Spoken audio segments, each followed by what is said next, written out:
Chapter 1 Rebirth. Brain Storage Facility. Huh. Bai Chenyue abruptly sat up from her bed, gasping for air. She looked around in confusion. No monsters, no bone-deep agony. Faded celebrity posters were pasted on the walls, and several empty instant noodle cups she hadn't gotten around to throwing away were piled in the corner. It was her family's old house. Bai Chenyue turned her head, her gaze landing on the old dummy phone on the bedside table. Her finger swiped across the screen, clearly displaying the date June 13, 2044. 1 month before the cataclysm era began. She had returned. After the initial surge of excitement came calm. 3 years of struggling through the apocalypse in her previous life had taught her to discard all unnecessary emotions. She began taking stock of her current situation. After her parents died in a car accident, they left her with a small house in the suburbs and a bank card with $200,000 in savings. And the detailed memories in her mind about the upcoming apocalyptic disasters over the next month, as well as the chosen game. In her previous life, when the cataclysm descended and extreme weather erupted, some people became players of the chosen game. The good news was she was a player. The bad news was she only entered during the late stages of the apocalypse. Right before her death in her previous life, she had just awakened the exclusive ability of chosen game players. If she had really brought everything back with her. As soon as the thought formed, a slight dizziness washed over her. When she opened her eyes again, she was no longer in her familiar small bedroom, but in an endless void of darkness. The space had truly followed her. In her previous life, she had just stored the supplies obtained from the game in this space when, before she could even rejoice, she was torn to shreds by monsters that suddenly appeared in the dungeon. The newbie starter pack space had arrived, but she was gone. There was no more humorous way to die. With a thought, she returned to the bedroom. Bai Chenyue glanced at the empty instant noodle cup in the corner that she hadn't thrown away. Suddenly, several lines of faint blue virtual text appeared before her eyes. Item: Sichuan pepper beef flavor instant noodle cup. Status: consumed. Residual broth inside is breeding harmful bacteria at a rate of 3 million per hour. Recommended immediate incineration or deep burial, otherwise will severely pollute indoor air. Long-term inhalation may cause lung lesions. Note: not throwing it away after eating. Are you waiting for it to grow legs and walk to the trash can by itself? Bai Chenyue froze for 2 seconds. This function didn't exist in her previous life. Was it a newbie benefit attached to rebirth? Or had she died too quickly last time to even discover it? Skeptical, she shifted her gaze to the dummy phone on the bedside table. Item: Demi 12 Pro. Status: battery severely depleted, motherboard has hidden defects. Estimated remaining lifespan no more than 72 hours. Note: if you try to sell this industrial garbage to scrap collectors, you'll have to pay them 2 yuan for transportation costs. Bai Chenyue. This function was a bit sarcastic. Yet her heart couldn't help but beat faster. Identifying the quality of supplies, detecting equipment hazards. In an apocalypse where resources were scarce and traps were everywhere, this was practically a survival weapon. She quickly assessed her current situation. Suburban house, 200,000 in savings, memories in her mind, a massive personal space, and a sarcastic appraisal system. 200,000 couldn't even buy a decent car in this era, let alone stockpile enough supplies to survive the apocalypse. Money was far from enough. If she wanted to survive, to live better than everyone else, she had to abandon all unnecessary burdens and emotions, including the one remaining memento from her parents, this suburban house. With 1 month left until the apocalypse began, Bai Chenyue found the largest local real estate agency online, and straightforwardly stated she wanted to sell the house. Single-family house on Qinghe Road in the suburbs, with front and backyards, 370 square meters, clear property rights. Urgent sale 1.5 million non-negotiable. Any amount above that is yours. Wang Yao on the other end of the phone clearly paused for a moment, then responded with barely suppressed excitement. Miss Bai, you mean, any money above 1.5 million goes to me? He knew the houses in that area, quiet environment, good location, market price at least over 2 million. This was basically giving him hundreds of thousands for free. There's a condition. Bai Chenyue's voice showed no fluctuation. Within 1 week, you get 30% of anything above 1.5 million. Within 3 days, 50%. Within 1 day, 100%. No problem. Absolutely no problem. Wang Yao's voice instantly became 10 times more enthusiastic. Miss Bai, my name is Wang Yao. Don't worry. I'll bring the contract to you immediately to sign the agency agreement. I guarantee I'll get this done for you as soon as possible. While saying this, he had already decided to complete it within 2 days. After hanging up, Bai Chenyue immediately pulled open a drawer and took out a brand new notebook. Settling the house was just the first step. What came next was the real war. She wrote several large words in the notebook with clear priorities: medicine, high-calorie food, survival tools, weapons, fuel. In the apocalypse, a single antibiotic was more valuable than gold. A minor wound could kill you due to infection.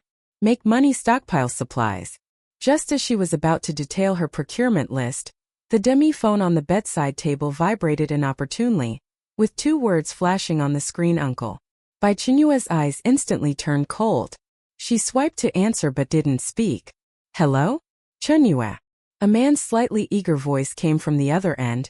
It was her uncle, Bai Bangi. Chenyue. How have you been lately? Are you used to living alone? Your parents left so suddenly. You're just a girl. If you have any difficulties, you must tell your uncle. Don't try to handle everything yourself. Bai Chenyue listened quietly without speaking. I have some good news to tell you. Your cousin is getting married. The girl's family conditions are quite good, it's just, these days getting married without a proper marital home doesn't seem right. Your cousin is the only heir of our Bai family. This matter of continuing the family line can't be taken lightly. As expected, it was about the house again. Bai Bangi cleared his throat, his tone becoming earnest and adopting an authoritative elder's manner. Chenyue, when your father was still alive, he loved Jianfeng the most. He always said it was a pity you weren't a boy. Otherwise this large family business would have an heir. He even told me personally that when Jianfeng got married, he would give him this small house as a marital home. Look, you're a girl. You'll get married eventually anyway. There's no use for you to keep this house. Why not transfer it to your cousin? It would fulfill your father's wish. What do you think? His words sounded sincere and reasonable, as if this house was naturally meant for Bai Jianfeng, and she was just a temporary caretaker. Bai Chenyue rolled her eyes. She knew exactly what kind of person Bai Bangi was. For the sake of benefits, he could fabricate any lie. What nonsense about her father leaving the house for Bai Jianfeng's marriage? How was that possible? Did her father know he would die in a car accident back then? Giving away the house? Did he think her mother was just for decoration? Chapter 2. Stocking up on supplies. After her parents passed away, she was still a minor, so guardianship fell to her uncle Bai Bangi. Before the grief of the funeral had even faded, he brought a stack of documents, coaxing and deceiving her into signing a property gift agreement. Fortunately, she had been cautious back then, stubbornly refusing to agree and absolutely unwilling to sign. Her uncle's family couldn't send her to an orphanage, so they had no choice but to reluctantly take her in, but every day they would brainwash her, saying that her family's assets all belonged to her cousin, and similar ideas. Chenyue? Are you listening? Bai Bangi grew impatient after waiting so long for a response. Bai Chenyue said coldly, have you spent through that 1.2 million funeral expenses you took when my parents died? Back then, the so-called funeral expenses were just a pretext he invented to forcibly take money from her parents' compensation payout. But at that time, she was only 15 years old and couldn't fight back, so she could only watch helplessly as her uncle's family took the compensation money. How can you talk like that? Wasn't that to give your parents a proper funeral? I'm your uncle. Bai Bangi grew angry and embarrassed. Oh. Bai Chenyue's tone was flat as she said sarcastically, a man who can't even afford to buy a house himself, needing to covet his cousin's property just to get married. My personal suggestion is to stay single. Don't drag some poor woman into this mess. Such garbage genes don't deserve to be passed on. Just self-destruct. Without waiting for her uncle's furious cursing, she hung up directly. She knew this wasn't over. Given her uncle's family's character, if phone threats didn't work, the next step would be showing up at her door to pressure her. She needed to speed things up. She picked up her pen and looked back at her notebook. For her, this house was no longer something sentimental. Selling it wasn't just about obtaining capital for surviving the apocalypse, it was also about making a clean break from the past. The real estate agent Wang Yao scheduled a time to come to her home and sign the contract. Dressed in a suit, his face wore a professional and enthusiastic smile as he handed over the folder, his attitude extremely deferential. "Miss Bai, I've brought the contract. Please take a look." Bai Chenyue took it and quickly scanned through the contents. Item: Exclusive Property Sales Agency Agreement. Status: Agreement terms are clear, rights and responsibilities are well defined. No legal trap set. Exclusive agency period is 7 days. Commission settlement method matches verbal agreement. Note: This guy, in order to earn tens of thousands more, has pushed his professional standards to the limit, even checking the punctuation 3 times, terrified you might change your mind. After confirming everything was correct, Bai Chenyue signed her name decisively. Wang Yao looked at the neat handwriting, so excited he nearly crushed his briefcase. It seemed like tens of thousands in commission were waving at him. After settling the house matter, Bai Chenyue began her stockpiling plan. She opened her demi phone, which the system had rated as industrial garbage, and skillfully found an app called 2988 online shopping platform. This was a platform specializing in factory direct sales and bulk purchasing, with low prices. Her goal was clear: daily necessities and hygiene products.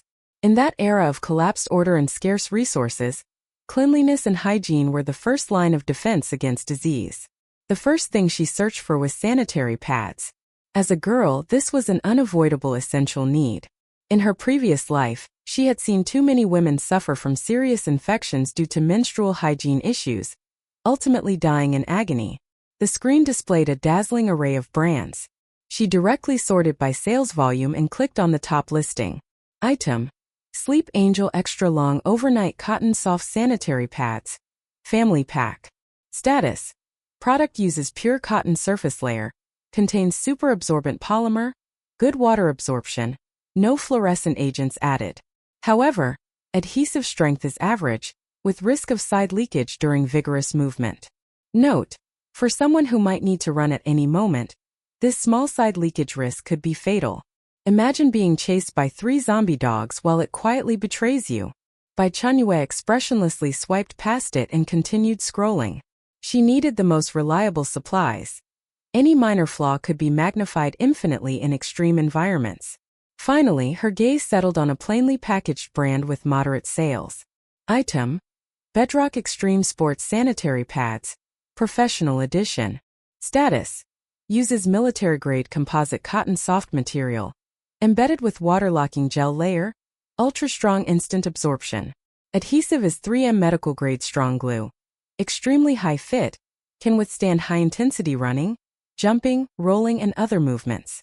5-year shelf life. Note: Forget just running. You could wear this to compete in a triathlon. The only downside is that when you peel it off, you might feel a bit sorry for your underwear. This was it. Without hesitation, Bai Chenyue directly added 50 boxes to her cart. Next came 30 boxes of panty liners, also choosing the Bedrock series. Next were toiletries. For toothpaste, she chose the most basic fluoride version. The simpler the function, the more stable the ingredients. She directly ordered 1,000 tubes. 4 toothbrushes, 200 soft-bristled brushes and 100 hard-bristled brushes. Item: Disposable hard-bristled toothbrushes, hotel supply. Status: Bristles use high-toughness nylon, not easily deformed. Brush handles are sturdy, can serve as simple pry bars or defensive tools in emergencies. Note: While others are still brushing with their fingers, you can even use this to unclog drains. Survival wisdom one step ahead. For soap and laundry detergent, she chose industrial-sized large packages. 50-kilogram bags of heavy-duty stain removal laundry powder, and entire cases of sulfur soap. For shampoo and body wash, she bought 50-liter large bucket containers, 100 cases of each. And then there was floral water. This stuff was practically magical in summer. Repels mosquitoes, relieves itching, disinfects, and can even serve as temporary perfume to mask odors from not bathing for long periods. She directly bought 20 bottles of the classic glass bottle version. Toilet paper, dish soap, towels. Bai Chenyue worked like an emotionless purchasing machine, filling her shopping cart item by item. After handling personal hygiene products, she began browsing clothing. The weather in the apocalypse was extreme and unpredictable. In her previous life after the cataclysm era began, intense heat and bitter cold alternated, and a single heavy rain could cause temperatures to plummet by 20 degrees. She found a military surplus specialty store. Item: Type 87 military overcoat. Status: exterior uses high-density anti-scratch canvas. Interior is thickened felt wool. Excellent windproof and warmth retention properties. Extremely wear-resistant. Note: ugly but practical. Wearing this, you'll be the most cold-resistant person on the street. The only downside is that when you run, you somewhat resemble a clumsy mountain eagle. Chapter 3. Hunger is more terrifying than monsters. 100 military coats first. Then came down jackets. She looked toward the heavy-duty down jackets specifically designed for polar research teams. Bai Chenyue ordered 20 pieces, also pairing them with down pants made of the same material. Windbreakers, quick-dry clothing, thermal underwear, pure cotton underwear and socks. Each item was purchased in quantities sufficient to last at least 10 years. Shoes were especially crucial. High-top combat boots, professional hiking shoes, and lightweight anti-slip sports shoes. Protective gear like gloves, masks, and goggles. She bought 500 boxes of N95 masks and 1,000 boxes of disposable nitrile gloves. The online purchases needed a place for storage upon arrival, and her current residence was clearly not a suitable receiving point. She needed a temporary transfer station, a stomach hidden enough to swallow massive amounts of supplies. On a local city website, she found a private warehouse located next to a suburban industrial park. The warehouse owner was a middle-aged man who rushed over in slippers after receiving Bai Chenyue's call. He showed no curiosity about this young girl renting a large warehouse, merely sizing her up and down. For $1,000 a month, discount for longer leases, the middle-aged man quoted. Bai Chenyue entered the warehouse, a smell of dust and concrete hitting her face. She scanned the area, and wherever her gaze fell, faint blue text quietly appeared. Item: Warehouse 13. Status: concrete structure is sturdy, but the northwest corner has a slight risk of water seepage, unsuitable for storing paper products. The door lock is an ordinary cross lock, better than nothing. Note: the security guard here clocks out promptly at 7 p.m. to watch square dancing.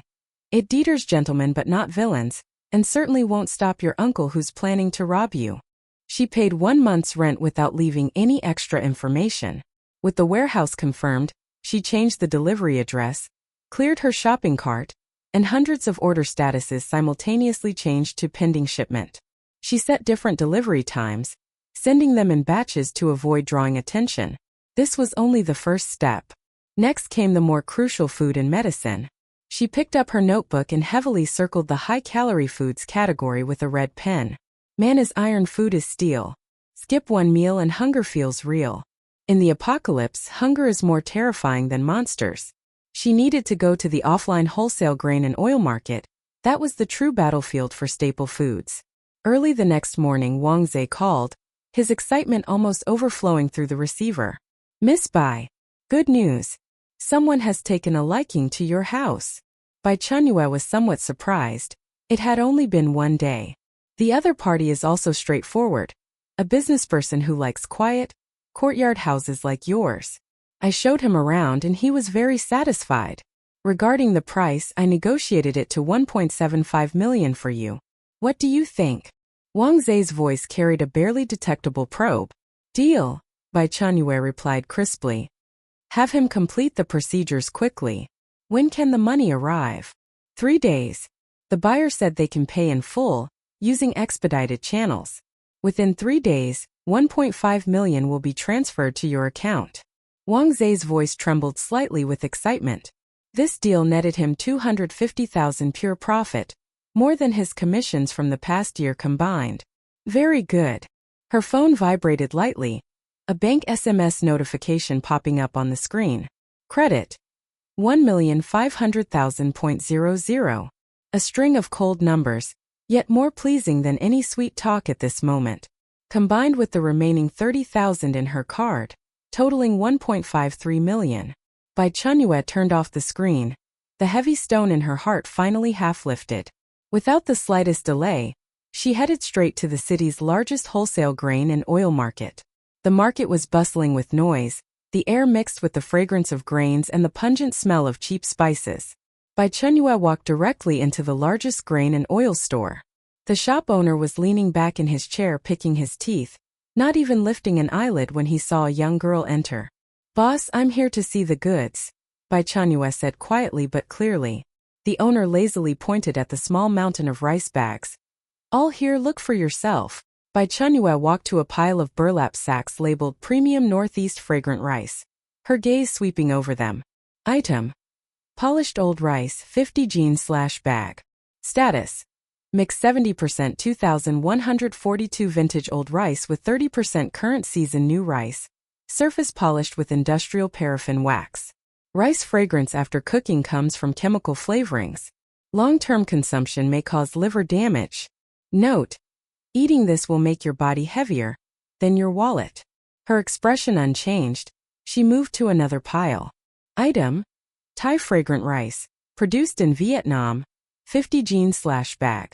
Status: mixed varieties, broken rice rate up to 40%. Slightly sprayed with water before packaging to increase weight. Prone to mold. Note: recommended to directly use for brewing alcohol. Might even get a bottle of industrial ethanol. Bai Chenyue frowned slightly and said directly to the owner, "Do you have any unprocessed current season new rice?" The owner finally looked at her properly, spitting out the toothpick in his mouth. "We do, but it's expensive. Young lady, for home consumption just buy regular rice. It's more economical." "Show me." Reluctantly, the owner led her to a corner of the warehouse where dozens of plainly packaged rice bags were stacked. Item: Wuchang Dao Huaxiang, 50 jeans/bag. Status: current season new rice, vacuum packed, plump grains, no excessive processing. Can be stored over 24 months in dry conditions. Note: finally something edible. Congratulations on finding a grain of conscience in capitalism's bewildering array. Item: Hatao snowflake flour. Special supply batch. 100 jeans/bag. Status: new wheat, slow stone mill grinding. No additives or improvers, retains the most original wheat aroma. High protein content, chewy texture. Vacuum packed, storable for 36 months. Note: pure natural, no additives. Only flaw is the price. Of course, for the past you the price was the flaw. For the current you, never mind. This one and the high gluten flour next to it, 500 bags each, Bai Chenyue stated. The owner's eyes instantly widened. How? How much? 500 bags each. Yes, 500 bags each. Bai Chenyue then pointed to the soybean oil and peanut oil in the corner. 1,000 liters of each oil. Salt and sugar, 200 jean each. The owner's eyelids lifted slightly as he looked at this slender girl before him. "Miss, are you procuring for a company?" "Yeah, factory raw materials," Bai Chenyue fabricated casually, then took out her phone. "Calculate the bill, deliver to this address later." Bai Chenyue sent the warehouse address to the owner. Bai Chenyue directed the workers to move bag after bag of rice and flour and barrel after barrel of oil to the temporary unloading area outside the market, piling them into a small mountain. She paid the workers, waited until everyone was far away, turned into a blind spot for surveillance, and confirmed no one was around. Bai Chenyue reached out, lightly touching the mountain-like pile of rice bags. With a thought, the supplies before her instantly vanished. The empty alley was left with only a few scattered pebbles on the ground. Done. Chapter 4. Confrontation. Then there were medicines. Bai Chenyue visited dozens of pharmacies, purchasing medications in scattered locations.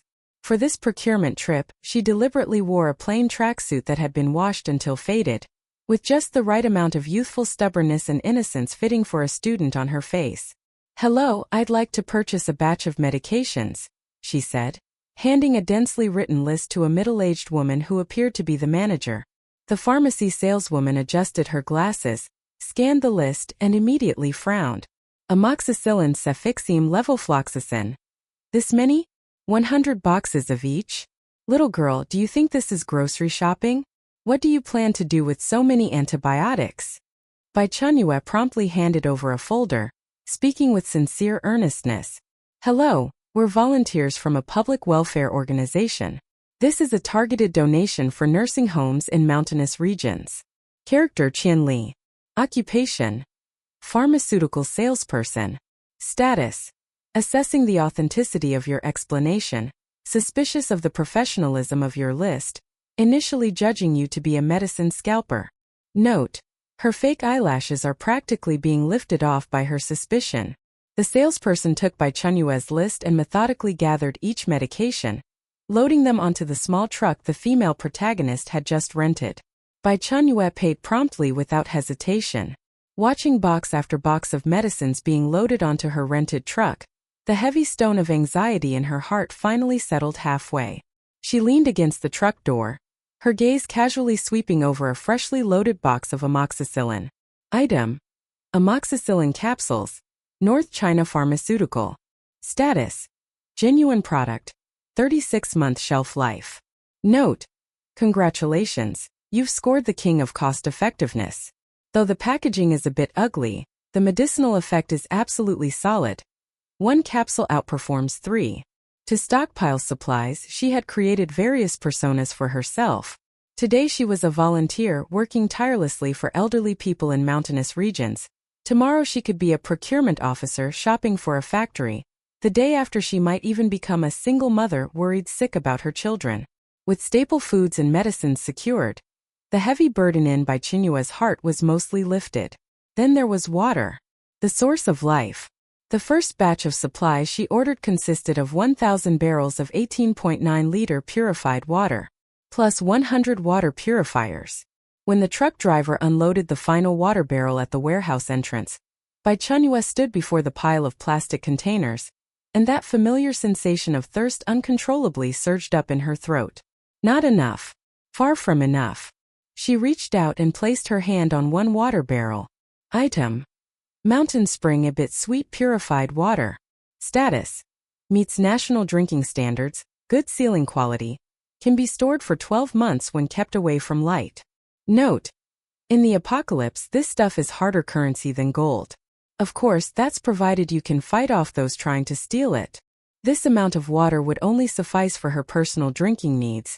But what about cleaning and hygiene? Which of those could function without water? She never wanted to experience again those life-or-death struggles over half a bottle of muddy water that she'd endured in her previous life. She immediately found a local industrial plastic products supplier on her phone and directly ordered 20 plastic water storage tanks. Hello. I need to order 20 30-ton specification, PE plastic water storage tanks. The salesperson on the other end was clearly stunned by the number, pausing for 2 seconds before hesitantly asking, "Miss, are you sure about 20? 30-ton tanks? That's 600 tons of water storage capacity. Usually only large-scale farms or chemical plants require that volume." "Yes, 20, Bai Chenyue replied without the slightest fluctuation in her tone, casually offering an explanation. "My family runs an ecological farm doing soilless cultivation. Water consumption is high. Please provide a quote, and can you deliver?" Hearing it was a large order, the salesperson's attitude immediately warmed up. Yes. Of course we can. Send me your address and I'll prepare a quote for you right away, guaranteed lowest price. In the later stages of the apocalypse, with water and electricity cut off, clean water sources became more precious than gold. Rivers teemed with mutated leeches, while rainwater carried corrosive acid. Countless people died not from hunger or monster attacks, but from infectious diarrhea caused by a single cup of unclean water. Cleaning, disinfecting, treating wounds, washing clothes, every single task required water. Without water, people couldn't live like human beings. When others would be fighting bloody battles over half bottles of muddy water, she could luxuriously take hot showers with purified water. After dealing with the water issue, Bai Chenyue truly felt relieved. When the 20 water storage tanks arrived, they were unloaded into the warehouse. She scanned one of the storage tanks. Item: 30-ton specification P plastic water storage tank. Status: brand new, sturdy material, non-toxic and odorless, resistant to acid and alkali corrosion, effectively inhibits algae growth when stored away from light. Note: weighs 30 tons when filled with water. Please ensure the ground can bear the load. Friendly reminder: the cement floor in this warehouse has slight settlement in the northwest corner. Suggest not clustering all 20 big guys together for a meeting. After everyone had left, Bai Chenyue closed the warehouse roll-up door and stored all 20 water storage tanks into her space. But currently, a serious problem stood before her. 600 tons of water. If she filled the tanks at the warehouse with people coming and going, it would definitely attract attention. To avoid drawing attention and to secure a temporary place to stay, Bai Chenyue rented a 2-bedroom duplex apartment with a rooftop balcony in a residential area in the city. Bai Chenyue negotiated the price, 1,500 monthly rent, with 1 month's deposit and 3 months' rent paid up front, totaling 6,000 yuan. With the rent payment received, the landlord looked particularly favorably upon Bai Chenyue. Young lady living alone? If you have any issues later, just come find Auntie Wang. She bought some pots, pans, bowls, utensils, and daily necessities, storing part in her space and displaying the rest openly as cover. Bai Chenyue moved 1 water storage tank from her space to the rooftop courtyard, connected a water pipe, and began filling it with water. The residential water bill was paid monthly anyway, and by next month when the apocalypse arrived, who would check how much water had been used? Plus, filling water indoors provided sufficient concealment. After completing all this, she finally relaxed, prepared some food, took a hot shower, and lay on the soft bed, enveloped by an unprecedented sense of security. Food, medicine, water, the basic supplies were all prepared. At least for the coming years, she wouldn't need to worry about survival.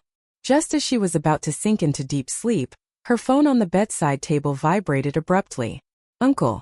She swiped to answer without speaking. The phone transmitted by Bangi's voice, suppressed with anger and practically squeezed through gritted teeth. "Bai Chenyue, you sold the house." No question, it was a statement of fact. If he hadn't already paid the neighboring residents to keep an eye on the property, he wouldn't have known about this wretched girl selling the house. 1.75 million. How could she have the nerve to keep it all for herself? "Your sources are quite well informed," Bai Chenyue replied flatly, her tone unreadable. This casual, dismissive response ignited by Bangi's fury. "You unfilial daughter. That was the only memento your parents left you. The foundation of our Bai family heritage. How could you just sell it? Who do you think you're being loyal to?" Bai Chenyue could practically visualize him spraying saliva in his rage. Chapter 5. Cattle and horses picking mushrooms. "Let me tell you, your brother is getting married next month. Where is he supposed to live? Huh? Are you doing this on purpose, wanting to see our family suffer?" Bai Chenyue rolled over, finding a more comfortable position. On the other end of the phone, Bai Bangi was breathing heavily, as if cursing alone wasn't enough. His tone suddenly shifted as he put on the airs of an elder, speaking with righteous indignation. "Well, since the house is already sold, it's fine anyway. A girl like you couldn't have held on to it. So your cousin is getting married, and the bride's family wants a 500,000 yuan betrothal gift. You need to pay this money.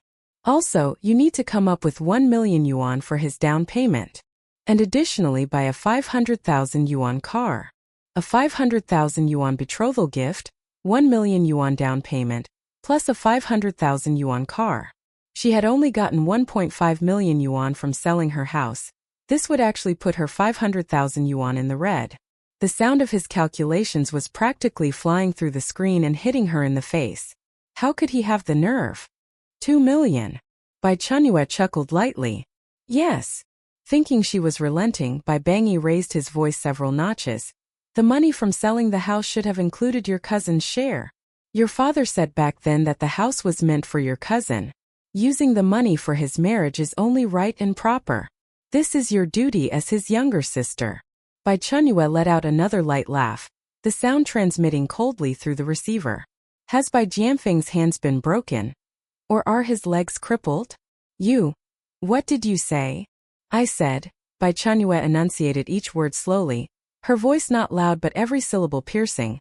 A fully capable grown man can't afford his own wedding home and has to steal his cousin's inheritance.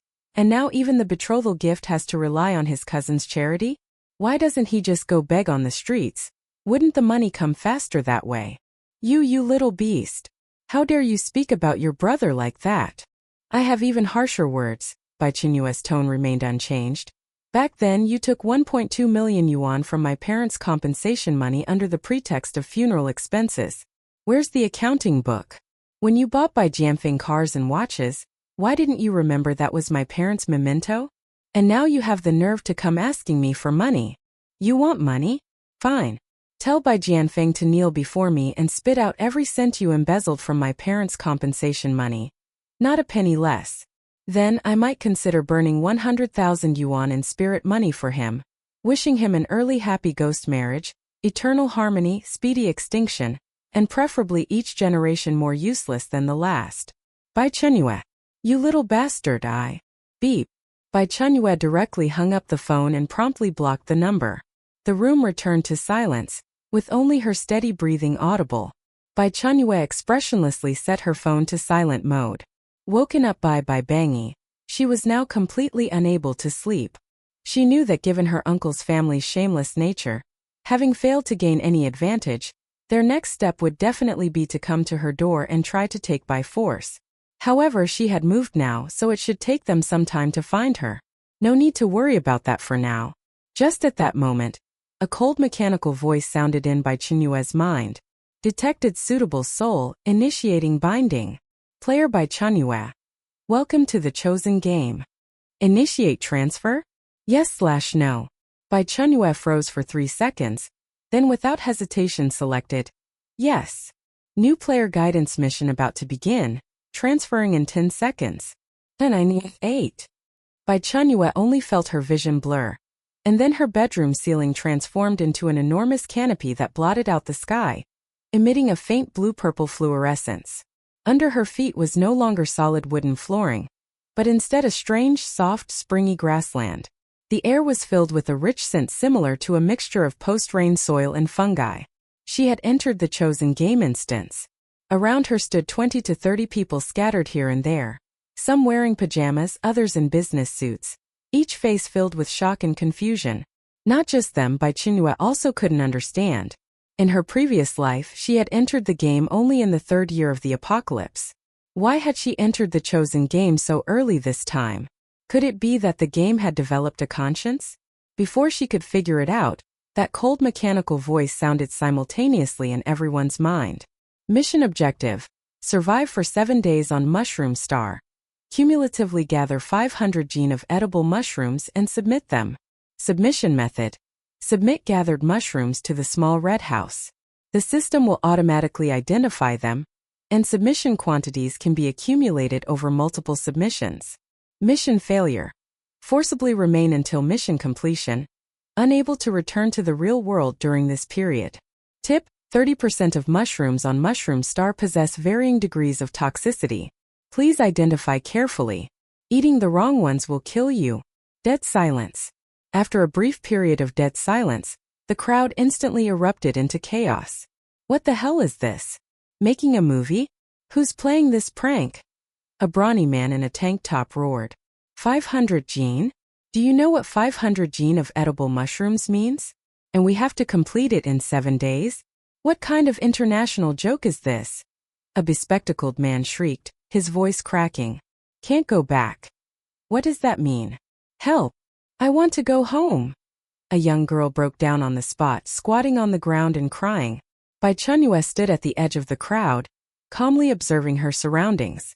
500 gene was an astronomical number for ordinary people, but for her, she looked toward a colorful mushroom not far away that was nearly half a person tall, and ethereal blue text appeared in response to her thought. Item: Rainbow soul-snatching mushroom. Status: mushroom cap, stem and gills all contain over 15 types of composite toxins. If consumed by mistake, experience 7 different styles of death processes, including but not limited to organ dissolution, nerve burning, muscle petrification, etc. Note: death method is random. The thrill of opening a mystery box, you deserve it. Bai Chenyue's expression remained unchanged as her gaze turned to another seemingly ordinary gray mushroom. Item: slacker mushroom. Status: non-toxic, but after consumption causes the eater to enter a 72-hour deep sage mode, losing interest in all things, including survival. Note: don't bother picking it, it's pointless. Better find a spot to lie down and wait for death. As expected, pitfalls were everywhere. Just then, the tank-topped brawny man who had roared first, wanting to show off his courage, kicked at a knee-high white mushroom that looked the most harmless. Playing tricks. I'll. Before he could finish, his expression abruptly changed. Clutching his foot, he hopped up and down on the spot, letting out a miserable scream. His pant leg and shoe were stained with the juice that had splattered when the white mushroom shattered, and a strange black color was visibly spreading upward at a rapid pace. The brawny man frantically tore open his pant leg. The skin on his calf had already turned charcoal black and was continuing to erode upward. My leg! My leg! His piercing howl made everyone fall silent, fear spreading through the crowd. Another young man in the crowd with dyed yellow hair, roughly in his early 20s, suddenly let out a scornful laugh. Chapter 6. Cattle and horses picking mushrooms. Playing mysterious games. Really think this is a movie set? It's just a damn mushroom. I'll eat it right now and show you all what happens. He looked completely disdainful, thinking this was just some new VR game or prank show, trying to get attention through outrageous behavior. A middle-aged man with glasses nearby turned pale and quickly advised, "Young man, don't be impulsive. That strong man's leg earlier." "What leg?" "That's just special effects from the production crew."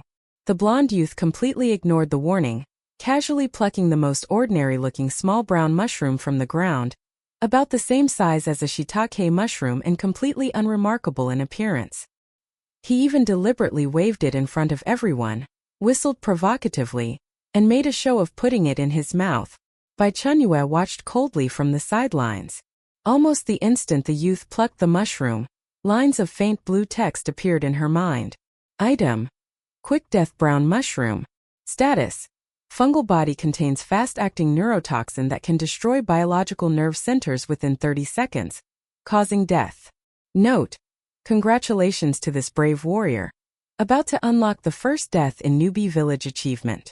No rewards, purely voluntary. As expected, Bai Chenyue withdrew her gaze, not even interested in watching further. "See, it's just..." The blonde youth actually took a small bite to prove his point, mumbling indistinctly as he showed off. But his words cut off abruptly. The next second, his eyes widened violently, bloodshot veins covering his eyeballs as if they were about to bulge out of their sockets. Heh. He made incomprehensible gurgling sounds from his throat, his body convulsing violently out of control, the mushroom in his hand falling to the ground. Under everyone's horrified gazes, the skin on his exposed neck and cheeks rapidly turned an eerie bluish purple. Then, small mushrooms the size of fingernails in various bright colors sprouted eagerly from his pores like bamboo shoots after rain. Within 3 to 5 seconds, he collapsed stiffly to the ground, his body still twitching slightly, but all signs of life had completely vanished. He had become a twisted flower pot, covered in vibrant poisonous fungi. After a brief deathly silence, heart-rending screams erupted from the crowd. "Ah, someone died. Ugh." A young girl immediately bent over and vomited, while more people scrambled away from the terrifying corpse, their faces filled with despair. This free life and death demonstration was more effective than any verbal warning. Bai Chenyue withdrew her gaze, completely uninterested in the fate of such fools. What she needed to do was seize the advantage while these people were still arguing about the rules. Avoiding the crowd, she found a face mask and quickly put it on. Ample supplies had already put her far ahead of everyone else at the starting line. While cautiously avoiding mushrooms that clearly looked dangerous, she quickly identified them using her system. Spore spraying mushroom. Sprays paralytic spores when approached. Recommended to detour. Hallucination mushroom. Lets you see your ex-girlfriend holding hands with your bro. Diarrhea mushroom. Nickname King of the Runs. 1 mushroom refreshes your mind. 2 mushrooms keeps you permanently in the restroom. After checking over a dozen types, all were poisonous, not even one edible. 7 days, 500 gene. averaging 72 gene per day. But in her view, the mushrooms on this mushroom star were quite large, each mushroom about the size of 2 adult palms. The collection quantity seemed quite reasonable. Just as Bai Chenyue's patience was nearly exhausted, her gaze locked onto the shadow at the roots of a giant fungal plant. There, growing in clusters, were completely inconspicuous, earth-yellow mushrooms. They weren't large, looked plain, and mixed among decaying fungal leaves, easily overlooked. She concentrated her focus. Item: brown jade mushroom. Status: non-toxic, delicious texture, rich in protein and trace elements, excellent food source. Note: newbie village's gift. Hurry and gather more before others snatch them all. Found it. Without the slightest hesitation, Bai Chenyue immediately crouched down and took out an entrenching tool from her space. Using the edge of the entrenching tool, she precisely cut into the soft fungal ground, gently pried, and an entire cluster of brown jade mushrooms flipped up with soil attached. She didn't rush to put them in her basket, but instead used her gloved hands to patiently and quickly clean off the soil and decaying leaves from the roots, then neatly arranged the clean mushrooms in the basket. These brown jade mushrooms weren't large, but they were solid and heavy with thick, fleshy caps. In less than an hour, the fungal patch in front of her was cleared out. She weighed the harvested mushrooms with an electronic scale, 36 gene. She straightened up, rubbed her lower back, looked around for a while, but didn't see anyone else. She could completely return to the little red house now, submit her first batch of results, and firmly secure the leading position. But this thought only flashed through her mind before she dismissed it. Submitting the mission now would make her a perfect target. Wasn't that blatantly telling others she had a cheat ability? Such foolishness was unacceptable. For safety's sake, Bai Chenyue stored the mushrooms in her space, keeping the entrenching tool in hand. The cold metal touch made her feel secure. She didn't turn back, but instead turned and headed deeper into the darker, more profound fungal forest.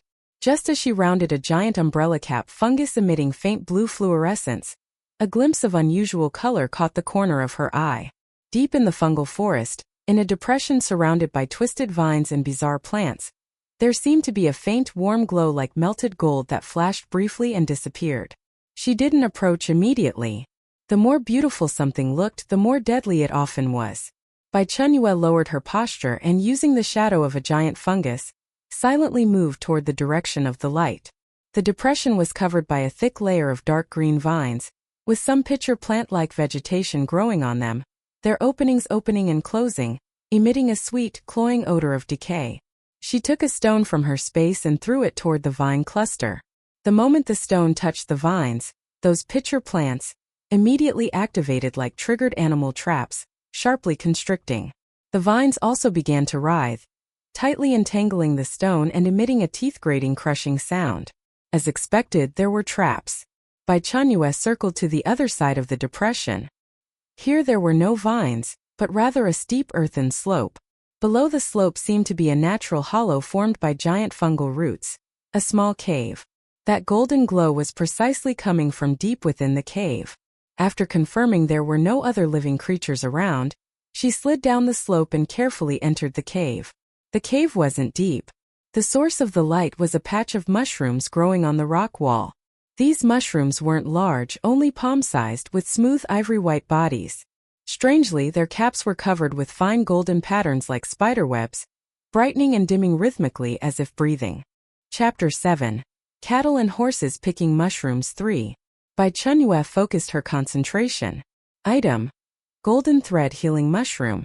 Status: rare-grade edible fungus. The mushroom body contains high-concentration life energy, capable of rapidly repairing tissue damage and restoring physical strength. The golden mycelium inside is the energy essence. When dried and ground into powder, it becomes an excellent external wound medicine. Note: while others are still using saliva to disinfect wounds, you already possess a mobile blood pack. The class gap in medical conditions starts with a single mushroom. Bai Chenyue's heartbeat skipped a beat. Wound medicine. In the apocalypse where order had collapsed, the value of this thing was even greater than food and water. A small wound could become fatal due to infection. This was practically picking up treasure. She suppressed the excitement in her heart and took out the entrenching tool and a clean sealed container from her space. She didn't touch it directly with her hands, but instead used the edge of the entrenching tool to patiently and completely pry off one golden thread, healing mushroom along with a small piece of the rock soil at its roots. The mushroom felt slightly heavy in her hand, carrying a gentle coolness like jade. She carefully placed the mushroom into her backpack basket. Bai Chenyue stared blankly for a moment at the mushrooms in her backpack basket. These mushrooms should all be acceptable for turning in the mission. Wait, completing the mission required submitting 500 gene of edible mushrooms. Did that mean any mushrooms beyond 500 gene would belong to her? Bai Chenyue thought about the rules she had learned from others in her previous life. The chosen game couldn't take things out in principle, but if you completed the mission and had spatial storage treasures, you could take items from the instance out. Her space was directly bound, so it should be outside this bug, right? Should she give it a try? Then she repeated the process, harvesting all the remaining golden thread, healing mushrooms from the rock wall, not letting a single one escape. Thinking about the mushrooms in her space, Bai Chenyue considered whether she should send some back first. Otherwise, turning in 500 gene of mushrooms all at once might attract unwanted attention. Submitting in batches over 7 days, finishing earlier would leave more time to collect mushrooms. The red house was in the same place she came from, but she couldn't go there in front of so many people. She had to wait until dark. She looked up at the sky. Mushroom star sky was pale purple, with 2 moons hanging in midair, one silvery white and the other with an eerie green glow. The time flow rate wasn't clear, but it was gradually getting dark. Bai Chenyue wandered through the mushroom forest, deliberately avoiding others, picking any mushroom she encountered regardless of their effectiveness. As long as they weren't poisonous, she took them all back. Occasional panic screams came from the distance, probably more people falling victim. She had no intention of joining the commotion. Keeping a low profile was the way to go at times like this. She found several particularly large leaves, each as big as a wash basin with good flexibility. Rolling the leaves into circular shapes and threading them with tree branches created containers for mushrooms. Not daring to reveal her space, using these as cover was most appropriate. When it grew completely dark and the fluorescent plants in the mushroom forest began to glow, the entire world enveloped in a dreamy blue-purple halo, Bai Chenyue finally made her way toward the red house. Along the way, she encountered another gathering spot of brown jade mushrooms and casually collected over 10 more gene. It seemed this type of mushroom was relatively densely distributed in the mushroom forest, but most people didn't dare venture deep inside or simply didn't know how to identify them. Approaching the red house, she slowed her pace, hiding behind a giant glowing fungus to observe. In the distant clearing, the red house emitted warm orange light, with small groups of people standing at the entrance, all looking dejected. Damn it, searched all afternoon and only found 2 edible mushrooms, not even 1 gene combined. I'm worse off. Accidentally touched an explosive mushroom and got my eyebrows blown off. 500 gene, this is basically asking us to die. Listening to these complaints, Bai Chenyue hugged the leaf-wrapped mushrooms tightly, pretending she had just emerged from the mushroom forest, and walked toward the red house. The others watched Bai Chenyue approach holding mushrooms and turned their attention to her. Hey, this young lady is quite clever, using big leaves for wrapping. A middle-aged man pointed at Bai Chenyue's leaf package, his tone carrying some envy. I was so focused on finding mushrooms earlier, I didn't even think about something to carry them in. The leaves are nice, but how much gets through is what matters. A bespectacled woman next to him adjusted her frames and said sourly. Like me, I searched for ages and only picked a few small mushrooms. Young people are bolder, probably got much better harvests than us. Look how bulging her leaf package is, probably quite a lot. A man in a plaid shirt smacked his lips. Bai Chenyue ignored their gazes and walked toward the red house on her own. The red house's door was automatic sensor activated, slowly opening as she approached. Inside were several rooms, each door marked with labels. If someone was inside submitting mushrooms, the door would display occupied and flash red light. If unoccupied, the door displayed vacant and flashed green light. Bai Chenyue randomly chose a door and entered. The room was completely enclosed on all sides without windows, preventing outsiders from seeing what happened inside. Playing it this way Seemed the game intentionally prevented others from knowing players' situations. This conveniently suited her, as she didn't want others discovering she had a space either. In the room center was a glowing platform with an LED display showing a line of text. Please place edible mushrooms here. Bai Chenyue poured the mushrooms from the leaves onto the platform, then took the opportunity to take out more from her space, dumping them all onto the platform. Detected 32 gene of edible mushrooms recorded. Current progress. 154 500ths gene. As the mechanical voice sounded, a semi-transparent progress bar appeared before her eyes, showing the completion rate. Bai Chenyue nodded with satisfaction and turned to leave. After working all afternoon, she had completed almost 1/3. At this rate, she could finish tomorrow. As long as others couldn't see the submission situation, she was confident she could complete the mission tomorrow. When Bai Chenyue emerged from the red house, the dozen or so people standing around swarmed toward her, their eyes filled with inquiry. "Miss, how many mushrooms did you get through?" The middle-aged man spoke first, his voice unable to conceal his curiosity. "Yeah, your leaf package looked quite bulging. Must have had a good harvest, right?" The bespectacled woman adjusted her frames, her eyes scanning Bai Chenyue up and down. Bai Chenyue lowered her eyelids, pretending to be discouraged, her voice filled with thick regret. "Don't even mention it, I don't recognize mushrooms at all." Gathered a huge pile, but the system said most were poisonous. Chapter 8. Cattle and horses picking mushrooms for. So how much did you manage to get that qualified? The man in the plaid shirt asked urgently.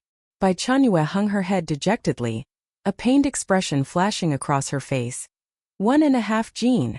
Everyone immediately breathed a sigh of relief, their tense expressions instantly turning to sympathy and schadenfreude. "Oh, little girl, you're about the same as us." The middle-aged man patted her shoulder. "I only managed to submit a bit over 12 gene. You got over 10 gene? I only got a little over 4. The woman with glasses smiled bitterly. "This mission is simply impossible for humans to complete. We're all in the same boat."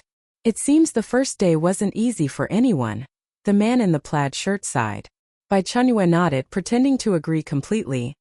"I just saw someone whose mushrooms directly turned to pus in their hands, which scared me so much I didn't dare pick randomly anymore." Yes. I saw that too." A young girl nodded repeatedly.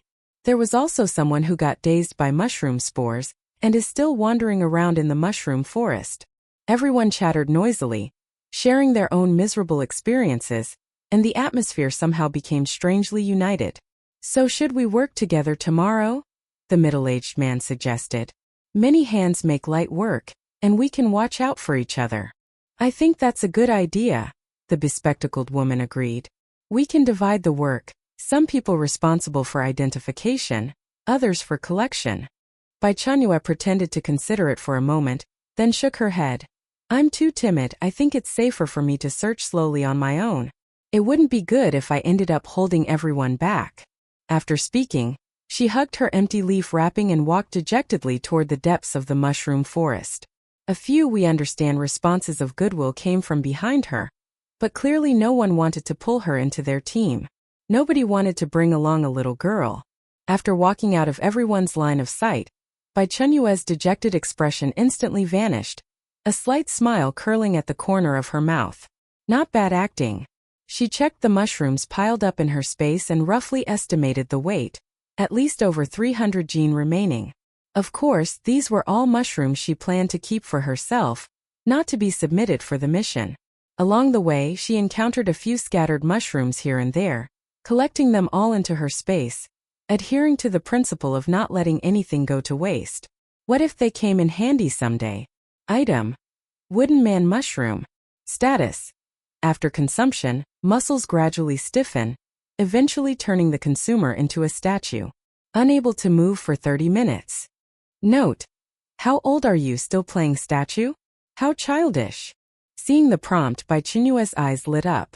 This was good stuff. If she encountered danger and threw this mushroom, wouldn't it freeze enemies right in place? An escape artifact. Bai Chenyue pulled out her entrenching tool and got to work with grunts of effort. When she looked up again, the sky had completely darkened, with 2 moons hanging high, the entire mushroom forest bathed in an eerie blue-green glow. Bai Chenyue followed her markings and found the area near the cave where she had discovered the golden thread, healing mushroom earlier. After confirming no one was around, she began setting up. She gathered some dried branches and withered leaves to camouflage the cave entrance.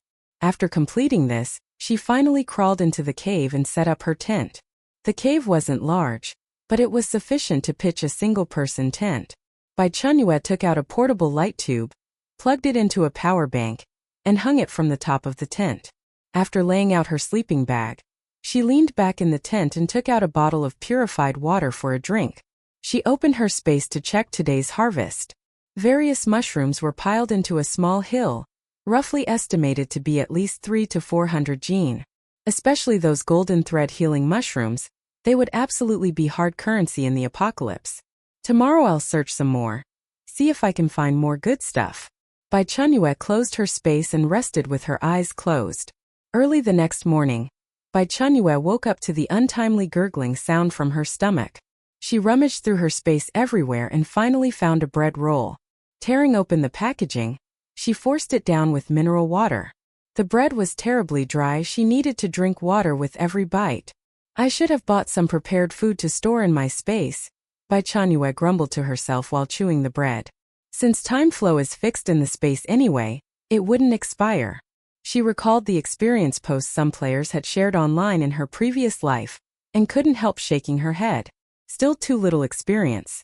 Insufficient preparation meant suffering the consequences yourself. After finishing breakfast, Bai Chenyue packed her tent into her space and began her second day of labor. Her goal was clear: find more edible mushrooms, while collecting some varieties with special effects.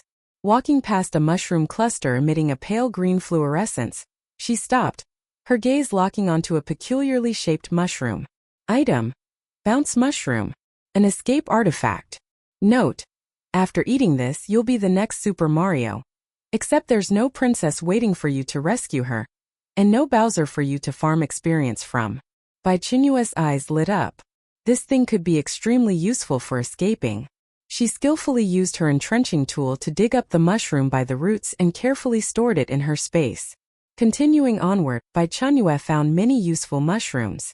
Item: Invisibility mushroom. Status: after consumption, grants 15 minutes of optical invisibility effect, but scent and sound cannot be hidden.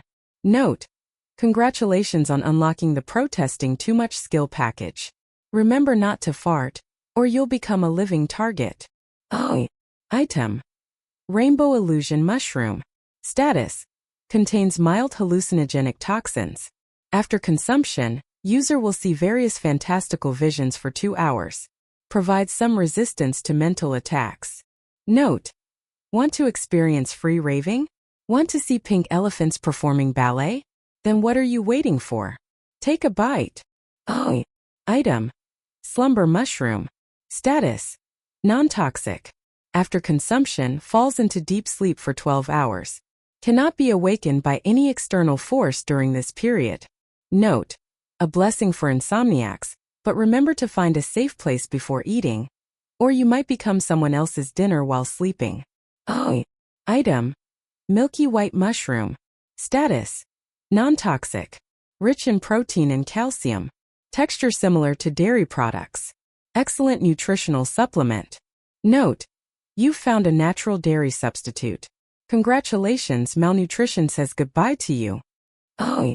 Item: Life mushroom. Status: extremely rare variety. After consumption, extends lifespan by 6 months.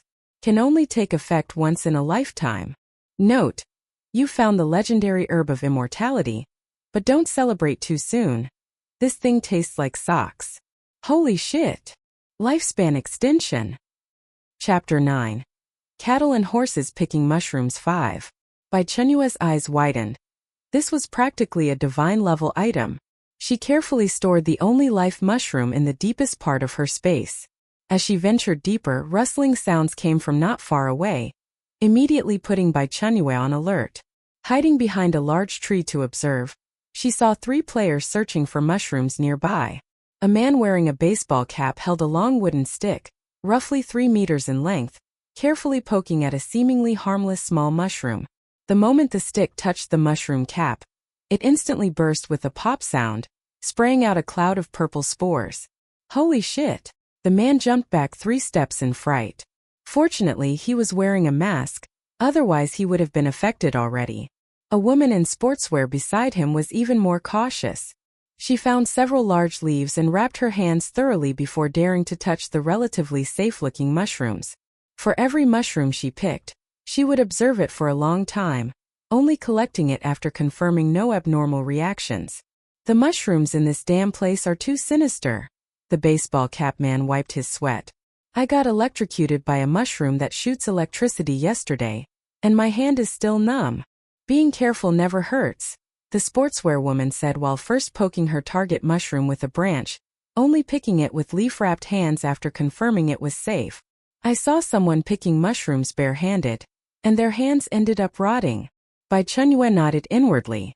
Although these people didn't have her cheat ability, their survival instincts were quite strong. At least they were much better than those reckless fools who charged to their deaths. However, with their cautious harvesting speed, gathering 500 gene within 7 days would still be somewhat challenging. Bai Chenyue didn't continue observing and turned to head in another direction. Her harvest was already plentiful enough. Now she needed to find a safe place to prepare for the second delivery tonight. Out of the corner of her eye, she noticed someone moving not far away. She wanted to leave, but the sounds were getting closer. She immediately stopped, tightened her grip on the entrenching tool, adopting a defensive posture as she warily looked in that direction. Ahead was a girl who appeared to be around 18 or 19 years old, wearing pink anime-style clothing with some cartoon character pattern printed on her chest. Bai Chenyue wasn't very familiar with otaku culture, and couldn't recognize it. As her gaze swept over the girl, the identification system automatically popped up with information. Character: Lin Xiaolu. Status: ordinary student, physically weak, no combat experience, timid and cautious type player. Currently high hunger level, mentally tense, maintains vigilance toward strangers. Note: standard cannon fodder configuration. That frail body probably couldn't even beat a chicken. Survived this long purely through good luck. Recommend keeping distance to avoid catching her bad luck. Bai Chenyue's gaze fell on the backpack behind Lin Xiaolu. It looked quite heavy, probably filled with mushrooms. No threat at all, just an ordinary student. Lin Xiaolu obviously noticed Bai Chenyue's presence too. Seeing her gaze fixed on the backpack, she instinctively took a step back to create distance. Bai Chenyue wasn't looking at her but rather behind her. Chasing after Lin Xiaolu was a scar-faced man, with that scar running from his eyebrow to the corner of his mouth looking particularly vicious. The scar-faced man stopped and slowly advanced toward Lin Xiaolu. His luck had been bad today. After following several unlucky people around for most of the day, he'd only found a few dozen worthless mushrooms weighing less than 8 gene total. At this rate, forget 7 days, even 70 days would be questionable. He had a sudden inspiration. Instead of picking mushrooms himself everywhere, why not rob others? With his years of fighting experience, as long as he didn't encounter trained martial artists, he stood a good chance of successfully robbing mushrooms. And sure enough, on his first robbery attempt, he encountered this young girl. Looking at her bulging pack, it had to contain at least several dozen gene. Plus, the girl wasn't bad-looking and had a nice figure. If he could have some fun with her, this trip wouldn't be wasted. After all, this was just a game. Once they returned to the real world, who could find him? The scar-faced man licked his lips. His gaze wandered over Bai Chenyue's body, his eyes gradually lighting up. 2 women, one a skinny student girl like a bamboo pole, the other a nice-looking girl with a good figure and supplies. Even an idiot would know. Take both. Little sister, must be tough picking so much all by yourself. The scar-faced man forced what he thought was a charming smile. Why not hand it over to Big Brother?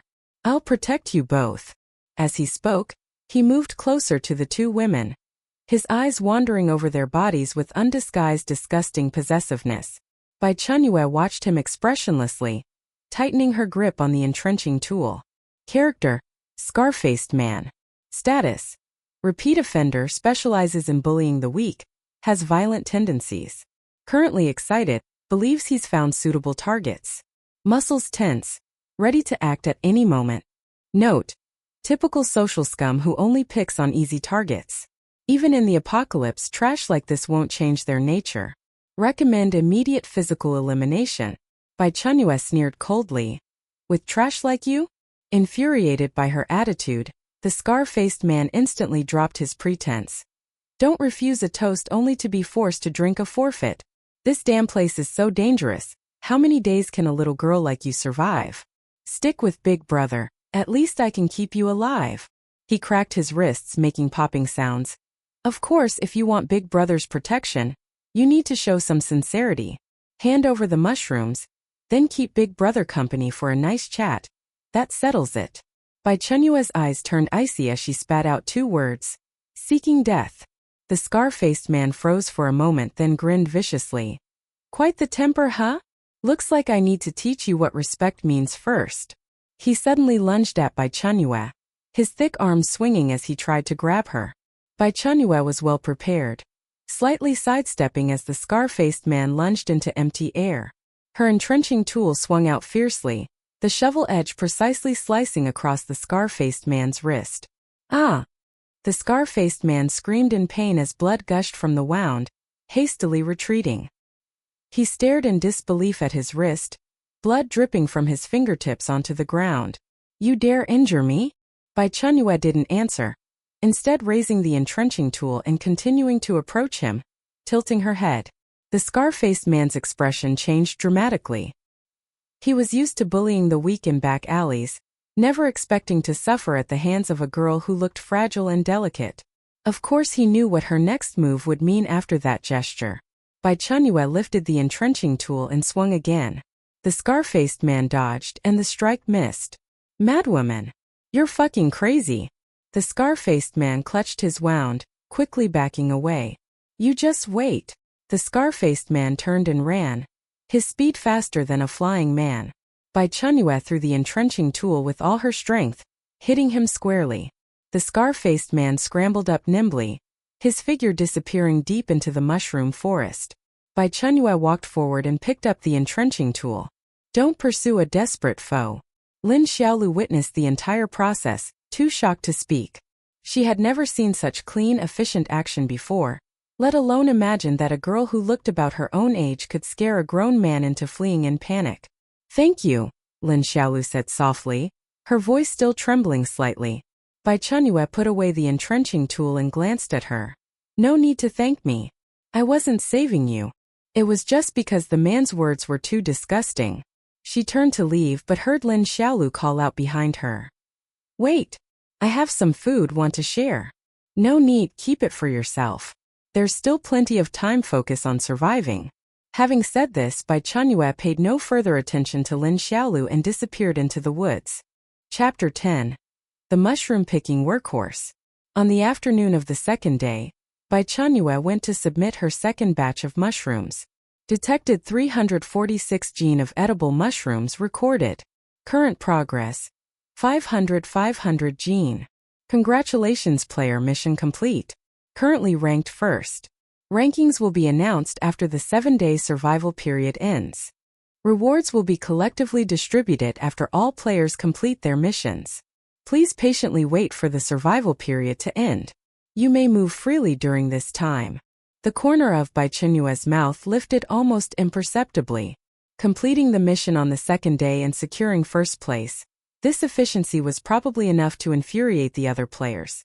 Although she couldn't return immediately, having ample time to gather resources was an unexpected boon. The existence of a ranking system was actually quite surprising. But she couldn't be blamed for not knowing. In her previous life, she had died shortly after entering the game, never making it to the end, so she naturally hadn't known about the rankings. When she exited the Red House, more people were gathered at the entrance than yesterday, their faces etched with anxiety and despair. Damn it, I got robbed today. A bald man angrily slapped his thigh. After finally finding over 10 gene of mushrooms, they were all snatched by those bastards. Me too, a thin woman nearby wailed. Those guys specifically stake out near the Red House, preying on anyone with gains. As a woman, how could I possibly stand against them? There are no rules here anymore. If we don't complete the mission, we'll be stuck here forever. A middle-aged man wearing glasses adjusted his frames. I heard there's a Scarface guy who specifically targets women. I've seen that beast. A huge scar across his face looks like a demon. Another person gritted his teeth. There are a few others working with him, robbing people everywhere now. Let's stick together for warmth. Going solo definitely won't work. Someone suggested. There's strength in numbers. They won't dare attack us easily. Bai Chenyue listened quietly from the edge of the crowd. After she had taught the scar-faced man a lesson, instead of restraining himself, he had intensified his actions and started forming a gang to commit evil deeds. She memorized the descriptions of several robbers mentioned by the crowd. Scar-faced man, bald man with tattoos, tall and thin guy with yellow hair, and a fat man. These guys were now the tumors of this area, specifically bullying the weak. Young lady, how was your harvest today? The middle-aged man noticed Bai Chenyue and asked with concern. Bai Chenyue feigned exhaustion. Not great, only submitted a little over 6 gene. Those mushrooms are too hard to identify. Sigh, it's tough for everyone. The middle-aged man sighed. It's too dangerous for you alone. Why not join our team? Thank you, I'll think about it. Bai Chenyue politely declined and turned to leave. Join a team? That would just be inviting trouble. Her mission was already complete. Since she had to stay here for 4 more days, she might as well continue exploring to see if she could discover more treasures. Especially those varieties with special effects. At night, as darkness fell, Bai Chenyue felt somewhat restless. Her eyelids kept twitching, giving her a strong premonition that something was about to happen. The next morning, Bai Chenyue got her answer. As soon as she emerged from the cave, a piercing mechanical voice echoed through the sky. System announcement. The environment of Mushroom Star has changed.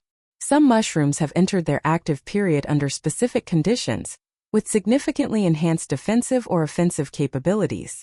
All players, please be cautious and act carefully. Warning. Stepping on, touching, or approaching mushrooms in their active period may trigger unknown consequences. It is recommended to maintain distance and observe. Reminder. Mushrooms in their active period will undergo obvious visual changes. Please pay attention to identification. Bai Chenyue frowned. This game really wouldn't let anyone rest. As she was pondering the meaning of this so-called active period, a commotion arose in the distance. Holy shit! What the hell is that? Run! That mushroom came alive. Damn it, this shitty game is getting more and more perverted. Bai Chenyue followed the sounds and saw 3 or 4 players scattering in disarray several dozen meters away. A bald man among them was running the fastest, cursing non-stop. Curious, she headed toward the incident location. From a distance, she saw a previously ordinary-looking gray mushroom now continuously spraying yellow-green viscous liquid, its cap opening and closing like a menacing monster. Item. Enraged slime mushroom. Active period. Status. Enters defensive mode when stimulated. Continuously sprays corrosive slime to attack intruders. Range approximately 2 meters, duration 30 minutes. Note. Congratulations on witnessing the mushroom world's equivalent of a shrew's scolding. Recommended to detour, unless you want to experience the refreshing sensation of being washed with natural strong acid. Bai Chenyue sked. No wonder those guys were running so frantically. Just as she was about to take a detour, she suddenly heard a loud explosion from ahead. Boom! A ball of flames shot into the sky, accompanied by a heart-wrenching scream. Damn it! This shitty game is getting more and more perverted. His right leg was clearly bent at an unnatural angle, apparently broken. Help! The man's face was pale with pain, his voice distorted. Old Lu, are you okay? Several players gathered around him but didn't dare get too close, afraid of triggering some mechanism themselves. The woman wearing glasses asked tremblingly, "What did you step on?" The plaid shirt man gritted his teeth. I just wanted to pick that mushroom that looked like a porcini, but the moment I stepped on it, it exploded. Bai Chenyue looked in the direction he pointed. There was a small crater from the explosion on the ground, with scattered charred mushroom fragments around its edges. She narrowed her eyes, carefully observing similar mushrooms in the vicinity. Item. Explosive mushroom. Status. The moment the mushroom is thrown, it will explode on the spot with power equivalent to a small grenade. Holding the stem will not trigger the explosion mechanism. Note: natural landmine specially designed for stepping on. Want to collect it safely? Just grab the stem and pull upward, provided you have the courage. By the way, this thing's power is even stronger than a grenade. Sure you don't want a few for self-defense? Bai Chenyue's eyes lit up. Grenades. These were heaven-sent weapons. She scanned the area and found explosive mushrooms everywhere in this region. Their appearance was very similar to ordinary porcini mushrooms. No wonder that unlucky guy had fallen for it. Everyone be careful. The mushrooms here are all problematic. No kidding. If we'd known they were problematic, would we even be here? What do we do now? Old Lu can't move in this condition. First, let's figure out how to carry him to a safe place. Bai Chenyue didn't participate in their discussion. Instead, she quietly retreated a few steps, finding a concealed angle. She cautiously approached the nearest explosive mushroom. Chapter 11. Watch out, that's going to explode.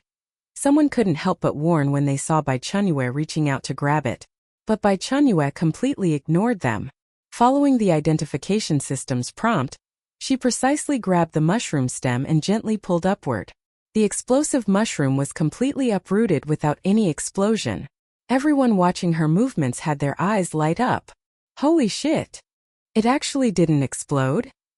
Several surrounding players widened their eyes, unable to believe what they were witnessing. What's going on? Old Lu stepped on one and it exploded immediately, so why is she fine? The woman with glasses pushed up her frames, her face full of confusion. Could it be luck? Bullshit luck. Look at her technique, she clearly knows the trick. The people around her thought she was insane when they saw her harvesting explosive mushrooms. Is she crazy? Those things explode. Little girl, if you want to kill yourself, don't do it like this. Stay away, don't get blown up by her. Bai Chenyue paid no attention to their discussions and continued following the system's instructions, single-mindedly harvesting her arsenal. 1, 2, 3. Each explosive mushroom was carefully placed into her leaf container, and she quickly collected over a dozen. I get it now, you have to grab the stem, not touch the cap. That guy earlier touched the cap and that's why it exploded. A young player carefully observed Bai Chenyue's movements and concluded. Bai Chenyue's movements continued as she grabbed another explosive mushroom stem and slowly pulled it upward. The explosive mushroom was completely uprooted and indeed didn't explode. That's exactly it, the young player excitedly shouted. A boy wearing a baseball cap and student uniform had his eyes light up. I know. She's planning to use these things as weapons. As soon as he finished speaking, several bold players immediately gathered around, their eyes shining brightly as they stared at the remaining explosive mushrooms. You're right. These mushrooms are natural grenades. Even more badass than the training grenades I handled during military training. Whoever dares to steal my mushrooms, I'll blow them to pieces. With these explosive mushrooms, let's see if those robbery bastards still dare to mess with us. Instantly, several reckless individuals joined the explosive mushroom digging operation. They imitated Bai Chenyue's movements. Grab the stem, lift gently, collect. Their movements clumsy yet careful. Damn, why is this one so slippery? Don't use force. Be gentle. Gently holding your little feet, one player said while sticking out his butt, both hands gripping the stem as if facing a formidable enemy. Bai Chenyue glanced at them and accelerated her collection speed. She didn't want to give these good things away to these people. 10 minutes later, the entire area's explosive mushrooms were completely cleared, leaving only small holes in the ground. Several players hugged their respective spoils of war, their faces filled with excitement. I'm not afraid of anyone now, the uniformed student patted his chest. If that scar-faced man dares to come again, I'll blow him up until he can't take care of himself. Exactly. Let's see who still dares to steal our mushrooms. Bai Chenyue silently counted her harvest, a slight smile curling at the corner of her mouth. 43 explosive mushrooms. Enough to make anyone who tried to mess with her regret it. Bai Chenyue stored her arsenal and turned to walk deeper into the mushroom forest. Now that she had these natural bombs in hand, she didn't need to fear even if she encountered that scar-faced man's gang. The deeper she went, the quieter her surroundings became. After passing through a patch of trees, A massive milky white glowing mushroom carpet spread across the ground, covering an area at least the size of 10 football fields. The mushroom carpet's surface occasionally shimmered with fluorescent light, breathtakingly beautiful, yet carrying an indescribable eeriness. Item: Energy mushroom carpet. Status: contains massive energy here. The mushroom carpet is a manifestation of energy leakage. It can be used to grow vegetables in soil and nourish all plants, making them thrive. Note: congratulations on discovering Mushroom Star's treasure. Always dreaming of getting rich overnight. And now the opportunity has arrived, hasn't it? Bai Chenyue stared at the mushroom carpet, strong curiosity welling up in her heart. Energy core? That sounded quite extraordinary. She looked around, confirming no other players were nearby. Then a greedy glint flashed in her eyes. Such a good thing, it would be a waste not to take it. Seeing no one around, Bai Chenyue immediately began her relocation operation. She took out her entrenching tool from her space and carefully started digging from the edge of the mushroom carpet. With every piece she dug up, Bai Chenyue could feel a slight warmth coming from her hands. I'm rich, she happily calculated while working. With these mushroom carpets, I won't have to worry about growing anything in the future. Thinking back to her previous life when people would fight desperately over a single rotten cabbage, Bai Chenyue worked even harder. The mushroom carpet had a unique texture, both the toughness of mushrooms and a silk-like smoothness. This thing would be perfect if it could keep warm, Bai Chenyue muttered while collecting. Covering yourself with it in winter would probably work better than an electric blanket. She kept digging until evening when the rumbling in her stomach made her stop. Looking up, she had only dug up a tiny bit, not even 1/10. How long would this take? Bai Chenyue suddenly felt a bit exhausted. She decided to camp here tonight and continue digging first thing tomorrow morning. She was determined to strip all these mushroom carpets completely bare. Time was like a boy experiencing first love. It disappeared as soon as he started dating his girlfriend. At noon on the 6th day of survival time, Bai Chenyue finally shoveled up more than half of the mushroom carpet. In the distance, several players rushed out from deep within the mushroom forest in disarray, their faces filled with terror. Run! Those monsters are catching up. Damn, what the hell are these things? Bai Chenyue turned around and was instantly shocked by the scene before her. 3 giant caterpillar-like creatures were slowly crawling forward, each 3 meters tall, reaching a terrifying height of 8 meters when standing up. Their bodies were covered in dark green coarse hair, with 2 antennae nearly 1 meter long growing from their heads, the ends showing an eerie purple-red color. Item: Giant mycelium worm. Mushroom Star natives. Status: adult individuals with strong territorial awareness and aggression. They specifically eat mushrooms to grow. Antennae can release powerful shockwaves with a 15-meter attack range. Move slowly but have incredible strength. Skin has certain defensive capabilities. Note: congratulations on encountering Mushroom Star's indigenous residents. They specifically eat energy mushroom carpets, and you've dug up so much that you've become their mortal enemy. May you escape this calamity, my friend. Wishing you safety. Bai Chenyue looked at the description and cursed silently. Boom! The leading giant mycelium worm suddenly swung its antenna, and an unlucky player was struck, flying over 10 meters away and crashing heavily against a giant mushroom, immediately knocked unconscious. Other players scattered and fled, creating chaos on the scene. Bai Chenyue immediately took out a small gray-brown mushroom from her space and stuffed it into her mouth. Item: nimble mushroom. Status: after consumption, body weight decreases by 70%, movement speed increases by 300%, movement speed greatly enhanced, lasts 30 minutes. Note: natural lightness skill allowing water surface walking. After eating it, you become the peerless master from martial arts novels. Of course, the premise is not to get blown away by the wind. Chapter 12. The mushroom melted instantly in her mouth, a cooling sensation spreading through all her limbs. Bai Chenyue's body became as light as a feather, each step gliding 3 times her normal distance. Just as she prepared to find a safe corner to hide, an infuriated male voice exploded from behind her. Help! Someone save me! Bai Chenyue turned to look in the direction of the voice. A man wearing office attire was fleeing in panic, his originally crisp suit now covered in mud, his tie askew, looking utterly disheveled. Behind him, a giant mycelium worm was chasing him at a leisurely pace, about to catch up.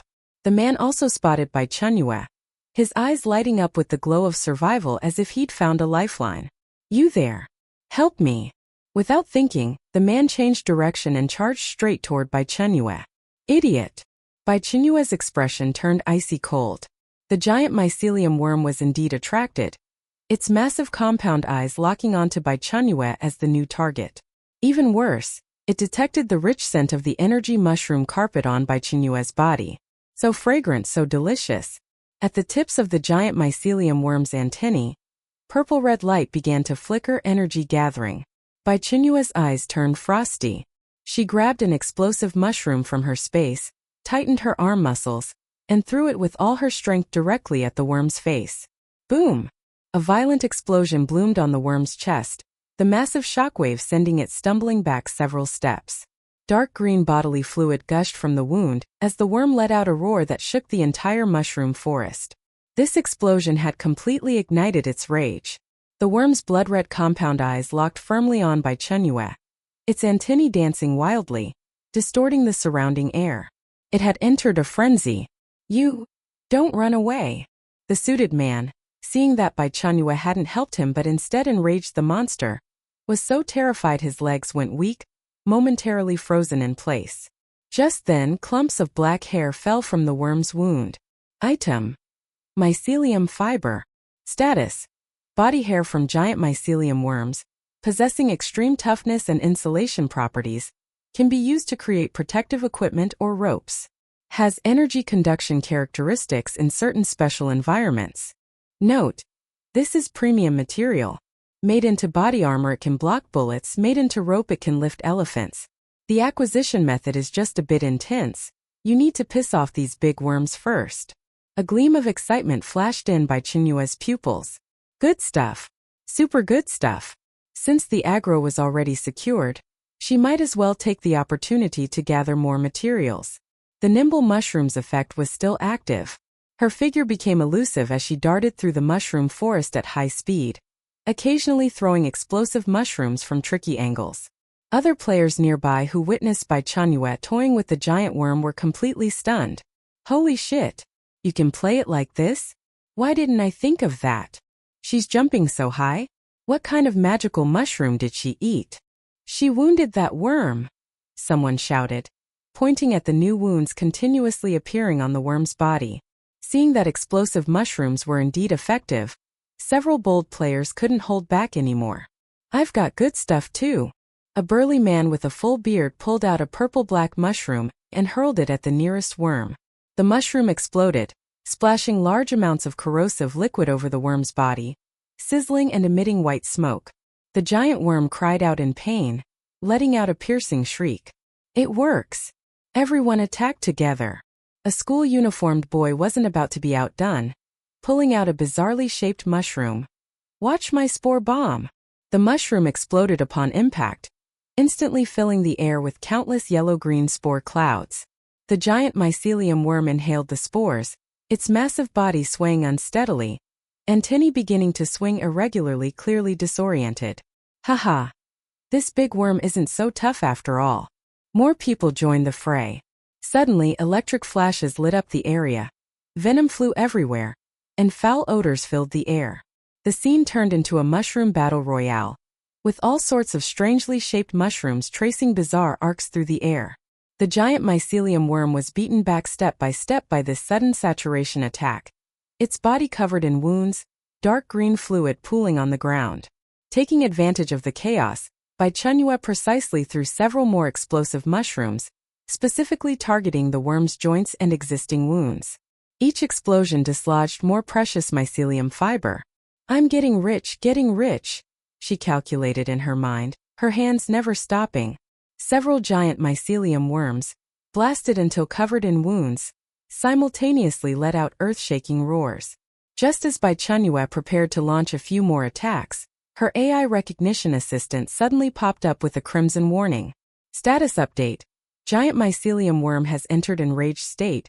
HP significantly decreased, currently emitting signals to call natural predators. Warning. When giant mycelium worms face life-threatening situations, they actively emit roars that attract their natural predators, thunder metal wing eagles. Through the eagles' attacks, they eliminate enemies and die together. Thunder metal wing eagles' combat power far exceeds giant mycelium worms.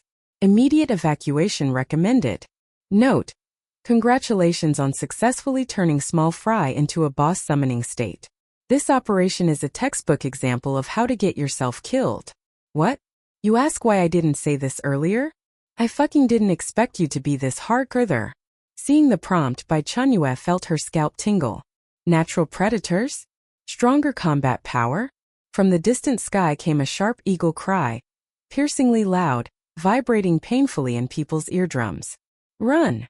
Without the slightest hesitation, Bai Chenyue turned and sprinted deep into the mushroom forest. The nimble mushroom's effect was still active.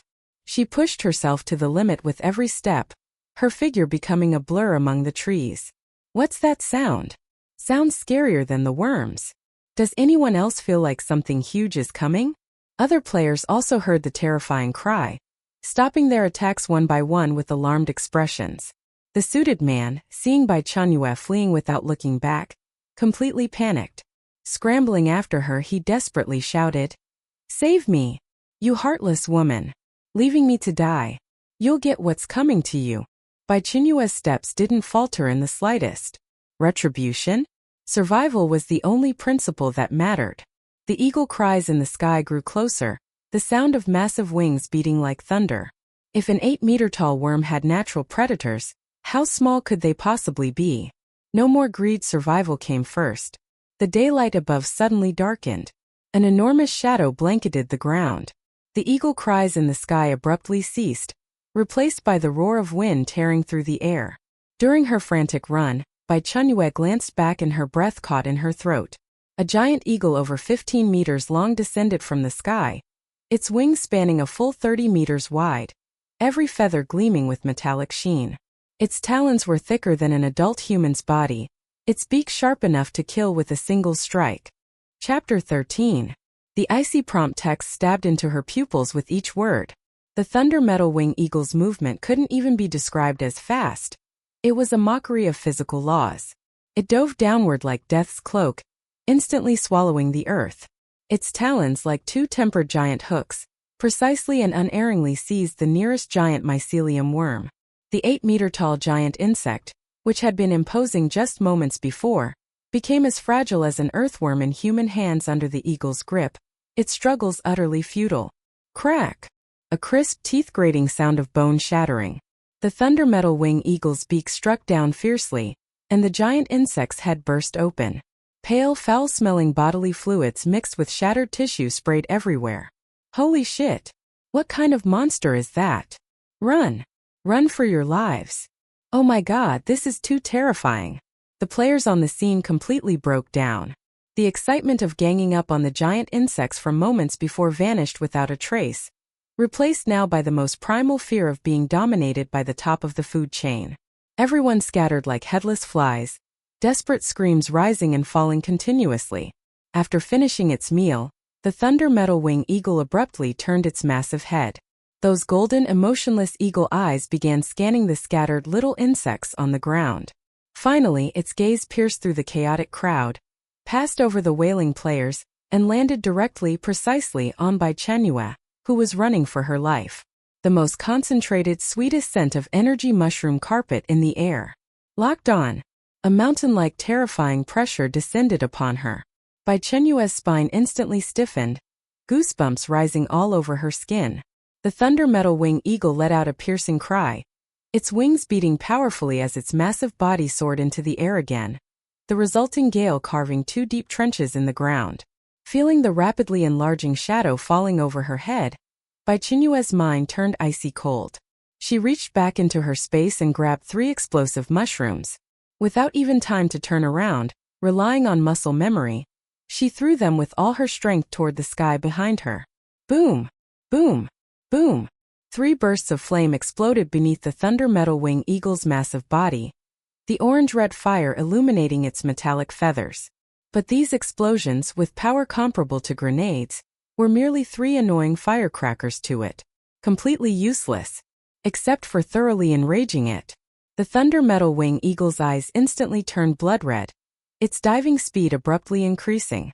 The howling wind turned into a shriek that tore through the air. The mushrooms on the ground were flattened in patches by the intense airflow, almost breaking. Bai Chenyue gritted her teeth. The nimble mushroom effect still had over 10 minutes left. She pushed her physical abilities to the limit, madly leaping and weaving through the mushroom forest. Every landing, every push-off was a race against death. Just as the thunder metal wing eagle's talons, thicker than her body, were about to touch her back, a dying giant mycelium worm fearlessly charged out from the side, using its remaining tentacles to launch one final attack against its natural predator. Perfect opportunity. Bai Chenyue seized this fleeting opening and dove into the densest part of the mushroom forest nearby. The mushrooms here grew exceptionally well, each one as tall as a person, their caps layered upon layers, forming perfect cover for her. She plunged deep into the forest, using the nimble mushroom effect to leap rapidly among various strangely shaped plants.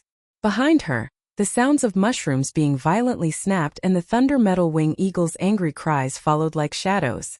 This part of the forest was dimly lit, the tall fungal plants blocking out the sky, the ground covered with thick, soft moss that made no sound when stepped on. Bai Yu found a giant mushroom with a hollow base and slipped inside. She breathed heavily, her heart pounding like a drum in her chest, almost leaping out of her throat. The feeling of narrowly escaping death wasn't pleasant, especially when the danger hadn't passed. The thunder metal wing eagle's piercing cries still circled overhead. The creature clearly hadn't given up. She stared at her hand where a new prompt appeared. Time passed minute by minute. The destruction sounds overhead grew closer, the crashes of falling trees seeming right beside her ears. Each loud crash made Bai Chenyue's heart twitch in response. Fine beads of cold sweat formed on Bai Chenyue's forehead. Just then her gaze was caught by a cluster of strangely shaped mushrooms growing on a rotten log. Chapter 14. Item: Stench Concealment Mushroom. Status: inedible. When crushed and applied to the body, the emitted stench can cover one's own scent, lasting for 3 hours. Note: congratulations on finding a natural skunk simulator. Friendly reminder: this thing can stink so badly you won't be able to eat for 3 days, but it's better than being eaten yourself. Found it. A glimmer of light flashed in Bai Chenyue's eyes as she immediately reached out to pick it. The moment her fingertip touched the mushroom cap as black as a ghost's claw, an indescribable stench burrowed into her nostrils like a stubborn parasite. The odor had incredibly rich layers. The top notes were 3-month-old rotten salted fish, the middle notes were rotten eggs baking under scorching sun, and the base notes carried the lingering ammonia scent of an old public toilet. 3 layers of assault shot straight to the top of her head. Ugh! Her stomach churned violently, and Bai Chenyue nearly vomited on the spot. She forcibly suppressed her physical disgust, but her movements didn't hesitate in the slightest as she quickly picked 7 or 8 stench concealment mushrooms and wrapped them in several large leaves. In the face of survival, dignity and cleanliness were worthless. Hiding back inside the hollow root of the giant mushroom, Bai Chenyue didn't waste a single moment. Using the back of her entrenching tool, she mashed the mushrooms into a sticky, black fluid-oozing paste. As the mushroom bodies were destroyed, that biochemical weapon-level stench became even more intense, almost forming a substantial mental pollution that made people dizzy and blurred their vision. Bai Chenyue held her breath, closed her eyes, grabbed a handful of the cold, slimy black paste, and expressionlessly smeared it all over herself. From her hair to her cheeks, from her neck to her arms, down to every inch of skin beneath her clothing. She applied it with extreme care, not missing any corner that might leak her scent. When the stench completely covered her entire body, at that moment the sharp cries of the thunder metal wing eagle circling overhead clearly carried confusion. Having lost that target emitting a lethally tempting scent, after circling aimlessly in the air a few times, it flew off into the distance. The crisis was temporarily resolved. Leaning against the inner wall of the mushroom hollow, Bai Chenyue's tense nerves finally relaxed slightly, but the churning sensation in her stomach could no longer be suppressed. However, she only dry heaved a few times before forcibly enduring it. This wasn't the time for weakness. She cautiously peeked out, carefully observing her surroundings, And only after confirming the Sky Overlord had truly left did she murmur to herself, "Let's go, we can't stay here long." Although she had dealt with the aerial overlord, who knew what even more bizarre things might be hiding in this strange mushroom forest. She trudged through the forest, stepping unevenly. The stench on her body was so unbearable that even she could hardly stand it, every breath testing her willpower. But this natural protective suit also brought unexpected benefits. Many small predators in the forest smelled this odor and kept their distance, which could be considered a form of indirect protection. After traveling alone for about half an hour, the trees ahead gradually thinned, revealing a small clearing. In the center of the clearing was a pool of clear, bottom-visible water, surrounded by mushrooms emitting soft white light that illuminated this small area as bright as day, like a fairyland. Water. Seeing that clear pool, Bai Chenyue almost instinctively wanted to rush over and thoroughly wash off the disgusting filth covering her body. Her gaze passed over the pool and landed on several figures by the water's edge, sitting or lying down for people in total. Leading them was the scar-faced man with the ferocious scar on his face. Character: scar-faced man.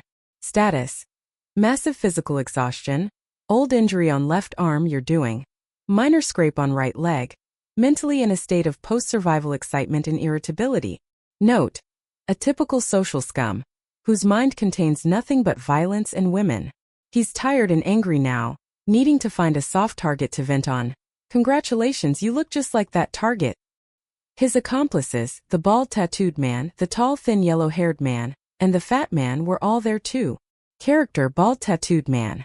Status: fractured left arm, hastily fixed with cloth strips, mobility limited, extremely unstable emotions. Note: strong limbs but simple mind, the scar-faced man's most loyal enforcer. However, he's currently in a one-armed hero state with half his combat power. Character: tall thin yellow-haired man. Status: still shaken, physically exhausted, high hunger level, greedy and shifty-eyed. Note: a standard fence-sitter who bullies the weak and fears the strong. Not much combat ability but skilled at fanning flames and kicking people when they're down. Character: fat man. Status: basically intact, but breathing difficulties from running too hard, sitting on the ground panting heavily. Note: pure filler, more timid than a mouse, would be the first to run in a real fight. These men all looked utterly disheveled, with injuries of varying severity, clearly having narrowly escaped from the thunder metal wing eagle's claws. The scar-faced man was using a torn cloth to rebandage the already inflamed wound on his arm. Almost the moment Bai Chenyue saw them, they also smelled the intense, impossible-to-ignore stench carried by the wind, all turning their heads with wrinkled noses. Their eyes met. The air instantly froze. The scar-faced man's eyes first flashed with intense disgust, but when he clearly saw that cold, beautiful face still discernible beneath the black paste, the muscles on his face twitched violently. Then, a smile mixing delight and cruelty slowly bloomed at the corner of his mouth. "I was wondering who the hell smelled so bad. Turns out it's you, little beauty." He licked his chapped lips, slowly stood up, his muddy eyes scanning Bai Chenyue up and down, filled with undisguised malice and possessiveness. "Truly, heaven has roads but you won't take them. Hell has no doors yet you break in." The bald man and the others also stood up one by one, sneering as they slowly closed in a semicircular encirclement, completely blocking Bai Chenyue's retreat path deeper into the mushroom forest. Bai Chenyue's expression didn't change at all, remaining as calm as deep water. Her right hand, however, silently reached behind her back into the leaf bundle filled with various mushrooms. What a coincidence!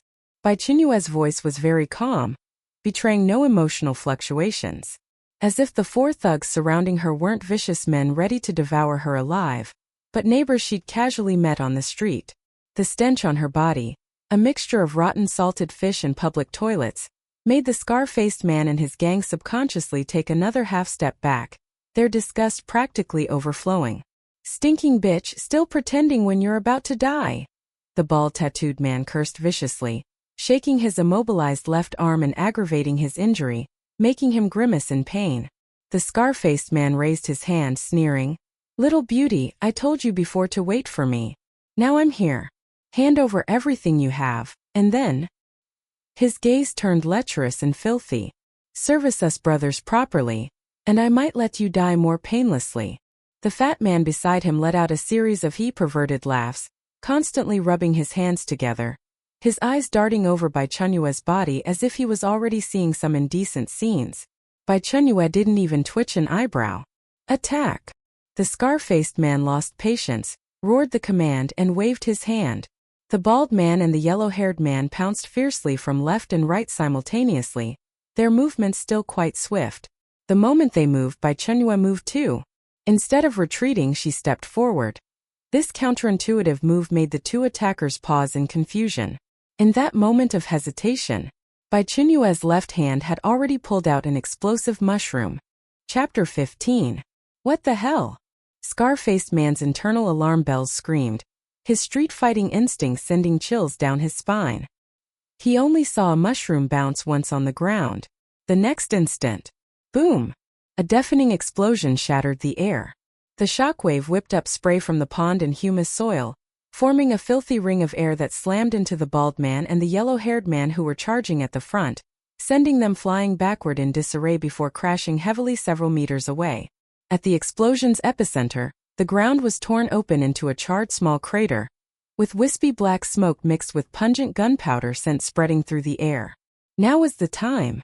While the explosion's roar still echoed in everyone's minds, while all attention was captured by that burst of flame, Bai Chenyue moved. Her figure showed no hesitation, not even glancing at the two men blasted into disorientation. Her body lowered, center of gravity sinking, arm muscles bulging as she swung the entrenching tool in her hand at an extremely tricky angle, tracing a ground-hugging semicircle. The wind whistled. Her target was the fat man standing in place, momentarily frozen stiff from shock. Crack! A sickening bone-cracking sound clearly pierced through the explosion's aftermath, followed immediately by the fat man's ear-piercing, pig-slaughtering howl. His massive body collapsed as if its main support had been pulled out, crashing to the ground, hands desperately clutching his leg twisted at an unnatural angle, rolling in agony with snot and tears streaming down his face. From throwing the explosive mushroom to crippling the fat man, the entire process flowed seamlessly without the slightest hesitation. Scar-faced man and the only remaining standing yellow-haired man were completely dumbfounded. Their brains hadn't even fully processed the explosion information before their combat strength was reduced by 1. This seemingly frail girl reeking of foul odor moved with more decisiveness and ruthlessness than the most vicious felons they'd seen in prison. This wasn't the reaction and methods an ordinary survivor should possess. Damn it! Spread out. Don't stand together. Don't let her throw that thing again. Scar-faced man, being the leader, was the first to break free from shock. He roared, warning his dazed companions while simultaneously drawing a gleaming cold dagger from his waist. The blade still bore dark red bloodstains. Whether from others or himself remained unknown. His eyes bloodshot, he stared fixedly at Bai Chenyue like a thoroughly enraged beast, lunging forward violently. Meanwhile, the yellow-haired man, enduring tinnitus and dizziness from the explosion, moved to flank her from another direction. Having succeeded with one strike, Bai Chenyue showed no desire to prolong the fight. Her toes lightly touched the slippery ground as her body drifted backward gracefully, instantly creating a deadly 5 to 6 meter distance from the two men. She now stood like a porcupine covered in sharp quills, quietly waiting, ready to puncture anyone who dared approach recklessly. Little bitch, got the guts to stop using mushrooms. The yellow-haired man, seeing her retreat, gained some courage and shouted with false bravado. Bai Chenyue couldn't even be bothered to lift her eyelids. She merely swept a calm, dead-person gaze over the yellow-haired man. Then she slowly raised both hands, left and right, each holding another explosive mushroom identical to the previous one. Her eyes seemed to say, "I'll keep using them. What are you going to do about it?" Silent contempt proved far more damaging than any malicious curse. Scar-faced man and the yellow-haired man's charging steps halted as if blocked by an invisible wall, stopping abruptly in place. Apprehension was written all over their faces. They didn't dare approach recklessly, fearing being blown to pieces. Bai Chenyue didn't want to waste ammunition either. She was waiting for a better opportunity. The scene fell into an eerie standoff. The air filled only with the fat man's painful moans and the heavy panting of Scar-faced man's group. Scar-faced man's mind raced furiously. 1 against 3, with one already severely injured. This woman's methods were too bizarre. Those exploding mushrooms impossible to guard against. Charging head-on would likely end badly. His eyes turning vicious, he shot a meaningful glance at the yellow-haired man and the blood-covered bald man who had just scrambled up from the ground. Split up. Flank her. I don't believe her mushrooms are endless. At his command, the three immediately formed a triangular formation, slowly advancing from 3 directions while maintaining sufficient distance to ensure one mushroom couldn't hit 2 people simultaneously.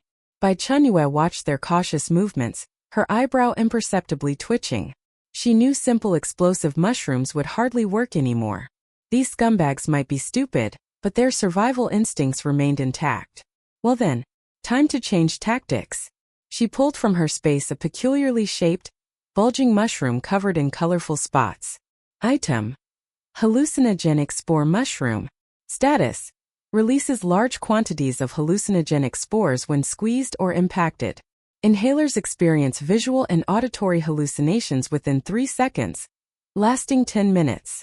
Note: want to see tough guys dance Swan Lake? Want to hear thugs sing lullabies? With this mushroom, the world is yours. Friendly reminder: this thing doesn't have friend or foe identification system. You might get affected too. Her wrist flicked, accurately throwing it at the empty space between the bald man and yellow-haired man. Pop! The mushroom burst open as expected. A thick, bizarrely sweet-smelling multicolored smoke erupted like a volcanic explosion, instantly gushing forth. The smoke spread rapidly, enveloping scar-faced man in the blink of an eye and quickly spreading toward the immobilized bald man and yellow-haired man. What the hell? Cough cough. Scar-faced man, caught off guard, inhaled several mouthfuls of colored smoke. One moment, his expression was ferocious. The next, he suddenly threw away his dagger, kneeling before a giant mushroom-covered tree while wailing uncontrollably, frantically kowtowing until the ground thumped loudly. Mom! Mom! I'm back. I miss you so much. The colored smoke quickly drifted toward the bald man and yellow-haired man. As the smoke entered their nostrils, the yellow-haired man's body began shaking uncontrollably violently, his immobilized posture collapsing. He suddenly started jumping in place, dancing wildly, left hand on hip, right hand forming an orchid gesture, his butt swaying with a flirtatious rhythm while humming under his breath. Can't escape no matter how I fly this flowery world, turns out I'm just a drunken butterfly. The bald man's situation proved even more horrifying. Regaining mobility, he suddenly went berserk, wildly swinging his knife at empty space. Don't come any closer. I'm a straight guy, damn it. Don't approach. I'd rather die than be a bottom. He shouted while retreating in terror, as if witnessing some worldview-shattering horrifying scene. The scene descended into complete pandemonium. The moment the smoke spread, Bai Chenyue had already taken out a prepared gas mask from her space and put it on. She couldn't care less about these scumbags' survival. Spare them today, they bring greater trouble tomorrow. So, just die. Bai Chenyue's eyes turned icy cold. She pulled out one explosive mushroom after another from her space. 1, 2, 3. Chapter 16. She took out the remaining dozen or so explosive mushrooms, holding them in her arms. Then she moved to a safe distance, swung her arm in a wide arc, and threw them with all her might. The explosive mushroom traced a precise and merciless parabola, landing right in the middle of the men still trapped in their hallucinations. The moment she threw it, Bai Chenyue turned and ran. Behind her, a series of explosions so dense they almost merged into one continuous roar erupted. Boom! Boom boom boom kaboom! The blasts came one after another, deafeningly loud. The violent shockwaves slammed hard against Bai Chenyue's back, shoving her forward and making her stagger several steps. Piercing screams burst forth for only a moment before being completely drowned out by the even more ferocious explosions. Bai Chenyue didn't look back, plunging headfirst into the deeper, darker parts of the mushroom forest. This time they should be completely dead, right? A saturation bombing with over a dozen explosive mushrooms in such a confined space had enough power to tear even steel into fragments. If they could still survive that, she wouldn't mind personally sending them on their way. The moment she ran out of the hallucinogenic spore smoke's range, She deftly removed her gas mask, and with a thought it disappeared from her hand, stored away in her space. A burning, stinging sensation spread through her lungs. The exhilaration from the adrenaline was slowly receding, replaced by the fatigue from intense exertion. She didn't know how long she had been running, only stopping when she was sure there was no more danger.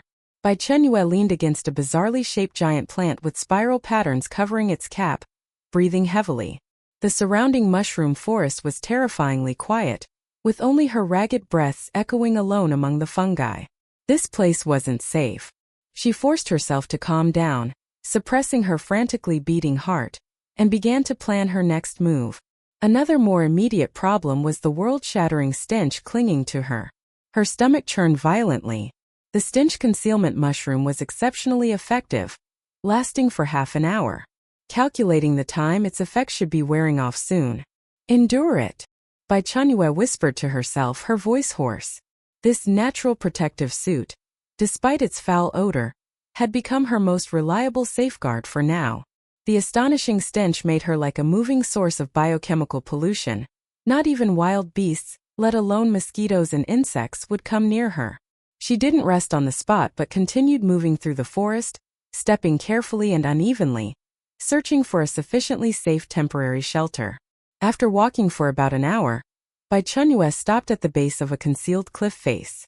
There was a naturally formed cave in the cliff, its entrance mostly concealed by hanging vines.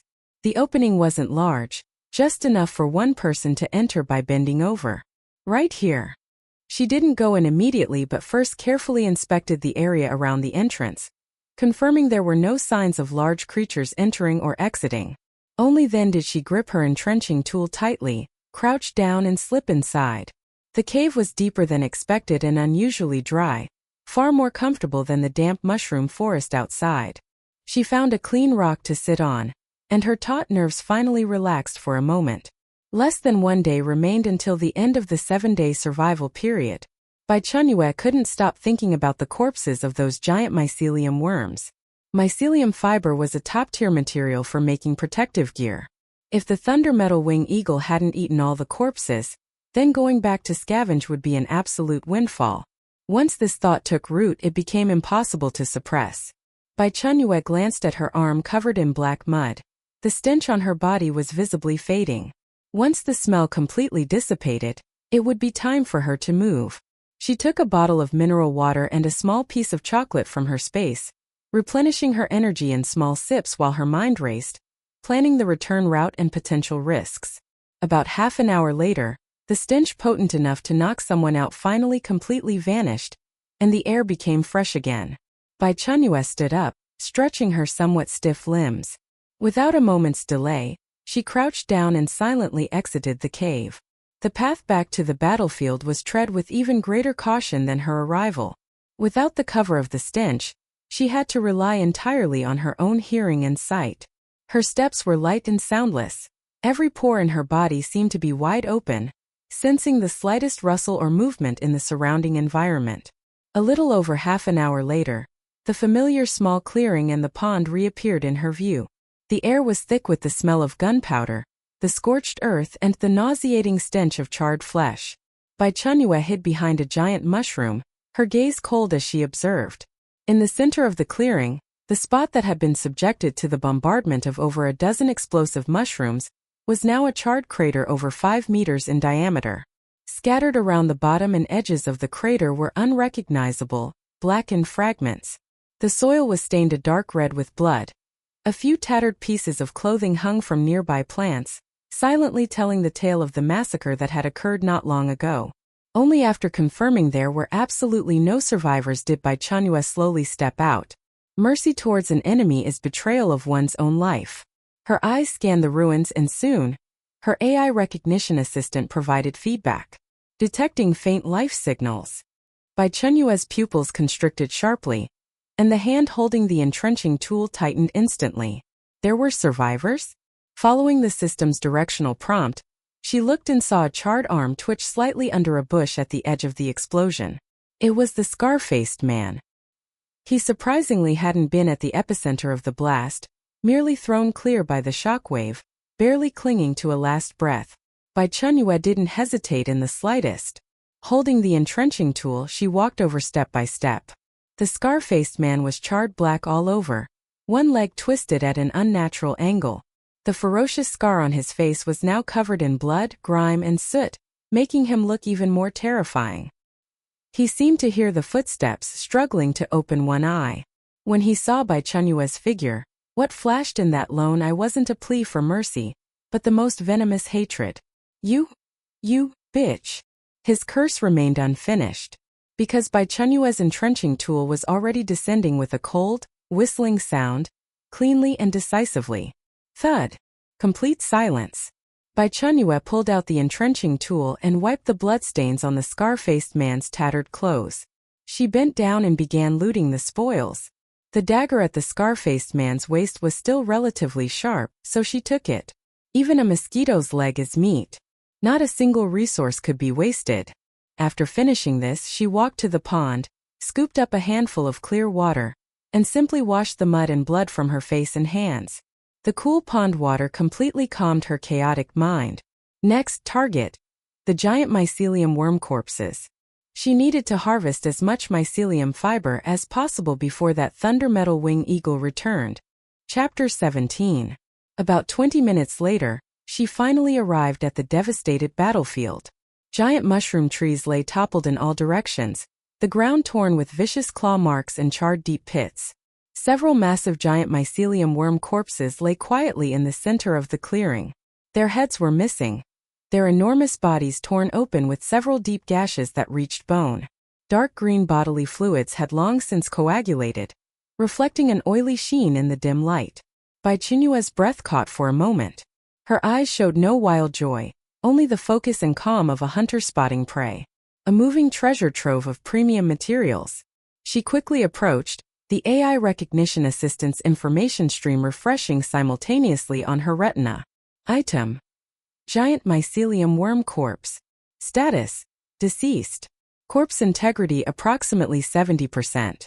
Mycelium fiber activity within is deteriorating at 0.8% per minute. Please collect promptly. Note: don't just stand there, get to work. This thing is like fresh tuna. It loses value over time. Wait any longer and the fibers will age, only good for making mops. Time was critical. With a thought, Bai Chenyue summoned the blood-stained entrenching tool into her hand. She leaped up, landing steadily on the worm corpse's rough skin, feeling its tough texture beneath her feet. Without a moment's hesitation, she aimed at the intact areas covered with dense black hair and scraped down with all her strength. Clang! The entrenching tool's edge rubbed against the resilient skin, sparking faintly. The toughness of the mycelium fibers exceeded her expectations. This wasn't hair at all. It was clearly flexible metal wire.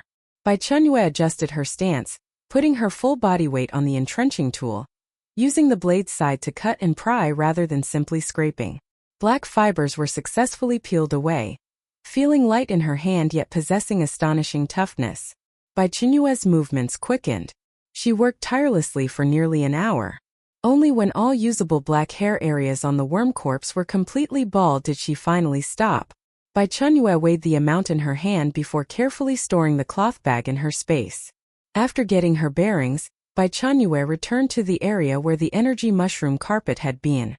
Continue digging. Such a good thing like the energy mushroom carpet. Would be foolish not to take it. She felt like a diligent hamster, frantically hoarding food before winter. Only when her stomach growled in protest did she stop working. She sat leaning against the edge of the excavated pit, taking out the bread and bottled water she had prepared from her space, quickly replenishing her energy.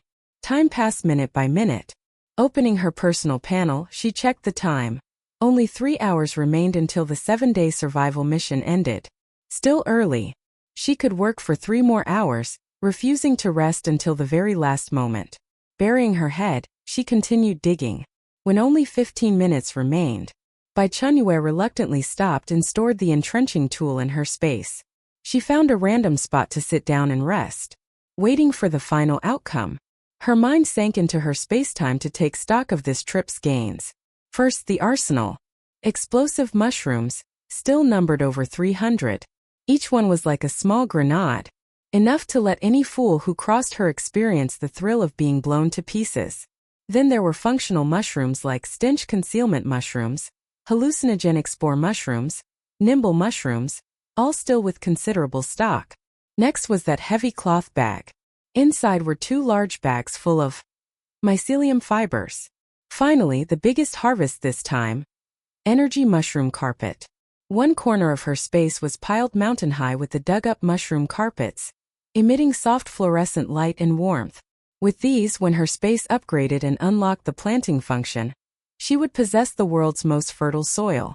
While the outside world fought bloodily over a few sprouting potatoes, her space would be a fragrant, spring-like garden filled with melons and fruits. Bai Chenyue silently calculated all this in her heart. Explosive mushrooms, mycelium fibers, energy mushroom carpet. Just as she was slowly savoring this unprecedented, immense sense of security, that cold mechanical voice abruptly sounded simultaneously in all surviving players' minds. System announcement. Mushroom Star 7-day survival mission has ended. Commencing final settlement. All players will be transported to the settlement space in 10 seconds. 10-9-8. Bai Chenyue slowly opened her eyes, her expression calm and unruffled. Finally over. The moment the countdown reached 0, the cave before her eyes, the colorful mushroom forest, everything seemed erased by an invisible hand. Light and shadow twisted, colors faded away. Her surroundings became absolute pure white, with solid ground beneath her feet and endless sky above. The entire world was empty, terrifyingly quiet. Settlement beginning. Please name yourself. This nickname will be used for leaderboard display. A semi-transparent virtual input box quietly appeared before Bai Chenyue. Leaderboard? After thinking for a moment, her slender fingers casually typed a few words on the virtual keyboard. Who's that guy? A completely inconspicuous, even somewhat casual name. Nickname confirmation successful. Generating leaderboard. The next second, an enormous golden list dramatically unfolded in the pure white space. At the top of the list, a line of flamboyant characters emitted dazzling light. Mushroom Star Survival Mission Leaderboard. Countless players' names and data began rapidly scrolling, refreshing, and finally settling on the list. First place. Who's that guy? Mission completion time. 38 hours. Second place, King. Mission completion time. 81 hours. Third place, Military Soul. Mission completion time. 109 hours. Chapter 18. Back to reality. Bai Chenyue pulled up the leaderboard, but didn't recognize any familiar names. The mechanical voice sounded again. Rewards distribution starting. Congratulations to Who's That Guy for completing the mission in first place. Rewarded with 10,000 game coins, additional material rewards of purified mineral water, 500 milliliters, X10, and rye bread X10. Items have been stored in the game inventory. With a thought from Bai Chenyue, a roughly packaged piece of bread appeared in her hand. She weighed it in her palm. The bread was heavier than expected, at least 2 or 3 pounds. It looked like factory-produced military rations, hard enough to crack walnuts. Item, rye bread. Status, basic game mission reward, unlimited shelf life, texture comparable to bricks. Note, congratulations on obtaining the legendary biological weapon. This thing is hard enough to knock out a cow. We recommend you keep it as a collection. It can serve as a brick in critical moments even better than an actual brick. By the way, its taste matches its hardness perfectly. Bai Chenyue's lips twitched. This damn system's sarcasm was still as sharp as ever. She tried to take a bite, and her teeth were immediately shocked by the hardness upon contact with the bread's surface. This thing really could be used as a weapon, and a blunt weapon that could kill with one hit at that. Holy crap, is this bread or stone? She muttered, decisively storing this biological weapon in her space. The game's settlement wasn't finished yet. The top 3 players on the leaderboard will receive special rewards. First place, Who's That Guy? Reward, Universal Translation. Bai Chenyue's personal information panel appeared before her, and she saw a universal translation skill in the skills section. Player, Who's That Guy? Skill, Universal Translation. Passive can understand and comprehend the language or pheromones of all intelligent beings, non-intelligent beings, plants, and even mechanical units. AI recognition assistant. Passive can identify all items. Cannot be upgraded. Her gaze fell on the universal translation icon. Skill. Universal translation. Status. Passive skill. Permanently active. Note. Congratulations on obtaining a God-tier support skill. Now you can have intimate conversations with the dog downstairs that curses at you every day. And understand if old Wang's potted plant next door is complaining about you peeking at his wife. Friendly reminder. Knowing too much isn't always a good thing. This reward. Waves of emotion surged in Bai Chenyue's heart. Understanding the language of everything? Wait, why wasn't the space mentioned? Could this be a special cheat ability? Not counted within the game? Reward distribution completed. Initiating return transmission. 3, 2, 1. The pure white space before her began to twist and shatter, transforming into countless points of light. The feeling of weightlessness struck again. Bai Chenyue's eyes snapped open. She was still lying in bed. She grabbed her phone and checked the time. 7 a.m. The date was still the same day. 7 days in the game had only been 7 hours in reality. 1 day in the game world equaled 1 hour in the outside world. Absolutely unbelievable. That sleep had been utterly deep and disorienting. On Mushroom Star, every nerve had been stretched taut. For 7 days and 6 nights, she had slept very restlessly. Now, lying in her own soft bed, wrapped in familiar blankets, the bone-deep exhaustion truly washed over her.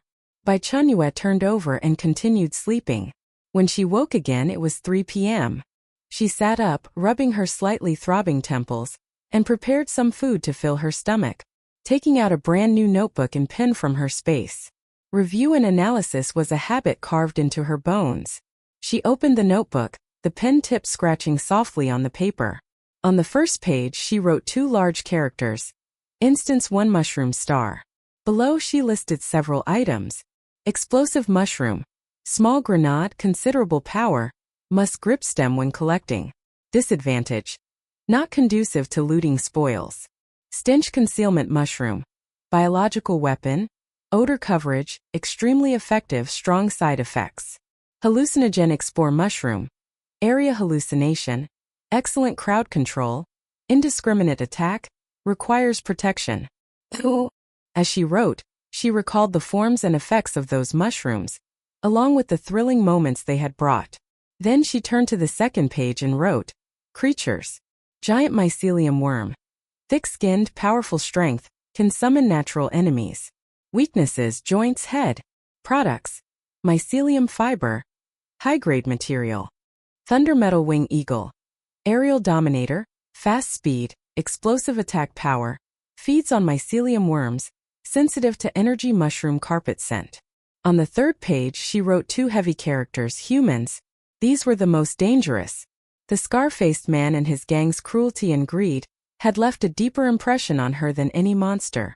There would definitely be more people like this in future games.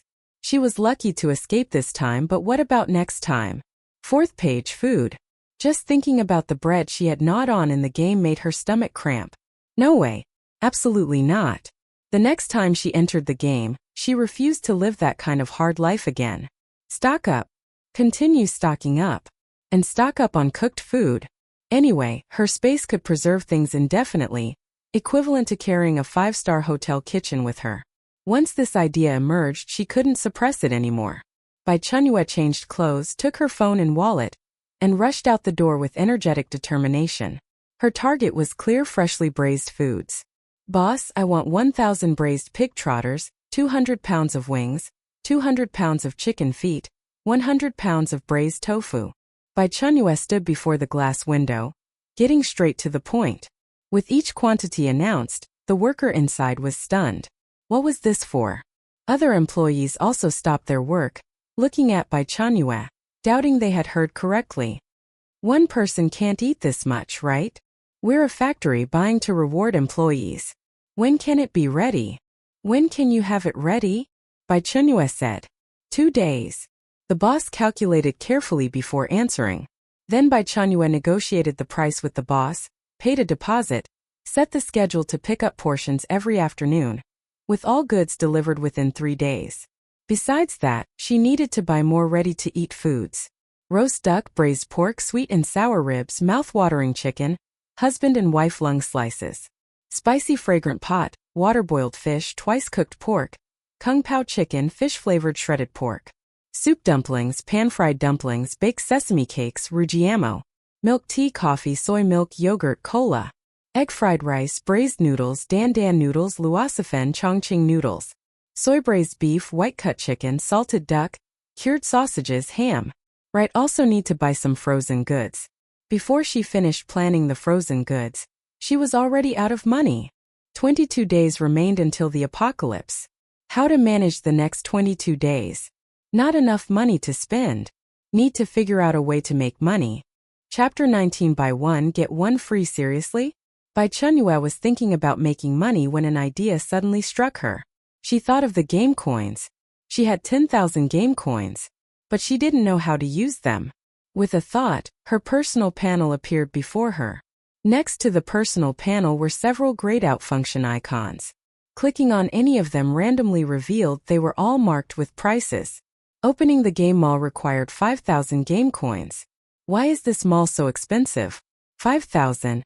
Bai Chenyue thought about it. She had already experienced the amazing things in the game. The items in the mall probably weren't ordinary either. Anyway, she had 10,000 game coins, so opening it shouldn't be a problem. Bai Chenyue decisively opened the mall. Deduction successful. 5,000 game coins. Remaining. 5,000 game coins. Congratulations to player Who's That Guy for successfully opening the mall. Becoming the first player globally to do so. Reward. 10,000 game coins. Global announcement. Congratulations to player Who's That Guy for successfully opening the mall. Becoming the first player globally to do so. Her balance instantly became 15,000. Bai Chenyue. So she didn't spend any money and actually made 5,000? Not bad. But what does this global announcement mean? Forget it, let's check out the mall first. The mall interface popped up, filled with dazzling array of products that made her eyes spin. In the upper left corner of the mall was a gray personal shop icon, priced at 100,000 game coins, with a small note below. After opening, you can list your own items for sale. 100,000?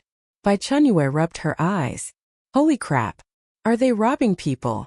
Her entire fortune was less than 10,000. She couldn't even reach the shop threshold. Forget it, she's not worthy. She turned her attention to the mall's products. There were many products and the only common point was that they were expensive. The mall's category menu expanded, revealing dense rows of products that made Bai Chenyue's head spin. Skill. Instant teleportation. Beginner. Upgradable. Price. 50,000 game coins. Note 1. Can perform spatial movement within 50 meters range.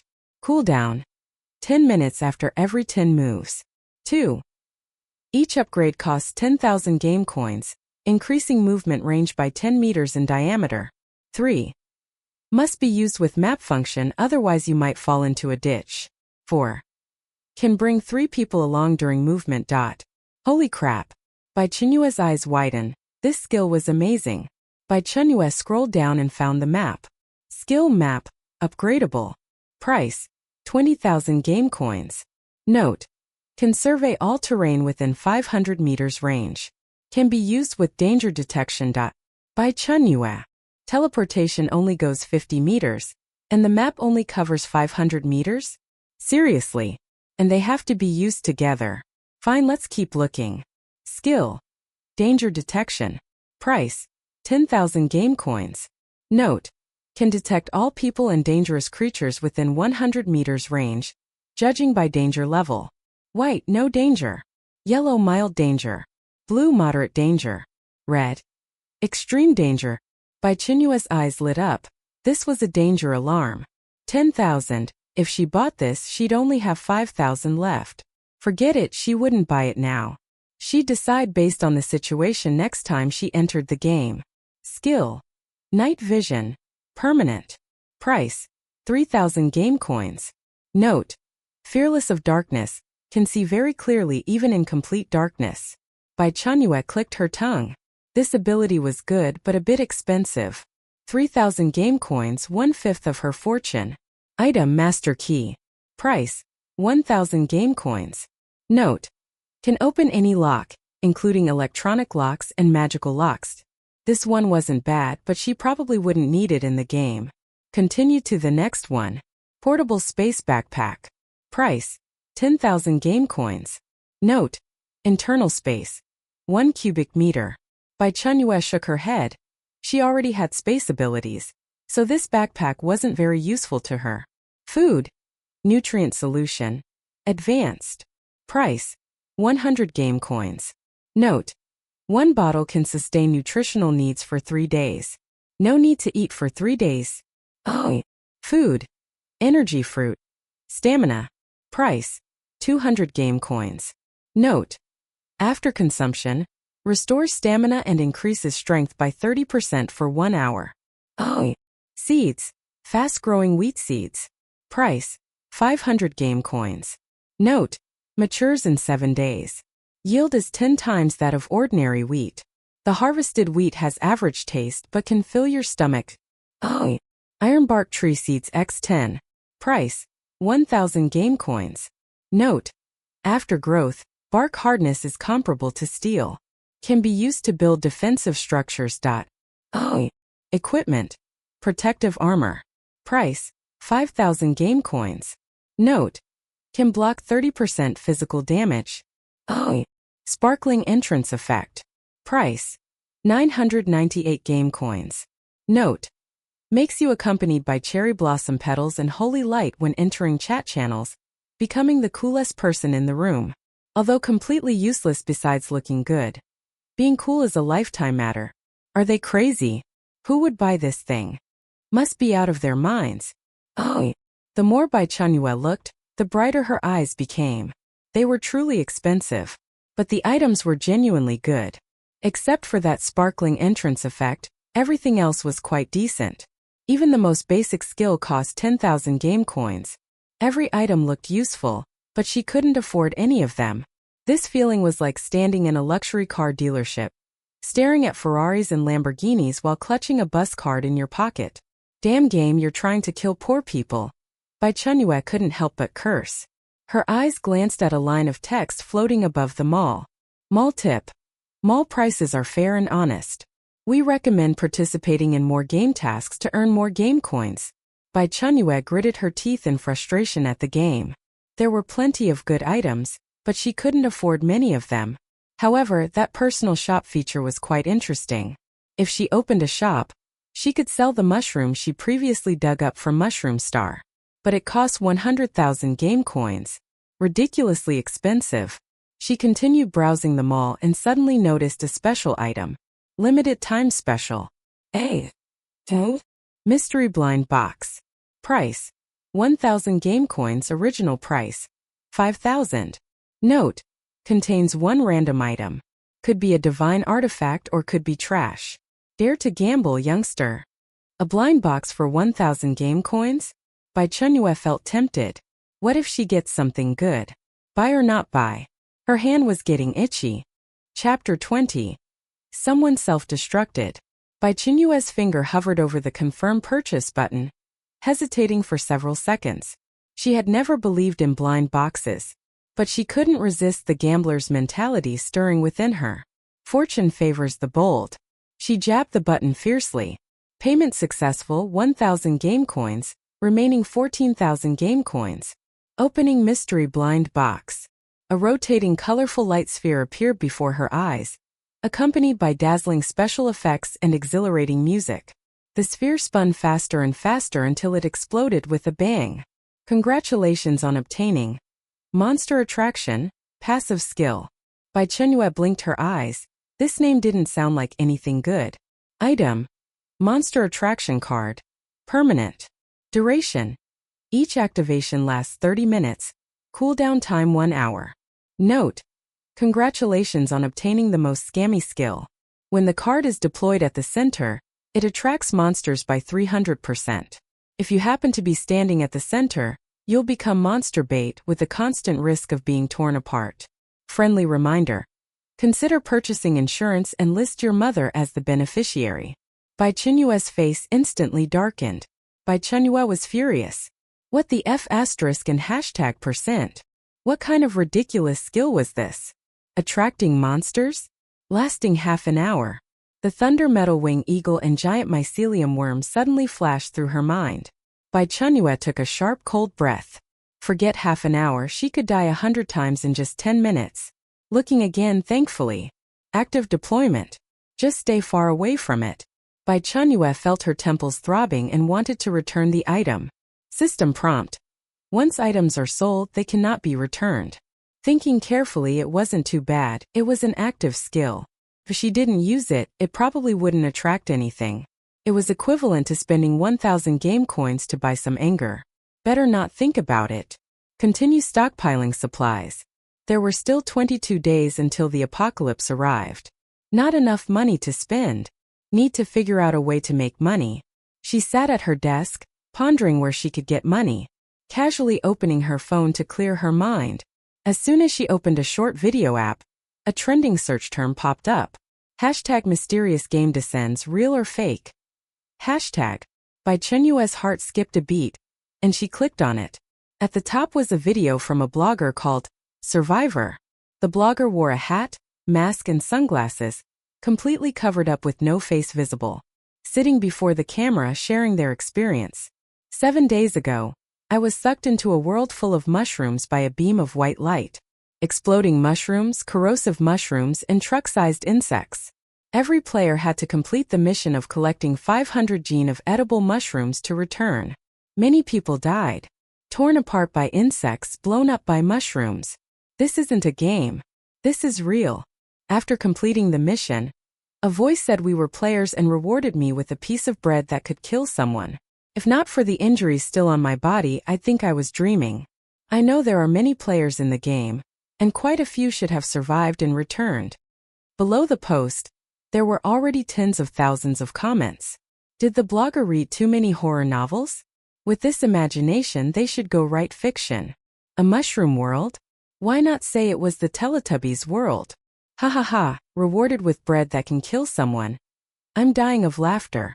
The blogger understands dark humor.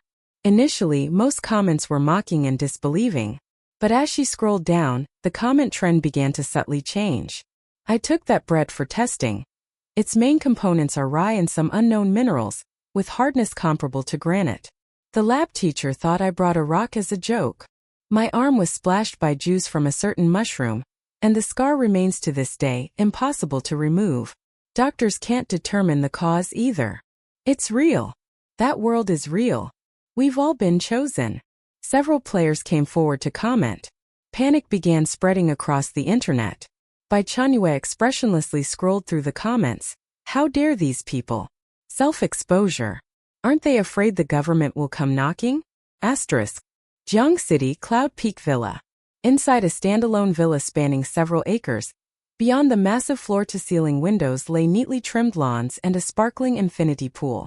In the spacious living room, a young man wearing a silk robe lounged on an expensive leather sofa. Zhao Zhe, 26 years old, a standard ultra-rich second generation. On the coffee table before him sat a cup of premium Blue Mountain coffee emitting wisps of steam, next to his casually discarded tablet. On the screen was precisely that trending search titled hashtag mysterious game descends, real or fake? Hashtag. Zhao Zhe picked up the coffee, took a gentle sip, his face carrying a hint of amusement and undisguised contempt. He clicked open the video posted by the blogger called Survivor. The blogger wore a gas mask, their voice somewhat comical due to voice changer processing, but the terror and lingering fear were impossible to conceal. This isn't a game. This is real.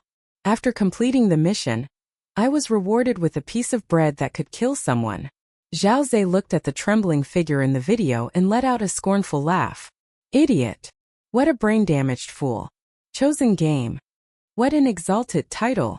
Being chosen itself meant transcending the ordinary human category, becoming heaven's chosen sons standing at the forefront of evolution. These fools actually treated this divine opportunity as a disaster, crying and shouting to make it public? Did they even understand what this meant? This meant they would lose their greatest advantage, information asymmetry.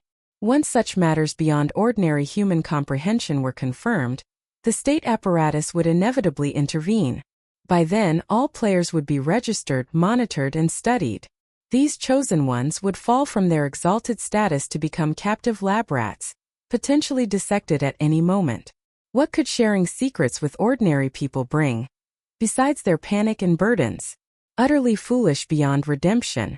Zhao Zhe recalled his own experience on Mushroom Star.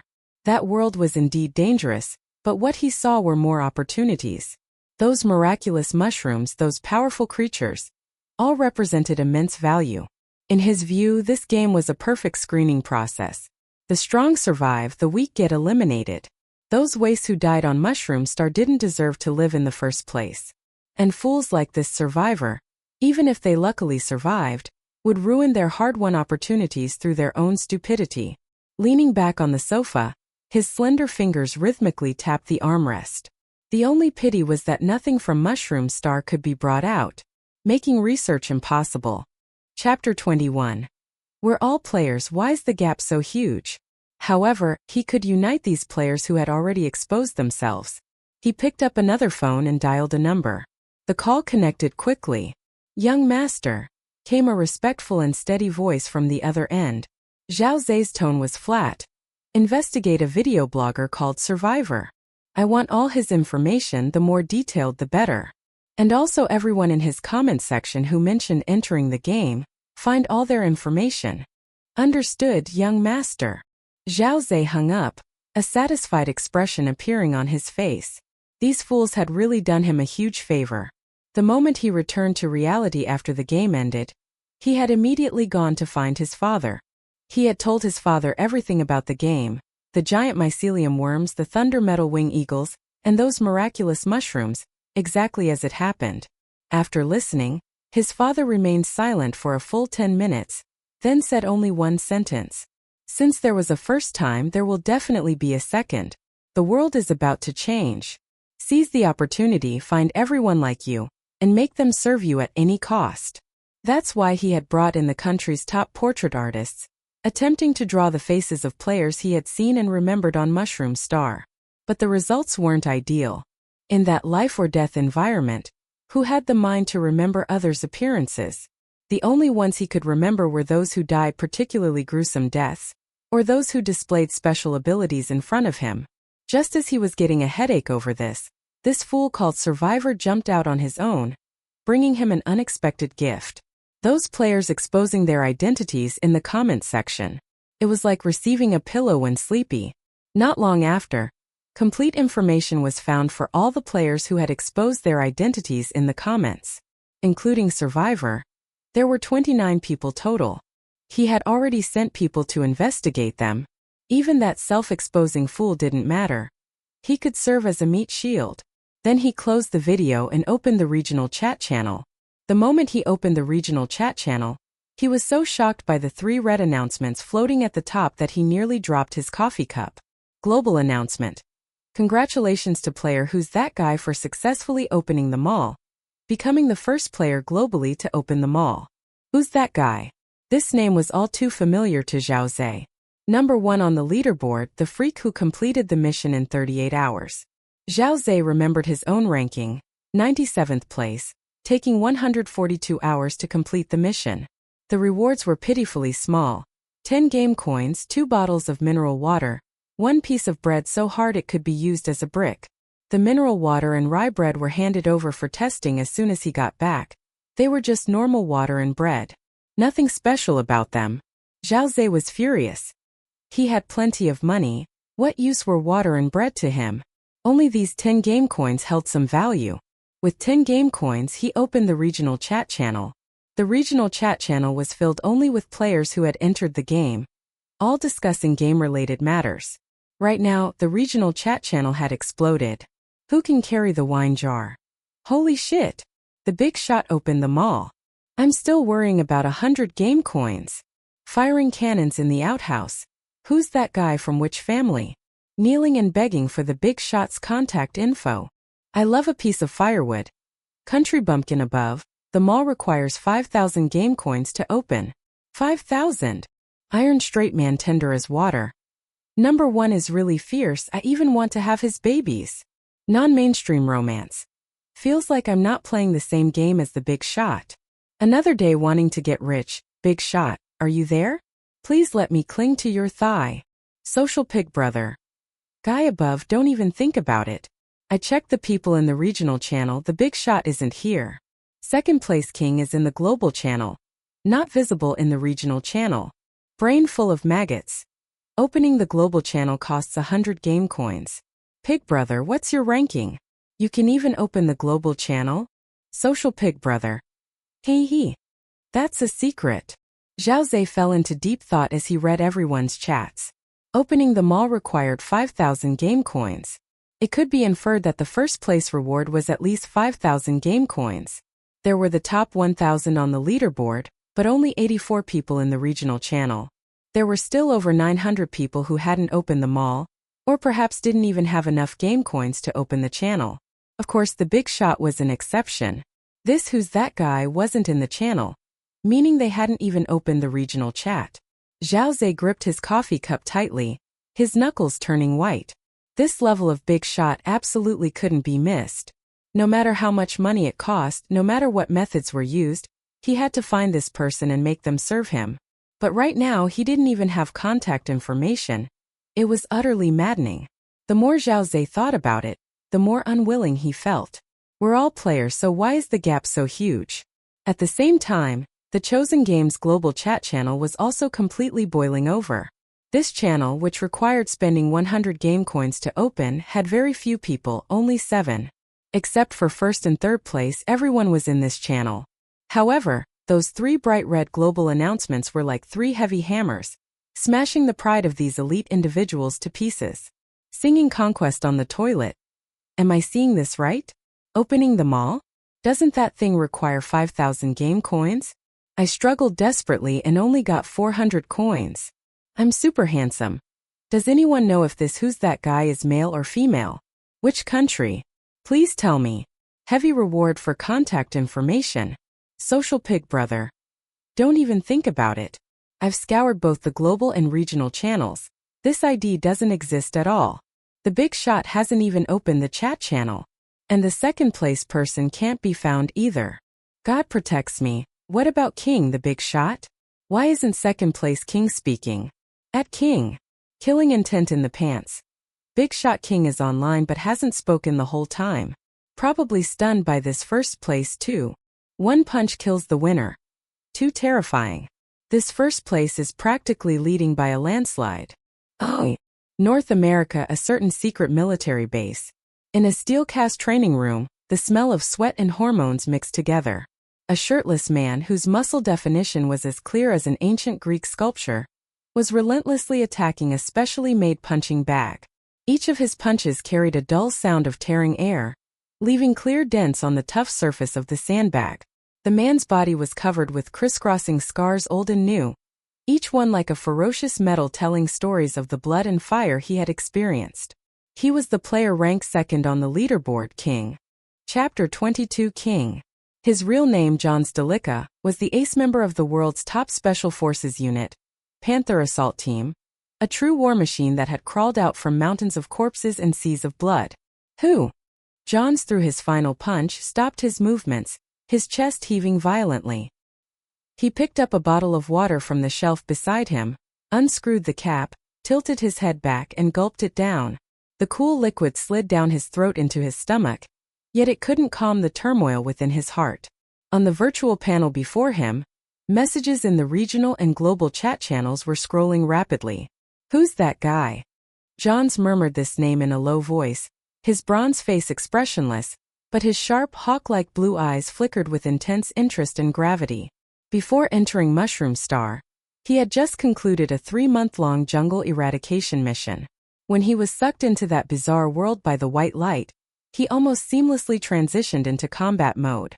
His survival skills, combat instincts, and iron will allowed him to move through that perilous world like a fish in water. He precisely calculated time, planned routes, and collected the mushrooms required for the mission. He thought that with his superhuman abilities and experience, quickly completing the mission was a sure thing. However, the result delivered a harsh slap to his face. Second place. 81 hours. And the first place, that mysterious who's that guy, only took 38 hours. Less than half his time. This wasn't a gap. This was a crushing defeat. Johns couldn't imagine what kind of person could achieve such a level. An elite from Zhonghua? At that time, the game informed him of the rewards he received. Congratulations to Player King for completing the mission in second place. Reward: 5,000 game coins, additional material rewards, purified mineral water, 500 milliliters, X5, rye bread X5. The top 3 players on the leaderboard will receive special rewards. Second place King. Reward: position swap. Skill: position swap, active. Status: can instantly swap positions with any designated target. Requires knowing the target's ID or real name. Within a 10-meter range. Cooldown time: 1 hour. This was a top-tier tactical skill. Whether for assault, escape or rescue, it held infinite possibilities. Johns was very satisfied with this reward. As for the 5,000 game coins, he saw the option to unlock them all. He felt it was inappropriate. Game coins should still have major uses, so there was no need to spend all his coins to unlock them all for now. He directly spent 100 game coins to unlock the global chat channel, and another 10 game coins to unlock the regional chat. For him, goods were secondary. Intelligence was paramount. Grasping more information about players and understanding the nature of this game was far more important than buying 1 or 2 pieces of equipment or skills. But he didn't expect that right after he unlocked the channels, he would see that global announcement that shook him to his core. An interesting opponent. Johns closed the chat channel, a fighting spirit curling at the corner of his mouth. He turned and walked toward the weapon rack on the other side, beginning to meticulously clean his service weapon. If he entered the game again next time, he would absolutely not lose again. Asterisk. Outskirts of Beijing, a certain secret military base. Lu Ming sat in an all-white room facing a metal desk. Across from him sat his direct superior, a colonel with 2 bars and 3 stars, and 2 recorders in white lab coats with serious expressions. After returning to reality from that pure white space, he found himself still sleeping outdoors as before, but the sky was already bright. Based on military intuition, he immediately reported this incident up the chain of command. The higher-ups initially found it quite fantastical too, but they knew Lu Ming well and conducted a comprehensive examination of him. Then he was brought here. Comrade Lu Ming, let's repeat this one more time. The colonel's voice carried exhaustion. The notebook before him was already filled. You said that at midnight you saw a white light, and then were sucked into a planet full of mushrooms? Yes, sir. Lu Ming sat bolt upright, his voice steady. There, you were required by a game calling itself, Chosen Game, to complete a survival mission, collecting 500 gene of edible mushrooms. Yes, sir. And you encountered exploding mushrooms that could release highly corrosive liquid, truck-sized insects, and a giant eagle with a 30-meter wingspan? Yes. Lu Ming replied. The room fell into a brief silence. One recorder adjusted his glasses and whispered to the colonel, Sir, the assessment report is out. No mental illness. The colonel rubbed the space between his eyebrows. He had known Lu Ming for 5 years. The top special forces soldier in the entire military region, with psychological resilience harder than steel. Someone who could embroider flowers amidst a hail of bullets. If it were fake, what would be the point? But every word Lu Ming said was challenging the limits of human understanding. Yet when a piece of rye bread appeared out of thin air in Lu Ming's hand, then vanished again. Appeared, vanished. 3 times in a row. And Lu Ming's manifested ability, teleportation. Within 5 meters he could move to any position. One moment he was right in front of them, the next outside the door reporting. Even with their vast experience, seeing this made their cerebellums feel like they were shrinking. It really wasn't a magic trick. This was a real supernatural ability. The recorder on the left put down his pen, fine beads of sweat appearing on his forehead. Sir, should we have him demonstrate that teleportation again? I didn't quite see it clearly. See what clearly? The person suddenly vanished, and then there was a report from outside the door. The other recorder swallowed hard. This is more unbelievable than a sci-fi movie. The colonel's fingers tapped rhythmically on the table surface, producing a steady tap-tap sound. He stared at Lu Ming for a long moment before speaking. Lu Ming, do you know what the things you just described imply? Reporting, sir, I do not know. Lu Ming answered honestly. I only demonstrated according to the skill usage method provided as the game reward. Game reward. The colonel took a deep breath. Your mission is completed, what about the others? Were any comrades in arms with you? This was the most critical question. Lu Ming's body tensed, his gaze direct. Reporting, sir, after the mission was completed, I was teleported back. On Mushroom Star, I did not encounter any comrades in arms. The colonel's fist clenched quietly under the table. If such a thing was real, then just how many people worldwide had been selected? You said that game also gave rewards in the end?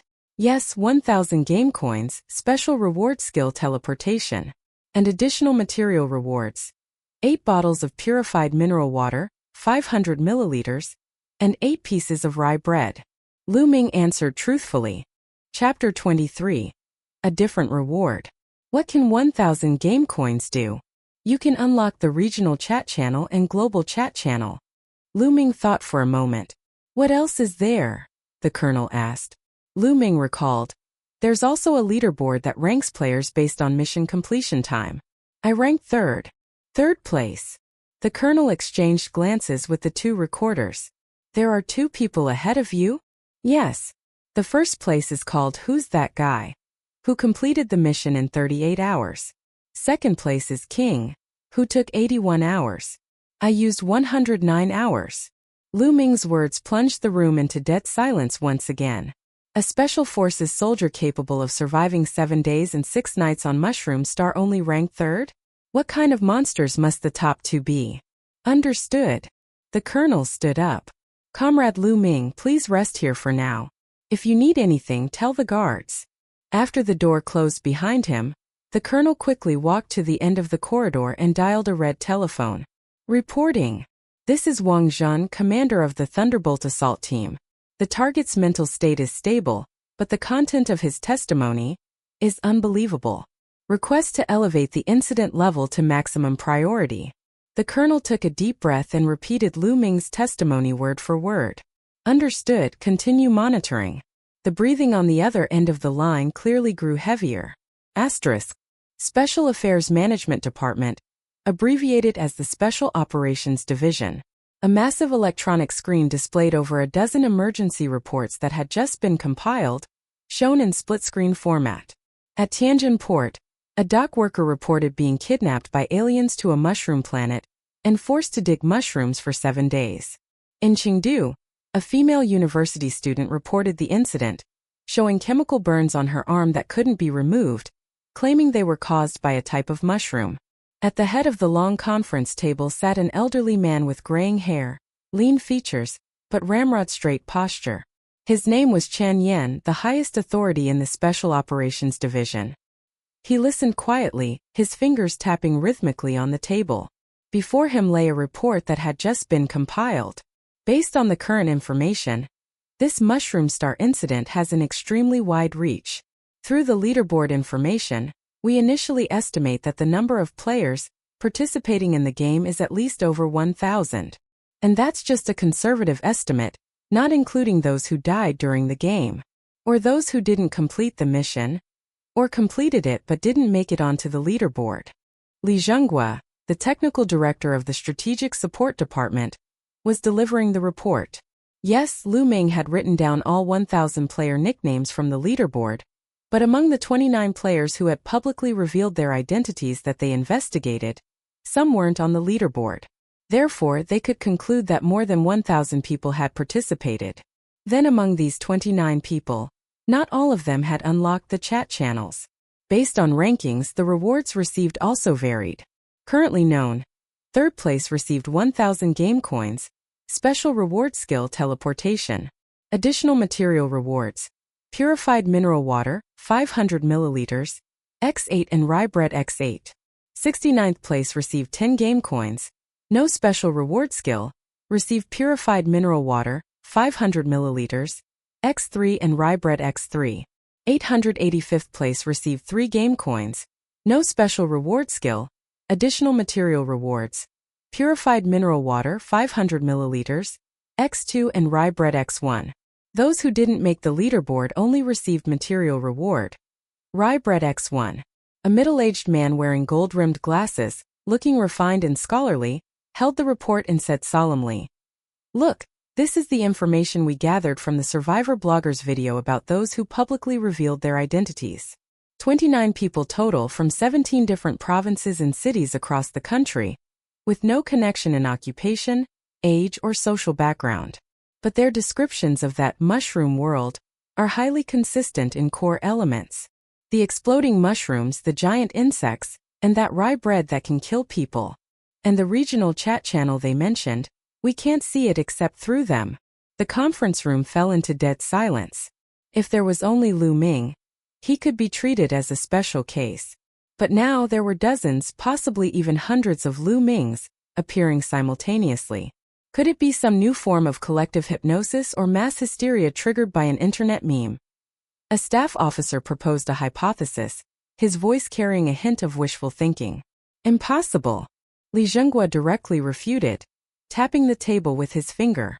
"We conducted EEG monitoring on these players. The memory regions showed abnormally high activity. This isn't fantasy. It's recollection of real experiences." He opened the folder in his hand, took out a photo, and pushed it to the center of the table. "Look at this. The burn on the Chengdu female student's arm. Forensic experts and chemical specialists couldn't identify its source.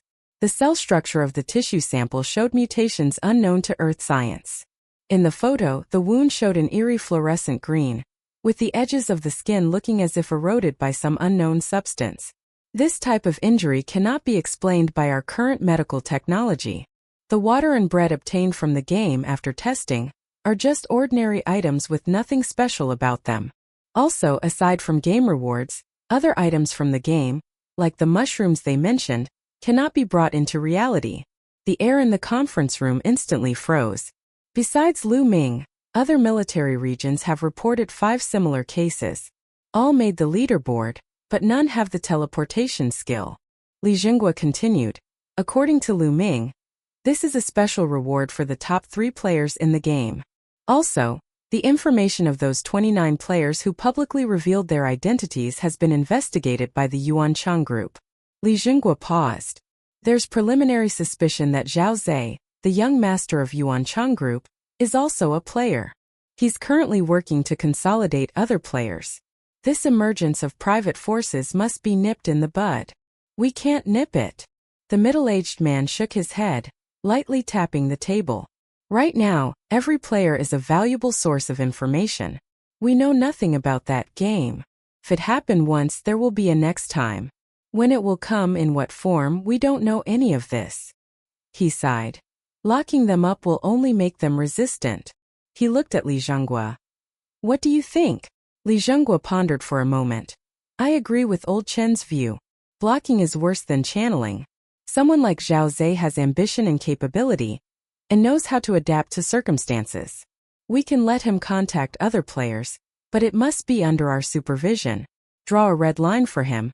Let him know what he can and cannot do. Those players who haven't gone public definitely have similar intentions in private.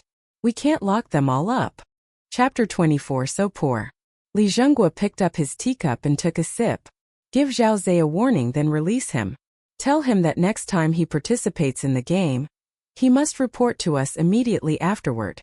Any intelligence he collects must be shared with us. We can tacitly allow him to build a team within the rules." Chen Yin finally spoke, his voice hoarse yet powerful. "Activate the emergency response plan." He raised one finger. "First, information lockdown. Control online public opinion, delete related information, and place any players who reveal their identities under protective isolation." He raised a second finger. "Personnel screening. Use all available means to identify everyone who has experienced the Mushroom Star mission. I want a complete list, the sooner the better." Third, contact and analysis. Establish a special operations team, to be led by Yu Zhenghua and Lu Ming. Fourth, have Lu Ming activate the global and regional chat channels to gather more information. Chen Yan's gaze swept across everyone present. Fifth, find the number 1 on the leaderboard. Who's that guy? This person completed the mission in just 38 hours. He paused briefly. If Lu Ming is the sharpest blade among Special Forces soldiers, then what is this person? No one answered. The conference room fell completely silent. Find them at any cost. Chen Yen slapped the table. Asterisk. With 20 days left until the apocalypse, the boss had prepared all the marinated meats and notified Bai Chenyue. She arrived at the marinated meat shop to find the boss had already packed the goods. Young lady, everything you wanted is here. The boss beamed with a smile. It had been a long time since he encountered such an easy big client. Help me load it into the car. Bai Chenyue smiled and waved her hand. After paying for today's order, she drove away. While waiting at a traffic light, she suddenly reached out and gently placed her hand on the insulated container. With a single thought, over 100 pounds of marinated meats instantly vanished from the spot. Returning home, she searched for that player called Survivor. While eating, the search results came up completely clean. That video that had caused such an uproar, along with the blogger's account and thousands of comments, had all disappeared without a trace, as if they never existed. As expected, Bai Chenyue felt no emotional turmoil. The government must have stepped in, and quite efficiently too. This was actually better, saving her from having to deal with a bunch of fools shouting everywhere and muddying the waters. After finishing her meal, Bai Chenyue found herself troubled again. She still needed to buy so many supplies, but she was already out of money. Sitting at her desk, she opened her banking app. Renting the car for 7 days had cost her several thousand. Looking at the mere 3-digit balance remaining on her card, she frowned tightly. Money still not enough. She recalled the miserable conditions during the early days of the apocalypse in her previous life: food, medicine, weapons, tools. Every item was essential for survival, and more was always better. Earning money through regular work was impossible. Suddenly inspired, Bai Chenyue opened her phone and tapped on loan applications. Identity verification, facial recognition, bank card binding. Respected user, your 50,000 yuan credit limit has been approved. Congratulations, you have successfully applied for an 80,000 yuan loan, which has been deposited into your account. Your 30,000 yuan emergency fund has been activated. She went through every single loan application available. Things she would have avoided like the plague before had now become her only lifeline. An hour later, looking at the over 600,000 yuan that had appeared in her bank account, she finally breathed a sigh of relief. With the money in hand, she immediately began her second round of shopping, planning for the next 6 days. Anything that was cheap she bought online. This time her target was no longer food. Instead, she focused on diving suits and oxygen tanks, kayaks, and anything related to water and underwater use.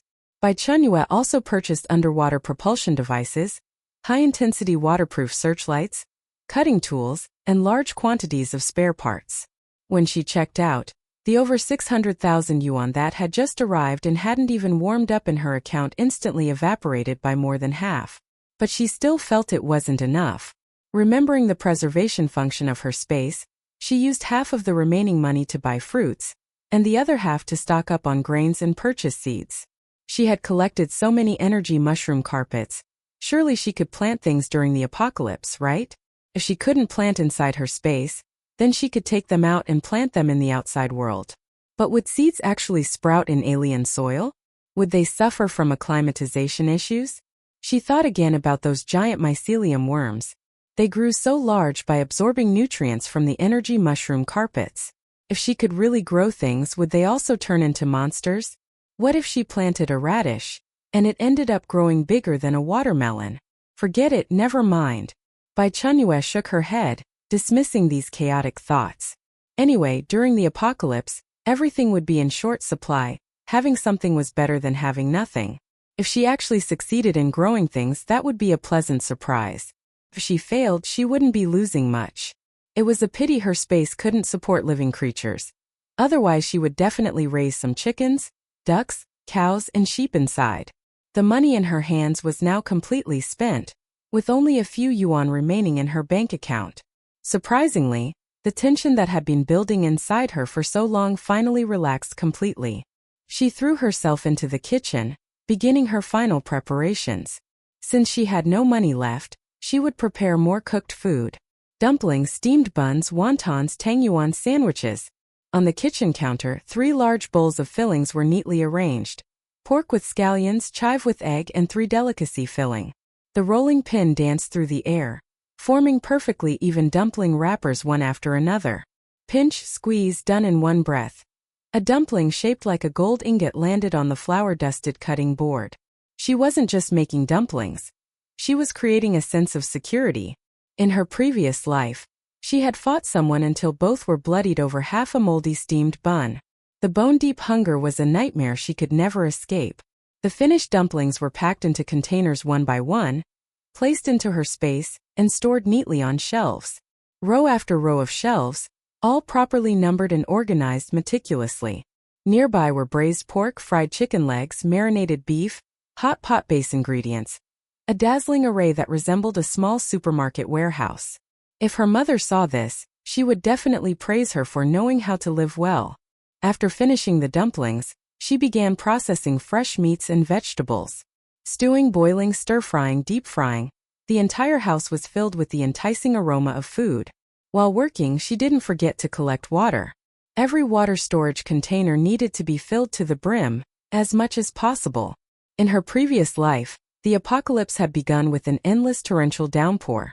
At first, experts on television had seriously explained that this was a once-in-a-century severe convective weather event, urging citizens to minimize outdoor activities. She too had thought it was just an exaggerated rainstorm, until the city collapsed. Electricity gone, internet cut off. The world fell into deathly silence, darkness, and the never-ending sound of splash, splash. Floods submerged everything, murky yellow muddy water filling every street, every ground floor of buildings. Red and white mixed with the turbid rainwater, flowing everywhere. And she had hidden behind her door's peephole, covering her mouth, her entire body trembling like a leaf in the autumn wind. Many people, having run out of food, took to the streets for $0 shopping. People smashed open supermarkets, grabbing everything edible from the shelves. The torrential rain continued for a full 15 days. Chapter 25. Noah's Praise. The heavy rain submerged many low-lying countries and cities. The death toll exceeded 100 million. When the rain stopped and the sun came out, everyone thought the suffering had ended. But that was only the beginning of another nightmare. The scorching sun baked the earth, while the floodwaters refused to recede. Corpses, garbage, and various debris floated in the murky water, with swarms of mosquitoes blocking out the sky and deadly plagues spreading. Then, plants and animals began undergoing bizarre transformations. The common ivy found in parks now had vines as thick as pythons, silently coiling around any living creature that passed by. Even rats grew larger than cats, scurrying through the ruins in packs, daring to actively attack humans. Some people tried planting precious vegetable seeds on rooftops or in flower pots, hoping to secure a chance at survival. But the land seemed cursed, unable to grow anything anymore. From that moment on, everyone truly understood that the old world was dead. The apocalypse had arrived. Bai Chenyue recalled the past, pain surfacing in her heart. Fortunately, she had been reborn. It wasn't too late yet. While she was busy working vigorously, her phone rang.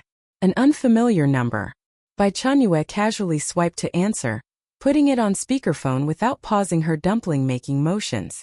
Hello. It was a woman's voice. She recognized it as her aunt's. Chenyue, I heard from your uncle that you sold your house for 1.5 million. You know, your brother is getting married soon. Since you have some extra money, could you lend us 1 million? Let your brother buy the wedding home first, otherwise the girl won't marry him. The Bai family only has him as the son. Bai Chenyue rolled her eyes.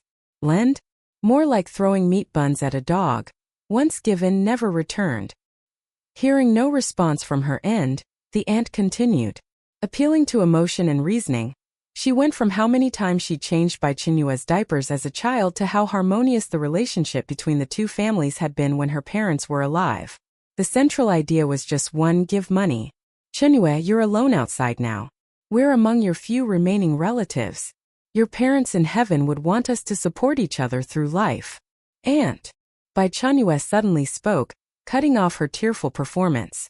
Her voice was soft, Yet it instantly silenced the crying on the other end of the line. I won't give you a single cent. Instead of putting on this tearful act for me, you'd be better off finding a proper job. Such a grown adult can't afford to get married? Then stay single. And also my parents only had one daughter, no son. After saying this, Bai Chenyue hung up and blocked the number. This family was truly annoying. That evening, after finishing the last plate of dumplings and storing them in her space, Bai Chenyue heard the familiar mechanical voice. Player, who's that guy? Welcome to the chosen game. Initiate teleportation? Yes/no. Bai Chenyue clicked yes. Game starting teleportation in 10 seconds. Then I need 8.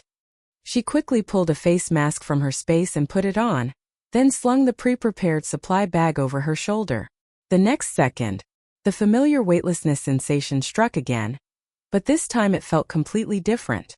There was no damp, sticky air like on Mushroom Star, nor the smell of soil and humus.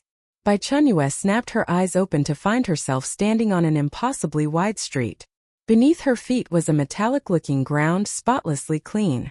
Towering buildings reached into the clouds with peculiar shapes, their surfaces flowing with data-formed light bands. In the air, various small hover vehicles silently weaved through, leaving behind dazzling trails. The air carried a faint, fresh scent. Compared to the primitive wildness of Mushroom Star, this place was the complete opposite. Welcome, player, who's that guy, to the Cyber City Noah. Current mission.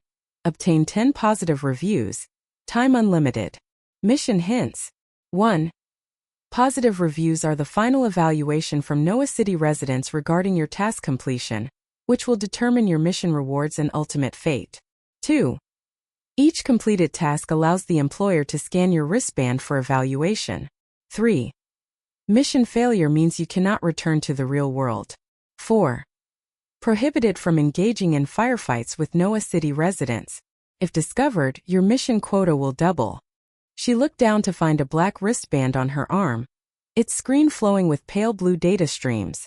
Positive reviews? Bai Chenyue was stunned. What kind of mission was this? Not killing monsters, not gathering resources, but farming positive reviews?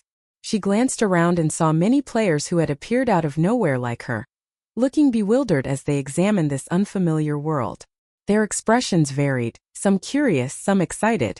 She noticed that the vast majority of players were either studying their wristbands or gathering in small groups, discussing loudly. Suddenly a player shouted, Who's that guy? Where's the number 1 ranked expert? Is she here?" The moment the voice sounded, the surroundings immediately fell silent. All players stopped what they were doing, looking around. "Is the expert here? Make a sound, please. I want to ride your coattails." A bespectacled boy analyzed. Either the expert hasn't arrived yet, or she's not in this area. Bai Chenyue felt several probing gazes directed at her, but her expression remained unchanged as she imitated them by looking around. She needed to keep her identity well hidden. Absolutely couldn't be exposed.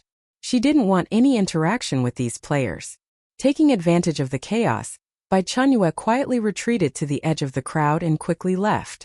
As she walked, she contemplated this game session.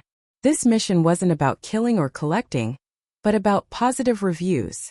Since she needed employers to give positive reviews, she had to find locals first. Bai Chenyue soon found a place where locals were gathered. She stealthily approached. Someone noticed her but didn't pay much attention. Bai Chenyue moved closer to a group of local residents chatting by the roadside. Their appearances were quite different from humans, with silver blue skin and pure white pupils. "Hey, did you hear? The patrol team discovered someone secretly raising 10 rage singer chickens in the residential area yesterday," a tall silver blue-skinned man said. 10? Who's so inconsiderate, raising rage singer chickens in the city, and so many of them? A female resident nearby frowned. "It was in my brother's neighborhood.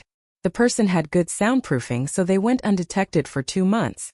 But 2 days ago, one rage singer chicken escaped and sang the love serenade on my brother's rooftop for 3 hours straight.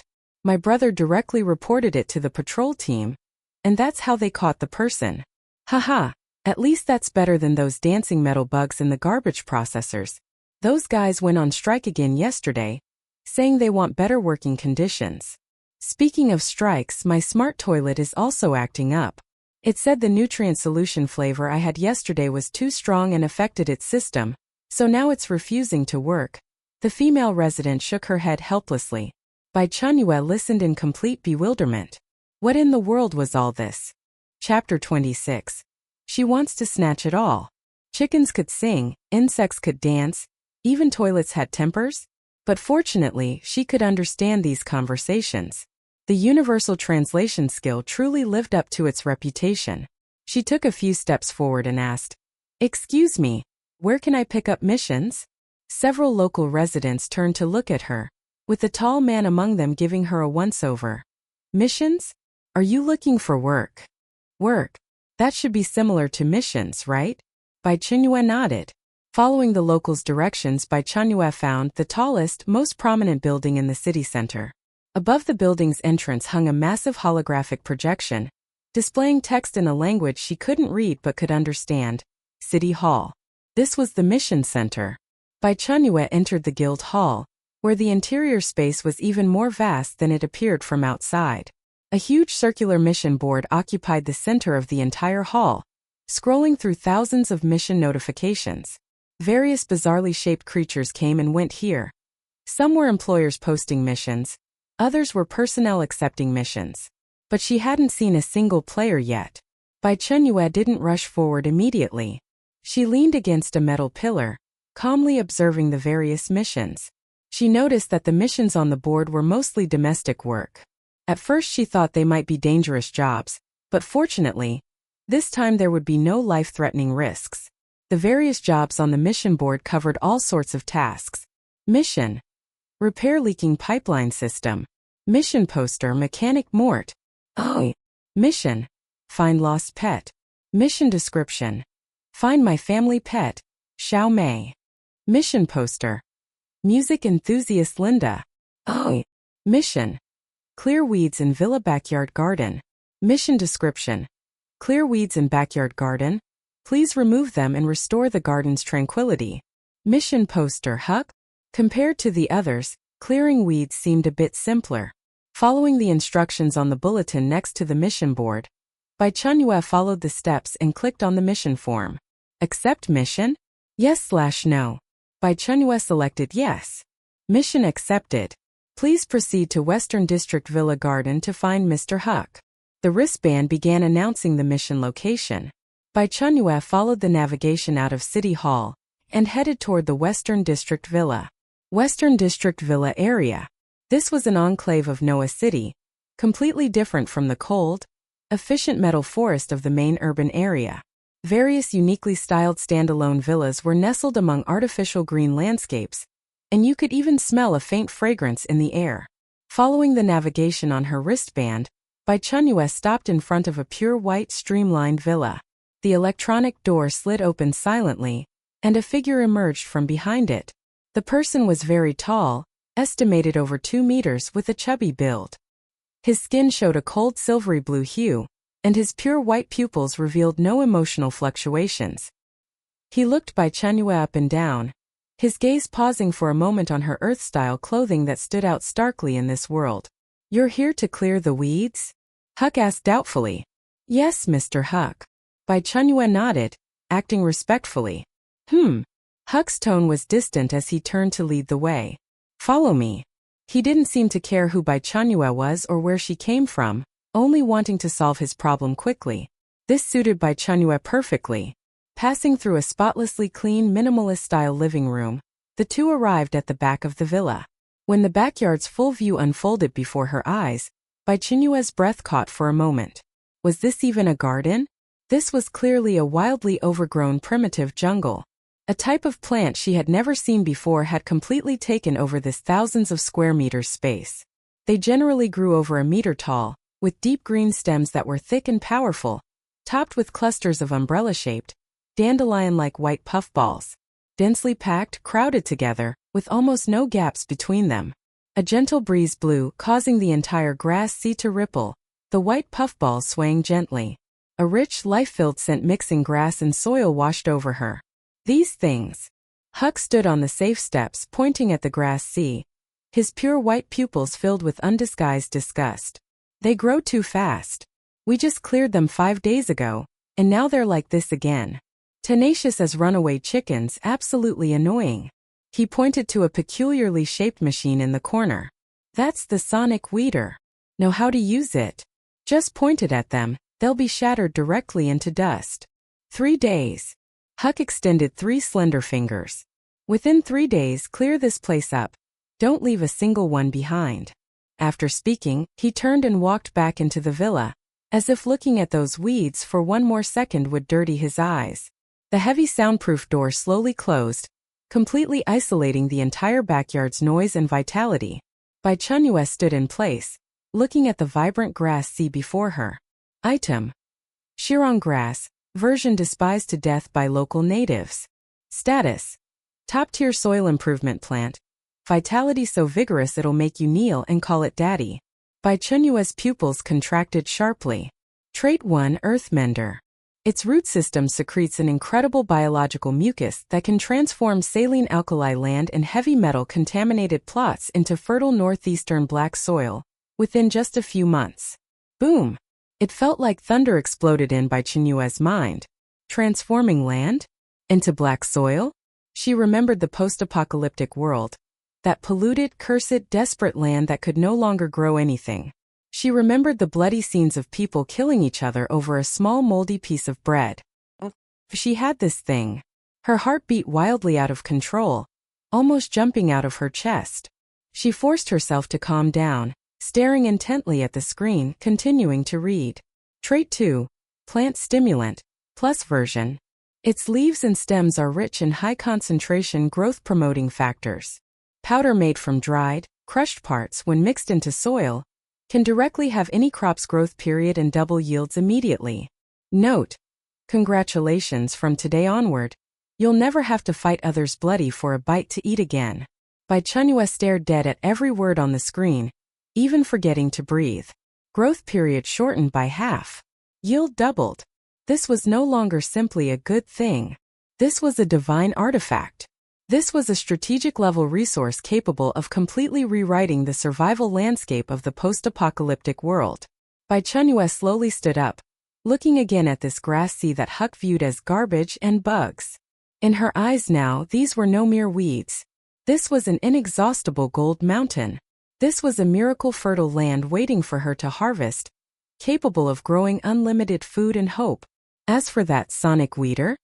Bai Chenyue glanced at the machine in the corner, her eyes filled with disdain. What an international joke.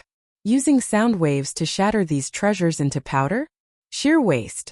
She would carefully, meticulously, completely dig them out one by one. Roots and soil together, all collected into her space. Not a single one could be missing. Chapter 27, Noah's Praise. Bai Chenyue opened the game mall, her consciousness rapidly scanning through the dazzling array of product listings.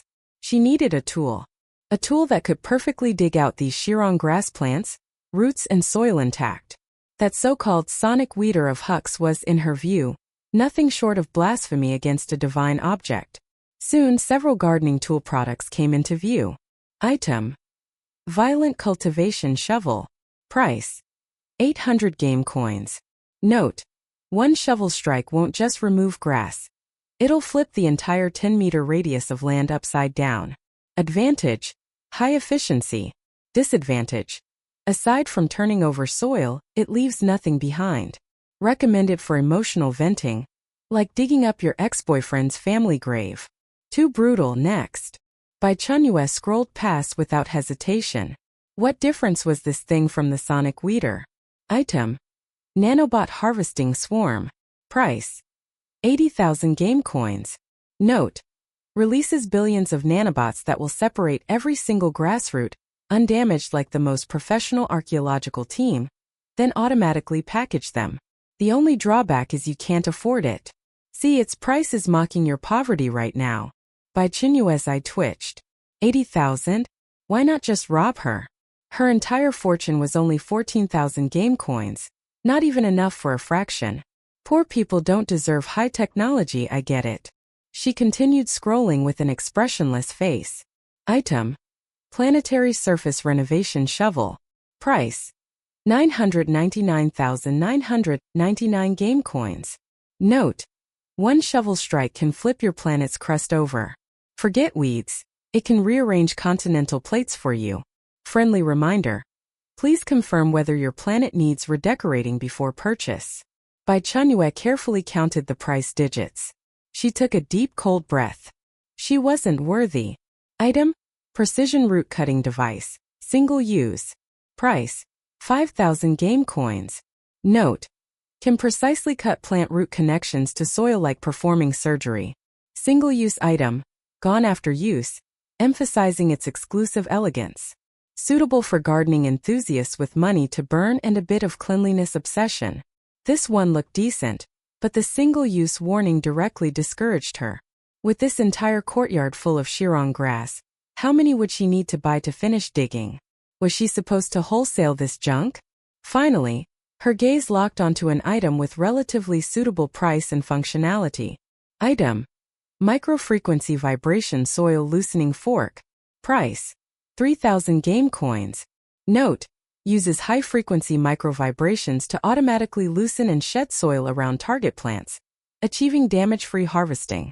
While efficiency can't match violent tools, it excels in gentleness. When you fork down, your plants will be uprooted in their most comfortable state. Machine: root counting fully automatic harvesting robot. Permanent. Price: 8,000 game coins. Note: this product uses the most advanced root scanning and damage-free grasping technology to perfectly extract each plant with its root soil ball intact, truly achieving thorough harvesting that leaves nothing behind. Its only flaw is that its name, like its price, makes people feel it's overly meticulous. Between these two, one required manual work, the other was automatic. The price difference was more than double. Bai Chenyue looked up at the seemingly endless courtyard. Might as well spend money for comfort. Her 14,000 balance was about to lose more than half instantly. Painful. Extremely painful. But thinking about Shirong grass's heaven-defying attributes, recalling that desperate scorched earth in the apocalypse, she gritted her teeth. Buy. Deduction successful. 8,000 game coins. Remaining: 6,000 game coins. A silver white metal ball appeared in her inventory. With a thought from Bai Chenyue, the metal ball materialized out of thin air, hovering above her palm, feeling cool and smooth to the touch. She didn't notice that the metal ball's surface didn't even reflect her image. Following the instructions, she pressed a tiny protrusion on the sphere that almost blended into the surface. Click! A soft sound, and the metal sphere instantly disassembled and extended, countless precise mechanical components reorganizing seamlessly in the air. The entire process lacked any crude mechanical noise, filled instead with cold technological beauty. Within mere 3 seconds, a half-human-height silver-gleaming hexapod robot stood steadily on the ground. Its 6 mechanical arms moved as flexibly as octopus tentacles, with pale blue scanning devices and complex grippers at their tips. A luxury bought with 8,000 game coins. Bai Chenyue set the work instructions on the control panel: complete excavation, preserve root soil balls. The robot received the command, and one mechanical arm scanner projected a fan-shaped blue light, enveloping a patch of Shirong grass before it. Beep beep. Data analysis complete. The other 5 mechanical arms instantly activated, moving so fast they left afterimages. They didn't use any brute force, but instead approached from different angles with unimaginable precision, probing into the soil around the Shirong grass roots. High-frequency microvibrations transmitted from the grippers. The soil around that Shirong grass plant was shaken loose by an invisible force, falling away in cascades. Then the grippers gently closed and lifted. One Shirong grass plant with tangled roots wrapped in a complete spherical black soil ball was perfectly extracted without any damage, not even the finest rootlet broken. Bai Chenyue's eyes shone with excitement. Worth it. So worth it. Before she could even marvel, the robot had already begun assembly line-like operations. Scan, probe, vibrate, grasp. The entire process was quiet and efficient. Bai Chenyue immediately followed, becoming the robot's porter. Each time the robot extracted a plant, she willed it into her infinite ecological space with a thought. She watched within the space, in the area specifically designated for Shirong grass, vibrant divine objects, appearing out of thin air one after another, rapidly piling up into a green hill. This wasn't just grass. This was the lifeline of apocalypse survivors. This was hope. The robot was extremely efficient, quickly clearing a large empty area. Perfect. Tasting success, Bai Chenyue worked with renewed vigor.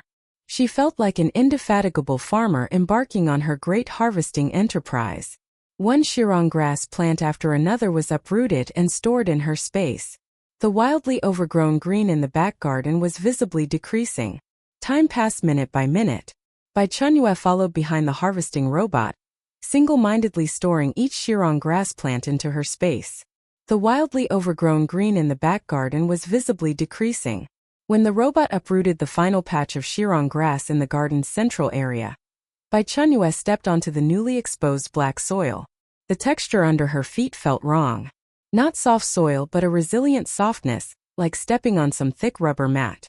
Bai Chenyue's movements halted, all her muscles instantly tensing. Chapter 28. Noah's Praise. The vigilance carved into her bones from her previous life's apocalyptic experience made every pore on her body stand on end. She slowly moved her foot away, her gaze locked dead on the spot she had just stepped on. The area was covered with sparse grass roots, showing nothing unusual. She didn't rashly use her hands to brush it away. Instead, she took out an entrenching tool from her space and carefully scraped away the surface soil and grass roots. A black hole appeared, its depths impossible to see at a glance. What is this? Game prompt. Congratulations player for discovering hidden dungeon entrance bean worm nest. This entrance is a one-time trigger and will disappear in 1 hour. Please decide quickly whether to enter. Almost simultaneously with the system prompt, the AI recognition assistance analysis also popped up. Unknown. Bean worm nest dungeon entrance. Status. Challenge dungeon energy fluctuations stable. No high-risk lifeforms detected inside. Note: a group of round grass-loving bean worms live inside. Danger coefficient 0. Go on, don't chicken out. This is basically free rewards. Free rewards? She didn't believe it. Game dungeons were never that easy, but there was no danger. It might be worth trying. Bai Chenyue clicked the pop-up and selected yes. A black vortex appeared before her, and Bai Chenyue stepped into it. Just as her body was swallowed by the darkness, a series of cold, resounding mechanical announcements exploded simultaneously in all players' minds like a nuclear bomb detonating. Global announcement. Congratulations to player, who's that guy, for being the first to trigger the hidden event, Bean Worm Points competition, in the City Dungeon. Global announcement. The Bean Worm Points competition leaderboard has been opened. All players, please explore diligently and seek opportunities to enter the competition arena. Oh! Silence. Deathly silence. The next second, the regional chat channel was instantly flooded. At this moment, the vast majority of players were still wandering around Noah City's streets like headless flies. Forget about missions, they hadn't even found a single local willing to acknowledge them. Who can carry the wine jar? Holy *T. Firing cannons in the outhouse. What's going on? Are my eyes broken? Hidden event? Points competition. Social Me Brother Pig points competition? What kind of gameplay is this? Is the big shot already a whole version ahead of us again? I love a piece of firewood. Who's that guy? How is it this big shot again? How exactly did they do this? I don't even know where to accept missions. Non-mainstream romance. I just got sprayed with foam by a cleaning robot. I kicked it, then got arrested and thrown in jail. And now you're telling me the big shot is already clearing hidden dungeons? This world is truly surreal. Another day wanting to get rich. Big shot. Are you still there? Please, I'm begging you, show us the way. Where exactly do we accept missions? Social Me Brother Pig. Stop shouting. The big shot hasn't even opened the chat channel. They're living in another dimension. Wind chasing wind in the wind. I'm questioning my entire existence. Are we really playing the same game? This gap is even bigger than the one between me and the richest person in the world. The regional channel was filled with wailing and gnashing of teeth, dripping with the sour taste of jealousy. Meanwhile, in the global chat channel that required 100 game coins to enter, the atmosphere was even more tense. God protects me. I deeply suspect that the big shot and I aren't playing the same game. Killing intent in the pants. Hidden event. How did they find it? I've been wandering around the city for ages and haven't found any place where I can do missions. One punch kills the winner. Everyone stop analyzing. It's useless. We're still lingering at the newbie village entrance, while they're already hitting 999 damage and soloing hidden bosses. Singing conquest on the toilet. Big Shot King, what's your take? Didn't you say you were going for first place this time? At King. I'm super handsome. Big Shot King has probably gone into seclusion, getting crushed by that 38-hour clear last time, and now getting left in the dust right from the start. I'd go into seclusion too if it were me. Social me brother pig. This is terrifying. This isn't just a gap in skill and experience anymore. This is a dimensional gap. The Big Shot seems to have a full map hack while we're all playing on black and white screens. Noah City, A03 District. The metal streets coldly reflected the interwoven lights of neon and holographic billboards. John's Delica, he was king. Second place on Mushroom Star. Two figures stood by his side. One was Leon with the nickname God Protects Me. A slender young man with sharp eyes. A top-tier hacker in real life. The other was Marcus. One punch kills the winner. A nearly 2-meter-tall muscular giant who was once the undefeated king of underground boxing matches. These were the teammates Johns had carefully selected and recruited from the global channel after returning to reality, leveraging the influence of his king ID. After recruiting them, the three had lived together, preparing for their next entry into the game. When they heard the game's prompt sound, the three instinctively prepared themselves. Instead, they received system warning. Detected contraband AK-47. Noah City is a non-combat zone. Carrying any high lethality firearms is prohibited. Contraband has been forcibly held in custody and will be returned after mission completion. It wasn't just him. Leon and Marcus also received warnings simultaneously. The assault rifles and high-explosive grenades they brought were all forcibly confiscated by the game system the moment they appeared. Then the three entered the game together. This damn place won't even let us fight? Leon was quite angry about being left without weapons after entering Noah City. They had worked so hard to obtain those weapons. King didn't answer. His blue eyes scanned the surroundings. Being without weapons gave him a long unfamiliar sense of unease, like being stripped of his claws and fangs. He hated this feeling. Leon analyzed the environment. Marcus maintained vigilance. Johns quickly issued orders. Leon's fingers flew across his wristband, trying to find some useful information. Marcus stood like an iron tower, guarding their flank while vigilantly watching the various locals of different forms on the streets.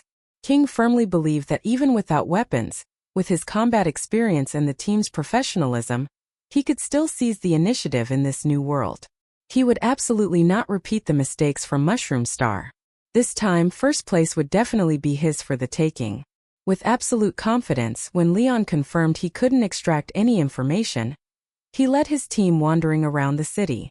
The people here showed no interest in them, at most giving them a glance before ignoring them.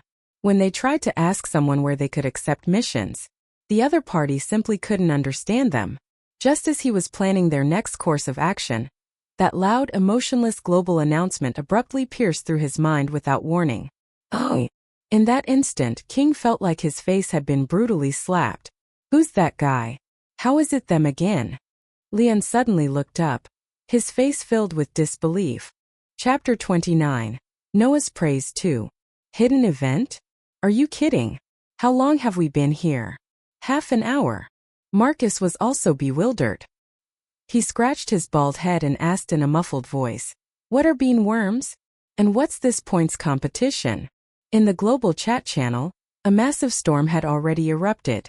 Those top players who, like him, considered themselves heaven's chosen elites were now expressing shock and confusion in their messages. Singing conquest on the toilet. Big Shot King, what do you think? Didn't you say you were going for first place this time? At King. Johns directly ignored this mocking at message.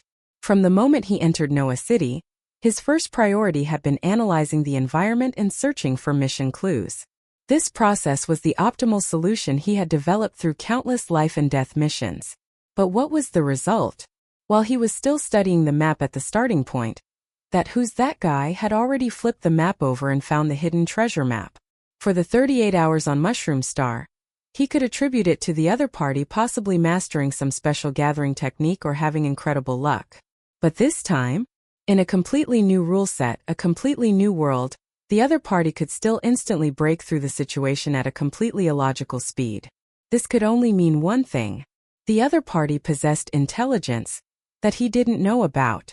Boss. Leon looked at Johns, who remained silent with an terrifyingly dark expression, cautiously calling out. John slowly raised his head. A smile played on his lips. Leon Marcus. Here. Both responded.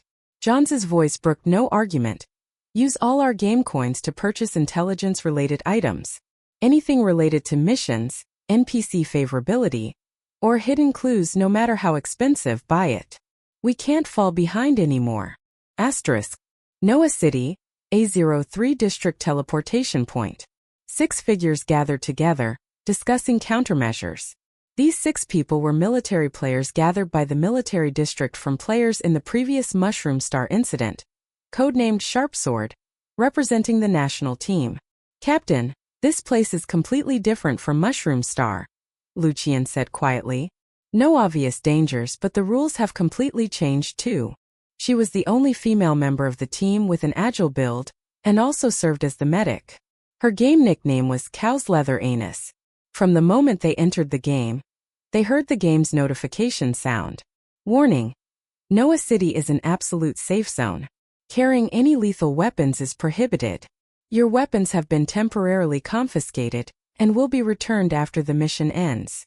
The 6 entered the game, and Lu Ming quickly divided them into 2 small teams to investigate the city.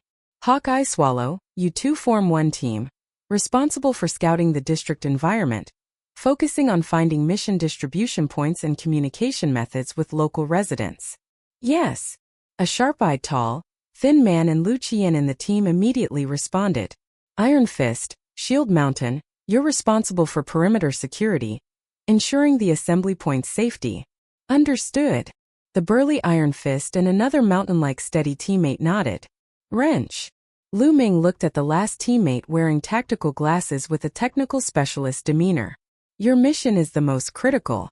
Immediately hack all functions of the wristband, especially the mission system. I want a detailed analysis report in the shortest possible time. Mission guaranteed to be completed. With commands issued, the squad operated like a precision war machine, running with high efficiency. Hawkeye brought back bad news. Reporting, Captain. Local residents are extremely hostile toward outsiders, making effective communication impossible. Wrench frowned. Captain, the wristband can't be hacked. The technology is far beyond ours. Needless to say, everyone else knew. Look, those spheres flying in the sky with people sitting inside them definitely don't exist on Earth. Lu Ming's eyebrows were tightly furrowed. He had also found nothing. This was much more complicated than killing monsters and collecting on Mushroom Star. Just as the entire team fell into brief contemplation, discussing how to break through next, all 6 simultaneously saw the global announcement. 3 announcements like 3 heavy hammers, smashed hard into the hearts of every member of the Sharp Sword team. The most hot-tempered Iron Fist kept his mouth open for a long time before squeezing out a trembling curse through his teeth. "I mother's brother. It's that big shot again? Who's that guy?" Hawkeye's pupils contracted violently as he repeatedly looked at the line of red text on the virtual panel. Hidden event. Points competition. Are you kidding me? We haven't even figured out which way the mission door opens. And they've already cleared the beginner village and directly entered the hidden dungeon? Technical soldier Wrench couldn't understand, his mind completely baffled. This isn't scientific. It's only been 42 minutes since we entered. Even with incredible luck, getting a mission immediately upon landing, it's impossible to complete it and trigger hidden conditions in such a short time. They're not human. Absolute overwhelming strength. Shield Mountain swallowed hard. Boss, maybe we should consider finding the big shot and latching onto a thick thigh. Everyone's gazes eventually converged on Lu Ming. Lu Ming didn't speak. Stop thinking about it. Figure out how to find missions. Did the higher-ups not want to find this big shot? They did desperately. Unfortunately, there was no way to contact them. The other party hadn't even opened the chat channel, making contact impossible. Asterisk. Meanwhile, in Noah City's park, Zhao Zhe and his 23 employees were discussing strategies. Before entering the game, he had already formed his team, luring people with high salaries. 23 people had joined his team. In Zhao Zhe's view, as long as you had enough people and sufficient execution capability, there were no barriers that couldn't be overcome. Who's that guy? He also wanted to recruit that person to the team, but couldn't find them. But it didn't matter. Facing his systematic, large-scale group army, individual strength was ultimately limited. This time he would let everyone know who the true protagonist in this game was. Before they could even figure out how to accept missions, they saw the global announcement. The smile on Zhao Zhe's face gradually froze, then completely disappeared. His handsome face showed uncontrollable astonishment. What? Hidden event? Points competition? We just got here, didn't we? He abruptly turned to look at his players, who were similarly stunned into silence. Their 24 people, with the most abundant supplies, the most meticulous plans, hadn't even started yet. And who's that guy? Directly opened a hidden dungeon. Wang Hao, game nickname Another Day Wanting to Get Rich. His voice was trembling as he looked at Zhao Zhe, his eyes filled with shock. We're still looking for the way. How is the big shot already running dungeons? Big shot? No, this is a god, one team member exclaimed involuntarily. Chapter 30. Noah's Praise 3. The black vortex before her devoured the last trace of light.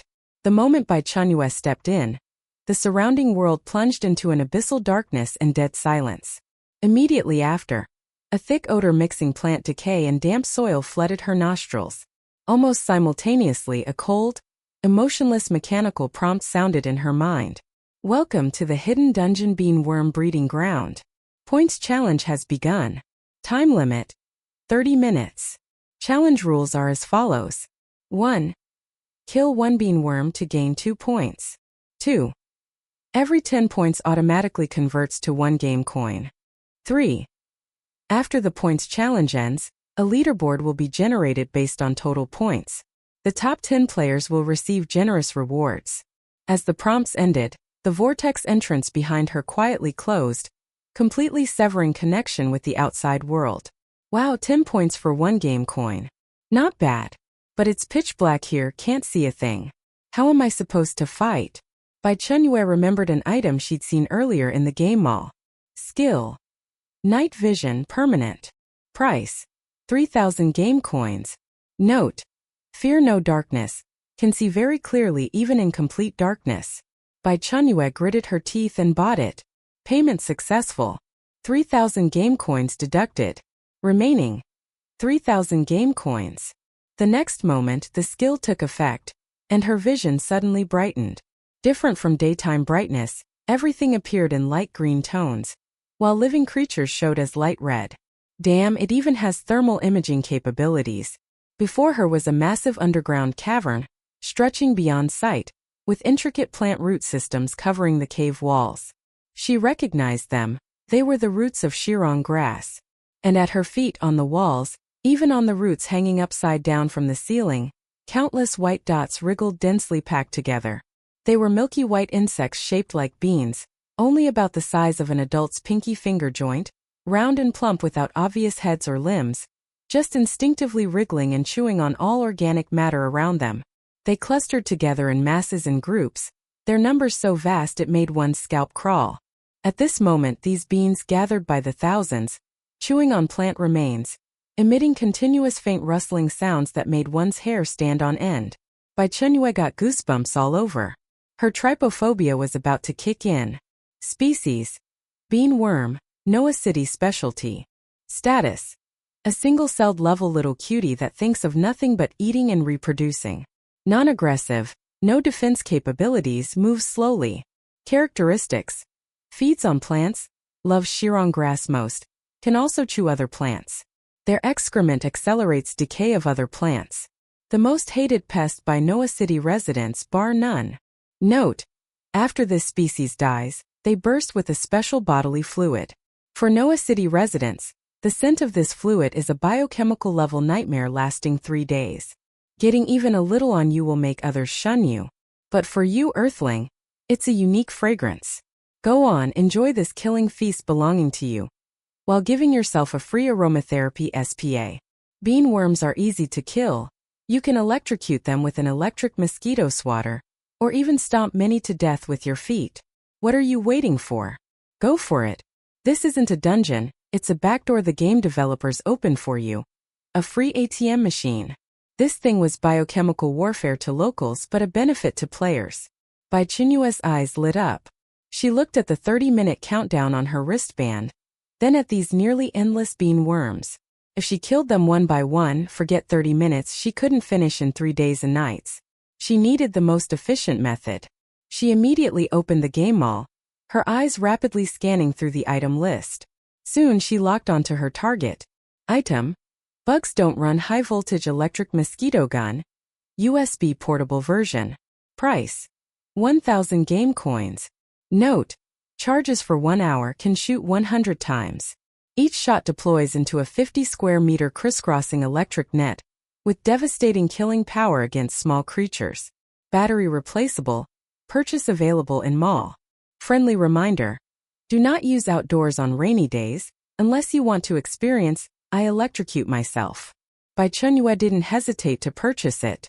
Payment successful. Remaining 2,000 game coins. With the tool acquired, no rush yet. Still needed to prepare defenses.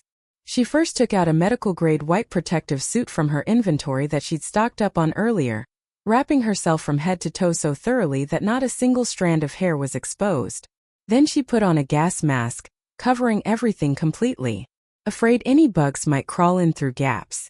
Bai Chenyue had a thought and remembered another good item, taking out a card as thin as cicada wings from her game inventory. The card was completely black, with a silver thread outlining a twisted vortex pattern on the front. Item: Monster Attraction Card.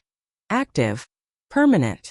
Duration: each activation lasts 30 minutes, cooldown 1 hour. Effect: after activation, releases special pheromones within 10 seconds, creating an irresistible attraction effect on all surrounding creatures. Bai Chenyue clicked to use it. The card silently transformed into a wisp of black smoke that rapidly spread out from her as the center, merging into the air. 1 second. 2 seconds. Throughout the cavern, the dense rustling sounds abruptly stopped. The next moment, all bean worms seemed injected with stimulants, frantically converging toward Bai Chenyue's location. They abandoned the food at their mouths, gave up mating, their eyes fixated only on that one target. Within mere seconds, before Bai Chenyue formed a terrifying tide of countless white insects churning and rolling.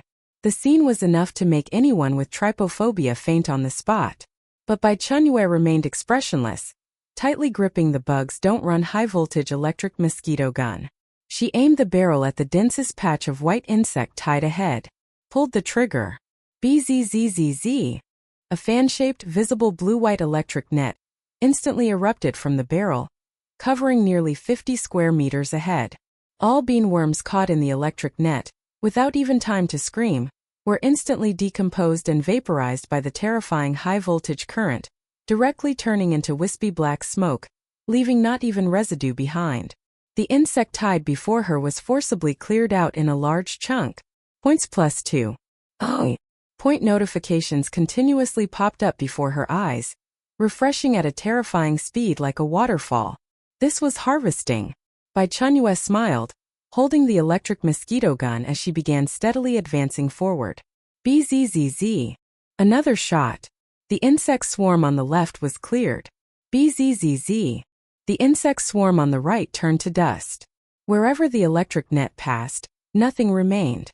The number on the points panel continued soaring at a heart-stopping pace. 30,000. 70,000. Oh. 90,000. Oh. 280,000. Time passed minute by minute, when the countdown showed exactly 8 minutes remaining. Bzzz. As the last wisp of black smoke rose, the entire massive cavern fell into deathly silence. Besides the ash covering the ground and the peculiar fragrance permeating the air, not a single living bean worm could be seen. The next second, the cold mechanical prompt echoed throughout the space, even carrying a trace of barely detectable admiration. Ding! Detected dungeon targets have been completely eliminated. Player Who's That Guy completed points challenge with extraordinary efficiency, 8 minutes 15 seconds ahead of schedule. Triggered hidden reward, additional reward. 10,000 points. Calculating your final score. Bai Chenyue looked at the panel. When she cleared the last batch of bean worms, her base points had already fixed at 282,864. Now behind this number, a golden plus 10,000 appeared out of thin air. Final points, 292,864. Chapter 31. Final score, 292,864. A line of golden numbers hung quietly in Bai Chenyue's vision, and that number, 292,000. Bai Chenyue was thrilled at this moment. An unprecedented sense of security. She opened the points redemption interface. Redemption rule. Every 10 points can be exchanged for 1 game coin. Points under 10 cannot be exchanged. Points available for redemption, 292,860.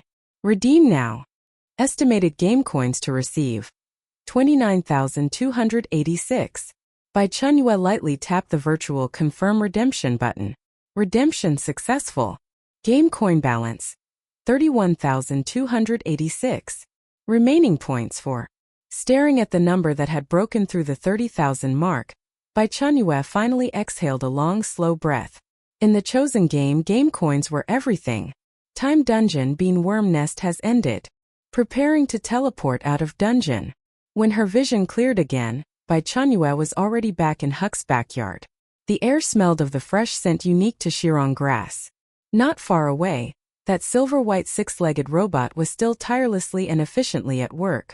While Bai Chenyue was inside the dungeon, it had cleared a large patch of ground and neatly piled the uprooted Shirong grass to the side, forming a small green hill. Bai Chenyue stepped forward, focused her mind, and stored that entire little hill into her space. Watching that area inside her space fill up once more, she nodded in satisfaction. Run dungeons to earn money, let the robot work and stockpile, no conflicts between the two. This efficiency was perfect. Her gaze then turned to the remaining vast, still seemingly endless expanse of Shirong grass in the garden. At the current pace, it wouldn't be finished by tomorrow. Time is life. Efficiency must be maximized. If it had been earlier, she might have calculated the time cost or simply rolled up her sleeves and helped herself. But now, she had money. Bai Chenyue opened the game mall.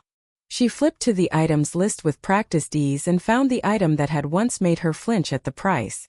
Item: Root by Root, fully automatic harvester robot. Permanent. Price: 8,000 game coins. 8,000. Her fingertip pressed the purchase button without the slightest hesitation. Payment successful. 8,000 game coins deducted. Remaining 23,286 game coins. Another silver-white metal sphere materialized out of thin air and unfolded and reassembled in a fluid motion. 3 seconds later, a harvesting robot identical to the first settled steadily on the ground. The new robot immediately joined the work.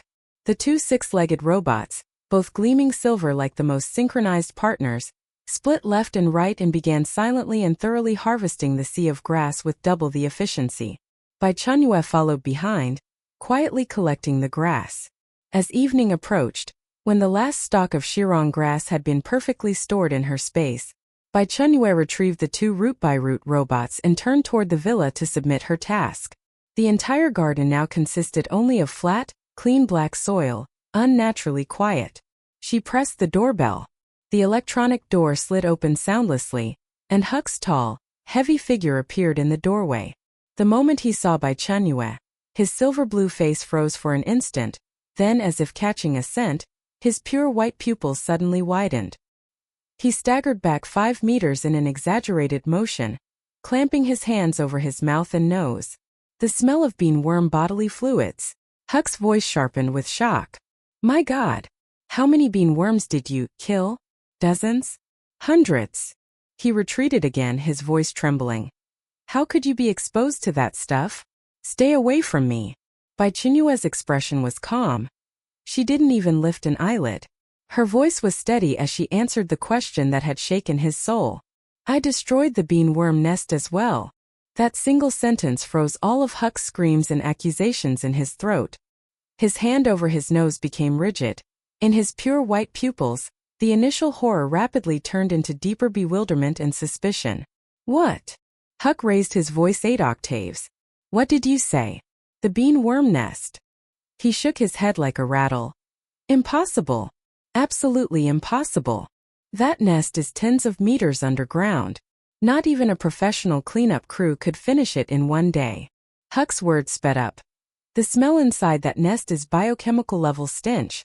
No one could stay in that environment for more than a minute. Let alone completely eliminate it, that would be. He paused, unable to find a suitable word to describe how absurd that idea was. Bai Chenyue shrugged. But I did it. Ridiculous. Huck waved his arms. Do you know what a beanworm nest means? There are thousands upon thousands of beanworms in there. There's so many they could immediately drown an adult. I'm a professional, Bai Chenyue offered a standard smile. The shirong grass has been cleared, and the beanworm nest has been destroyed. Okay, she really didn't find the beanworm smell that offensive. It actually smelled quite good, somewhat intoxicating. Even though she had been fully armored, she still caught the scent. But truly it wasn't that bad. Huck still didn't believe it and kept his distance. You'd better not be lying to me, or I'll give you a very bad review. Step out first and keep your distance. I'll go check the garden. The two of them went into the backyard. When Huck saw the scene before him, he was stunned. The previously raging green ocean had vanished without a trace. In its place lay a flat expanse of black soil. Not an ordinary cleanup. It had been uprooted completely to the roots. Huck crouched down to inspect. The soil was loose, with no plant remnants whatsoever. No broken roots, no remaining rootlets, nothing. It was as if the shirong grass that had given him headaches for months had never grown here at all. He walked to several key spots to check. Each place was unbelievably clean. How is this possible? Huck's voice trembled. Not only did you clean the grass on the surface, you pulled out the entire root system? He suddenly remembered something and hurried to the center of the garden. There, where a hidden beanworm nest entrance should have been, only a shallow pit had been filled in. The beanworm nest. Really destroyed? Huck stamped a few times to confirm the ground underneath was solid soil. He looked up. His gaze toward Bai Chenyue had completely changed. No longer suspicion but delight. He approached Bai Chenyue, still keeping some distance, but his attitude had shifted entirely. Chapter 32. The roots are gone, so the shirong grass will never grow here again. Without the shirong grass, that means beanworms will never chew up his garden again. Huck was so happy he was dancing around. Bai Chenyue silently raised the black wristband on her arm. Could you give me a positive review? Of course. I absolutely must give you a positive review. Huck took a deep breath, held it, leaned close to Bai Chenyue, and scanned their wristbands together. He then stepped back, maintaining distance. Bai Chenyue. Was she really that smelly? Beep. Employer Huck has given your work the following evaluation. Perfect rating. Evaluation content. This is the best weed removal worker I've ever encountered. Not only did they completely pull out all the shirong grass roots, but they also destroyed the beanworm nest as a bonus.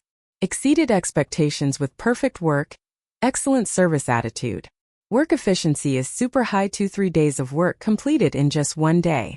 So worth it. Positive reviews obtained. 1 out of 10. Congratulations, you have received 1 positive review. From employer Mr. Huck. Amazing. You did an absolutely amazing job. Huck's voice was filled with sincere admiration. You're the most efficient and best attitude gardener I've ever hired. He seemed to feel that 1 positive review wasn't enough to express his joy, so he tapped a few more times on his terminal. You have received a transfer from Mr. Huck. 10 star coins. This is your tip. Huck waved his hand grandly, a genuine smile on his face. Thank you. Bai Chenyue looked at the 10 additional star coins on her wristband, then at this ecstatic employer. Huck asked, I don't know if you'd be willing to take on more weed removal work? My sister's garden also has a lot of shirong grass, plus bean worms. Please, you must go help her. Of course I'm willing. Bai Chenyue nodded calmly. Another employer delivering positive reviews. She had no reason to refuse. Excellent. Huck was so excited he spun in place. Her garden is 3 times the size of mine, with at least 5 or 6 bean worm nests. 3 times bigger? 5 or 6 nests. The more he talked, the more excited he became. Bai Chenyue's eyes also grew brighter. She suddenly felt like many points were waving at her from ahead. Huck spoke with great excitement. I'll go. Wait a moment, let me call her first.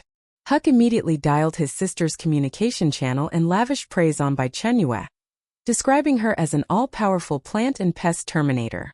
Dear brother, you must introduce her to me, came a female voice from the other end of the call. After hanging up, Huck quickly sent his sister's contact information to Bai Chenyue. Bai Chenyue received the information and turned to leave. When Bai Chenyue's figure had completely disappeared, Huck revealed a smug expression.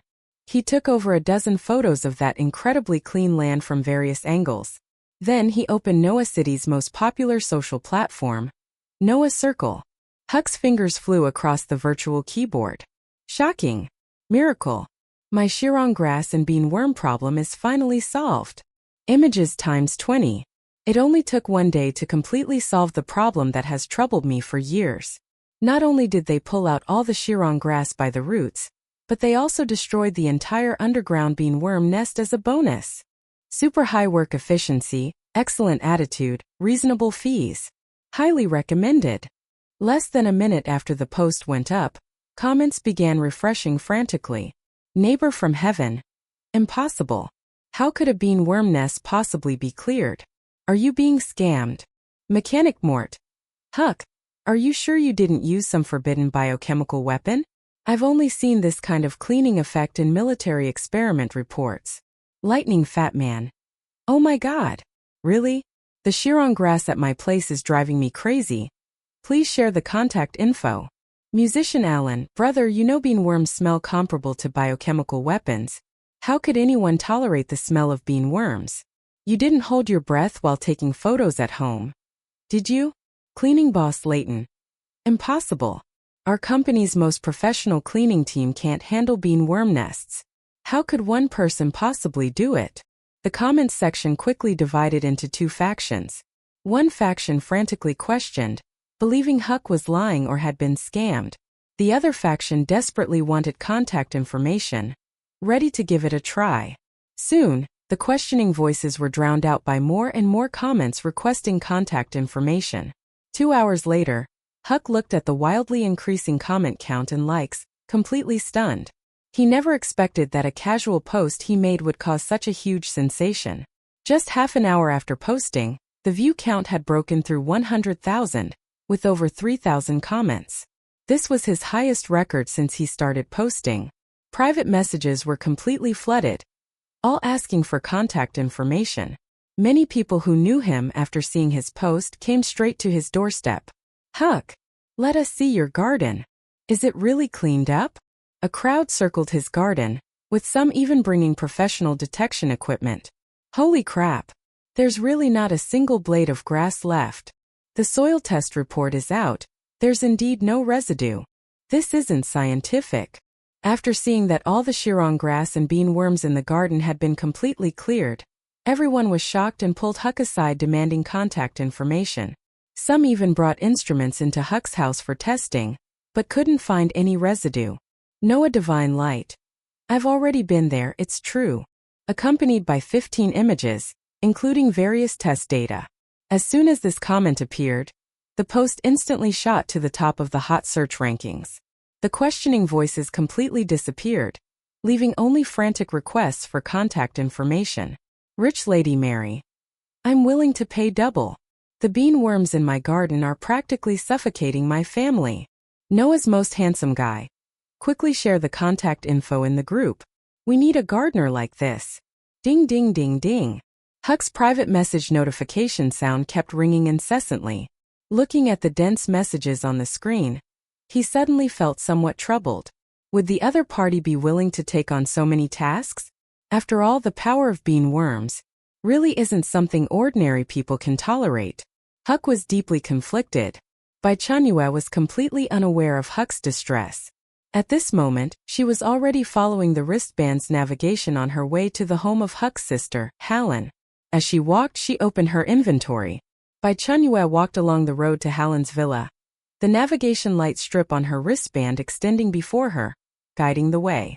While walking, she mentally summoned the AI recognition assistant. Item: Star Coins. Value: Noah City official currency. Can be used to purchase goods and services within Noah City. Exchange available. 1 star coin equals 100 game coins. Exchange immediately. 100 game coins? Bai Chenyue calculated. The 10-star coin she just obtained could be exchanged for 1,000 game coins. She currently had sufficient game coins and wasn't in urgent need. Don't exchange. As the hard currency of this world, star coins might have other uses. There was no need to convert them all into game coins so early. Chapter 33. Hallen's home was larger and more imposing than Huck's. At the entrance stood a massive crystal structure floating in midair, beneath which flowed babbling streams and artificial landscapes composed of exotic flowers and rare plants. It was so luxurious it felt less like a residence and more like an art gallery. Just as Bai Chenyue reached the doorway, a beautiful figure rushed out from inside. The person was Hallen, who looked completely different from her tall, obese brother Huck. She had a slender figure, wore a well-tailored bright silver gown, and possessed delicate facial features, though her brow carried a trace of barely concealed anxiety. "You're the one my brother recommended. The plant and pest terminator?" Hallen looked Bai Chenyue up and down, her tone filled with both anticipation and a hint of skepticism. "Bai Chenyue? What the hell kind of name is plant and pest terminator? Sounds terrible." Before Bai Chenyue could even speak, a smell several times more intense came pouring out from behind the open door. "Oh my god, this damn smell!" Hallen immediately covered her nose, her face showing a pained expression as she quickly stepped back. Bai Chenyue gave her an apologetic look. "Sorry, I just finished work at your brother's place." Hallen had already seen the post Huck made and out of politeness asked, "Would you like to wash up first, then have something to eat?" Bai Chenyue's eyes lit up. She had been working all day and hadn't eaten her afternoon meal yet. How embarrassing. "It's no problem." Hallen summoned a nanny robot and had it take Bai Chenyue to a guest room to freshen up.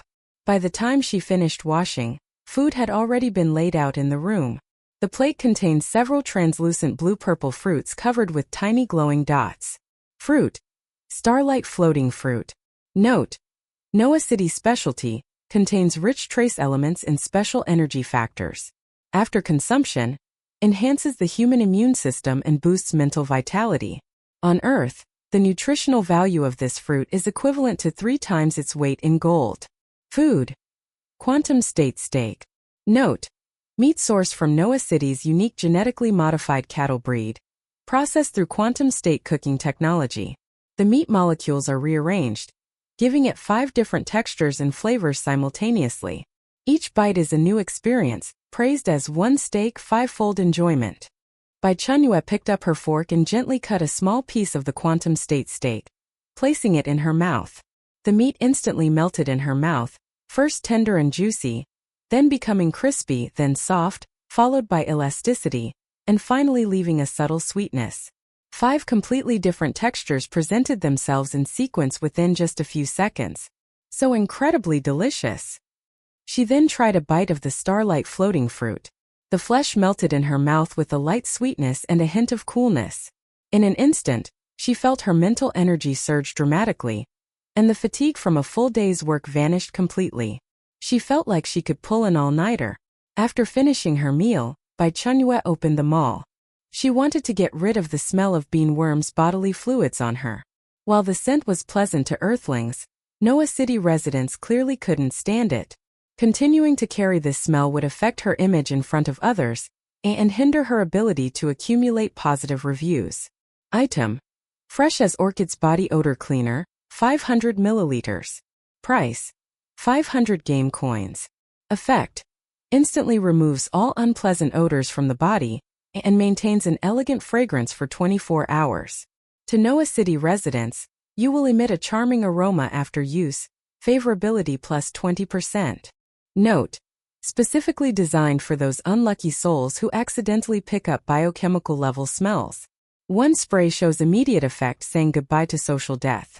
Friendly reminder: do not overuse, otherwise you'll smell like a mobile flower shop, attracting bees and butterflies from the entire street. Bai Chenyue didn't hesitate and clicked purchase.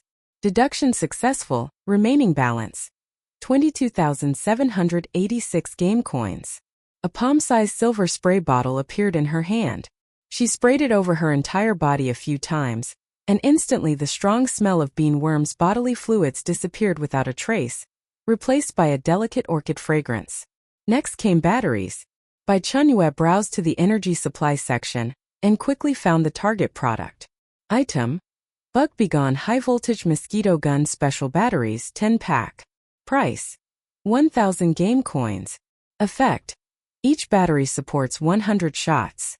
10 batteries equals 1,000 shots equals covers at least 50,000 square meters of pest elimination area. Note: an economical endurance pack for the ultimate pest elimination tool. One purchase worry-free for a whole year. No more worrying about watching pests dance arrogantly in front of you when your mosquito gun runs out of power. Thoughtful reminder: if you use up 10 batteries in one day, consider changing careers to become a professional pest exterminator. Deduction successful, remaining balance: 21,786 game coins. Besides batteries, she needed to buy one more thing. Skill: map, upgradable. Price: 20,000 game coins. Note: can survey all terrain conditions within 500 meters, can be used in conjunction with danger detection. 20,000. Bai Chenyue steeled herself and bought it. Deduction successful, remaining balance: 1,786 game coins. After preparing everything, she contacted Hallen. Hallen really didn't want to smell the bean worm scent on Bai Chenyue, so she directly made a video call. My brother paid 1,000 star coins. My garden is 3 times the size of his. If you can help me remove all the Chiron grass and eliminate the bean worm nest, I can pay you 10,000 star coins. Can you accept that? Hallen asked cautiously, afraid Bai Chenyue might be dissatisfied with the price. Bai Chenyue took a deep breath. T. She only got 10 star coins. And that was just a tip? Where were the 1,000 star coins? Feeling furious inside but smiling on the outside. That's acceptable. Bai Chenyue maintained her smile. I'll pay you half as a deposit first. Hallen transferred 5,000 star coins. I'll pay you the other half after you finish everything. You have received a transfer from Ms. Hallen. 5,000 star coins. Balance: 5,010 star coins. After ending the video call, Bai Chenyue called out to the game. Care to explain? 1,000 star coins, why haven't I seen a single cent? Where are the game administrators? The game didn't respond. Bai Chenyue opened her personal panel, searched through everything, but couldn't find customer service. Finally, in a hidden corner of the mall, she found a complaint button. Without thinking, she immediately filed a complaint. She explained the situation and clicked confirm to send. Player complaint received. After verification by the game, a bug has been confirmed. Labor fee for player Who's That Guy has been refunded.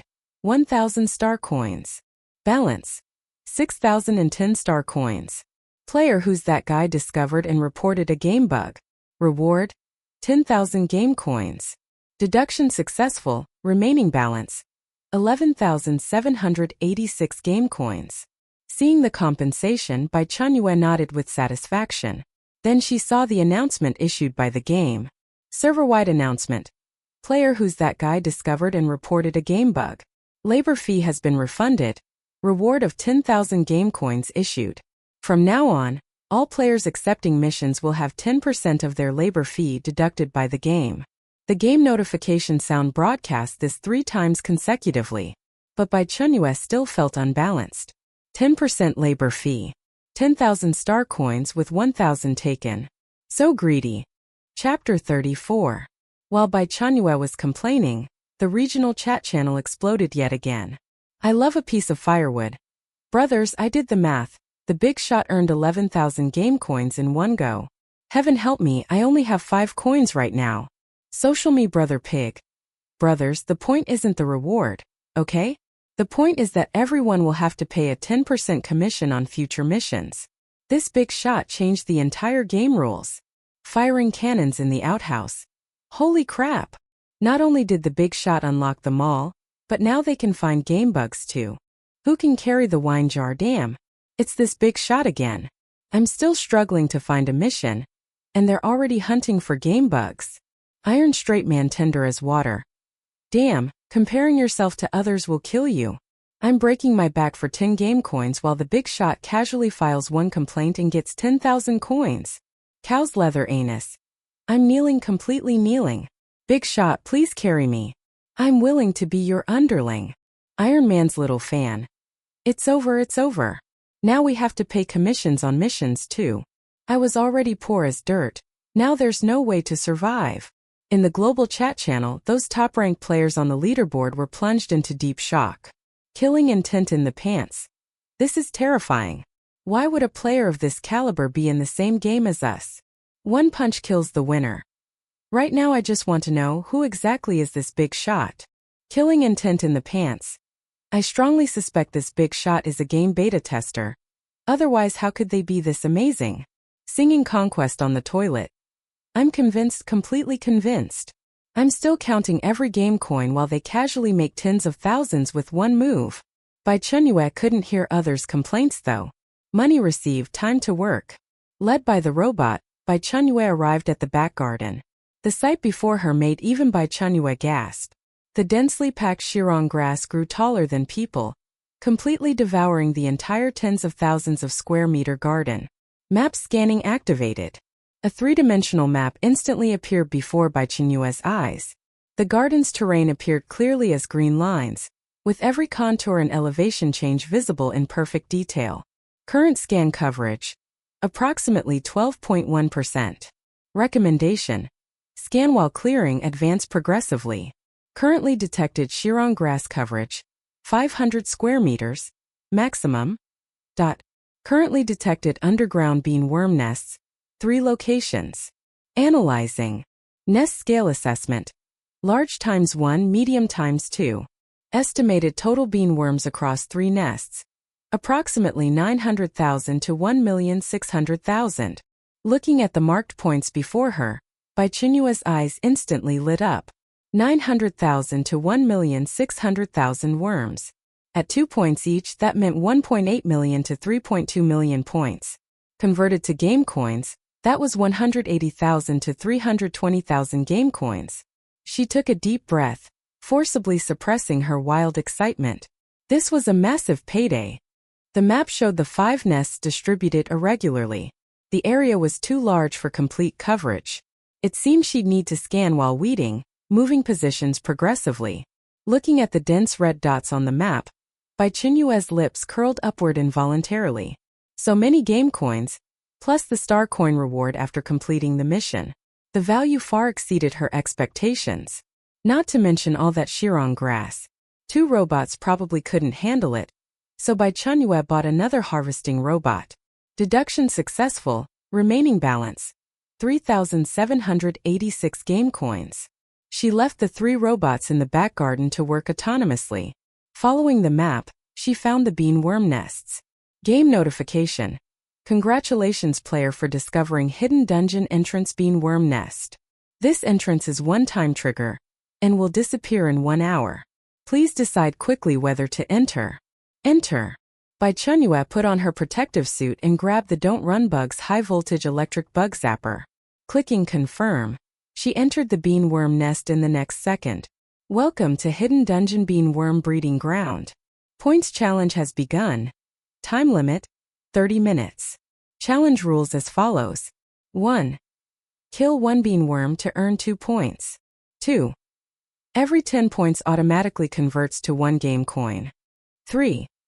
After the points competition ends, a leaderboard will be generated based on total points, with the top 10 players receiving generous rewards. Bai Chenyue stood at the massive underground nest entrance. In the darkness, countless white bean worms surged like tidal waves. She pulled out the monster attraction card. After working at Huck's place all afternoon, the cooldown had long ended. The card dissolved into black smoke, releasing special pheromones instantly. 10 seconds later, the entire nest fell into eerie silence. Then it erupted. Countless beanworms frantically surged toward Bai Chenyue's position, the density even more terrifying than last time. The ground, walls, ceiling everywhere was covered with squirming white figures. Bai Chenyue raised the electric zapper, aiming at the densest area. Pulled the trigger. Bzzz. A blue-white electric net instantly exploded, covering 50 square meters. The beanworms caught in the electric net instantly vaporized, leaving no trace. Points +2. Point notifications flooded the screen wildly. Bai Chenyue's lips curved upward as she began advancing rhythmically. Bzzz. Left side worm swarm disappeared. Bzzz. Right side worm swarm vaporized. Each shot cleared at least over 1,000 bean worms.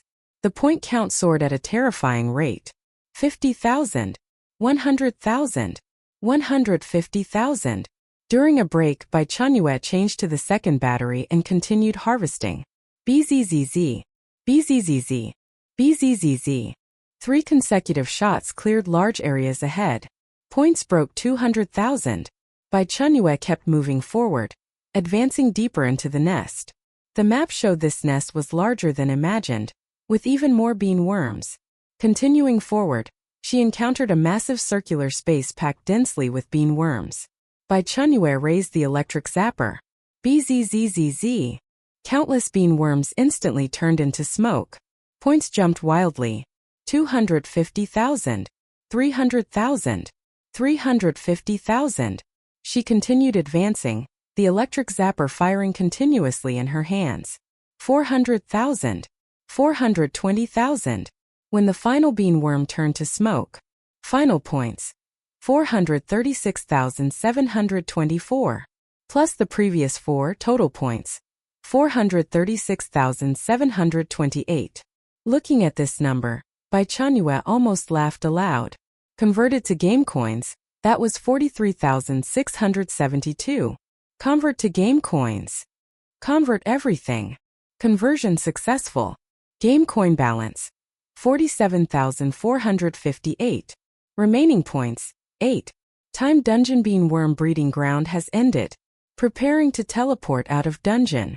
When her vision cleared again, Bai Chenyue was back in Hallen's back garden. The 3 harvesting robots were working efficiently, having cleared a small patch of shirong grass before her. Only half an hour had passed. In excellent spirits, Bai Chenyue collected all the pulled shirong grass into her storage space. Chapter 35. The monster attraction card still had 1 hour of cooldown. Bai Chenyue did not get impatient. She watched the 3 robots in the garden working diligently, and felt their efficiency was still too slow. She opened them all and went straight to the harvesting robot. Item: Root by Root, fully automatic harvesting robot. Permanent. Price: 8,000 game coins. Buy 2. Payment successful. 16,000 game coins deducted. Remaining 31,458 game coins. With the payment notification, 2 brand new silver robots materialized and immediately joined the harvesting squad. The 5 robots, like 5 efficient mechanical locusts, uprooted shirong grass wherever they passed, neatly stacking the piles. Their efficiency instantly more than doubled. Having dealt with the robots, Bai Chenyue shifted her attention back to the mall and began thinking about the real core issue: pest elimination efficiency. The Don't Run Bugs high-voltage electric bug zapper was certainly useful, but its 50 square meter per shot coverage felt inadequate when facing swarms numbering in the hundreds of thousands. She needed something stronger, broader, more thorough. Bai Chenyue typed area, attack, robot into the mall search bar. A lineup of outrageously expensive items refreshed in an instant. Item: Orbitus 7 Orbital Extermination Robot, Model 7, Military Grade. Price: 5 million game coins. Note: Equipped with a small plasma cannon. One shot can instantly decompose all organic matter within 1 square kilometer into basic particles. Friendly reminder: do not use inside a planet unless you want to experience crust displacement. Bai Chenyue scrolled past expressionlessly. 5 million. Even if they sold me off, it wouldn't cover it. Besides, I'm only trying to exterminate bugs, not blow Noah City into the sky. Item. Hive Will Nanobot Swarm. 100 million units. Price. 100,000 game coins. Note.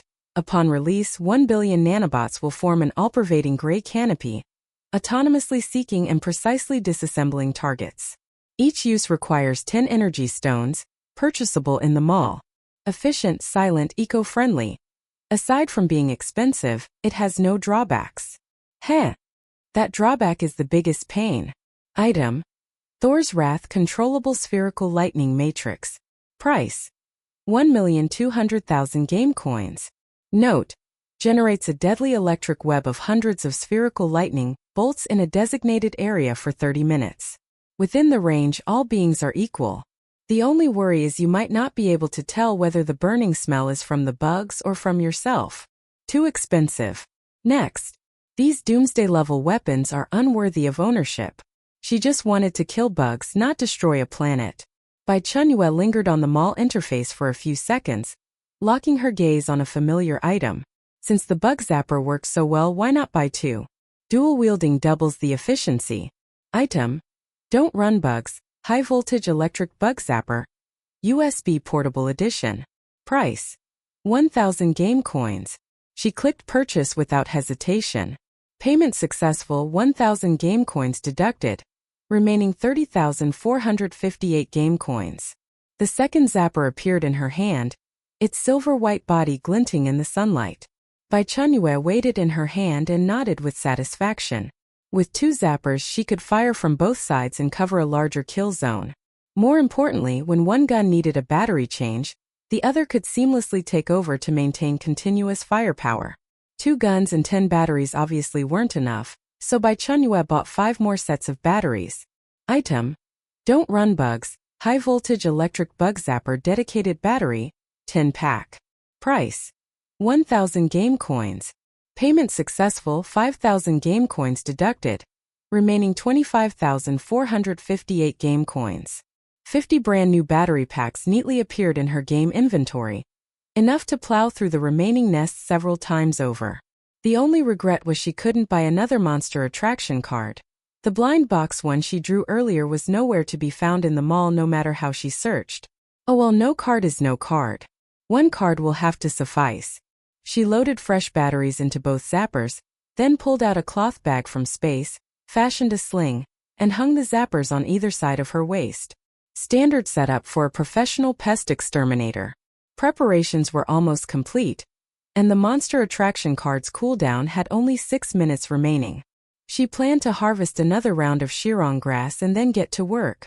Bai Chenyue walked to the second nest entrance marked on the map and put on her protective suit. This entrance was a couple of times larger than the one in Huck's garden. The surrounding Shirong grass grew extraordinarily lush and had a darker, almost ink green color. Monster attraction card cooldown has ended. The cold prompt sounded right on time. Welcome to the hidden dungeon beanworm breeding ground. Points challenge has begun. The rules prompt was one she knew better than the back of her hand. The nest ahead was even more open, and the white tide roiling in the dark surged more violently. Bai Chenyue did not hesitate and activated the card. Familiar black smoke dispersed and silently seeped into the depths of the earth. She took a deep breath and gripped a Don't Run Bugs High Voltage Electric Bug Zapper in each hand. After 10 seconds of dead silence, the whole nest seemed to come alive. White speckles began appearing densely on the walls, floor, and even the rocky ceiling. Those speckles expanded rapidly and converged into rivers of white, charging from all directions toward Bai Chenyue's position. This swarm was at least twice the size of the last one. Bai Chenyue's face remained unreadable as she silently raised both arms. The 2 silver-white zappers cut 2 parallel lines through the darkness, muzzles aimed at the largest surge of insects streaming overhead, and she fired the first shots. She refused to have bugs start raining down on her head mid-fight. Dual-wield synchronized fire. ZZZT. The 2 sounds rang almost simultaneously, merging into a single louder, ear-splitting blast. 2 blue-white electric nets materialized and unfolded side by side, instantly joining into a massive electric curtain covering a full 100 square meters. The electric screen, like an impenetrable wall of death, slammed into that white ocean. No screams, no struggle. Wherever the electric light touched, tens of thousands of bean worms instantaneously shifted from solid to gas, turning into curling bluish smoke and a rain of flying points. Points +2.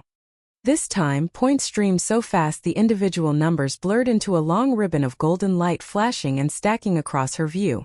10 minutes later, Bai Chenyue's arms ached from holding them up, but she steadied the guns and pulled the triggers again.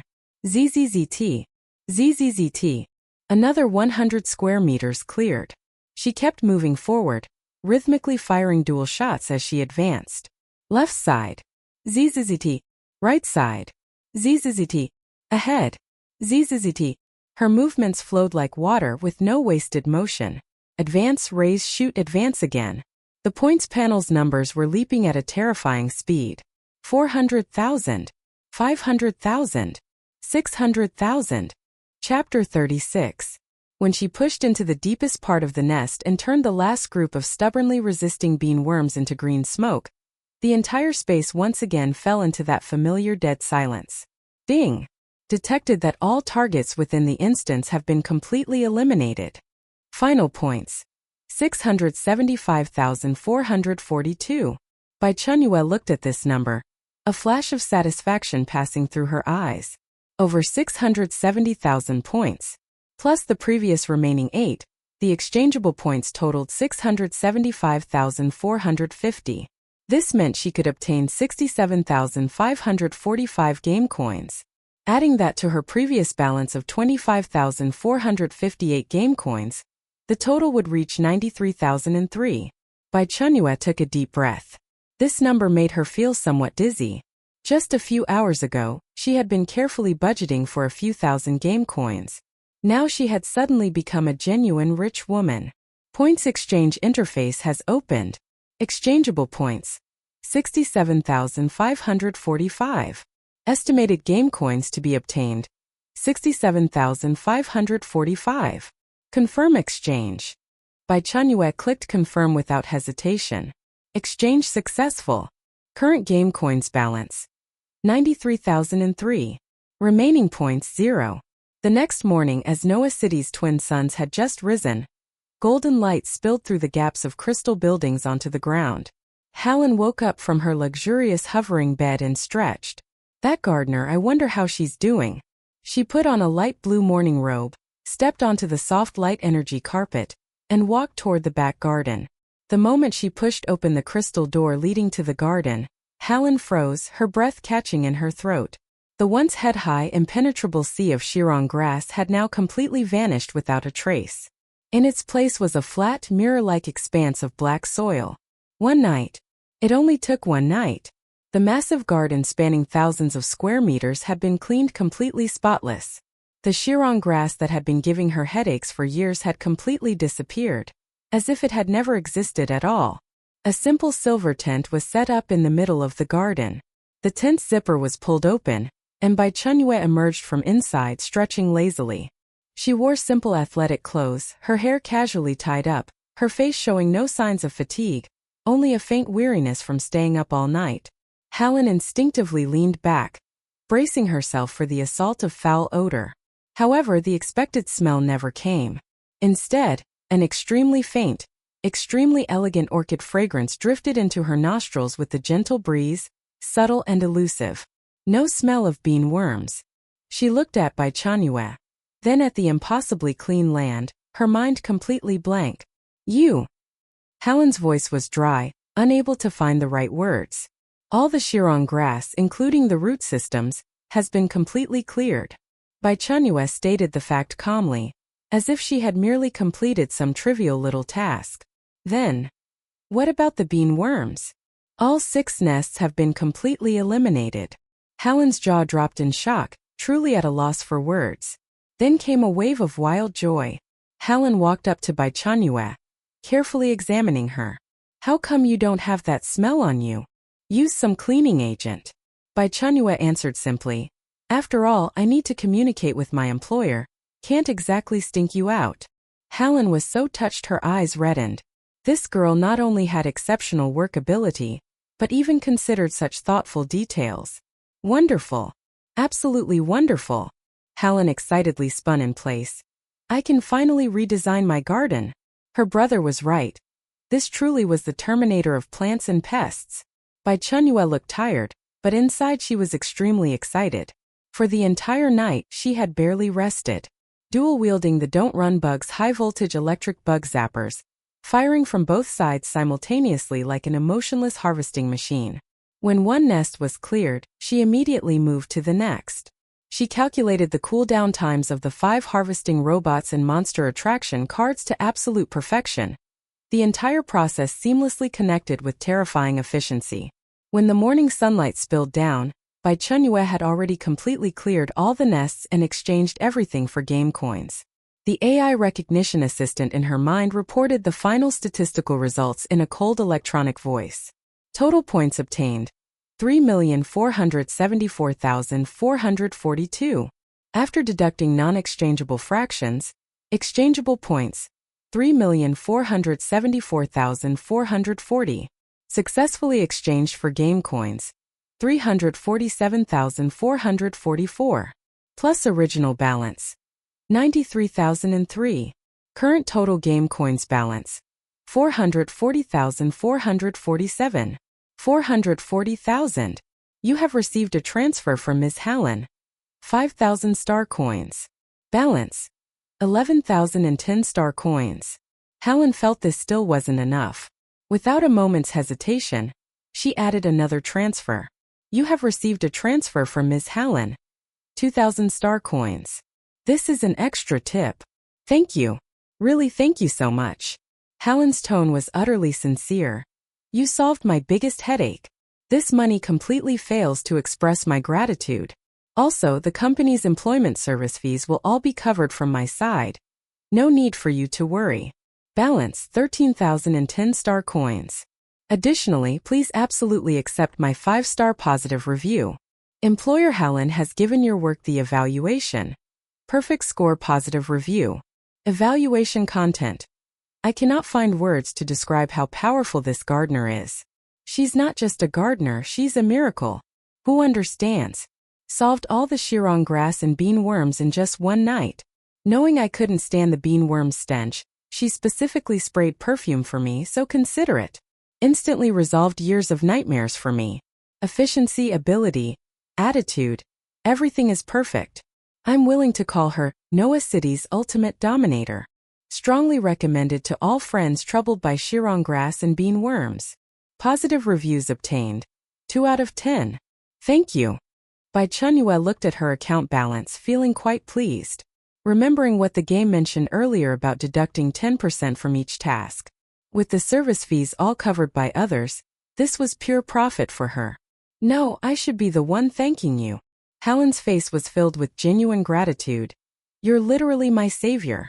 She paused, seeming to hesitate about something, then tentatively asked, I wonder if you'd be willing to share your contact information? A post my brother made has now completely blown up. Many people are desperately seeking your contact information, some even offering several times the price. They want to hire you for weeding and pest removal. Bai Chenyue's eyes lit up.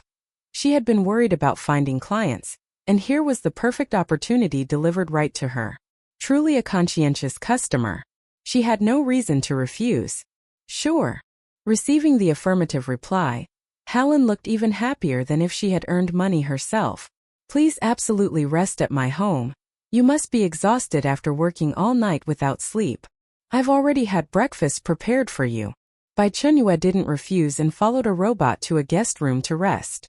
Meanwhile, the still ecstatic Helen took selfies with the cleaned garden, attached an even more exaggerated, emotionally charged recommendation, wrote a post and published it on Noah Circle. Thanks to my brother for recommending this gardener. My garden cleanup is complete. Goodbye forever. Damn Shirong grass and bean worms. Images times 30. Videos times 8. Only took one night. Thousands of square meters of garden, 6 bean worm nests, completely cleaned. Work efficiency is godlike. Attitude is superb. Details are thoughtfully considered. Strongly recommend this celestial gardener. Chapter 37. The evening when time rewound to entering the game, while Bai Chenyue was working in Hallen's garden. On the streets of Noah City, Lu Ming and his group stopped a local resident who appeared relatively friendly. They had witnessed floating vehicles, encountered alien races of various forms, and deeply understood what it meant to be completely stuck.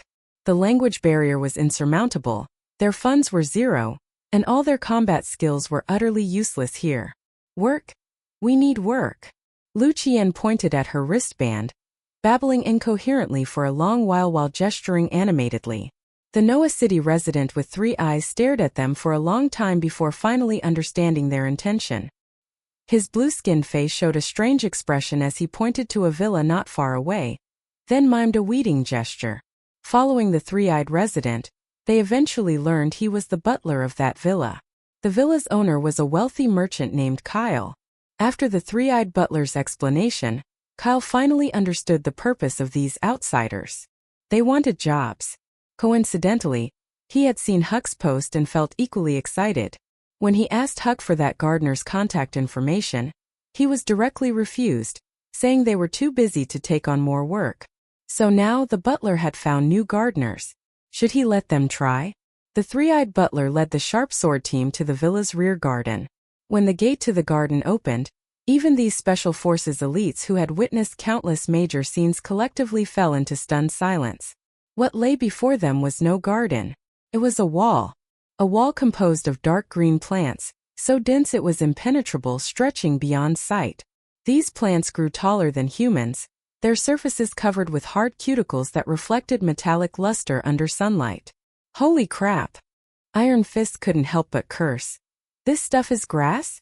Are you sure it's not some mutated man-eating tree? Captain, with this density, even if a whole company of enemies were hiding inside, we wouldn't be able to detect them. Hawkeye instinctively narrowed his eyes, making a tactical assessment. Lu Qian's mouth twitched. Clearing the entire garden? Was this even human work? Lu Ming didn't speak. He walked up to the grass wall, drew his military dagger, and with all his strength stabbed fiercely at one stem. One Shirong grass fell. The others breathed sighs of relief after watching. Not too bad, not particularly difficult. Do it. Lu Ming spat out one word, his eyes burning with the unique fighting spirit of a soldier. Missions, no matter how difficult, must be completed. The sharp sword team immediately demonstrated astonishing professionalism. Unlike ordinary people who would charge in directly, Lu Ming quickly formulated an operation plan. Hawkeye, you're responsible for inspecting the grass. Watch for any movement inside. Wrench, analyze this plant's weaknesses. A special forces operation targeting weed removal thus began. For an entire night, the sharp sword team sweated profusely. Their military daggers became dulled, their combat uniforms torn in several places, everyone panting exhaustedly. However, looking at the less than 40 square meters of cleared space before them, everyone felt a deep sense of powerlessness. The roots of these plants were more developed than they imagined, deeply anchored underground, tangled and complex. Digging them out with daggers was no different from the foolish old man moving mountains. They could only cut the above-ground parts first, then slowly deal with the underground roots.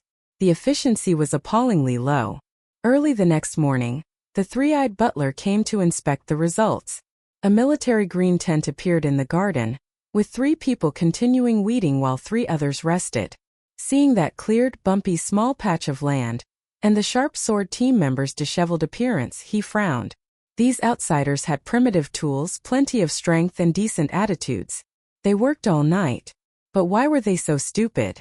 Not using sonic weed removers, using knives instead? He had clearly told them they could use sonic weed removers. How? So stupid.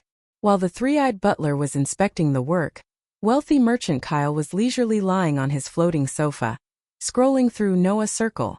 A new trending post instantly caught his attention. Thanks to brother for recommending the gardener. My garden has been completely cleaned up. Damn Shirong grass and bean worms. Never see you again. The poster was Huck's sister, Hallen. Kyle curiously clicked into it. Below the post was Hallen's unrestrained ecstasy, and over 20 garden photos taken from different angles. In the photos, that sea of Shirong grass that had been more lush than his own had disappeared. In its place was flat, mirror-like black soil so clean it reflected light. Not a single weed remained, no root residues, even the soil looked freshly turned. The post content was filled with exaggerated praise. Only took one night. Thousands of square meters of garden, 6 bean worm nests, all completely cleaned up. The comments below the post had exploded. Lightning Fat Man. Wow, could it be that miracle gardener again? Please share contact info. Cleaning boss Leighton fake? Even our company's most professional cleaning team couldn't eliminate 6 bean worm nests in one night. How could she possibly do it alone? Kyle's breath caught. He zoomed in on the photos, carefully examining that impossibly clean land, then stood up and walked to the window to look at his own garden's grass wall, that had only been nibbled at a small corner yet remained stubbornly standing. Without comparison, there's no sense of injury. He had previously thought the brute force squad he hired was somewhat acceptable. His face stung with embarrassment. He couldn't help but leave a comment under Hallen's post. Noah Kyle, friend, who's this gardener you hired? I also hired a team, 6 people, worked all night, haven't even cleared 1%. They work hard, but compared to yours, it's just unbearable to look at. Rich Lady Marriott. Noah Kyle, don't even mention it. I hired a team of 24 people, worked all afternoon, only cleared 1 corner. And the roots are still in the soil. Please share the contact info. I'm willing to pay double. Pet Shop Lele. I hired 3 people. Their work efficiency is appallingly low. They don't even know how to use sonic weed removers. Rich Lady Mary. What a coincidence. The employees I hired can't either, only know how to use brute force. A whole group made a mess of my garden, Shirong grass debris everywhere. Clever Huck. How many star coins did you all spend hiring people? I used coupons for the Miracle Gardener's task payment. Only spent 1,010 star coins total. Couldn't be more cost-effective. Noah Kyle at Clever Huck, you got an incredible bargain. Pass me the Miracle Gardener's contact. Musician Alan. Shirong grassroots require special dissolving agents, but that stuff is ridiculously expensive. The gardener you hired, did they bring a factory with them? Their fees must be more expensive than buying dissolving agents, right? Watching the scrolling comments on the screen, Kyle fell into deep thought. He looked out the window again at those upright outsiders resting in their camp, suddenly feeling that the 7,500 star coins he spent hiring them might not have been worth it. Chapter 38. Rich Lady Mary looked at the comments, feeling an intense headache coming on. 24 people couldn't compare to 1 person.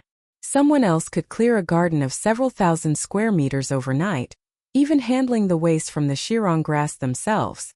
Although her garden was several times larger than Hallen's, the efficiency of the team she hired was just too low. After 1 afternoon plus an entire night, they hadn't even cleared 100 square meters. The night passed. When she came to the back garden again, she almost fainted from anger. True, a large patch of grass in the garden had been flattened, but the remaining roots and the overturned soil were mixed together, making the scene even more chaotic than before. The most infuriating part was that because the soil had been disturbed, the smell of the bean worms was now 10 times stronger than yesterday. Didn't they know that Shirong grass had incredibly strong reproductive capabilities? Roots were scattered everywhere, meaning the entire garden would soon be overgrown with Shirong grass. The number of bean worms would multiply exponentially. Remembering how she had seen Huck's post yesterday, it had felt like seeing a savior. But when she privately messaged Huck, even offering 5 times the price, Huck's reply was always the same. The celestial gardener was too busy and wasn't accepting new orders for now. Just as she was about to despair, a small team came to her door looking for work. Seeing how shabbily dressed the group was, she pitied them. And the price was low too, 8,000 star coins for 24 people. Thinking she was giving them a chance, who would have known they would turn out like this? Mary trembled with rage. You really do get what you pay for. Mary told the butler to fire that team. They couldn't be allowed to continue working, or her house would be completely ruined. Then she sent a private message to Hallen. Asterisk. At the same time, in another corner of Noah City, John's Delica, codename King, was expressionlessly digging up the root of a Shirong grass plant with a shovel. His movements were precise and efficient, Every shovel thrust brought up a large clump of soil with attached roots. Beside him, the nearly 2-meter-tall giant Marcus was tearing the dug-up roots into pieces with his bare hands. His fists, as big as sandpots, had become the most efficient shredders. Not far away, the lean Leon was operating a small detector, marking the areas with the densest root systems on the ground. "King, I gotta say, this job is fucking humiliating," Marcus grumbled in a muffled voice while tearing at the grass roots. "Back in the day, we fought giant pythons with our bare hands in the Amazon jungle, and now we're stuck dealing with a bunch of grass." "Shut up, Marcus," Leon said without looking up.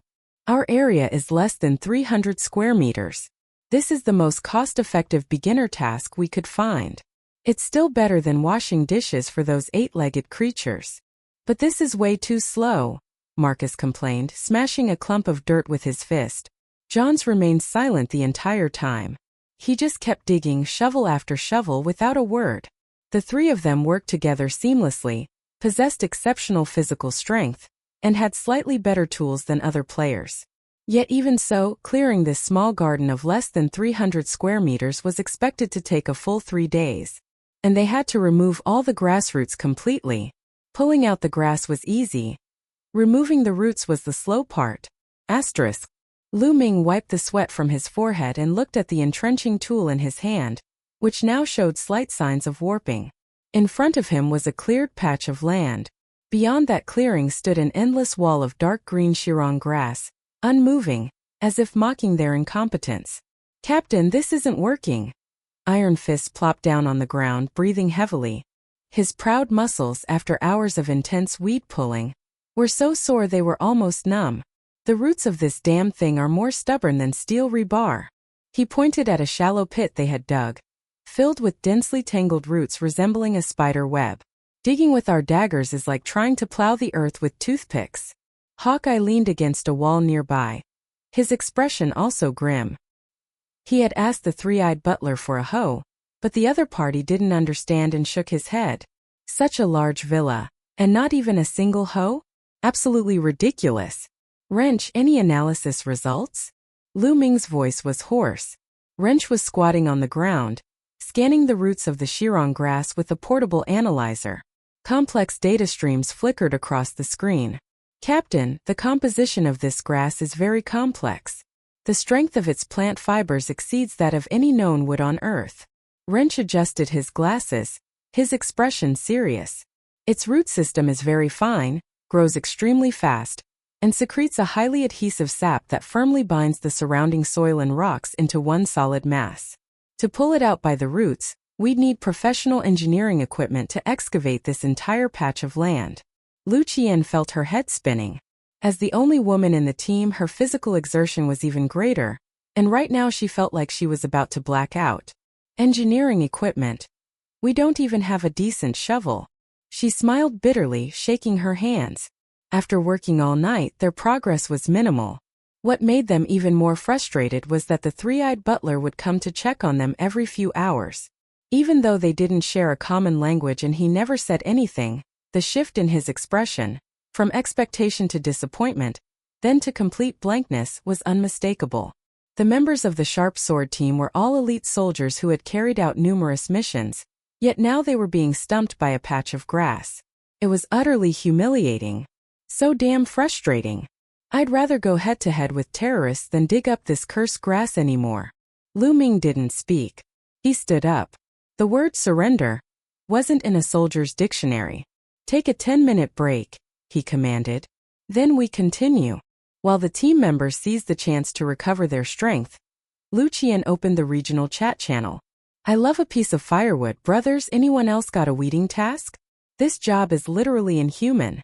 I feel like my back is about to break. Social me, brother pig. Holy shit. You too? I've been digging all night and only cleared an area the size of a toilet.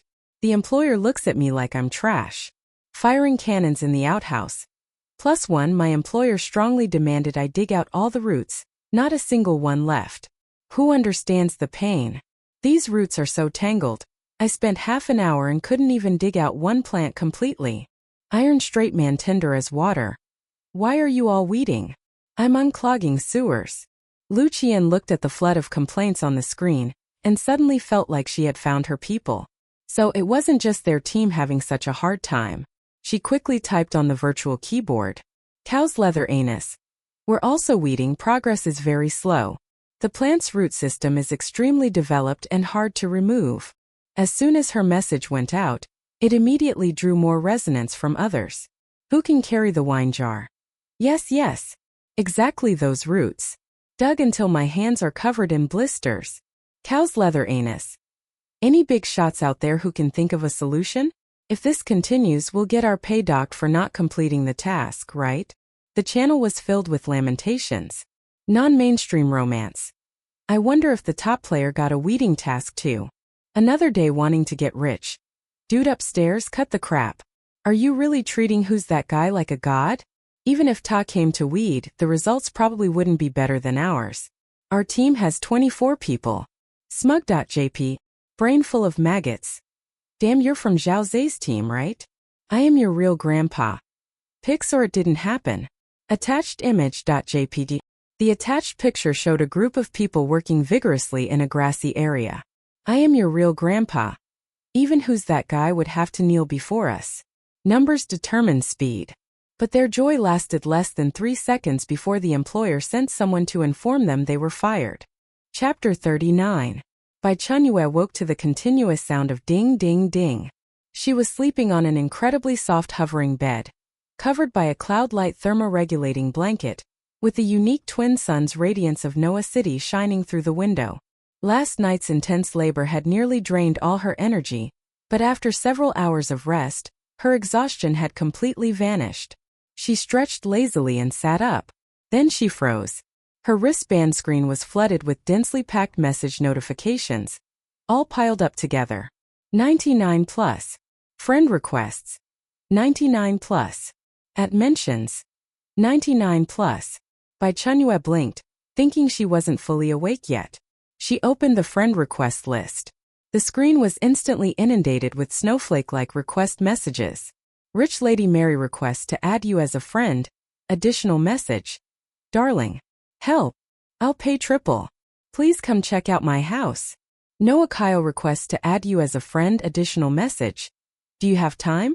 Could you come help remove weeds at my place? Price is no issue. Noah's most handsome guy requests to add you as a friend. Additional message. Please, I'm begging you. If my garden isn't cleaned soon, my handsome face will be dried out by the beanworm stench. Cleaning boss Leighton requests to add you as a friend. Additional message. Senior. Our company would like to hire you as technical chief consultant. Annual salary of 1 million star coins. Please guide us. Reading through each message one by one, Bai Chenyue's brain nearly short-circuited. What was going on? She had just done some weeding. Why did it feel like everyone in Noah City was looking for her? She then opened her private messages, and the situation was even more exaggerated. Countless people had sent photos and videos of their garden's pitiful states, accompanied by tearful pleas for help, with each offering more outrageous prices than the last. After a quick wash, Bai Chenyue followed the robot's guidance to the living room. Seeing Bai Chenyue, Helen immediately stood up, her face showing both apology and embarrassment. Helen hesitated before finally confessing. I'm so sorry, I got too excited yesterday and posted your contact information in the forum thread. I never imagined it would cause you so much trouble. Bai Chenyue suddenly understood, apparently. All those friend requests were because of Helen's post. Trouble? This was practically business delivered right to her doorstep. Before she could say more, 5 people suddenly emerged from beside Helen, their intense gazes locked firmly on Bai Chenyue. So you're the celestial gardener Helen mentioned? A woman wearing a fiery red bodycon dress with a bombshell figure rushed to the front. You must consider me first. My orchid's tear is about to be strangled to death by Shirong grassroots. It's the last one in the entire galaxy. I'll pay 20,000 star coins. Just help me get rid of those damn weeds and stinky bugs. Lena, lower your voice, don't scare our esteemed guest. A man wearing gold-rimmed glasses who looked quite refined adjusted his frames. I'll pay 35,000. My villa is hosting the city's most important art salon next week. If it gets ruined by beanworm odor, my reputation will be completely destroyed. All of you step aside. Everything should follow first come first served. I was the first to book with Hallen. A portly man covered in glittering jewels refused to be outdone. Come to my house first. My garden is the largest with the most beanworm nests. The red-dressed woman Lena spoke up first, directly doubling her offer. Fatty Fitch pushed her aside, his plump face covered in an ingratiating smile. I'll pay $40,000. If you come to my place first, I'll transfer the money right now. Can money solve everything? How vulgar. A well-dressed elderly man looked disdainful, then turned to Bai Chenyue with what he considered an elegant smile. Hello, I'm an art collector in Noah City. My garden isn't large, but it's filled with rare ornamental plants. Those beanworms are almost done devouring all my treasures. If you're willing to help, besides the 35,000 star coin payment, I'll also gift you a stellar tear gem from my private collection. Stellar tear gem. Edwin, have you gone mad?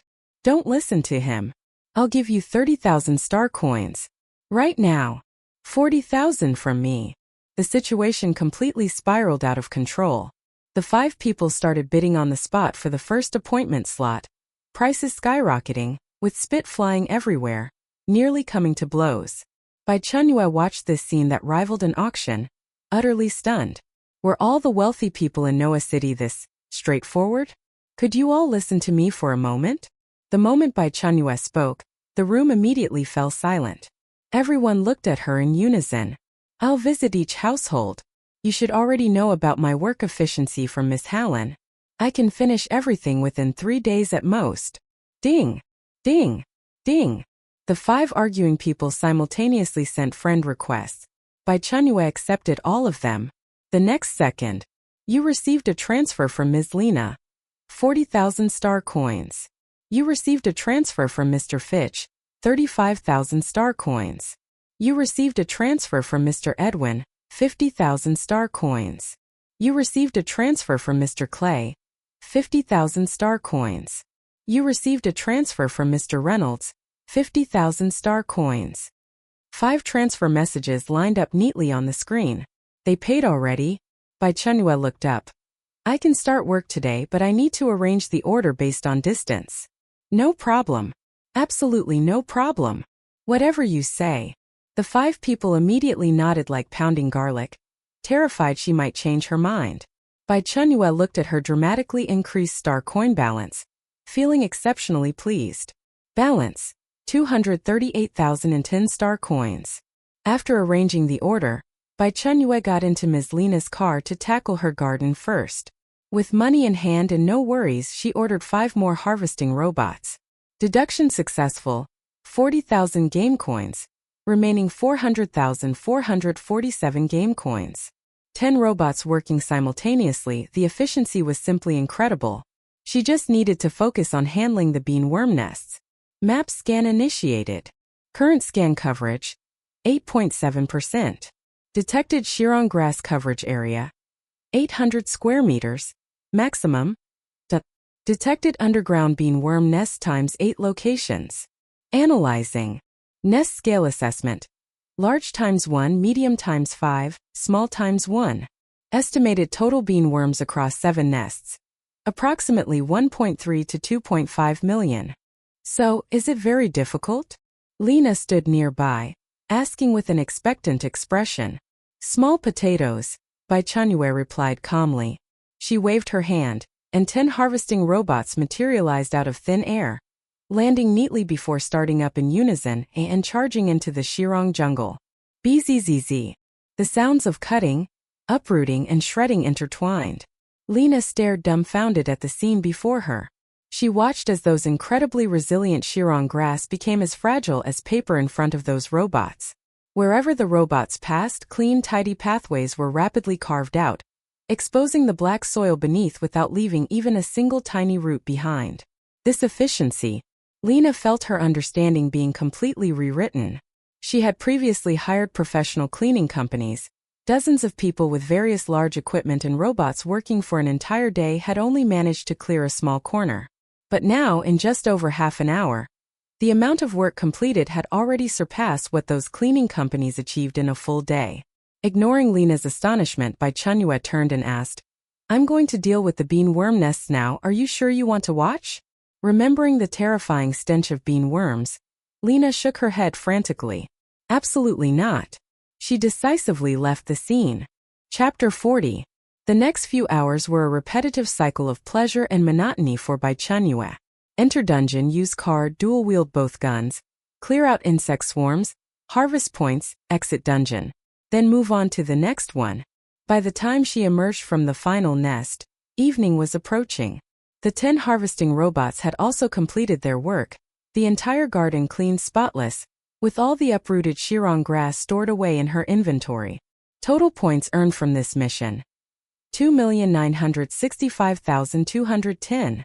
Successfully converted to game coins: 296,521.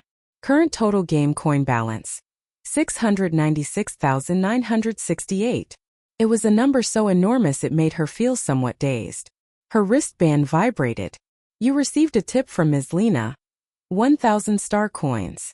Balance: 239,010 star coins. Immediately following that came the positive review notification.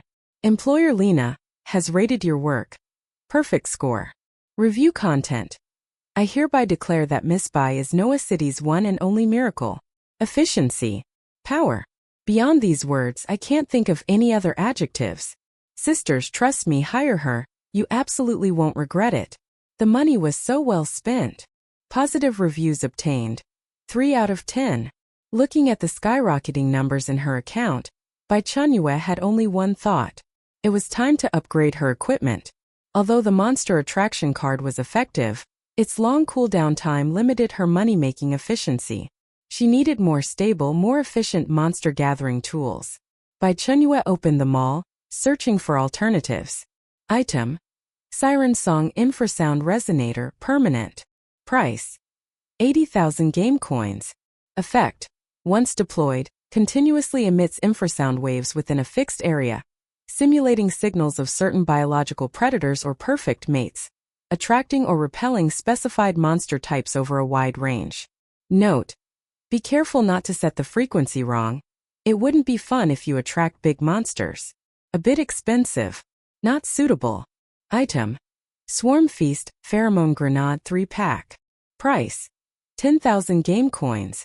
Effect: upon throwing, releases high concentration mixed pheromones, instantly attracting all non-intelligent, genetically simple organisms within a 500-meter radius. Note: don't use it at your own feet unless you want to experience being buried alive. Consumable item: 10,000 game coins for 3 grenades. Not bad. Let's get 100,000 worth. 30 grenades. Deduction successful: 100,000 game coins, remaining 596,968 game coins.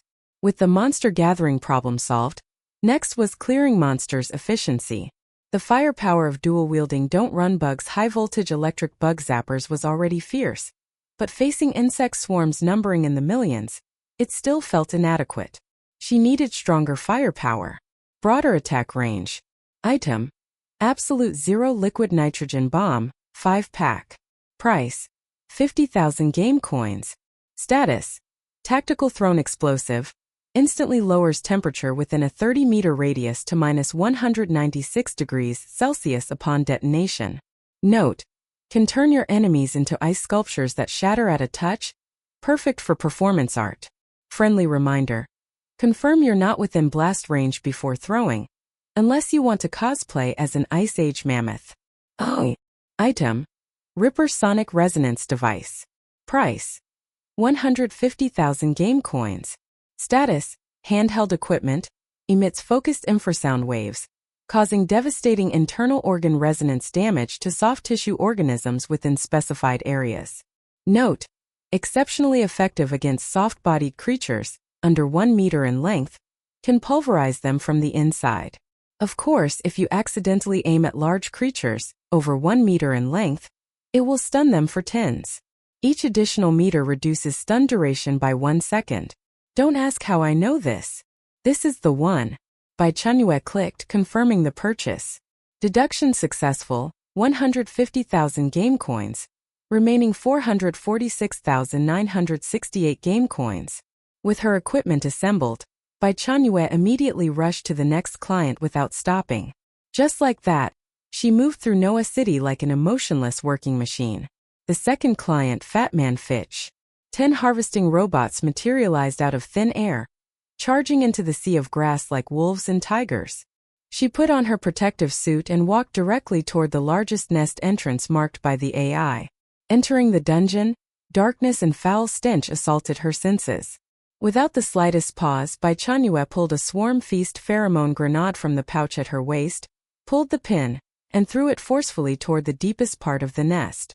The grenade traced an arc through the air, silently disappearing into the darkness. The next second, an invisible wave instantly spread out.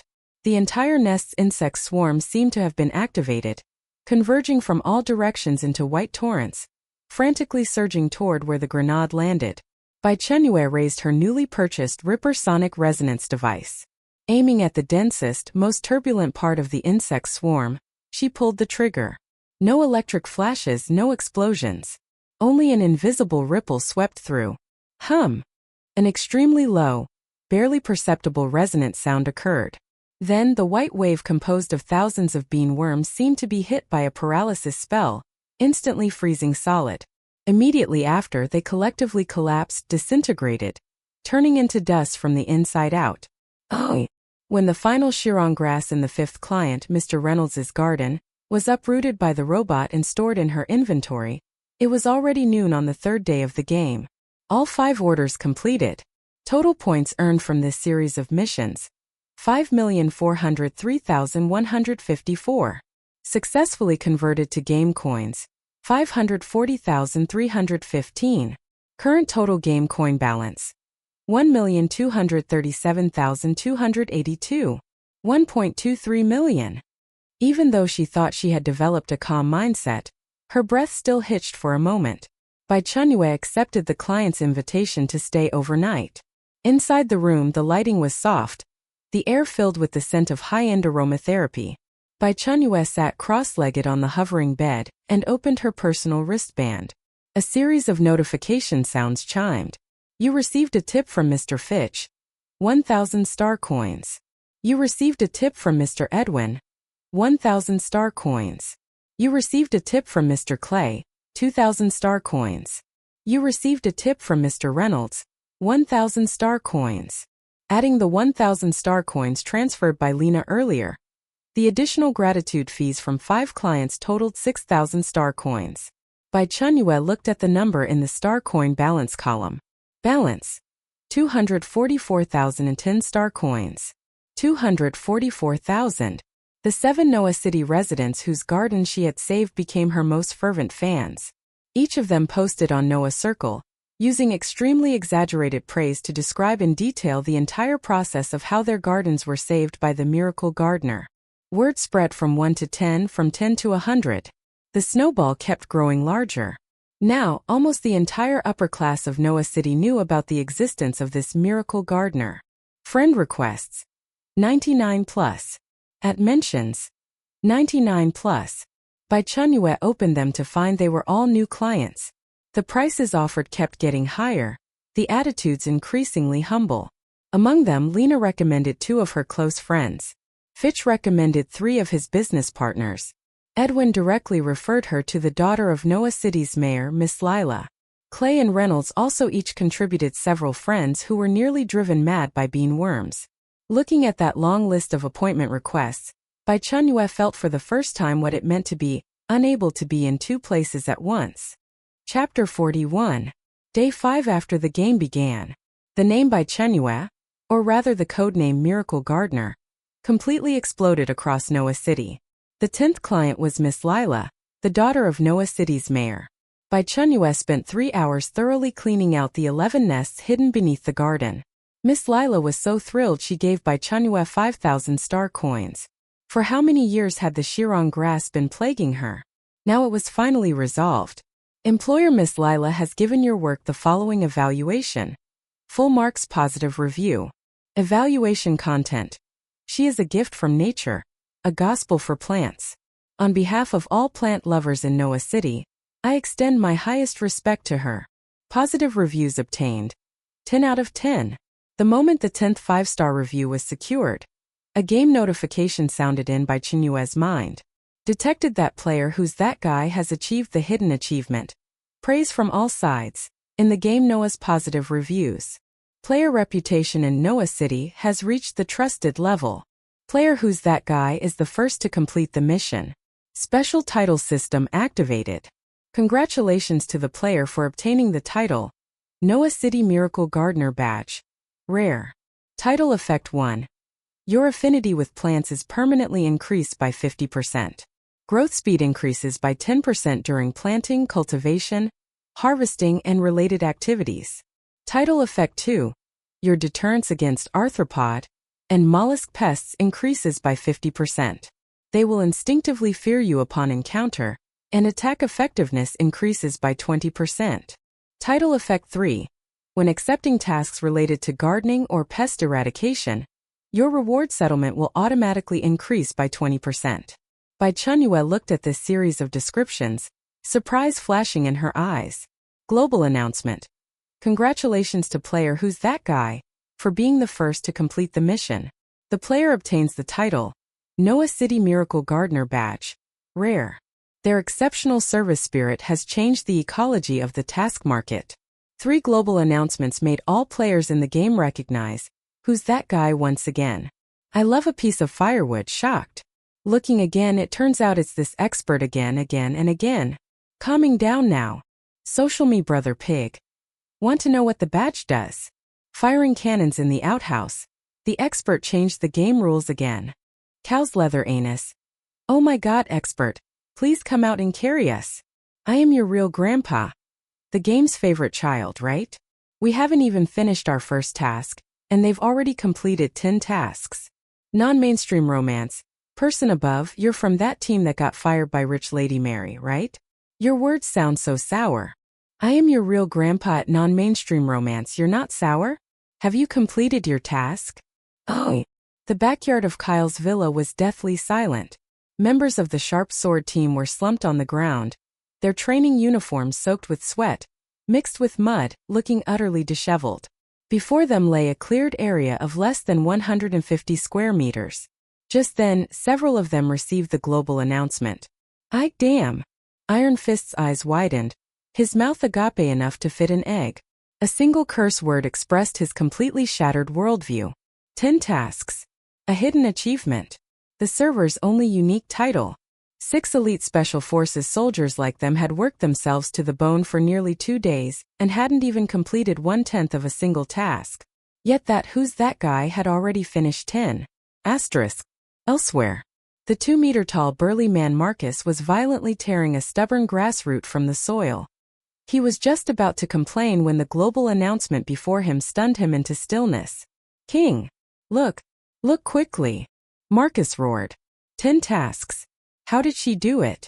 The 3 of us can't even handle this one damn place in 3 days. Leon also stopped his probing device, his eyes behind his lenses filled with gravity and confusion. Only Johns remained in his kneeling weeding posture. He simply stopped his digging motion. He glanced at the entrenching tool covered in mud in his hand, then looked up, his gaze seeming to pierce through the virtual announcement toward an unknown distance. After a long while, he spat out 2 words. Monster. Asterisk. Zhao Zhe sat in a corner of the garden, supervising the others at work. Seeing the global announcement, the expression on his face instantly froze. Who's that guy? He subconsciously glanced at his team's results, less than 1/5 completed, then looked back at the announcement content. How? They got fired before even finishing their first task. They barely managed to get a second task and they're not even 1/5 done. Who's that guy has already finished the mission? It's only been a few days? The team members around him kept their heads down, no one daring to respond, but the exhaustion in their eyes had long vanished, replaced by a mixture of shock, envy, and a hint of barely perceptible disdain toward Zhao Zhe. So it wasn't that the tasks were too difficult. They were just too useless. Or rather, their captain was too useless. Zhao Zhe's chest heaved violently. He couldn't accept this reality. Him, the heir of the Yuanchang group, born at the peak, the future king of the chosen game, actually being repeatedly suppressed by someone who didn't dare reveal their identity. This was worse than killing him. Zhao Ze looked at the dazed group in the distance and cursed inwardly. A bunch of useless trash. What are you still standing around for? Get to work. Zhao Ze roared. He absolutely had to find who's that guy and make them his employee. Work for him. Asterisk. At the same time, having obtained her 10th positive review, Bai Chenyue also received a game prompt. Detected that player who's that guy's mission progress far exceeds the average level of other players, slightly affecting game balance. Do you choose to end this game early and teleport back to the real world? Returning early will result in normal settlement of all established earnings. Bai Chenyue glanced at the wristband filled to the brim with scheduled client appointments and that long list of prepaid star coins. She calmly selected no. What a joke. There were still several million game coins waiting for her to earn. Only a fool would leave now. The moment she refused, a new game announcement appeared. Chapter 42. Global Notice. Mission countdown begins. Each player must obtain 10 positive reviews within 15 days, or they will remain in the game until the mission is completed. This is a formal notification. This cold, merciless notice landed hard on every player still struggling inside the Shirong grass. After a brief silence, the regional chat channel completely exploded. It was an outburst more ferocious and more desperate than any before. Firing cannons in the outhouse. What the hell? 15 days. 10 positive reviews. Has the game been waterlogged? I love a piece of firewood. It has to be that. Who's that guy? Definitely them. They finished 10 missions first, got a title and triggered this damned rule. They can just brush it off and leave, while we're stuck here to die. Iron straight man tender as water. That person's heart is so black. It's like the top student finishing an exam and getting the teacher to collect everyone's papers. I take back telling her I'd have her babies. Too toxic. Social me brother pig. It's over, totally over. The way my employer looks at me has gone from looking at trash to looking at a lump of drying garbage. I am your real grandpa. Who's that guy? You come out here. If you've got guts, don't act like a turtle hiding your head. You've got cheats and think you're hot stuff? Dragging everyone down with you. Who do you think you are? Wait till I find out who you are. I'll teach you a lesson in real life. Another day wanting to get rich. Everyone calm down, cursing won't solve anything. But 15 days and 10 reviews at our current efficiency, it's impossible. That rational analysis didn't calm the anger. It was like dropping a single water droplet into boiling oil. Right. This was not designed for ordinary players. Then who was it designed for? For that monster? That pervert? Why? Why could that person easily finish while they were trapped here? Unfair. For a while the ID who's that guy became the common enemy everyone denounced.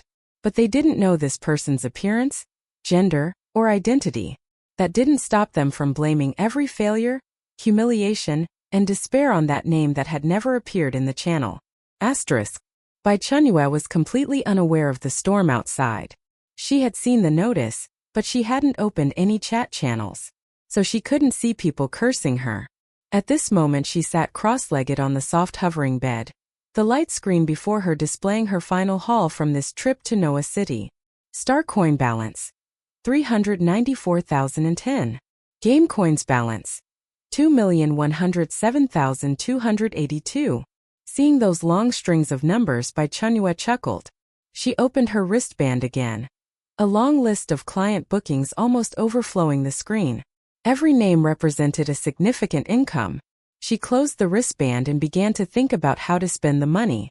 Detected that player who's that guy has incited public anger. The mall recommends identity concealment card, permanent. Do you want it? Bai Chenyue's thoughts froze instantly. Incited public anger? What had she done? She had only buried her head in tasks, tended gardens and earned rewards. She hadn't interacted with any players, let alone had conflicts. The residents of Noah City she had served had all praised her. Where did the anger come from? Her mind raced. She opened her personal panel. In the corner of the panel lay 2 functions she had never activated.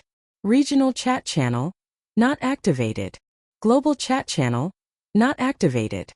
No need to guess. Both channels must be full of people chasing after her, cursing. A chill rose from her heart. Trouble. Big trouble. Those channels absolutely could not be opened. She let her gaze fall back on the game's recommendation pop-up. Item. Identity concealment card. Permanent. Price. 100,000 game coins. Effect. After use, the player can hide their previous nickname and generate a brand new temporary nickname for public situations. No technology can reveal your true identity. The ID "Who's That Guy" will be hidden and will only be displayed in core systems such as game settlements and leaderboard. Note: sometimes a bird that sticks its neck out isn't trying to fly higher. It's trying to attract all the hunter's bullets. A smart bird knows when to change its feathers. 100,000 game coins. Buy peace of mind. A good deal. Purchase. Payment successful. 100,000 game coins deducted. Remaining, 2,007,282 game coins. Identity concealment card has been stored in your space. Please name your new identity. Strength stronger than Li Kuei. Nickname confirmed successfully. Now they shouldn't recognize her, right? She glanced at the dense client appointments on her wristband and decided to give herself a short break. Money could always be earned. She needed to be in a good mood. She contacted Miss Lila to express her wish to wander around Noah City and asked for directions to the largest commercial center. Miss Lila was very enthusiastic, sent her a detailed 3D map, and even arranged a car to send her there. The car drove along. Myriad small hovering vehicles silently glided within designated lanes. Bai Chenyue entered the mall. AI recognition assistant activated. Countless data streams began to refresh. Shop name: Gale Rush Vehicle Shop. Main business: personal and family hover vehicles. Hot items: Gale Rider 3000 single-person flying motorcycle, Land Cruiser 7 family multifunction hover car. Bai Chenyue walked into a vehicle store. In the center of the shop, a streamlined black hover motorcycle rested quietly, its body emitting a matte finish. Transport: Windwalker K3 civilian hover motorcycle, amphibious.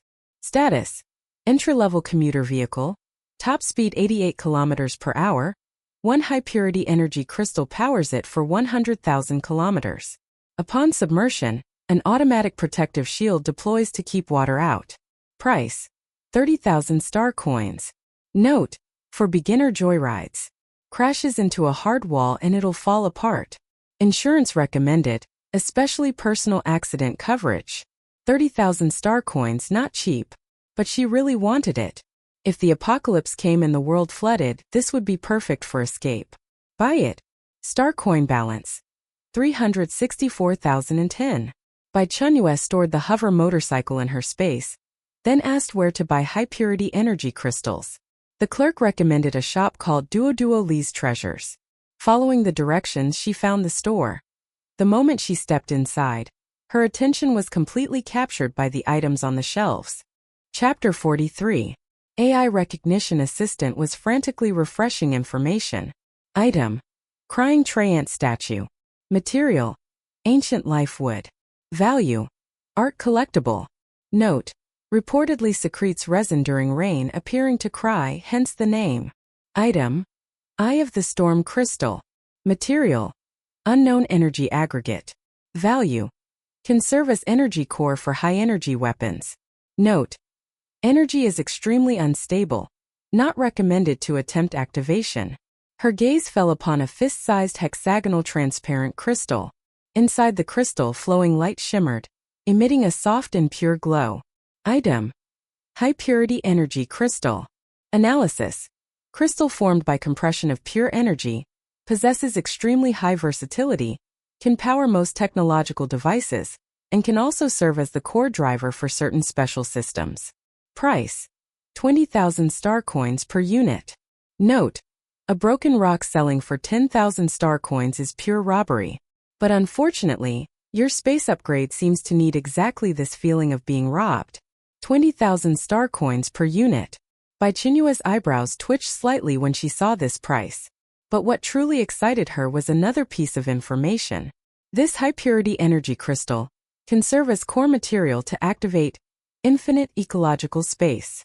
Would you like to access the mall? Bai Chenyue selected yes. retrieving relevant upgrade blueprints for you. The next second, an incredibly complex virtual blueprint filled with profound patterns unfolded within Bai Chenyue's field of vision. Item: Ecological Circulation System Blueprint. Price: 10 million game coins. Effect: after unlocking, consume specified materials and large amounts of space energy to construct a complete small-scale ecological circulation system within the space.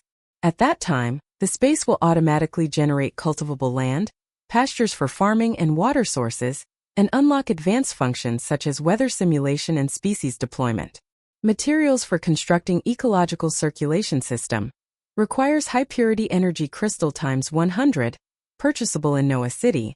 Spring of Life times 1, obtained by completing game missions. Note: your space probably needs this, right? But forget it, you can't afford it. Bai Chenyue counted that string of zeros 3 times. Her vision went dark repeatedly. 10 million. Voice cracked. A single blueprint actually costs 10 million game coins. Not to mention the expenses for constructing the ecological circulation system, plus completing game missions. Oh my god. But could she not buy it? No way. The space must be upgraded for self-sufficiency. Otherwise, with her limited supplies, trying to live well during the apocalypse would be pure fantasy. High-purity energy crystal, 20,000 star coins per unit. 100 units would be 2 million star coins. Her current total star coin balance couldn't even cover a small portion of that. Not to mention that unheard of Spring of Life mentioned later. High-purity energy crystal. Clearly marked, purchasable in Noah City. It practically screamed that this was Noah City's specialty. Miss this opportunity and it's gone forever. Bai Chenyue looked at her star coin balance once more. Balance: 394,010 star coins. Enough to buy 19 high-purity energy crystals. Still short by 81 units. Deduction successful: 380,000 star coins. Balance: 14,010 star coins. Thinking about the brand new hover motorcycle in her space, then looking at her remaining 4,000 star coins. Not enough. Far from enough. Can anyone understand this feeling? Bought a vehicle but no money for fuel. Wait.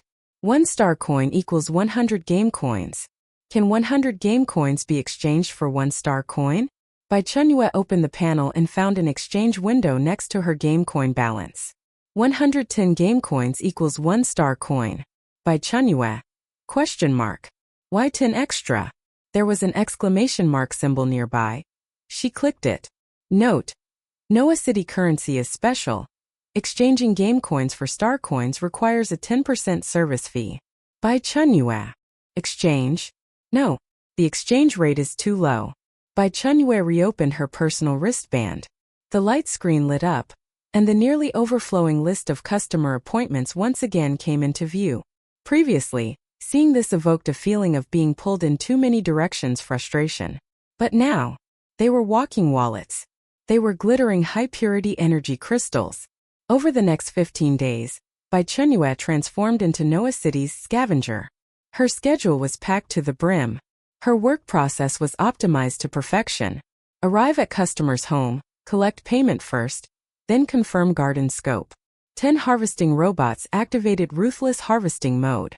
Meanwhile, she herself, based on AI scan reports, headed straight for the underground bean worm nests. Lure them out. Activate the Ripper sonic resonance device. Invisible ripples swept through, instantly returning the entire nest to complete silence, leaving only fine white powder scattered everywhere. Clean up, finish work, move to the next location. Those stubborn problems that had plagued Noah City residents for decades crumbled pathetically before her. Her efficiency was outrageously high. Often while previous customers were still editing praise posts on Noah Circle, she had already completed the next cleanup job. Balance: 46,110 star coins. Balance: 514,710 star coins. Balance: 684,980 star coins. At noon on the final day before the mission deadline, Bai Chenyue finished the job at rich Lady Mary's house. When Mary stepped into the backyard, she froze completely in place. She almost thought she had entered the wrong place. The scene before her made her feel like she had traveled back decades, to when this villa was first built and the garden was initially designed. No, it was even more perfect than back then. The air carried the freshness of freshly turned soil, with not a trace of the beanworm's nauseating stench remaining. Not even a shadow of Shirong grass could be seen, let alone any weeds. This is my garden? Mary's voice carried a slight tremor as she extended her hand adorned with expensive jewelry, pointing disbelievingly at everything before her. You are absolutely my savior. Bai Chenyue calmly withdrew her hand, her tone composed. Could you give me a positive review? Asking for positive reviews had become a habit. Of course. I must give you a big 5-star positive review. Mary excitedly spun around several times on the clean ground, then ran back to Bai Chenyue to complain. You have no idea, a few days ago I also hired a team 24 people. Grand and imposing, putting on more airs than anyone. That young team leader had eyes on the top of his head, acting like I should feel honored they came. At the time I thought 8,000 star coins cheaper is good, as long as they solve the problem. Thinking about that group made Mary grit her teeth in anger. But they worked for a full day and night, only cleared out a tiny patch, and left it full of pits and bumps. The most infuriating part was they chopped up the Shirong grass roots everywhere. Don't they know this stuff grows back? And the smell. They disturbed the soil, making the beanworm stench 10 times stronger than before. I almost passed out from the odor. Mary grew more agitated as she spoke, her fair face flushing bright red. Chapter 44. A bunch of idiots. Taking my money, ruining my garden, and then putting on that we did our best. The job was just too difficult face. I really wanted to throw them all into the beanworm's nest back then. Finally, I fired them, and that group still thought I was being unreasonable. After venting, Mary let out a long sigh of relief, then looked at the perfectly picturesque garden before her, and at Bai Chenyue's cool, calm face. A massive emotional contrast struck her heart. She suddenly felt that she had been utterly foolish before. How could she have believed that cheap could mean good quality? She spent 60,000 star coins to hire the miracle gardener. Was it expensive? No, not expensive at all. It completely solved her lingering problems for her. So worth it. It was the most worthwhile 60,000 star coins she had ever spent in her life. After receiving Rich Lady Mary's positive review, Bai Chenyue left. At this point, the star coins in her account had broken through the 3 million mark. As for game coins, it was an even more terrifying number. Balance: 10,100,112 game coins. She closed the task acceptance function. She was going to buy high-purity energy crystals. 100 high-purity energy crystals, costing 2 million star coins, were acquired by her without hesitation. With the remaining over 1 million star coins, she bought some food from Noah City. Item: Ice Spring Jelly. Analysis: the internal flesh is a pure solid water structure, preservable for 10 years at room temperature. When squeezed, it instantly transforms into 500 milliliters of drinking water, with water quality superior to interstellar grade as standard. Price: 10 star coins each. Note: a pure natural portable water bottle, just a bit expensive. Get 10,000 of them. Item: compressed solid energy marshmallow, 1000 G pack. Analysis: ultra-high density energy block. Every 100 grams contains energy equivalent to 10 kilograms of beef. Texture similar to chewing stone. Shelf life 50 years. Price: 30 star coins per box. Note: a brick that can keep you running from dawn till dusk, and can also be used for self-defense at critical moments, in the physical sense. 10,000 boxes. Item: Clear Mind Functional Drink, 500 milliliters. Analysis: drinking 10 milliliters can forcibly maintain high brain alertness for 24 hours, with no side effects. Price: 50 star coins per bottle. Note: grind lovers delight water. Staying vigilant is more important than anything, but you might not be able to sleep after drinking it. 10,000 bottles. Item: polluted water purifier. Analysis: built-in mini purification core, capable of filtering 99.99% of known pollutants and microorganisms. Price: 50,000 star coins per unit. Note: a divine tool you can use for a lifetime, provided you don't lose it. 2 units. Item: Life Seed Pack. Contains 1,000 seeds. Analysis: contains 1,000 types of improved seeds for common earth crops, resistant to cold, drought and pollution, with yield increased by 300%. Price: 5,000 star coins per pack. Note: the spark of civilization. When your space upgrades and you can farm, it becomes the capital of your kingdom. 17 packs. After this round of sweeping purchases, small mountains formed by stacks of supply boxes appeared in her space. Over 3 million star coins were gone. But while Bai Chenyue felt some emotion in her heart, there wasn't the slightest ripple of regret. It was all the foundation for her future survival and stability. Finally, she opened the game mall, her gaze fixed on that blueprint she had coveted for so long. Item: Ecological Circulation System Blueprint. Price: 10 million game coins. Note: are you really going to buy it? If you click confirm, 10 million will be gone. Does your heart ache? Heartache? Of course it ached. 10 million coins. All that work she had done. But to truly turtle through the apocalypse, this money had to be spent. Bai Chenyue didn't want to look at the prompt, closed her eyes and clicked confirm. Deduction successful, 10 million game coins, remaining 100,112 game coins. Blueprint acquired.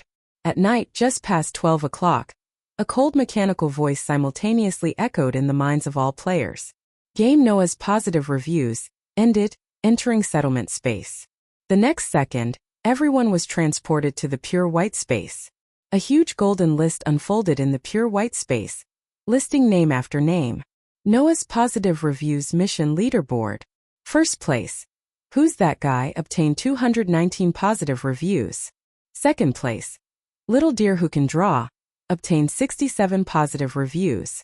Third place, Cow's Leather Anus, obtained 18 positive reviews. Oh!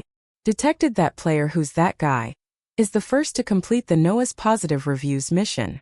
Reward special skill: Lightning Legs, active. Skill effect: your movement speed is permanently increased by 50%, stamina consumption reduced by 30%, and noise generated during movement is greatly reduced. Wind will become your ally, assisting you to move silently through any terrain. Additional material rewards: purified mineral water, 500 milliliters, X10, high-energy rye bread X10. A cool current enveloped her legs, then merged into her body, bringing an unprecedented sense of lightness. Before Bai Chenyue could even check the skill, the next prompt sounded. Mission points competition settlement begins. Generating global points leaderboard. A massive golden screen unfolded in the vision of all players who completed the mission. It was a leaderboard, listing the nicknames of all players who participated in this game from top to bottom. Global points leaderboard. First place, Who's That Guy? Second place, Military Soul. Third place, Cow's Leather Anus. Oh! 100th place, I Love a Piece of Firewood. Congratulations to player Who's That Guy for claiming the top spot in this points competition. Player rewards being distributed. Player points being exchanged. The game coins exchanged before each player were different, and the abilities obtained were also different. Congratulations to player Who's That Guy for obtaining the permanent passive talent, Absolute Insight. What appeared before Bai Chenyue was her personal panel. Skill: Absolute Insight. Effect 1. Weakness Observation. When observing any life form or structure, there is a certain probability to directly its most fatal weakness, displayed as highlighted red markers. Effect 2. Crisis Premonition. Within a 1,000-meter range, can sense approaching lethal dangers in advance. Reward distribution complete. Points exchange complete. Teleportation countdown begins. 10-9-8. White light swallowed everything. After the feeling of weightlessness, Bai Chenyue opened her eyes to the familiar ceiling. She was lying in bed, checking her phone. 18 hours had passed. It was now 1800 hours in the evening. Sure enough, one day in the game was 1 hour in reality. Bai Chenyue sat up and took stock of all the gains from her trip to Noah City. Nickname: Body Stronger Than Living Li Kue. Hidden ID: Who's That Guy? Title: Noah City Miracle Gardener Badge, rare. Skills: Universal translation, lightning legs. Absolute insight. Game coin balance. 100,112. Plus the mountains of Shirong grass and supplies piled in her space, and that ecological circulation system blueprint worth 10 million. This game trip. Huge profit. Chapter 45. Bai Chenyue leaned against the headboard, her gaze fixed on the string of numbers on her personal panel. Personal panel balance. 100,112 game coins. She pulled a wry smile. Who would have thought that just a few hours ago she was a super rich player with tens of millions of game coins and 3 million star coins? She bought a paper, she bought 100 crystal stones. Gone. Noah earns, Noah spends, a separation wants to be taken home. Bai Chenyue closed the panel and rose from the bed. The moment her feet hit the floor, an utterly different sensation surged through her body. Very light. She lifted a leg and moved. No run-up, no charge. Swish. The bedroom seemed blurred into streaks of light in an instant. The living room sofa, the coffee table, the closed door. Everything was rapidly pulled closer and magnified in her vision. Too fast. Her brain couldn't even keep up with the body's burst of speed. Boom. A muffled thud. Bai Chenyue clutched her forehead and crouched down. She'd gone too fast, failed to stop in time, and slammed headfirst into the wall. Fortunately, her physical conditioning had been enhanced.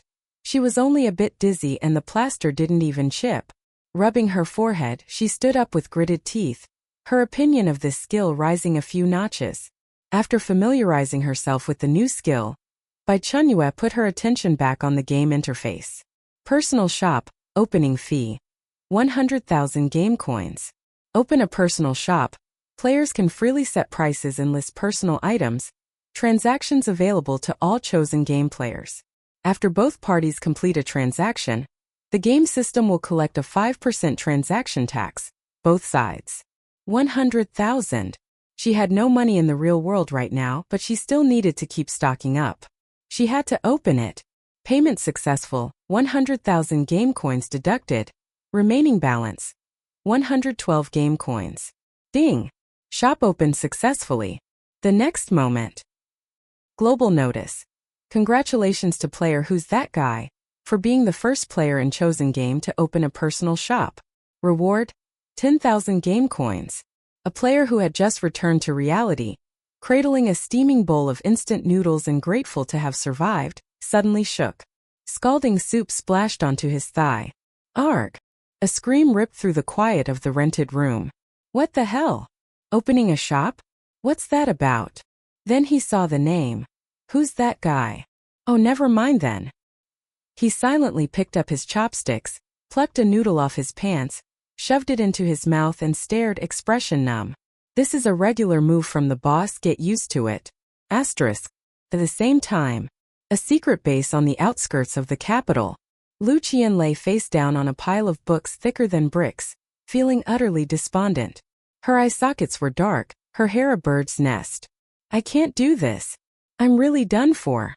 Lu Qian felt like her brain had turned to mush. She, Lu Qian, had joined the military to avoid school, crawled and fought her way through the unit, learned hand-to-hand combat, and thought she would never deal with math and physics again in this life. Who would have imagined she'd come full circle back to the classroom, surrounded by academicians teaching the hardest physics? Was heaven playing a joke on her? Just as she felt she was about to collapse, a broadcast reverberated through her mind and snapped her awake. Global notice. Congratulations to player Who's That Guy for being the first player in chosen game to open a personal shop. Reward? 10,000 game coins. That name again. Lu Qian opened her game panel and saw the brand new icon. She tapped it, and the interface told her it would cost 100,000 game coins to open. 100,000? When would she ever save up that many game coins? The classroom door slid open silently and Lu Ming walked in carrying 2 cups of coffee. He set one down in front of Lu Qian, glanced at the book in front of her, and asked in a low voice, "So, do you understand the lesson?" Lu Qian grabbed the coffee and gulped it down. The bitter liquid sobered her a little. She made a strained face and pointed to her head. "Captain, you might as well make me run 50 kilometers with weights. This stuff is harder than staging a rear assault on an reinforced company. Study properly, that's an order." Your skill, water affinity, has huge potential. Command is paying great attention and requests that you master precise water control and purification as quickly as possible. In the future, this could be a strategic-level resource. I know, Lu Qian replied weakly, her mind still echoing with the global notice. She couldn't help asking, looking up. Captain, did you see it? That? Who's that guy? She opened a shop. Lu Ming's gaze stiffened. I saw it. The nickname Who's That Guy was famous across the game. The top-ranked player. Identity still unknown. How do you think she did it? Lu Qian's tone was full of envy and puzzlement. We worked ourselves to the bone in Noah City, and at settlement, the entire Sharp Sword team only exchanged for a little over 180,000 game coins. Mentioning Noah City pulled Lu Ming's thoughts back to that despairing beginning. The 6 of them, elite special forces, had faced that patch of thick grass and used every method they knew, yet in 5 days only cleared just over 200 square meters. The roots were numerous and stubborn. If you hadn't reacted quickly, we might still be digging in Noah City, Lu Ming said, looking at her with a trace of approval. Lu Qian scratched her head and smiled sheepishly. She had nearly broken down pulling weeds, but then a flash of insight came to her. If Who's That Guy could finish tasks so quickly and trigger a global notice, that meant the other player wasn't relying on brute force. The only possibility was the game mall that required 5,000 game coins to unlock. I was forced into it, Lu Qian recalled. The mission required obtaining 10 positive reviews, but it never said those reviews had to be for weeding tasks. Noah City is huge. There had to be other work to do. So after the first wave of nest clearing and getting initial points, she argued with the team, persuaded Captain Lu Ming, converted points into game coins, and pooled enough to open the mall. In the game she found only 3 temporary translation cards, 7 days, each worth 5,000 game coins. With a translation card she could understand customers. She learned about the sonic weed remover, used the machine, and efficiency naturally skyrocketed. Chapter 46. The mission requirement was 10 positive reviews, not clean 10 gardens. She took along 1 teammate and targeted busy spots in the city center, picking simple odd jobs. Those jobs paid little, but they were fast. In 2 days they finished 10 tasks and got 10 positive reviews. Then she went to buy the remaining translation cards and found there was only 1 left. She hurriedly snapped it up. She served as the translator, led the teammate to do tasks, and collected the positive reviews. Once everyone's missions were complete, they took on the weeding and pest control jobs. The star coins earned from completing missions were directly converted into game coins. They bought 6 of the cheapest Don't Run Bugs high-voltage electric bug zappers. With 6 people cooperating in combat, their efficiency finally improved. Even so, when they finished all the tasks, less than 2 days remained before the game ended. We worked our asses off to finally break into the leaderboard, Lu Qian sighed, glancing at her panel.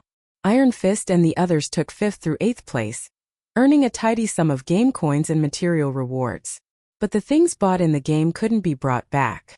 After returning, they thought they could rest for a few days and report to their superiors. Once the authorities learned of her water affinity, it became a national key research project, and academicians forced her to study every day. They claimed it was to help her better use her ability. As for the 180,000 plus game coins they had earned, after each person kept a petty 500, the rest were handed over to the state for unified planning, to research and purchase strategic materials. Then there was Who's That Guy? They had already nonchalantly opened the very first individual shop across the whole server.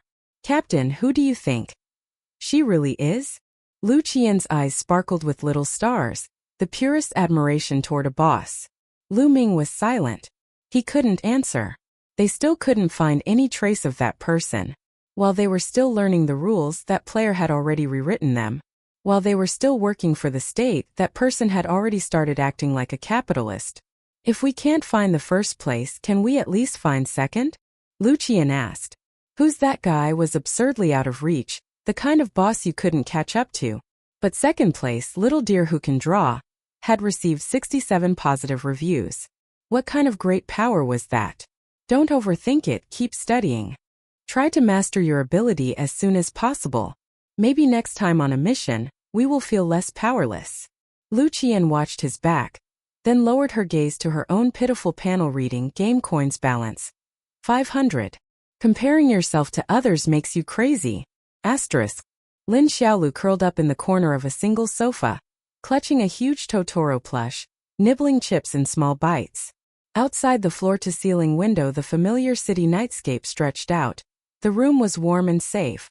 That comfort briefly made her forget the despairing green of Noah City and the countless bean worms in the underground nests. Global notice. Congratulations to player, who's that guy, for becoming the first player in the chosen game to open a personal shop. Reward? 10,000 game coins. Crunch. A chip shattered in her mouth and Lin Xiaolu's movement froze. She instinctively opened her game panel. To open a personal shop requires 100,000 game coins. 100,000. Lin Xiaolu glanced at her balance. Game coins balance. 75,420. She was still over 20,000 short. She sighed and shoved another chip into her mouth, her thoughts drifting back. The first time she entered Mushroom Star, she didn't understand why she was chosen. She thought the game had ended, but unexpectedly a second transmission began. This transmission, like the last one, caught her unprepared. The first Mushroom Star game happened right after she returned home. She hadn't even had time to change clothes before being teleported. The second time, she was peacefully lying there with nothing in her pajamas and was sent to Noah City. She was teleported straight into a backyard. The residents saw her and chattered away in a language she couldn't understand. But she could draw. She found a stick and sketched a few lines on the ground to tell her story. The residents understood, thinking she couldn't speak but knew she wanted work. They pointed to the backyard and had her pull weeds. She pulled them out one by one. The employer complained she was slow and taught her to use a sonic weed remover. While other teams were still battling the resilient Shirong grass using the most primitive methods, she had already activated the sonic weed remover. When that high-frequency resonant sound started, the hardy Shirong grass withered and snapped in swaths before her. Her efficiency was dozens of times higher than others. But she was only one person. After clearing the grass came the more troublesome underground bean worm nests. She accidentally wandered into a bean worm nest. She knew it was a dungeon for the points contest. She went in. She regretted it deeply. She was afraid of bugs. There were still so many tightly packed insects that almost terrified her to death. After clearing one nest, the points converted to game coins and she immediately unlocked them all. She saw many good items, but she didn't have enough game coins. There was no choice. She braved her fear and continued to run dungeons. In 3 days she completed her first mission and received 5,000 star coins as payment. 3 bean worm nests converted into more than 20,000 game coins. The first thing she did was spend 5,000 game coins to buy a temporary translation card. 7 days. Then she gave up all the weeding and pest control tasks. After asking other residents, she learned of the existence of City Hall, which handled low-pay but safe and simple odd jobs. For example, walking mechanical dogs for people, watering ornamental plants in the city gardens, searching for runaway chickens. By the time Who's That Guy completed 10 tasks and triggered a whole server notice, Lin Xiaolu had already earned 2 positive reviews.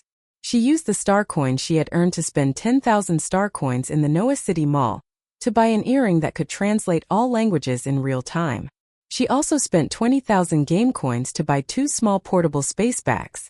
Game items couldn't normally be taken out, but with portable space bags she could carry them out. From the mall she bought 100 ice spring jelly and 100 boxes of compressed solid energy marshmallow 1,000 G each. Packed them into the space bags. She didn't keep the rest of the star coins. Before the game ended she converted all of them into game coins at a 1:100 rate. What surprised her was that, although she had given up the points contest and focused on tasks, when settlements came she actually ranked second. Noah Positive Review Task Leaderboard. First place, Who's That Guy? Second place, Little Deer Who Can Draw. Her. Second place? She thought it was a game error at the time. Then the rewards were issued. Congratulations to player Little Deer Who Can Draw for ranking second in the Noah Positive Reviews task. Reward, Special Skill. Heal, Active. Skill Effect. Your palms contain a faint life energy that can slowly heal non-life-threatening wounds. alleviating pain and fatigue. Reward game coins, 5,000. Additional material rewards. Purified mineral water, 500 milliliters. X8. Rye bread X8. A warm energy passed through her hands. She could feel an indescribable comfortable sensation in her palms. She looked at the first place. Who's that guy? With no jealousy, only admiration. She had grabbed second place by cleverness and evasion. That boss had taken first in an overwhelmingly crushing manner. First on the points leaderboard, first on the mission leaderboard. How terrifying. Chapter 47. Thoughts returned to reality.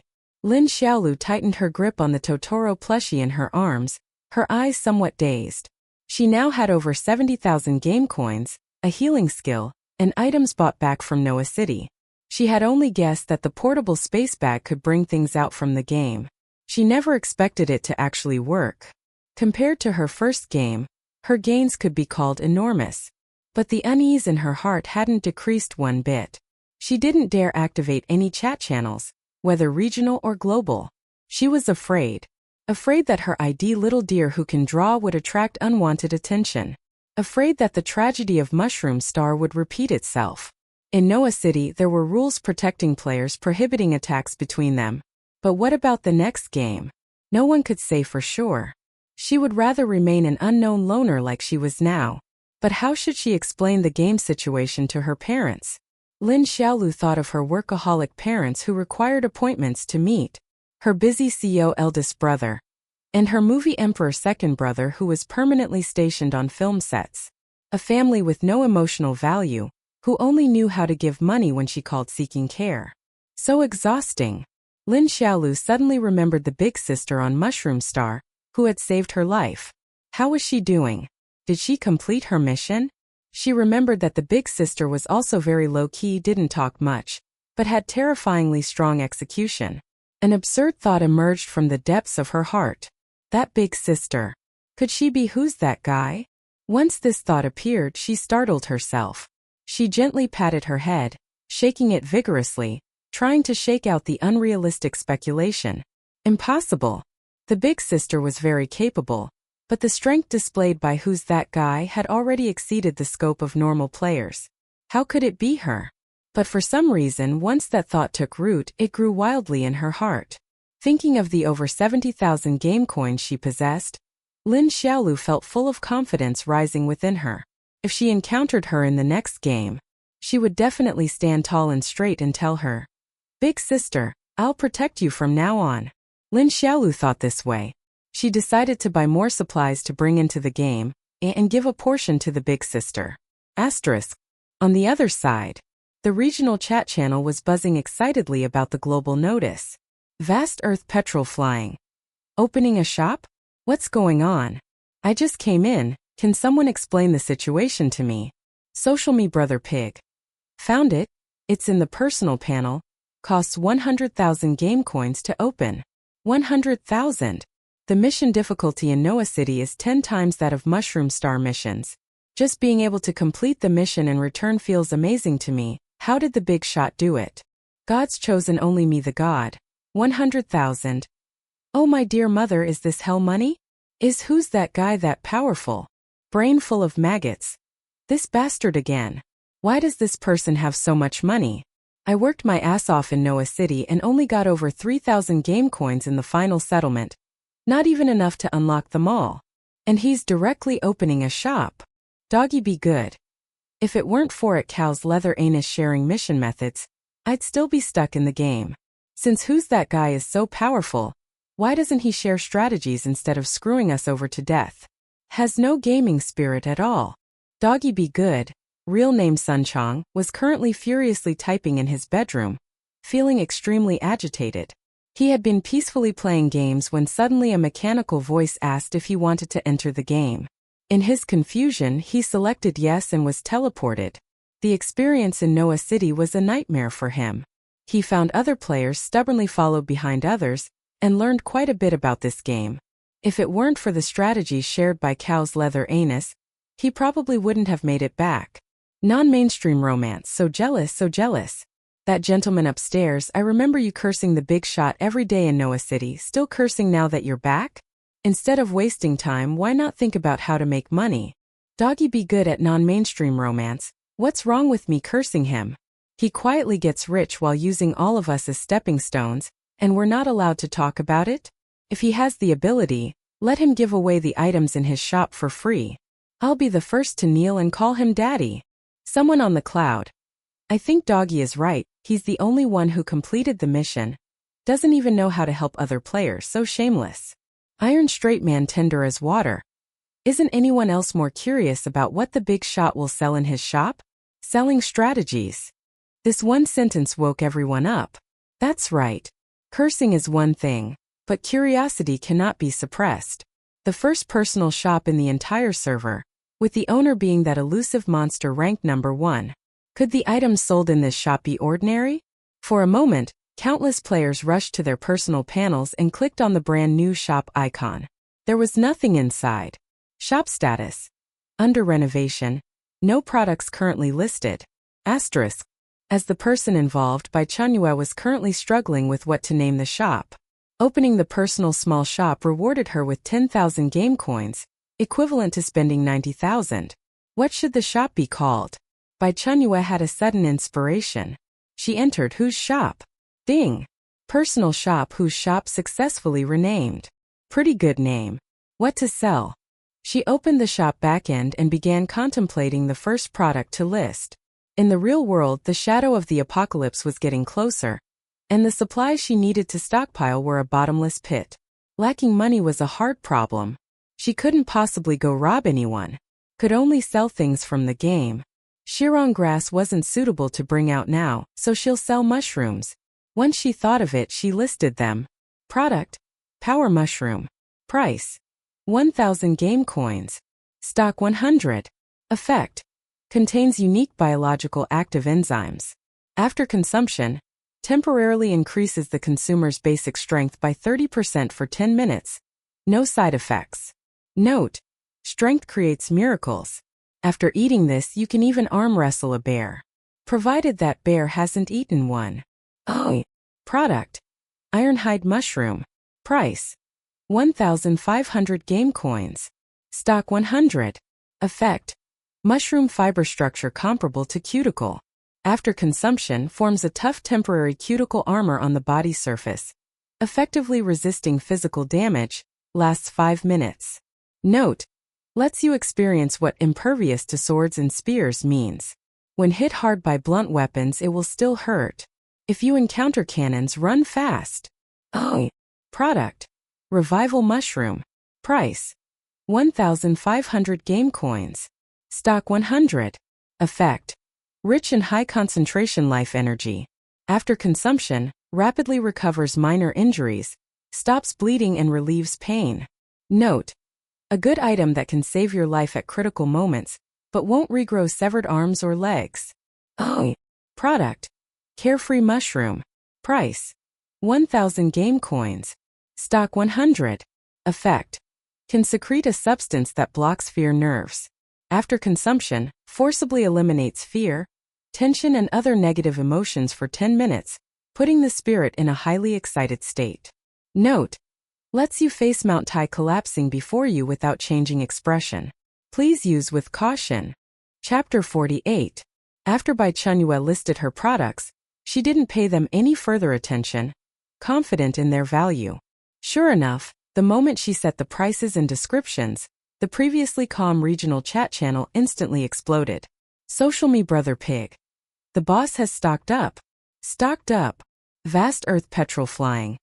I just clicked in and nearly went blind. Power Mushroom? Ironhide Mushroom? What are these things? The names are way too straightforward. I am your real grandpa. Mushrooms? Aren't these fucking specialties from Mushroom Star? Damn it. I nearly killed myself trying to bring a mushroom out back then. But the system said game items can't be taken out. How can he bring them out? Does he own this game? I am your real grandpa's statement instantly ignited all the veteran players who had experienced the first game.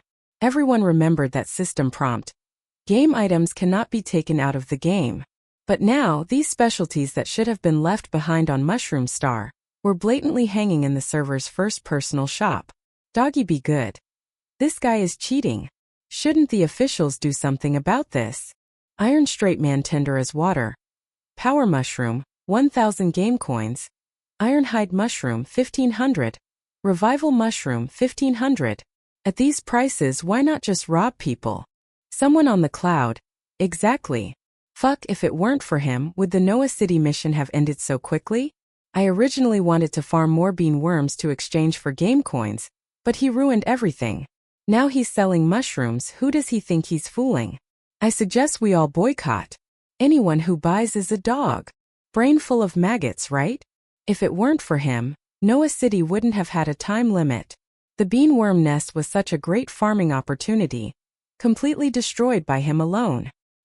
He should apologize to all players and distribute the mushrooms to us for free as compensation. Non-mainstream romance at someone on the cloud. Can you even afford to boycott? One power mushroom costs 1,000 game coins. You probably can't even scrape together enough to unlock them all. Right? Doggy be good. Didn't they say mission items can't be taken out? Why can he? This question made all the veteran players who had experienced the first game fall into deep thought. They had all tried without exception and all failed. Back then they had gone to great lengths, preparing piles of mushrooms, only to receive the game items cannot be taken out of the game, prompt the moment they teleported. But now, who's that guy not only brought them out, but brazenly hung them in the shop with clear price tags. 1,000 game coins was a huge fortune for the vast majority of players. Many people worked themselves to death returning from Noah City, their entire net worth only amounting to a few hundred or thousand game coins. Buying one mushroom would send them straight back to square one. For a moment the entire chat channel fell into an eerie atmosphere. Doggy be good. Corruption. This is definitely game corruption. Who's that guy? Get the fuck out here. Don't be a coward. I am your real grandpa. I finally understand this game was made just for him. Same thing happened in Noah City. He completed the mission alone, triggered the countdown, almost made us unable to return. Now he's openly breaking game rules. How are we supposed to play like this? Someone on the cloud. Exactly. If it weren't for him, Noah City wouldn't have had a time limit. The bean worm nest was such a great farming opportunity, completely destroyed by him alone. He should apologize to all players and distribute the mushrooms to us for free as compensation. Some players didn't comment, just silently watched. Right then, a series of private message notification sounds abruptly rang out. Someone on the cloud. Friend, what you're doing isn't right. We're all players, we should help each other. Hoarding and selling at high prices. Doesn't your conscience hurt? I advise you to distribute the mushrooms to everyone for free. That's the proper righteousness humans should have. Bai Chenyue. ? Which idiot crawled out? She replied. If you have brain problems, go to the third hospital, don't go crazy here. After replying, she blocked him. I am your real grandpa. You shouldn't be selling these mushrooms at all. If you know what's good for you, give me 10 of each as hush money, or I'll curse you to death in the channel. She replied. Trash who only talks big. If you have the skills, beat me in the game. Blocked. Several other players also tried moral blackmail, and she directly blocked anyone like that. Those jumping around IDs, seeing Bai Chenyue's replies, wanted to curse back but found they couldn't reply anymore. You have been blocked by the shop owner. Furious, they started spewing profanity in the chat channel again. Conference room. The atmosphere was so tense you could wring water from it. Li Zhenghua first reported that 13 more military personnel had become players in the second game. After discussion, they decided to incorporate these 13 players into the Sharp Sword team, with Lu Ming as team leader and Lu Qian as deputy leader. Before the meeting even ended, Lu Qian noticed that whose shop had items in stock. Then she nudged Lu Ming beside her. Lu Ming was a player, so he could see Lu Qian's mall interface.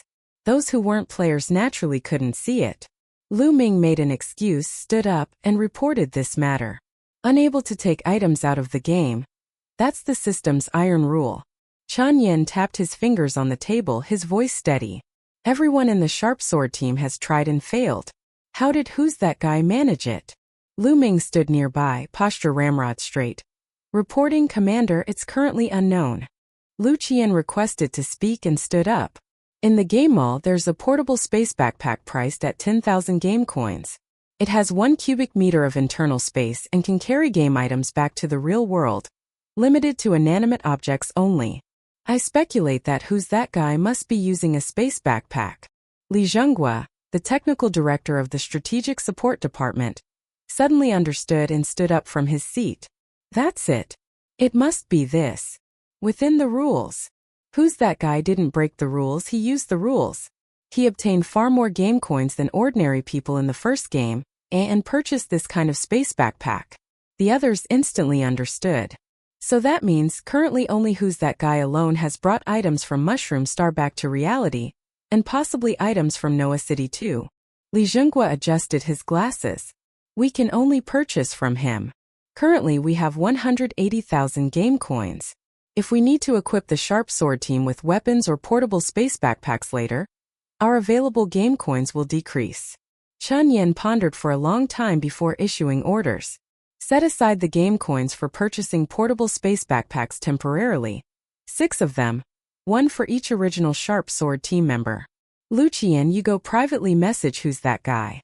We want to purchase mushrooms from the shop in large quantities. Can we get a discount? Lu Qian didn't hesitate any longer. She opened Who's shop and found the button to privately message the seller. Carefully choosing her words, she sent a message over. Asterisk. Bai Chenyue was sitting cross-legged on her bed, idly refreshing her shop's back end. Transactions completed, 0. She wasn't surprised at all. Starting prices of 1,000 game coins were indeed a bit difficult for current players, but she didn't want to lower the prices. Just then, a private message notification sounded. Someone asking. Bai Chenyue casually opened it. The sender was Cow's Leather Anus. She vaguely remembered this ID. It seemed to be the 3rd place in both the points competition and missions. Hello boss. I'm player Cow's Leather Anus, and I'd like to invite you to join our team. Bai Chenyue expressionlessly replied. I refuse. Cow's Leather Anus. We're the national team, affiliated with Zhonghua, with excellent benefits and treatment. Bai Chenyue looked up. National team? Still no. Rejected again. Cow's Leather Anus. We want to buy some mushrooms in large quantities. Can we get a discount? Bai Chenyue thought for a moment before replying. Since you represent the authorities, no discount. Chapter 49. Lu Qian saw the reply and was completely stunned. Question mark. Everyone in the conference room. Which country does Who's That Guy actually come from? America? Or Japan? Before they could process it, a second message immediately popped up. Not using game coins, are you willing to trade with other things? Lu Qian looked up and reported the other party's reply to Chen Yan, who sat at the head of the table. Sir, the other party wants to trade with other items. Chen Yan gently tapped his fingers on the table, remaining silent. Could it be that they want weapons? A general speculated. If they're from another country, they might make exorbitant demands. Li Zhenghua frowned deeply. Lu Qian didn't speak either, waiting for instructions from the leaders. She thought to herself that even if the other party tried to jack up prices, she wouldn't report to any other country. She was from Zhonghua. That would be her answer no matter who asked. Ask her what she wants to trade with. Chen Yan spoke and Lu Qian replied. The other party responded. Gold.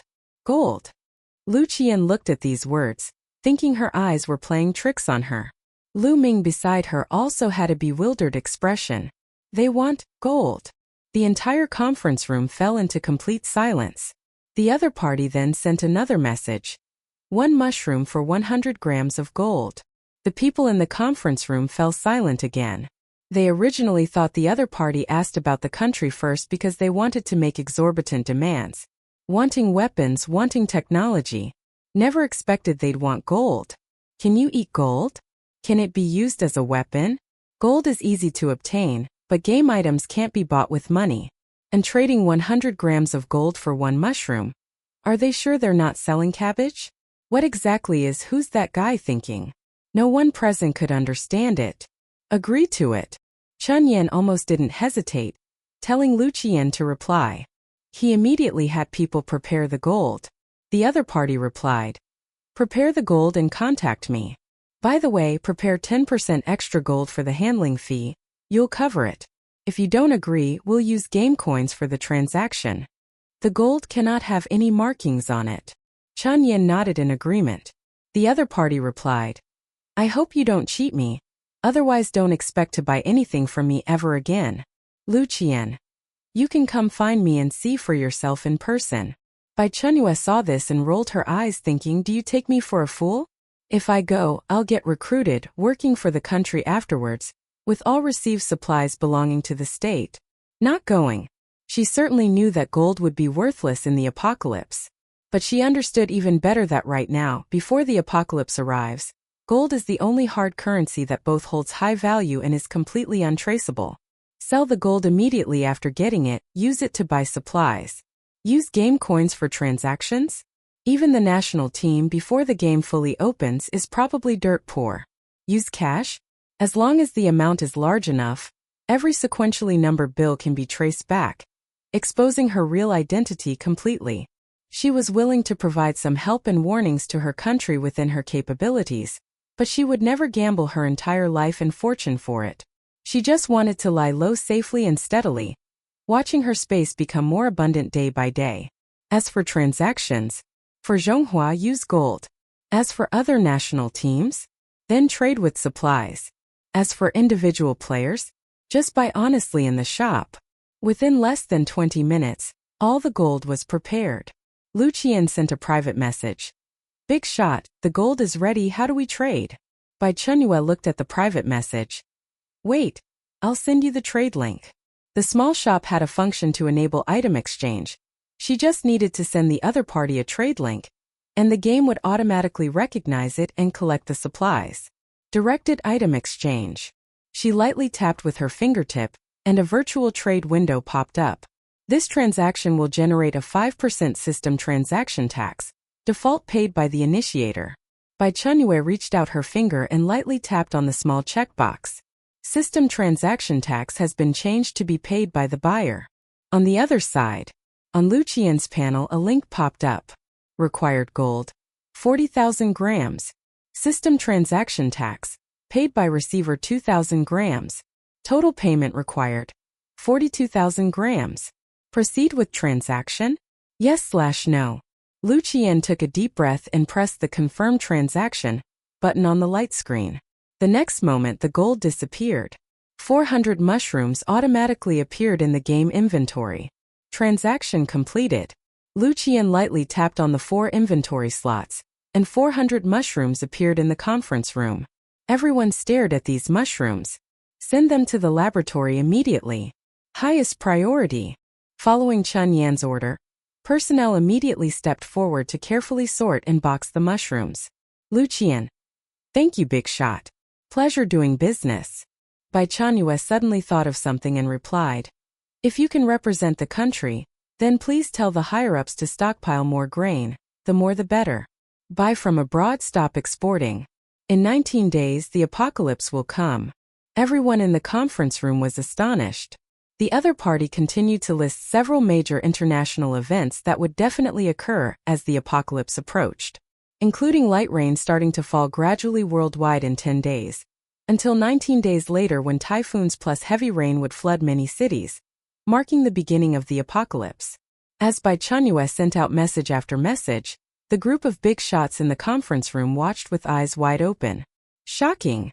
Lu Qian asked again. How do you know this? The other party replied. Guess why the chosen game exists? Anyway, I've said what needed to be said. The rest is for you to verify yourselves. Lu Qian sent more messages, but the other party didn't reply to any of them. Chenyue announced the meeting adjourned and immediately reported this matter to higher authorities. Asterisk. Just as the national team was verifying the various major events mentioned by Who's That Guy, players in the regional chat channel were cursing Who's That Guy. Someone suddenly noticed that the inventory of all 4 mushrooms in Who's shop had dropped to 0. Product: Power Mushroom. Inventory 0. Product: Ironhide Mushroom. Inventory 0. Product: Revival Mushroom. Inventory 0.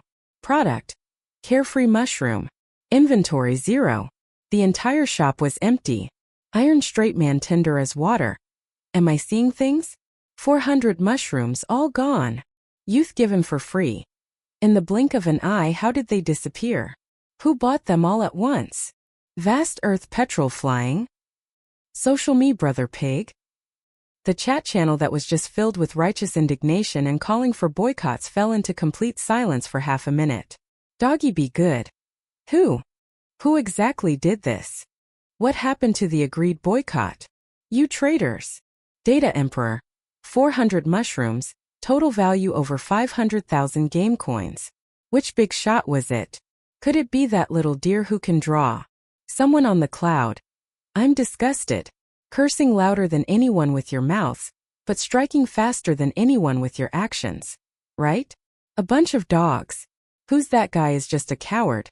I told them to donate the mushrooms, and they actually blocked me. So disgusting. Social me, brother pig. Person above, why don't you give me your game coins first? Mutual help. Someone on the cloud at social me, brother pig, why should I? The game coins were all hard-earned by me. You just open your mouth and want them. Who do you think you are? Social me, brother pig at someone on the cloud. Oh, so you know game coins are hard to get too? You just open your mouth and want mushrooms. Who do you think you are? Why should the big shot care about you? Idiot. The group discussed for a long time but reached no conclusion. Instead, social me, brother pig, and someone on the cloud started fighting with each other, while other players muted themselves and watched the drama. Chapter 50. Capital City. In an office not open to the public. Chenyue had just finished his report, having organized the complete chat logs between Lu Qian and Who's That Guy before projecting them unchanged onto the central holographic display. In 19 more days, the apocalypse will arrive. In 10 days, light rain will start falling gradually across the globe. Utterly ridiculous. A hot-tempered old general slammed the table. We're supposed to activate the highest emergency response plan because of some nonsensical ramblings from a player who doesn't dare show their face? Isn't this sheer madness? What will other countries think of us?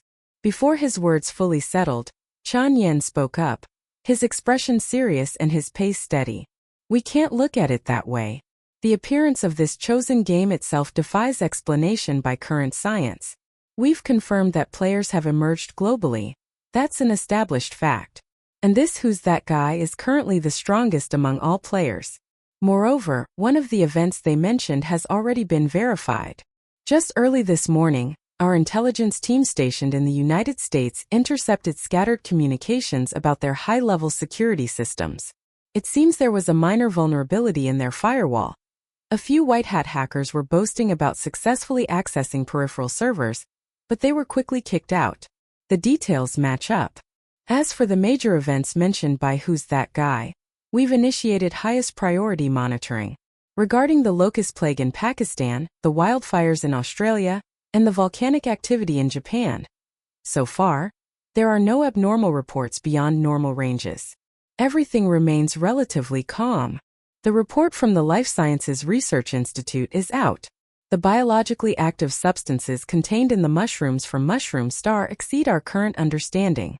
For example, the power mushroom can indeed significantly enhance muscle fiber explosive power in a short time, with no side effects detected so far.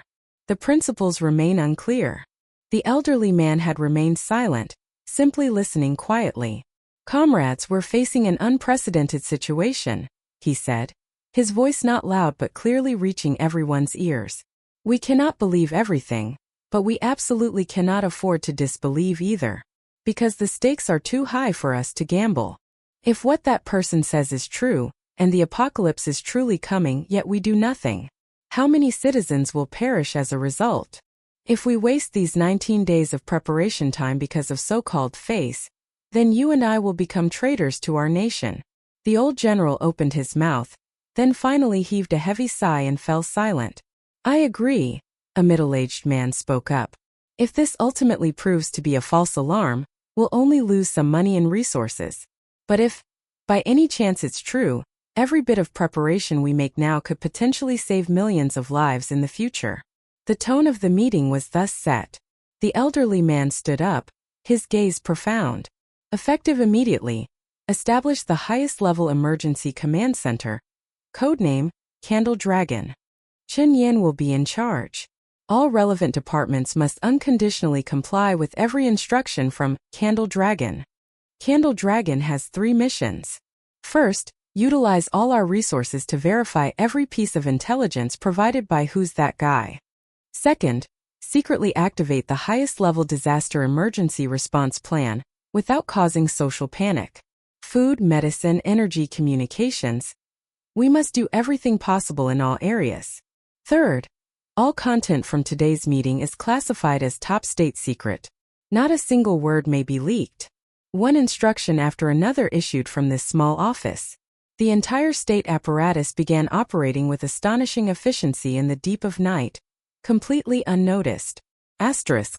Just as the authorities were struggling desperately with Bai Chenyue's prophecies. Bai Chenyue stared at the small golden mountain formed by 40 gold bricks piled before her, her eyes gleaming. She now had the startup capital for hoarding supplies. She picked up one gold brick and gave it a hard bite. Several tooth marks appeared. It's real. Where had she ever seen so much gold in this lifetime? Neither in this lifetime nor her previous one had she seen so much gold. Bai Chenyue hugged the gold. Heh heh heh. Looking like a complete little fool. When the national team makes a move, they're indeed trustworthy with both children and elders. This stuff would plummet in value during the apocalypse, becoming worthless, not even exchangeable for a single pack of instant noodles. She had to convert all of it into hard cash before the apocalypse arrived, then use that to stock up on supplies. Go to a bank? No way.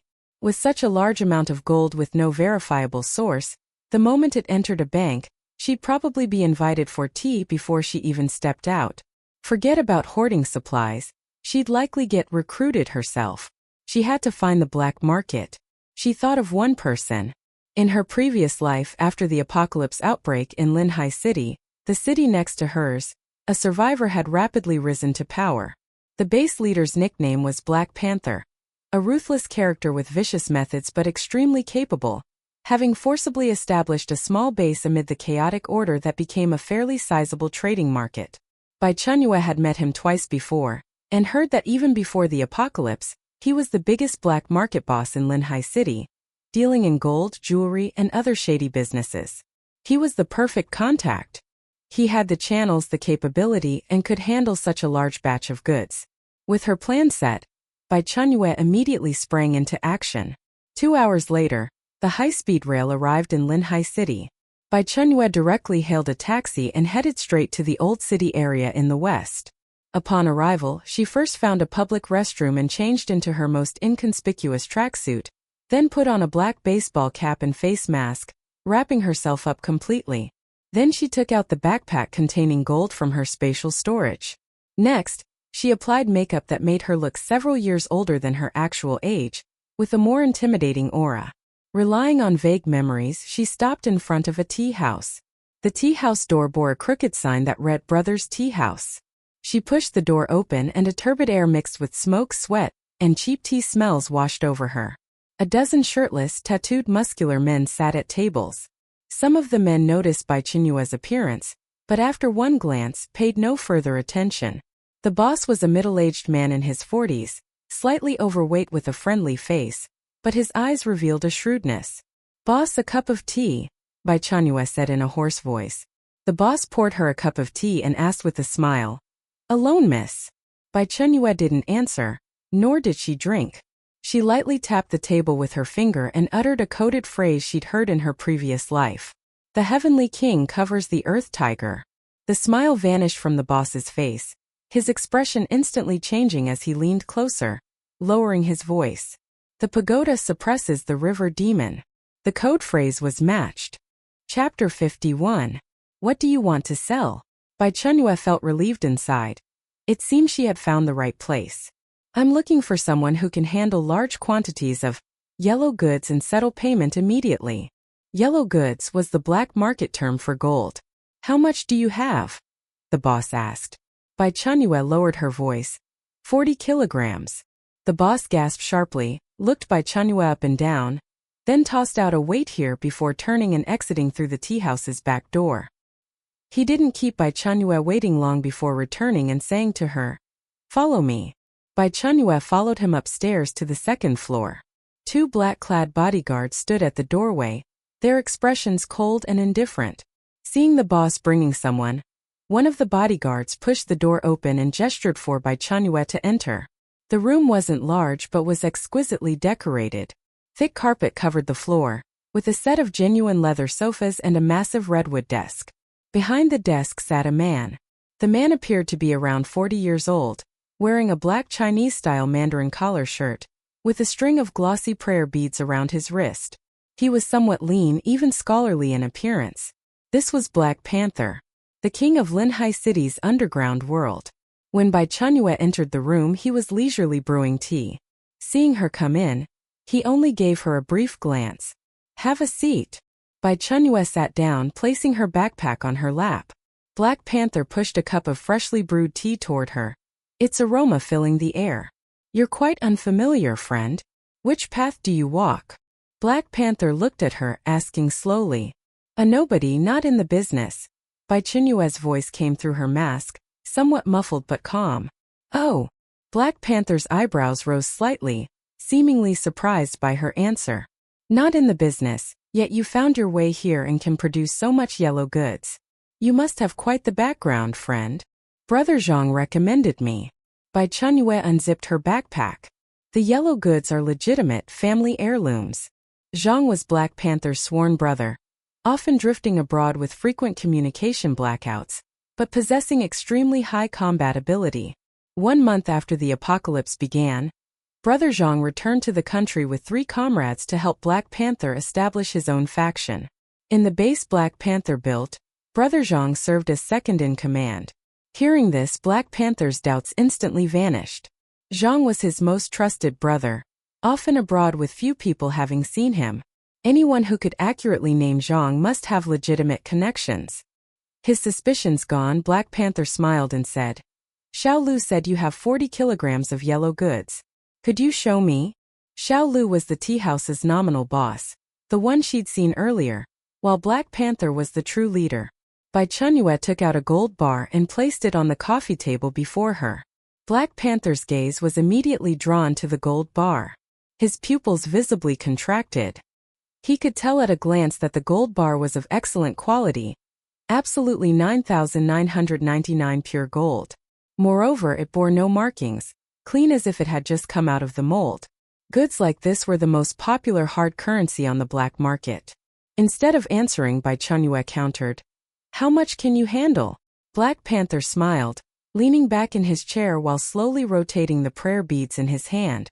"Friend, in Linhai City, there's no goods I can't handle. If all your yellow goods are of this same quality, I'll take everything." "What's the price?" Bai Chenyue asked. 600 per gram, Black Panther quoted a price. Hearing this, Bai Chenyue actually laughed. "Brother Panther, I came with sincerity, but the price you're offering lacks sincerity." She reached out and began methodically collecting the gold bar from the table back into her backpack. "Wait." Black Panther stopped her. "Name your price." 900. Bai Chenyue shook her head. She had researched before coming. The current market price was 980. The black market price definitely couldn't be higher than market value. Black Panther shook his head. 850. Bai Chenyue thought for a moment, then looked up. "Deal. Immediate transaction using checks, 3.8 million per check, no problem." Black Panther nodded. "No problem." Asterisk. While Bai Chenyue and Black Panther were examining the goods in the inner room, several pairs of malicious eyes in the outer tea house kept glancing toward the back door. At a corner table sat a man with messy long hair and a face full of brutish flesh. His name was Chun Feng, but people in the business called him Mad Dog Chun. This guy was notorious as a desperado who acted without considering consequences, with nothing in his mind besides money and women.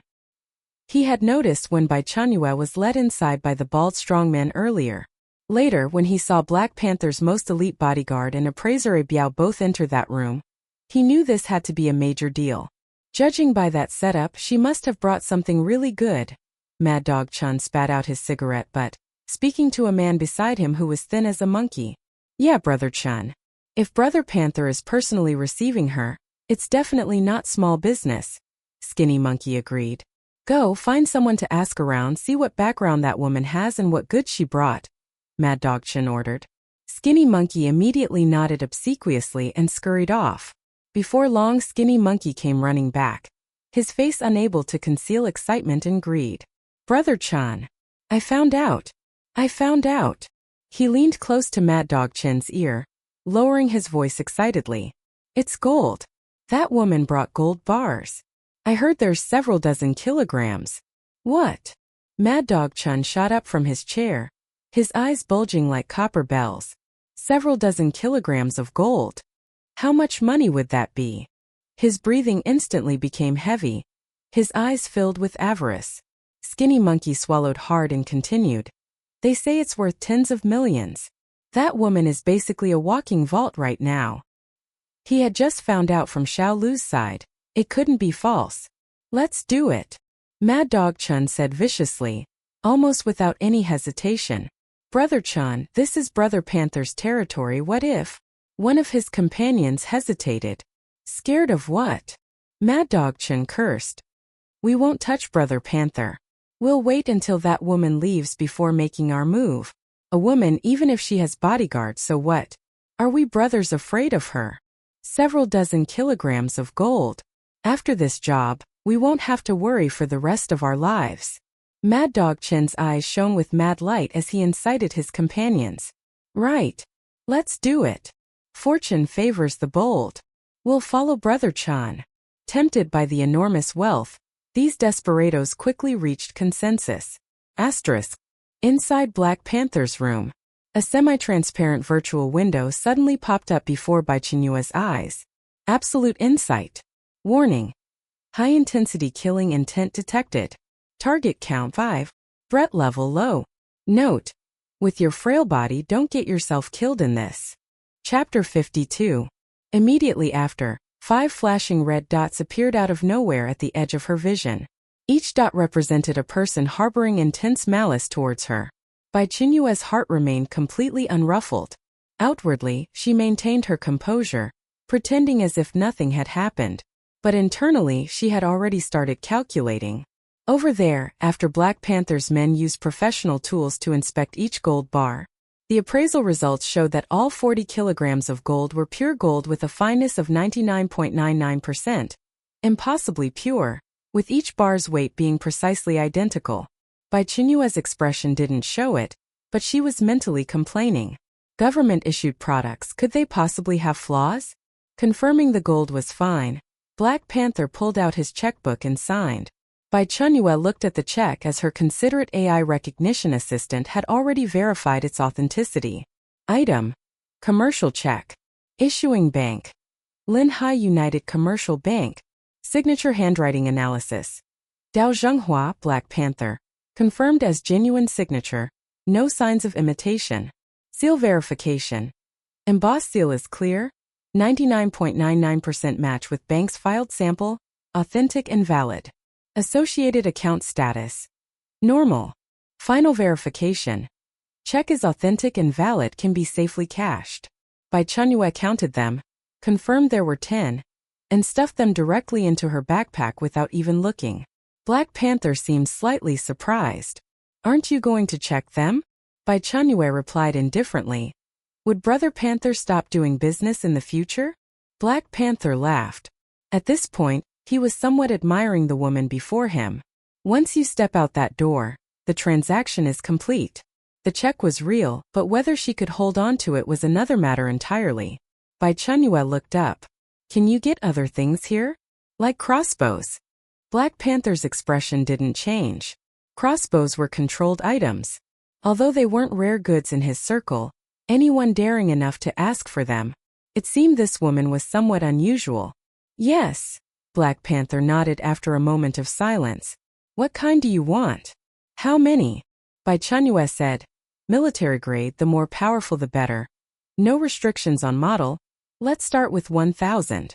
Black Panther's hand, which had been rubbing his beads, paused.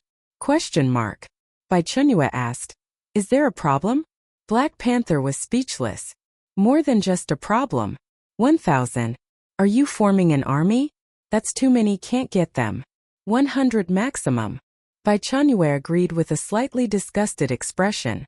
Having operated in the black market for so many years, Black Panther had never encountered someone so audacious. Bai Chenyue asked for Black Panther's contact information, planning to have him deliver the crossbows to a specific location once she found a suitable spot. Then she tore a check from the checkbook he'd just given her and handed it over. Change it, deduct the deposit, return the excess to me. Black Panther. ? She paid a 100,000 deposit, with delivery in 3 days. Bai Chenyue left Black Panther's territory, carrying checks worth 37.9 million. After she left, a tough-looking man walked in. His name was Ahu, one of Black Panther's most trusted subordinates, second only to Zhang. Mad Dog Chen's group seems to have set their sights on that woman from earlier, Ahu said quietly. I saw them sneaking out after her. Black Panther continued turning his Buddhist prayer beads, saying nothing. Brother, should we intervene? Ahu asked. After all, that woman just did such a big deal with us. If something happens to her on our turf, it wouldn't look good for your reputation. Black Panther slowly shook his head. No need. Take 2 sharp guys and follow from a distance. Remember, follow from far away. Absolutely don't let her detect you. And absolutely don't interfere. I want to see just how capable this woman is. Yes, Brother Panther. Ahu accepted the order, called 2 subordinates, and quietly followed. Bai Chenyue walked out of the tea house. The 5 malicious red dots were precisely marked, with even their greed-accelerated heart rates displayed as data alongside them. Absolute insight was truly a good thing. Warning. High-intensity killing intent detected locking on. Target count 5. Threat level low. Note. Find a place without surveillance cameras. Deal with them all at once. Don't create trouble for your stockpiling plans. Dealing with them was certain. But not now. The old city district was crowded with many eyes. She needed a clean place. Bai Chenyue didn't choose to take a taxi. Instead, she scanned a shared electric scooter by the roadside. Damn, what's this bitch up to? Riding an electric scooter. Skinny Monkey, driving the car, looked completely baffled. Has she not noticed us? Doesn't seem like it, but this route. Why is it getting more and more remote? Mad Dog Chun spat, the greed in his eyes overwhelming his confusion. Who cares what she's up to? She's just a woman, can she fly? Follow closely. When we reach a deserted spot, those tens of millions will be ours, brothers. Bai Chenyue rode at a leisurely pace, not caring about the people behind her. If they could keep up, then she'd eliminate them. If they couldn't, it meant they weren't capable enough. Only when it was completely dark did Bai Chenyue, following vague memories from her previous life, find a deserted factory riding the electric scooter. She rode directly inside. The moment she entered, she stored both the scooter and her bag in her space, quickly found a hiding spot, pulled out an ironhide mushroom and ate it. Yuck. Ate another nimble mushroom. Yuck again. Ate another power mushroom. Continued yucking. Eating them raw was indeed still too disgusting. She definitely needed to find someone to cook these mushrooms into proper food later. She took out the Ripper sonic resonance device. The description said it had a 15-second stun effect on large creatures over 1 meter. For those under 2 meters it should still work, right? Even if halved, it should be enough. Holding an axe in her right hand, she was fully prepared. After the screeching of brakes, Mad Dog Chun kicked the car door open, pulled steel pipes from the trunk, and charged into the factory with his 4 underlings. Skinny Monkey's voice trembled slightly. Brother Chun, this woman is really strange. How about we forget it? He felt the woman had discovered them and deliberately lured them here. Forget it. Mad Dog Chin's eyes were bloodshot. Tens of millions in gold were right before his eyes. He couldn't back down now. Everyone stay sharp. What's there to fear from a single woman? I'm determined to get that gold today. Not just the gold, I want the person too. He was the first to charge in. The other 4 followed. High up in the vaulted ceiling, a few remaining rays of sunset shone through the broken glass windows, casting several dim yellow beams through the dust-filled air. Where is she? Mad Dog Chun cautiously scanned the surroundings, his voice echoing through the empty factory building. Split up and search. She must be hiding. The 5 desperados instantly scattered like 5 hyenas, beginning their search throughout the massive factory building. Target 1, Skinny Monkey, currently searching along the eastern abandoned production line, distance 18 meters, visual blind spot 75%. Recommended attacking from behind the pillar. Chapter 53. Bai Chenyue moved. Her feet landed on the dust-covered ground but made no sound whatsoever. Lightning legs made her like a cat in the night. Skinny Monkey was craning his neck, peering cautiously into a rusty metal cabinet. The moment he turned around, Bai Chenyue pressed the switch on the Ripper sonic resonance device. Bzzz. An extremely faint high-frequency vibration sounded. Skinny Monkey's body suddenly stiffened, his eyeballs instantly bulging out. The entire man seemed to have been put on pause, maintaining his forward-leaning posture, completely motionless. His mind went completely blank. Even the emotion of fear had no time to arise. A curved arc of light swept across his neck. No scream, no struggle. Target 1 eliminated. Bai Chenyue stored the corpse in her space and continued searching for the next target. Target 2, approaching the wooden crate. Recommend using the crate for cover before striking. A brawny man with a face full of rough, menacing flesh was walking behind a large wooden crate, cursing and grumbling. Damn it, this shithole doesn't even have a single light. In the darkness there wasn't a speck of light, only able to illuminate things with a phone flashlight. But for Bai Chenyue with her night vision, the dark place was like daytime, completely unaffected. The brawny man hadn't even reacted before being immobilized on the spot. The brawny man only felt a chill on the back of his neck. Then the whole world spun around him. The fire axe came down from above, accurately splitting open the top of his skull. Target 2 eliminated. Skinny? See? Answer me if you hear. Mad Dog Chun stood in the center of the factory building, sweat already starting to bead in the palm holding the machete. In the empty factory building, only his own voice echoed back. No one responded. 5 living people had entered. Now only he remained. A chill shot straight from the soles of his feet to the top of his head. He wasn't a fool. He knew something had happened. Tap. Footsteps. This time Bai Chenyue wasn't hiding. Who? Get the hell out here. Mad Dog Chun roared with a fierce tone that didn't match his inner fear, his voice betraying his terror. Mad Dog Chun spun around abruptly to see the woman wearing a baseball cap and mask walking toward him step by step. In one hand, she held a fire axe still dripping with blood.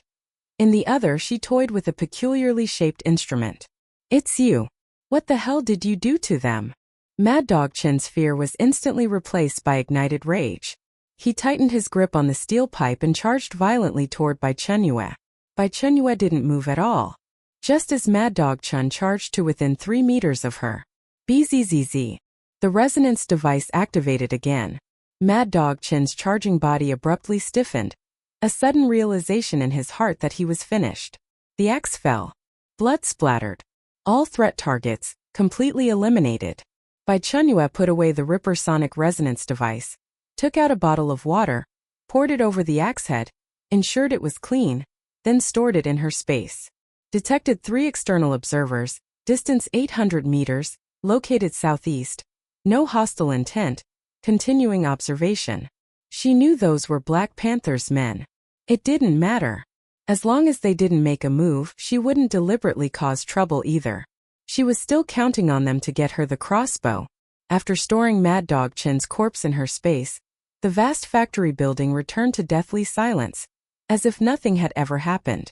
She mounted the shared electric scooter and slowly disappeared into the night. 800 meters away, inside a black business vehicle, Ahu lowered the telescope in his hand, his brow furrowed into a tight knot. Brother, who that woman left? A subordinate beside him said quietly. Let's go check it out. 2 subordinates followed behind him, the 3 forming a triangular formation as they cautiously approached the factory gate. The closer they got, the clearer the faint, elusive scent of blood in the air became. The beams from their flashlights swept back and forth across the empty factory building, illuminating the swirling dust. Ahu's pupils abruptly contracted. On the ground there was blood. Several puddles of dark red blood were particularly conspicuous on the dusty concrete floor. Gone. Other than that, there was nothing. Search. Split up. Turn this factory inside out. Ahu's voice carried a tremor he himself hadn't noticed. The 2 subordinates began searching throughout the massive factory building. Brother Who, the car is still here. No one in the car. Brother Who, there's blood over here. Looks like it's splatter pattern. Report after report came in, but Ahu's face grew increasingly pale. 5 people, 5 living people, he had seen them enter. Now they had just vanished into thin air, only leaving behind a few puddles of blood and an empty car. Vanished from the face of the earth? Brother Who, did we run into a ghost or something? One subordinate's voice trembled as he approached, his face deathly pale. Even if doused with concentrated sulfuric acid, it couldn't be this clean. There would always be bone fragments and a pungent smell left behind. But here, aside from the smell of blood, there was nothing. Ahu stood up, his gaze sweeping across the entire factory building, a chill shooting straight from the soles of his feet to the top of his head. He suddenly remembered the way that woman had looked when she left. Calm, composed. She wasn't fleeing. It was like she was just heading home after work. Retreat. Ahu practically roared the word. Ahu reported the incident to Black Panther, afraid Black Panther wouldn't believe him, even showing him the photos as evidence. Brother Panther, this woman is someone we can't afford to mess with. Ahu's voice was filled with fear. She's not human. Black Panther slowly spoke, his tone somewhat grave. Get the things she wants prepared as soon as possible. Remember, from now on, this person is the highest level VIP in Linhai City. Anyone who shows the slightest disrespect will face clan punishment. Black Panther walked to the window, looking down at the bustling traffic below, feeling that this familiar world of his seemed to have become somewhat strange. International Dark Web. Online, a post pinned at great expense was being wildly disseminated, translated into dozens of languages. Player assembly order. Sincerely inviting global chosen game players to gather in the desert nation. Form teams to explore the next game session. Excellent treatment, accommodation and meals fully covered, providing top-tier weaponry, equipment, and logistical support. The post's content was simple and direct, every line exuding a strong aura of wealth. Especially the additional clauses at the end made everyone who saw them gasp in astonishment. Additional Clause 1.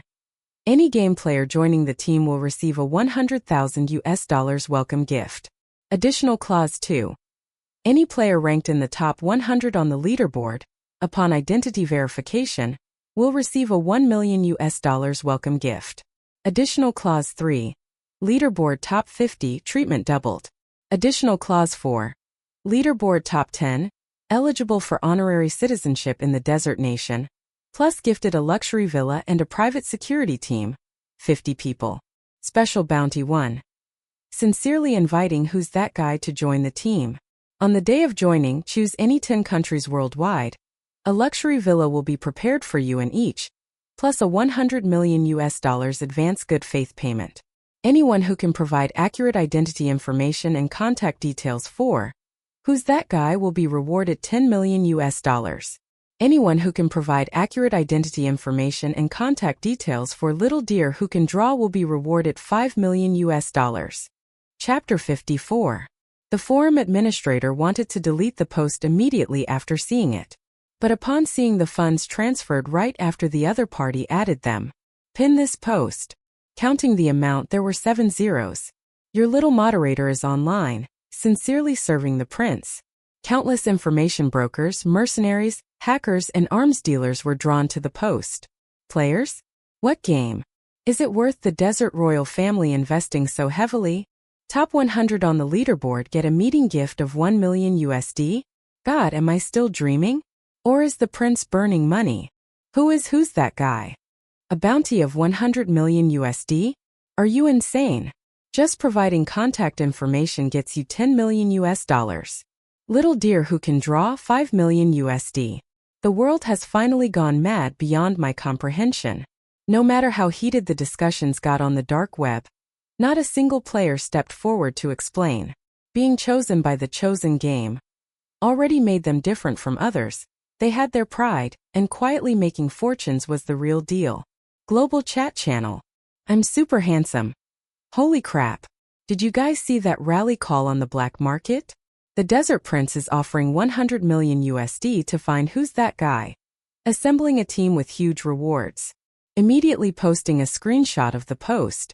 Singing Conquest on the toilet. 100 million USD. I've never seen that much money in my life. If I knew who's that guy was, I'd immediately sell the information. Social me brother pig. Don't even think about it, this big shot is elusive, hasn't even opened the chat channel, where would you find them? And I haven't seen little deer who can draw either, but this desert prince's move is really grand, giving 1 million USD just for being in the top 100. I'm kinda tempted. But it's too far, can't leave my family behind. Killing intent in the pants at social me brother pig, bro, take me with you next game, I saw you on the leaderboard rank 74. Social me brother pig. He politely declining, not taking anyone. But if we could find the number one big shot, why sell information? Just go hug their thigh directly. Poor enough to only have underwear left. Everyone big shots that rally call, how do I contact them? I'm also in the top 100. Poor enough to only have underwear left. Originally namely how an ordinary office worker was hiding in his less than 10 square meter rental room, eating instant noodles. He was in the second wave to enter the game, had incredibly lucky breaks in the game, saw cow's leather anus sharing, completed the tasks, exchanged all star coins for game coins, and got ranked 98 on the leaderboard. After coming out of the game with over 1,200 game coins as a huge sum, he spent 100 game coins to unlock the global chat channel, wanting to see the outside world and find new opportunities. As soon as he entered, he saw the screenshot of the rally call. 1 million USD. He rubbed his eyes hard, confirming he wasn't seeing things. He was exactly ranked 98. This money was enough to completely turn his life around. I'm super handsome. Yo, a new brother. Rank 98, not bad. If you want to go, I'll give you an encrypted channel address, you can verify your identity yourself. But I warn you, this kind of thing has big risks too. Think it through yourself. Killing intent in the pants, newcomer has quite some guts. Desert little prince at poor enough to only have underwear left. Add me as a friend. I'll send someone to pick you up. At social me brother pig, friend coming? You can bring your family too. Everything is ready. Just waiting for everyone to join. Li Hao looked at the screen, his heart pounding wildly. An ordinary person like him, now unsure of his next meal, was actually adding the desert prince? With an excited heart and trembling hands, he shakily reported his address to the prince. I'm super handsome. Oh my. The prince himself. Social me brother pig, thanks, but politely declining. Bear Country's strongest at desert little prince. Rank 169, also want to come. Desert little prince at Bear Country's strongest. Desert Country welcomes every player. Come, add me as a friend. Everyone waited for a while, but the prince didn't show up again. So others continued discussing other topics. Singing Conquest on the toilet. King isn't on this leaderboard, what's going on? Killing intent in the pants. I know. One punch kills the winner and God protects me in the group are both in King's team. I have a friend who knows God protects me in real life. Sent him a message a couple days ago. No reply at all. Social me brother pig. Case solved. Probably not back yet. But this also confirms that players who return to reality cannot contact players still in the game. Meanwhile, in the channel the chat continued. I'm super handsome. Seems like it. Who can carry the wine jar? What you're all talking about is too far-fetched. Stop worrying about others' business. Who knows what the next game will be, whether we can even come back.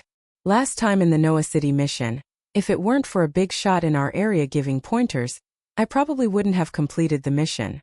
I'm super handsome. Huh? There were tricks to the Noah City mission? Wasn't it just killing bugs or pulling weeds? People in our area almost pulled all the weeds bald, exhausted like dogs. Who can carry the wine jar? You guys don't know about this, do you?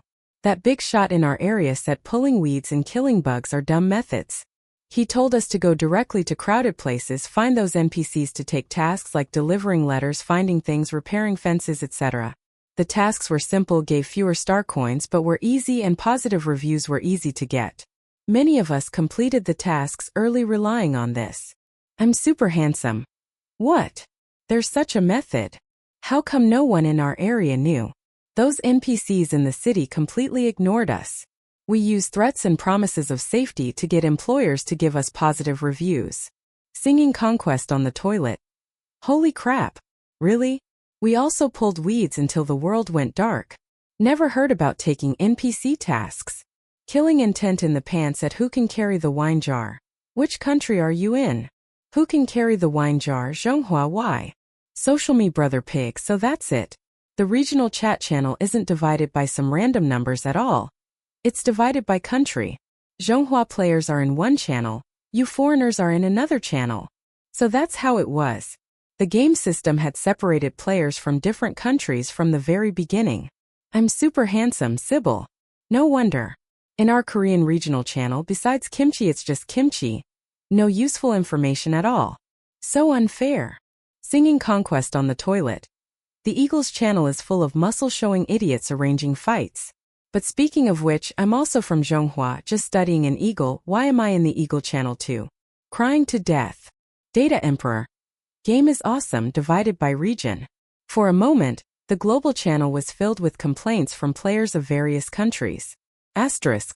Early the next morning, Bai Chenyue changed into her most ordinary casual clothes, put on a hat and mask, and walked into Linhai United Commercial Bank to cash the checks.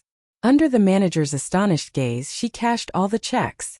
Then, after the manager's persuasion, she declined the fund purchase recommendations and walked out of the bank. She found a warehouse in the suburbs, sent the warehouse address to Black Panther. Based on the listed items needed for purchase, she went shopping one by one. In the apocalypse, whether escaping, migrating, or searching for supplies, transportation is essential. Even in the game, transportation is very much needed. First, motorcycles, the gas-powered kind for short-distance riding. Electric bikes won't work, no place to charge in the apocalypse or game. Then high-power, high-clearance all-terrain vehicles. These vehicles can adapt to various rugged and complex road conditions, whether mountains, marshes, or ruins, they can handle them with ease. Next are off-road vehicles. Must be powerful, hardcore off-road vehicles with high clearance, stiff suspension, thick crash bars, and high modification potential. And various engines. Gasoline engines, diesel engines, even miniaturized generator sets, all are needed. Bai Chenyue shuttled back and forth through the city, buying whatever she liked on site, driving to deserted places, storing them in her space, then continuing to buy. Chapter 55. Bai Chenyue discovered a problem after buying all the vehicles. No fuel. Yes, there wasn't enough oil. In the country, fuel was a strictly controlled strategic resource. It was absolutely impossible for private individuals to purchase it in large quantities. Exchange with the government? Forget it, even our own mother needs to stockpile, so I won't bother them. The domestic route was blocked. What about overseas? Some countries didn't have much else, but they had plenty of oil. So much that they could drink it like water and still not finish it all. For example, those oil-rich Middle Eastern tycoons. But she couldn't find them either. Release another batch of goods and let the players worry about it. Those who really want to exchange will find a way. Thinking this, Bai Chenyue listed another batch of mushrooms, but this time there were no revival mushrooms, only carefree mushrooms, ironhide mushrooms, and power mushrooms, 50 of each type. Each mushroom was still priced at 1,000 game coins. After listing the 3 types of mushrooms, Bai Chenyue added a note in the description for each. Players with insufficient game coins can exchange with real-world supplies. Bulk quantities available. Those sincerely interested in exchanging, please private message the shop owner. Just as she finished, a system prompt window popped up. Respected shop owner, frequent manual listing operations have been detected. Would you like to spend 50,000 game coins to activate the one-click listing function? After activation, simply store goods in your game inventory to list them easily with one click. Convenient and fast. Bai Chenyue looked at the string of zeros, her eyelid twitching. 50,000? That's daylight robbery. And she had to put the goods in the inventory to use one-click listing. Players' initial inventory only had 10 slots. After that, each additional slot cost 2,000 game coins. Her game inventory contained various valuable items. Monster Attraction Card. Don't Run Bugs High Voltage Electric Bug Zapper. Don't Run Bugs High Voltage Electric Bug Zapper Special Battery. High Purity Energy Crystal. Ripper Sonic Resonance Device. Windwalker K3 Civilian Hover Motorcycle. Amphibious. Swarm Feast, Pheromone Grenade. Polluted Water Purifier. and the ecological circulation system blueprint, worth 10 million game coins. She kept these in her space, afraid she might not find them later. Now there was only one empty slot left. So poor. Through hard work, killing bugs and completing tasks, her entire fortune only amounted to over 10,000 game coins now. Forget one-click listing. Expanding just 5 slots would leave her broke. Couldn't afford it. Too discouraging. This game really had pay-to-win carved into its bones. Just as she listed the goods. Zhonghua Regional Channel. Iron straight man tender as water. It's alive. It's alive. Whose shop is alive? Holy cow. More goods listed. Everyone go check it out. Doggy be good again?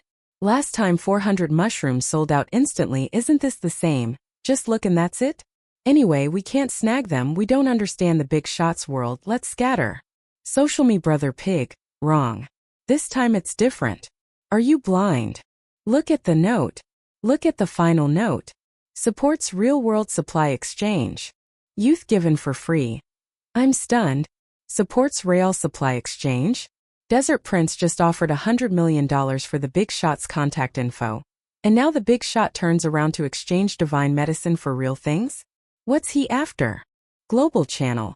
Singing conquest on the toilet, real or fake? Power mushrooms, ironhide mushrooms, nimble mushrooms. These again. Killing intent in the pants, stock of 50? Such small quantity this time. Wow. Supports real-world supply exchange. I'm super handsome.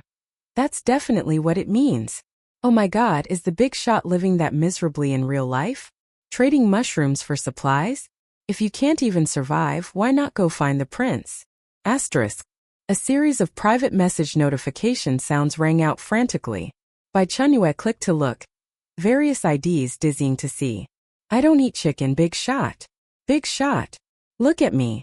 Can I trade a pair of my signature edition sneakers treasured for years for one mushroom? Bai Chenyue tossed out a supply list. The other party went silent. I'm super handsome. Big shot. I have several cases of premium red wine and some luxury bags. Would that work?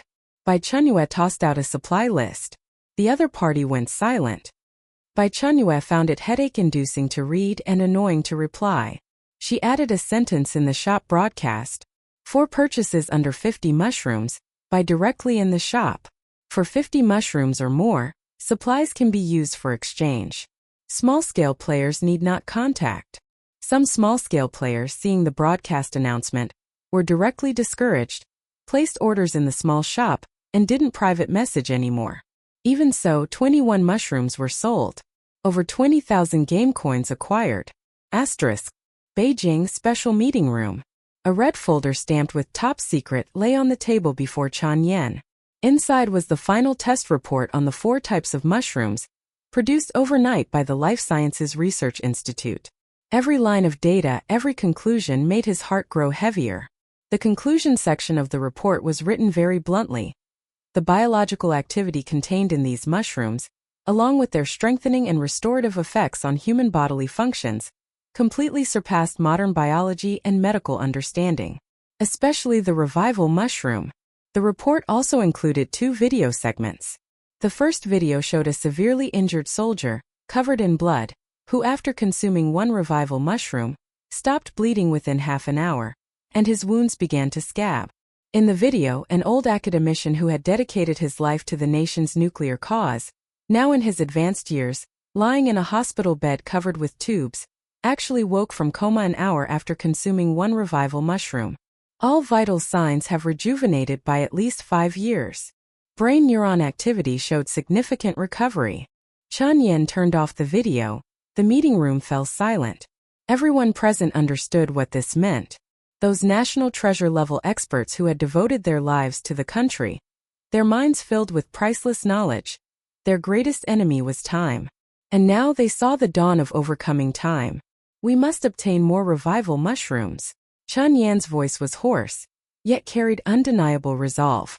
As soon as he finished speaking, the meeting room door was knocked. A young soldier in camouflage training uniform, posture ramrod straight, entered and reported to Chan Yan. Reporting, sir. Whose shop has new listings. His name was Gao Jianjun, game nickname Sharp Blade Unsheathed. a second-wave player who, after reporting, was directly incorporated into the Sharp Sword team. His task was to closely monitor whose shop and report immediately upon any new listings. Xiao Gao, contact them quickly. Chenyue ordered. Yes. Gao Jianjun took a deep breath, opened the private chat, carefully worded a message and sent it. Hello, Big Shot. I am an official representative of Zhonghua, hoping to discuss supply exchange matters with you in detail. The message was sent out but sank like a stone. 1 minute. 5 minutes. Fine sweat began to bead on Gao Jianjun's forehead. Meanwhile, Bai Chenyue glanced at the message from the ID name Sharp Blade Unsheathed, swiped it away without even looking. Official representative? Don't know them. Chapter 56. For official representatives, she only recognized that cow's leather anus. Just as Gao Jianjun was about to lose his composure, the conference room door was pushed open and Lu Qian walked in. She had been pulled out of class urgently to come here. Lu Qian sat next to Gao Jianjun and expertly initiated a private chat. Cow's leather anus. Big Shot, it's me. Almost instantly came the reply. Who's that guy? Gao Jianjun. Everyone else in the conference room. How could the gap between people be so enormous? Lu Qian cleared her throat, ignoring the complicated expression on her comrade's face beside her, and continued typing. Cow's leather anus. Big Shot. We saw the products you listed. We'd still like to trade with you using gold, and we're flexible on the price. Who's that guy? Don't want gold anymore. Who's that guy? Change the method. On the other side, Bai Chenyue thought about the various mushrooms in her space and recalled that raw, earthy flavor mixed with the grassy fishiness when eaten uncooked, making her stomach churn violently. The effects were good, but the taste was truly overwhelming. She had tried. The cooked mushrooms were absolutely disgusting. Who's that guy? I'll provide the mushrooms, you find people to process them into cooked food for me. Sorted by category, vacuum packed. Who's that guy? Processing losses are on me, and I'll pay you an additional 10% of the mushrooms as processing fees. When Lu Qian saw this message, she was completely stunned. She looked up at Chen Yan with an extremely peculiar expression on her face. Chief, the Big Shot says she thinks the mushrooms taste terrible, and wants us to find chefs to cook them into prepared food for her. A staff officer who had been drinking tea couldn't hold back and sprayed his tea everywhere. The entire conference room, including Chen Yan, wore expressions of complete astonishment. They had been sitting here solemnly, so tense they hardly dared to breathe. And the other party? Just wanted to find a cook? Chen Yan was stunned for a long moment, not knowing whether to laugh or cry. The samples they had obtained, the Research Institute people, to ensure data integrity, had either analyzed them directly or found volunteers to eat them raw. Those research maniacs had never even considered that they could be cooked. Agree. Agree immediately. Don't say just cooks. Even if they want imperial banquet chefs, gather them immediately. What kind of request was this? A minor issue. And Lu Qian looked at the newly popped up message and added, the Big Shot says she likes spicy food. Any type is fine, even spicy strips. She wants the chefs to use lots of chili peppers, fragrant spicy, numbing spicy, explosive spicy. She can handle them all. The atmosphere in the conference room completely broke. Several usually stern-faced military officers couldn't stop the corners of their mouths from twitching upward wildly. Immediately. Contact the logistics department. Pull the best Sichuan and Hunan cuisine chefs from the Imperial Banquet team. Form a mushroom cooking special task force. Highest priority. Meanwhile, Bai Chenyue, upon receiving the affirmative response, was so happy she rolled around on her bed. Finally, no more having to chew raw mushrooms. As for exchanging for supplies, what a joke. Right now, even her mother was tightening her belt to stockpile supplies worldwide. She wasn't so heartless as to go asking the country for supplies, using mushrooms to exchange for a national-level contract kitchen. This deal was an absolute win. Cow's leather anus. Big Shot, we have another presumptuous request. Who's that guy? Speak. Cow's leather anus. About the processing fees for helping you with the mushrooms, could we pay them using revival mushrooms? Who's that guy? Why? In the conference room, Chen Yan nodded to Lu Qian. Understanding his meaning, Lu Qian sent over the prepared explanation. Cow's leather anus. To be honest, our country has a group of elderly experts and heroes who have dedicated their entire lives to the nation. They're advanced in years and in very poor health. The effects of revival mushrooms could extend their lifespans. Bai Chenyue looked at this message and fell silent. Elderly experts, elderly heroes.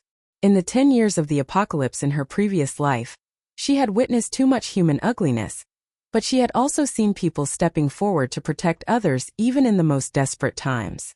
She had been reborn just to lie low and live her own small life peacefully, but she also understood that she could safely bargain with the authorities here, could have the opportunity to stockpile supplies, all because this country was still functioning normally. She was willing to offer this country some help within her capabilities. After pondering for a moment, she replied, "Who's that guy?" "No need, I'll give you 50 as a token of my respect for the elderly experts. Processing fees remain the same." Lu Qian and everyone in the conference room showed expressions of joy. Their previous speculation about which country, "Who's that guy?" belonged to now had an answer. Who's that guy? Also, private item transactions can't go through the shop links. Who's that guy? According to game rules, we must become friends first. Become friends? Lu Qian was stunned. Thinking about that elusive "who's that guy," the top-ranked player in both games, she suddenly felt an absurd yet thrilling sensation rising in her heart. She was going to become friends with the #1 big shot in the entire server? Who's that guy? Additionally, even for private transactions between friends, the system charges fees. Who's that guy? Each transaction costs 50 game coins, shared equally by both trading parties. Minor issue. Chun Yin waved his hand. Tell him no problem. Xiao Lu, the game coins deducted from your side will be compensated tenfold through other means later. Game coins were hard to obtain, but compensation in the real world, they had as much as needed. Suppressing the excitement in her heart, Lu Qian immediately replied, "Cow's leather anus. No problem. Big shot. I'll add you right now." She opened the friend system and clicked to apply. Rubbing her hands excitedly, she was truly thrilled. In front of Bai Chenyue, a semi-transparent window popped up. Player Cow's leather anus requests to add you as a friend. Please select the personal nickname you wish to display to this friend. Option 1, who's that guy? Option 2, body stronger than living Li Kue. Option 3, display both above nicknames to this friend. Bai Chenyue hesitated almost not at all, her fingertip lightly tapping the first option. Just kidding, the body stronger than living Li Kue ID was something she created specifically for concealment. For external dealings, especially with the national team, she had to use who's that guy. Ding dong. On Lu Qian's panel, a system notification popped up. Who's that guy has accepted your friend request. Success. The smile on Lu Qian's face couldn't be suppressed even with an AK. Heavens, she had added the top-ranked big shot. If she weren't still in the conference room with all the leaders watching, she'd really want to strike a proud pose. Beside her, Gao Jianjun shot her a complex look filled with envy and resentment. Sometimes the gap between people was really bigger than that between humans and dogs. Who's that guy? Alright, we can trade now. I'm planning to send you a batch of mushrooms first for processing. There are quite a few types and a large quantity. I figure your game inventory definitely won't be enough, so this transaction, when successful, will appear directly in front of you. You'd better find a place that's really spacious. Chapter 57. Lu Qian entered an empty warehouse and after preparing everything, sent a message to Bai Chenyue. Who's that guy? Ready receiving. Confirm transaction? Yes/no. Bai Chenyue clicked, confirm transaction. The next second, basket after basket of mushrooms in various colors and countless shapes appeared out of thin air, quickly piling up into small mountains on the ground. Red ones, green ones, blue ones, purple ones, some with enormous caps, some slender like needles, some even glowing faintly. In just over 10 seconds, the previously empty warehouse had nearly 1/3 of its space occupied by mushrooms. The air filled with a fresh scent mixing soil and vegetation. Lu Qian stood frozen in place, completely stunned. Behind her, Chan Yen and the other senior officials also wore expressions of utter astonishment. Was this the power of the top-ranked player? Ding dong. A list from Bai Chenyue popped up on Lu Qian's panel. When she opened it, her breath caught. Current transaction list. Power mushroom. 550 pieces. Ironhide mushroom. 550 pieces. Carefree mushroom. 550 pieces. Oh. The list was extensive, detailing 21 different types of mushrooms. Except for the revival mushroom, which had 50 pieces, every other type numbered 550 pieces. Each basket containing mushrooms came with detailed instructions. Stamina mushroom. After consumption, quickly restores stamina, allowing sustained high-intensity exercise for 8 hours without fatigue. Focus mushroom. After consumption, increases mental concentration by 300%, eliminates distracting thoughts, grants photographic memory. Effect lasts 3 hours. Chunyan's hands trembled slightly as he read each description. What were these if not mushrooms? They were clearly the complete logistical supplies for a super task force. Meanwhile, Lu Qian's mind raced wildly. With so many mushrooms, just how many portable space backpacks had the top player bought? Each backpack cost 10,000 game coins. She was incredibly wealthy. Who's that guy? 20 types total, 550 pieces each. The extra 50 pieces of each type are processing fees. Who's that guy? As for cooking, there's a 10% loss rate. After typing these words, Bai Chenyue felt she might be asking too much. Was a 10% loss rate too high? Her own mushroom cooking had over half wastage. The national team was providing manpower and effort, while she only gave 10% of the mushrooms as processing fees. No matter how she thought about it, she felt she was getting the better deal. On the other side, a gleam flashed in Chunyan's eyes and he smiled. 10% loss rate? If it exceeded half, they'd need to replace people. Chunyan ordered. Send 85 pieces of each mushroom type to the research institute. Deliver the remainder to the kitchen and inform them the loss rate must not exceed 3%. Bai Chenyue kept thinking it over, feeling genuinely uneasy, so she initiated another transaction, selecting the gift option. Who's that guy, by the way, sending you something else good? In the warehouse, Lu Qian was watching logistics personnel carefully sort and move the precious mushrooms when she suddenly received a new transaction alert. Confirm receipt? Yes/no. Puzzled, she clicked confirm. The next second, a pile of vibrant green grass, each stalk taller than a person, appeared on the empty ground before her. 50 plants in total, their roots still carrying moist soil. Lu Qian's smile froze. Her face visibly paled and cracked at a rapid pace. She instinctively took a step back. Dead memories began fiercely attacking her. This again. This damned grass again. Impossible to pull out, absolutely impossible to finish pulling. She felt transported back to Noah City, seeing that endless expanse of green, feeling the despair of her fingers being worn raw and her back nearly breaking from exhaustion. She never dreamed she would see this grass, the source of her endless suffering, again in the real world. Top player. Why bring this nightmare back? She didn't understand. She was going crazy. She wanted to cry. Beside her, Gao Jianjun's face also looked quite unpleasant. Clearly, he had suffered plenty from it too back then. What is this? Chunyan asked curiously, seeing the pile of grass appear out of nowhere. Reporting, sir. Lu Qian's voice was tearful, filled with grievance. This is the weed from Noah City. Extremely difficult to pull out, with terrifyingly tenacious vitality. Chunyan frowned. Weeds? Why would the top player go through the trouble of sending a pile of weeds? Cow's leather anus. Top player, are you sending us these because you're dissatisfied?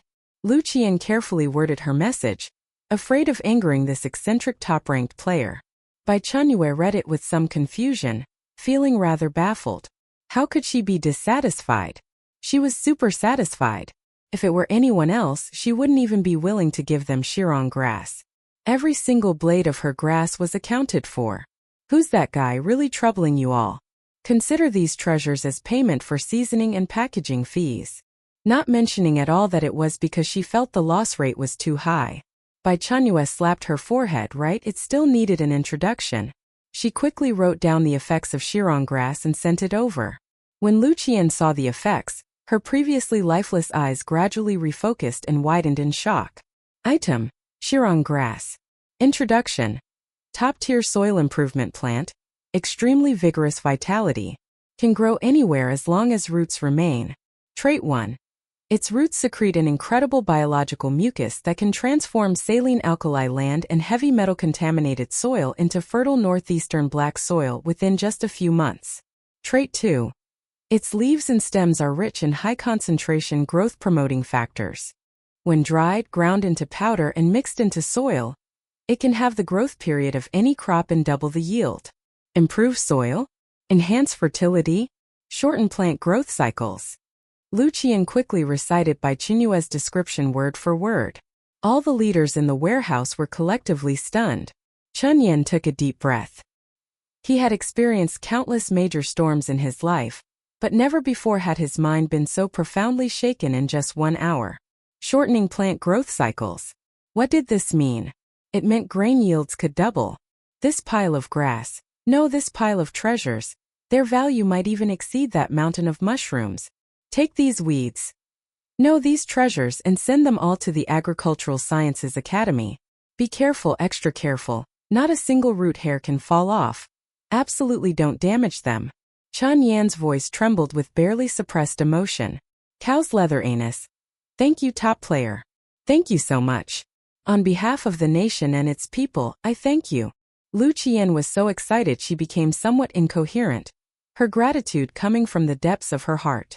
Who's that guy? You're welcome. Who's that guy, by the way? A reminder. Best to plant them indoors, somewhere with sunlight. Who's that guy? When the apocalypse comes, all crops will die, and no land will be able to grow food. Cow's leather anus. Will the apocalypse really come? This question came from Lu Qian herself. She simply couldn't accept that their perfectly fine world could suddenly face disaster. Who's that guy? It will. Lu Qian fell silent, determined to study and train with double the effort. Strive to obtain more resources in the game, to save more people when the apocalypse arrives. Chapter 58. Bai Chenyue finished dealing with the transaction with the national team, feeling extremely pleased. She opened her private message list, which was already flooded with hundreds of messages. Most were inquiries about material exchange details, including some peculiar offers wanting to trade luxury goods, antiques, and paintings for the divine mushrooms. She paused at a particular ID. Sakura Samurai, honorable shop owner. My humble game nickname is Sakura Samurai, from the land of the rising sun.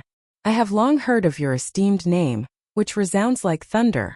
We wish to demonstrate our utmost sincerity in purchasing all the mushrooms in your shop. I humbly request an opportunity for detailed discussion. Bai Chenyue raised an eyebrow. Sakura Samurai? The nationality was quite obvious. Who's that guy? Which country are you from? Sakura Samurai. Honorable shopkeeper. I am from Japan. Just as expected. Bai Chenyue sneered inwardly and tossed over a material list, but after thinking for a moment, added a few more items. Transaction list. Single mushroom exchange standard. 1. Grade a new rice 10,000 gene. Requirements. Hulled within 24 hours. Vacuum packaged. 2. Premium Wagyu beef, 100 heads. Requirements. Slaughtered within 8 hours. 3. Gasoline, 3,000 liters. 4. Medical-grade antibiotics and surgical consumables. 1 standard shipping container. The list went on extensively, detailing nearly 30 types of materials. Bai Chenyue continued expansively, listing over a dozen more items. When dealing with neighbors, one should extend the greatest kindness. After sending the list, she attached another message. Who's that guy?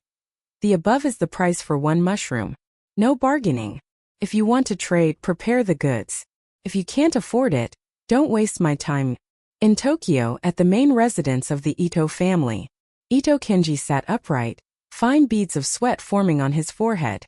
On the screen before him was exactly the material list sent by Bai Chenyue. Ito Kenji, 25 years old, was a direct descendant of the Ito conglomerate. The Ito family was an ancient clan with over a century of heritage in Japan, a commercial empire spanning finance, manufacturing, energy, and numerous other fields, with deeply rooted influence. As a player selected in the second batch, Ito Kenji hadn't experienced the brutal missions on Mushroom Star. He gifted a $1 million watch in exchange for information on quickly boosting positive reviews, earning himself a decent ranking at 99th place. He smoothly completed the mission. After emerging from the game, he immediately reported the game's existence to his family. The Ito family patriarch, his grandfather Ito Ryunosuke, an old man who had navigated the business world for over 60 years, initially didn't believe him, thinking his grandson had gone mad. Not long after, someone reported to him about the player rally call on the dark web. He immediately recognized the tremendous opportunities and crises hidden behind this game. He mobilized the family's entire intelligence network to frantically collect all information related to the chosen game. Whose shop, and those miraculous mushrooms naturally became their primary focus. When Ito Kenji saw the shop update and its support for real-world material exchanges, he contacted the other party immediately. But he never expected the other party would propose such an outrageous price. 10,000 jin of rice for one mushroom? Robbery. Kenji, what did the other party say? The room door slid open as Ito Ryunosuke entered. Grandfather. Ito Kenji quickly bowed and turned the screen toward the old man. The price they're asking is truly excessive. Ito Ryunosuke took the list compiled by his assistant. Too high. Ito Ryunosuke's cloudy eyes gleamed with shrewd light. Bargain with them. Asterisk. Desert Kingdom. Adno Game ID Desert Fox leaderboard rank 82. After seeing Whose shop update, he immediately reported it to the prince. After emerging from the game, he quickly saw the player rally call on the dark web and signed up with a try-it-out mentality. He never dreamed that the next day, a private jet bearing a golden eagle emblem would directly land in his hometown, transporting him and his family to the Desert Kingdom. Prince Khalil personally welcomed him, giving him an enthusiastic embrace. Then a suitcase filled with US dollars was placed before him. A large stack of cash practically blinded him. At that moment, Adno decided to pledge lifelong loyalty to the generous prince. In an extremely luxurious palace, the young Prince Khalil was extending invitations to other players. Prince Khalil, as the youngest son of the Desert King, was handsome, intelligent, and compared to his good-for-nothing foolish elder brother, was incredibly favored. Since childhood, the words cannot obtain had never existed in his life dictionary, until he was swept into the chosen game. Upon entering Noah City, he was completely bewildered. Language barriers, unclear rules. Just as he was nearing despair, he encountered a girl who could understand the local language and communicate with him. The girl told him she could serve as his translator, but he had to give her half of his mission rewards. Khalil agreed without hesitation. With the girl's help, he stumbled through completing all missions. From the girl, he learned this was already her second time entering the game. The first time was on a planet covered with miraculous mushrooms. As the mission was about to end, Khalil sincerely invited the girl to join his team, offering substantial wealth, but she flatly refused. He didn't know where the girl lived, only that her game nickname was Little Deer Who Can Draw. After emerging from the game, Khalil immediately issued that sensational dark web rally call, rapidly finding 51 players regardless of ranking, all transported via private jet to the Desert Kingdom. Using the simplest, most brutal method, throwing money, he purchased all the players' game coins at $10,000 per coin. No one refused. With this large sum, he unlocked the mall, unlocked the regional and global chat channels. He purchased some items from the mall, and upon obtaining them was utterly astonished. The entire royal family was shocked. The Desert Kingdom didn't lack money. It lacked powerful weapons. The Desert King even expressed wanting to appoint a different crown prince, to be selected by the game, and being the only one in the entire Desert Kingdom. Undoubtedly, he was the chosen one. But Khalil refused. No matter how good real life was, how could it compare to the fun in the game? He organized the 51 gathered players into a team, equipping each with top-tier weapons, equipment, and logistical support. He had only one goal: to gain the advantage in the next game. However, the two people he most wanted to find, leaderboard first place Who's That Guy and second place Little Deer Who Can Draw, remained completely untraceable. Chapter 59. Khalil asked many players, but none of them knew who Who's That Guy really was. At that moment, Adno rushed in excitedly and told him that Whose shop had restocked new items. Khalil found Whose shop, which now had 3 types of mushrooms available: power mushroom, ironhide mushroom, and carefree mushroom, 50 of each type, priced at 1,000 game coins per piece. The familiar pricing. The familiar formula. But Khalil wasn't happy. As the proud prince of the desert kingdom, he had been spending money like water since childhood. Yet here he was reduced to not being able to afford a single mushroom. Someone who never lacked money truly never imagined there would come a day when he'd experience being broke. It felt absolutely terrible. "Your Highness, look at this." Adno pointed at a line of small text below the product description. The big shot specifically noted that real-world supplies exchange is supported. Bulk orders private message. Khalil's eyes lit up. He didn't have many game coins. But money? He had plenty of that. With money, what supplies couldn't he buy? Desert Little Prince. Top rank Big Brother, hello? I'm the youngest son of the Desert King. Whatever supplies you want, I'll get them all for you. Adno beside him was spinning circles above his head, buffering. The prince calling someone Big Brother, top rank Big Brother. Not just him, even Bai Chenyue needed a moment to process this.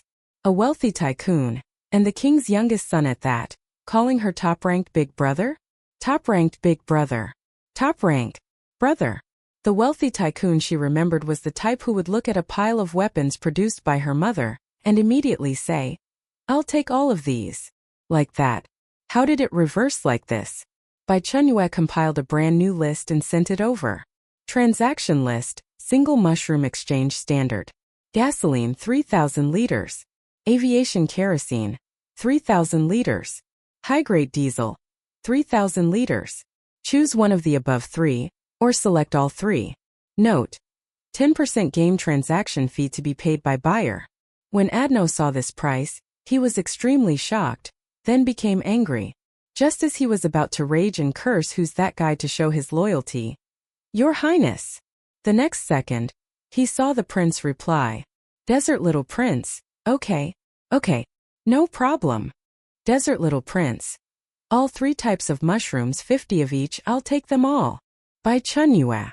The flavor was right. Indeed, it was the wealthy tycoon she remembered. She liked doing business with straightforward people. "Who's that guy? Prepare the items and contact me. After I restock the mushrooms, be quick with your purchase." Desert Little Prince. "Okay, top-rank Big Brother." Bai Chenyue. Forget it, the form of address isn't important. Before the apocalypse arrives, being able to stockpile more fuel was more important to her than anything else. The prince finally came back to his senses and looked at Adno. "What did you want to say earlier? When should we go prepare?" Adno wore a perfect smile. Fortunately, he hadn't spoken. Otherwise, he would have offended both big shots simultaneously. Khalil waved his hand grandly. "Immediately. Right now. Mobilize the oil depot inventory." The warehouse Bai Chenyue rented wasn't far from the hotel she was staying at, just a few minutes' drive away. She had cleared out the warehouse in advance, preparing for the large amount of fuel about to arrive. Once Khalil was ready, he immediately sent a message, and the transaction process went unusually smoothly. Shop notification. You have successfully traded Power Mushroom X50. Obtained gasoline 150,000 liters. Shop notification. You have successfully traded Ironhide Mushroom X50.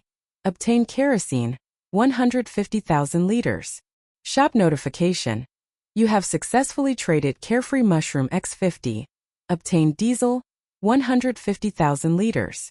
200-liter oil drums, 750 drums of each type. Note: don't criticize me, international oil barrels are about 158.987 liters, but here it's for easier calculation. Piled densely before her eyes, Bai Chenyue smiled with narrowed eyes as she stored all the oil drums into her space. Excellent, her vehicles could now be used. Desert Prince. Top rank Big Brother. I've received the mushrooms, and the effects are even better than I imagined. I formally extend an invitation to you to join my team. On the day you join, you can choose any 10 countries worldwide, and I'll prepare a luxury villa for you in each, plus prepay $100 million as a sincerity deposit. Bai Chenyue? ? She gasped sharply. The tycoon was really going all out. $100 million? Luxury mansions in 10 countries? Her heart felt somewhat tempted. Then she immediately came to her senses and slapped herself. For thigh-hugging matters, she should go find her mother. Save it. Who's that guy? Thanks for the invitation, not going. Desert Little Prince. Okay, that's really too bad. But it's fine, our friendship will last forever. In the future, if you have any good items, contact me first. I want them all. I have plenty of oil, and money and supplies are even less of a problem. Bai Chenyue didn't reply, maintaining the aloofness of a top-ranked big brother. Asterisk. Ito residence. Ito Kenji calculated the timing. Having kept the other party waiting for several hours should be enough. Exchanging one mushroom for that many supplies? Don't even think about it.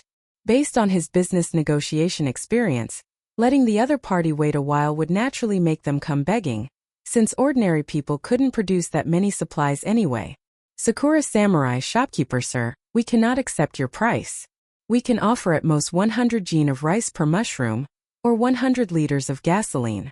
If you agree, we can proceed with the transaction immediately. Who's that guy? Sold out. Ito Kenji. Question mark.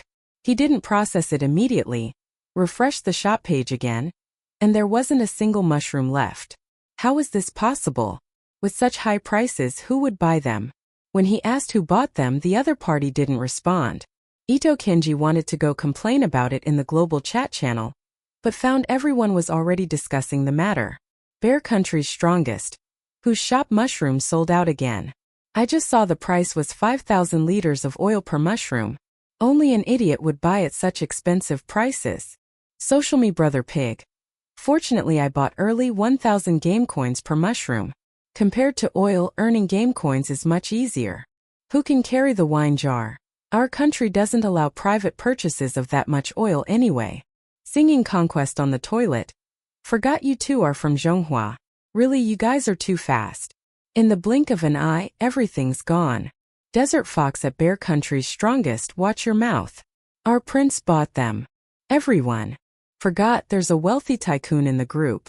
Ito Kenji originally wanted to curse about which idiot was driving up prices, but after learning it was the Desert Kingdom prince who bought them, he backed down. Couldn't afford to provoke him. That was indeed no ordinary person. He was an extraordinary person. Social Me Brother Pig. Speaking of which, what's the big shot hoarding all that oil for? Who can carry the wine jar? Not just oil, there are other supplies too. I asked the big shot earlier, and he sent me a supply list that includes everything. He directly posted the supply list, which contained all kinds of survival essentials. I'm super handsome. Laughing to death. Am I seeing this right? Using mushrooms that can save lives and strengthen bodies to exchange for supplies? Has he lost his mind? Killing intent in the pants. Don't understand. Don't understand hoarding a bunch of oil? Opening a gas station.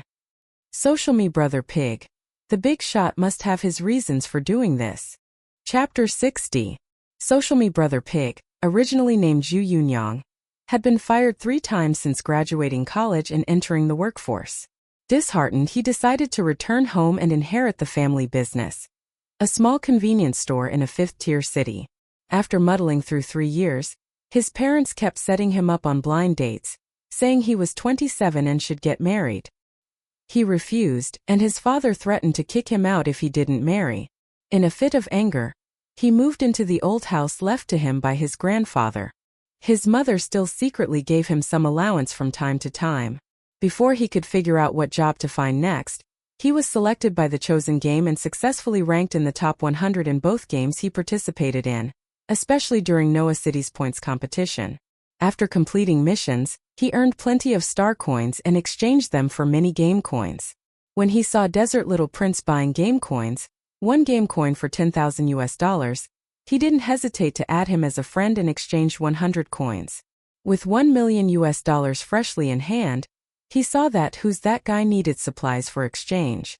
He figured that since this top player could dominate the rankings multiple times, they must have some skills, and there must be a purpose behind stockpiling supplies. He decided to follow the top player's lead and stock up on some supplies too. After all, he now had $1 million, which converted to over 6 million in local currency. With a huge sum of money in hand, cost wasn't an issue. On the other side, Lin Xiaolu saw the transactions from Hu's shop, and the supply list being circulated everywhere. While many confused netizens scoffed at this list, she had a feeling that the top players' frantic stockpiling wasn't solely for game preparation. That much supplies, it wasn't like they needed to feed tens of thousands of people. How could they possibly use it all? Thinking this, Lin Xiaolu also had her family's housekeeper buy large quantities of supplies, purchasing everything according to what the top player wanted to exchange. Ignoring the housekeeper's nagging, she believed following the top player was the right move. When she ran out of money, she asked her parents and two older brothers for more. With all kinds of supplies piling up, their family villa couldn't hold everything, so she had the supplies transported to other vacant villas. After staying in Linhai City for 3 days. While waiting for Black Panther's crossbows, she roamed the streets and alleys buying food everywhere. While she was shopping on the snack street, she received a message. Cow's leather anus. Top player, I've made trial versions of the mushrooms you wanted. I'm sending them to you, try them first and pick out the good ones. The chef will follow those recipes. While many confused netizens scoffed at this list, she had a feeling that the top players' frenzied stockpiling wasn't solely for game preparation. In just a few days, they had developed over 20 different mushroom delicacy recipes. There were power mushroom spicy strips, nimble mushroom cookies, ironhide mushroom stir-fry, revival mushroom chicken soup, 20 types of mushrooms, each prepared differently without repetition. After tasting them, Bai Chenyue gave a big positive review. Not only did they preserve the mushroom's special effects, but they also improved the taste. Without hesitation, Bai Chenyue replied, I want all of them. Just make them according to these versions. 3 days later, in the warehouse, Black Panther had already arrived, waiting at the entrance. Unlike his composed demeanor 3 days ago, he now looked somewhat nervous. Ahu followed behind him, not even daring to breathe heavily. He had personally witnessed that woman's handling methods. That clean, efficient, yet eerie approach still gave him goosebumps whenever he remembered it. Then they saw Bai Chenyue arriving alone on her electric scooter. She still had that cool, detached appearance, clean casual clothes, a face mask and a baseball cap. She didn't look like she was here for a transaction, but rather for a stroll in the park. Bai Chenyue opened the door, and Black Panther's underlings directly moved the items from the vehicle inside. Where are the items? Bai Chenyue got straight to the point, her voice betraying no emotion. Everything's here. Black Panther signaled his men to open the boxes. Bai Chenyue examined each one carefully. Item: Black Wind K7 crossbow. Origin: Bear Country Arsenal. Replica. Performance analysis: crossbow body made of high-strength composite materials, effective range 150 meters, peak draw weight 220 pounds, can easily penetrate conventional bulletproof vests. Value assessment: black market circulation price $30,000 to $50,000. Note: typical brute force fun tool. Nothing but power. Accuracy depends on luck. Recoil is impressive. Only good for deceiving primitive humans like you whose strength hasn't evolved yet. Bai Chenyue. The second box contained a more sophisticated tactical repeating crossbow. Item: Viper T3 tactical repeating crossbow. Origin: Eagle's Civilian Workshop. High-quality replica. Performance analysis: built-in 5-bolt magazine, supports quick reloading, effective range 80 meters. Lightweight crossbow body, suitable for mobile combat. Value assessment: black market circulation price $80,000 to $100,000. Note: fancy but impractical. Range halved, power halved, only good for shooting unlucky targets without skin or clothing. But it wins in rapid fire rate. Not a bad choice for beginners to comfort themselves. The third box contained only 5 crossbows. Item: Ghost Custom Sniper Crossbow. Origin: unknown. Performance analysis: uses magnetic-assisted loading technology, excellent silent operation. Equipped with high-power optical scope, pinpoint accuracy within 200 meters. Uses specially made tungsten core armor-piercing bolts with astonishing destructive power. Value assessment: priceless commodity, starting at least $300,000. Note: oh, this one finally has some interest. However, the scope lens coating process has minor flaws. Creates 0.01 degree visual refraction in high humidity environments, which could be fatal for true experts. Well, it's sufficient for someone like you. Bai Chenyue tested each type of crossbow. The Black Wind K7 crossbow was somewhat heavy, but using it with power mushrooms would be fine. Bai Chenyue put down the crossbow and looked at the other two boxes. The AI recognition assistant indicated they contain crossbow bolts. No need to examine them. Black Panther quoted the prices, and Bai Chenyue paid promptly, taking all the crossbows and bolts. After Black Panther and his men left, Bai Chenyue played with the 3 types of crossbows again. Now she had weapons, but she still needed firearms.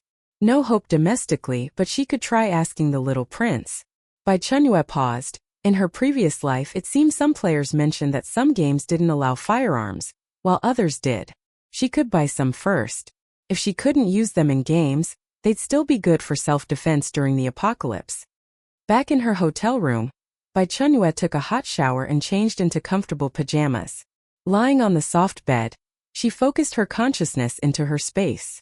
Looking at the pile of neatly arranged crossbows, she felt very satisfied. Just as she was about to close her eyes and sleep properly, a cold, emotionless mechanical voice suddenly sounded in her mind without warning. Player, who's that guy? Welcome to the chosen game. Initiate teleportation? Yes/no. Bai Chenyue's drowsiness vanished instantly. She clicked yes. Game starting soon. Teleportation in 10 seconds. 8. Chapter 61. Bai Chenyue felt like she'd been thrown into a massive oven, with nothing but sand stretching as far as the eye could see. One moment she was in her hotel room, the next, her feet were standing on scorching yellow sand. The burning heat shot from her soles straight to the crown of her head, making her jolt violently. Her nostrils were filled with the burnt, acrid smell of sand grains roasted by the blazing sun, dry and choking. This damn place had to be at least 50 degrees Celsius. As far as she could see was an endless sea of sand. The sun overhead was blindingly white. The entire world so bright it felt unreal. The air shimmered and distorted from the intense heat, everything in her vision wavering slightly. Bai Chenyue quickly retrieved a moisture-wicking desert combat suit from her inventory and changed into it, pulling on high-top military boots, donning a sun hat, wrapping her face completely with a headscarf leaving only her eyes exposed, and finally putting on anti-sand goggles. Just as she finished, the cold mechanical voice sounded again. Welcome, player, who's that guy, to Haha Desert. Game background. The Haha tribe and Kuka tribe coexist on the same planet, which experiences both polar day and polar night phenomena lasting 6 months each. During star day period, Haha Desert temperatures rapidly climb, Haha Desert becomes polar day, and heat-fearing Haha tribe members enter summer hibernation state. Meanwhile, Kuku ice plain temperatures plummet drastically, Kuku ice plain becomes polar night, and cold-fearing Kuka tribe members enter winter hibernation state. Due to the harsh environment, numerous Haha and Kuka tribe members die each year from summer hibernation or winter hibernation. Game mission. All players must find the Haha tribe or Kuka tribe they belong to, request their shelter, and help them survive star day. Game introduction. 1. All players will be randomly divided into 2 major factions upon entering the game. Cold faction, Kuka side, and Heat faction, Haha side. Cold faction seeks Kuka tribe territory for shelter. Heat faction seeks Haha tribe territory for shelter. Only by helping them can you complete the mission. 2. Each faction contains 8 hidden spies, including 5 NPC spies and 3 real player spies. Both NPCs and real players will conceal their identities, waiting for opportunities to sabotage missions or even kill players. When player health drops to 0, they will respawn at this level's starting point. Note: please protect our spies. 3. Each player holds 5 capture cards that can be used on spies with health below 10%. Apply to forehead to successfully capture. Reward 20,000 game coins. 4. Real player spies hold 5 defection cards that can be used on spies with health below 10%. Apply to forehead to successfully turn the target. Reward 20,000 game coins. 5. Players can respawn after death but will return to their faction's level starting point, requiring mission restart. Bai Chenyue's mind raced rapidly. Capture and defection. One eliminated threats, the other strengthened her own side. But both required reducing the target to critical health first. Was this game encouraging players to harm each other? Just as this thought crossed her mind, Bai Chenyue saw game rules. 1. Each player automatically receives one clearance certificate in their inventory, requiring 3 stamps from their respective tribe to proceed to the second level. 2. Attacking other players or stealing supplies is prohibited. Violators will be returned to this level's starting point. 3. Attacking local residents is prohibited. Violators will be sent to Fire Cold Zone for 15 days of hard labor. 4. After accepting missions, all players will carry the scent of either Haha tribe or Cuckoo tribe. Entering opposing tribe territory will trigger attacks, NPCs excluded. 5. Stealing items from local residents is prohibited. All food must be obtained through labor. 6. To prevent cheating, friend, regional and global chat channels have been temporarily closed. Only faction channel is temporarily available. Teammate information is not visible in faction channel, and no one will know you exist if you don't speak. Note: private messaging is prohibited and impossible. The rules announcement concluded.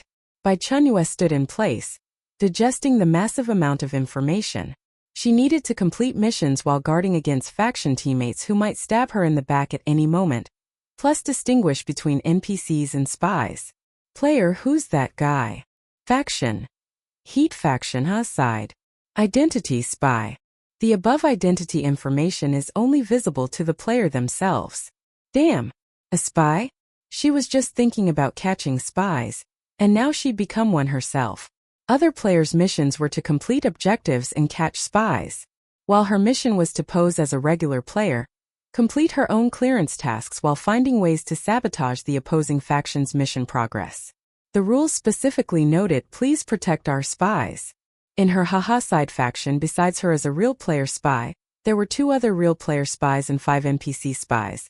Simultaneously, the opposing Kuka side also had 8 spies watching intently.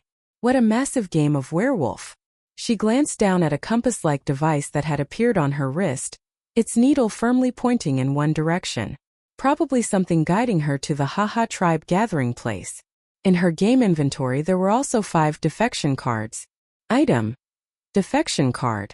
Status: single-use consumable bound to player. Who's that guy? Effect: use on targets with spy identity and health below 10% to forcibly switch their faction. Upon success, target becomes your subordinate. Note: congratulations, you've obtained the most hated item in this game. Use it well and you're the mastermind behind the scenes. Use it poorly, and you'll be the first target everyone focuses fire on. Friendly reminder: defected subordinates won't be 100% loyal to you. After all, who genuinely likes a boss who forced them to switch jobs? First, find the Haha tribe and help them. There must be missions involved. As for her spy identity, no rush. In a complex game where friend and foe are difficult to distinguish, whoever reveals themselves first dies fastest. She needed to assess the situation first before deciding how to sabotage things. With a thought from Bai Chenyue, the stylish Windwalker K3 civilian hover motorcycle appeared on the sand. This premium vehicle bought in Noah City had high speed and low energy consumption, making it perfectly suited for this open terrain. She hadn't even tested it after buying it. In the real world she wouldn't dare drive it at all.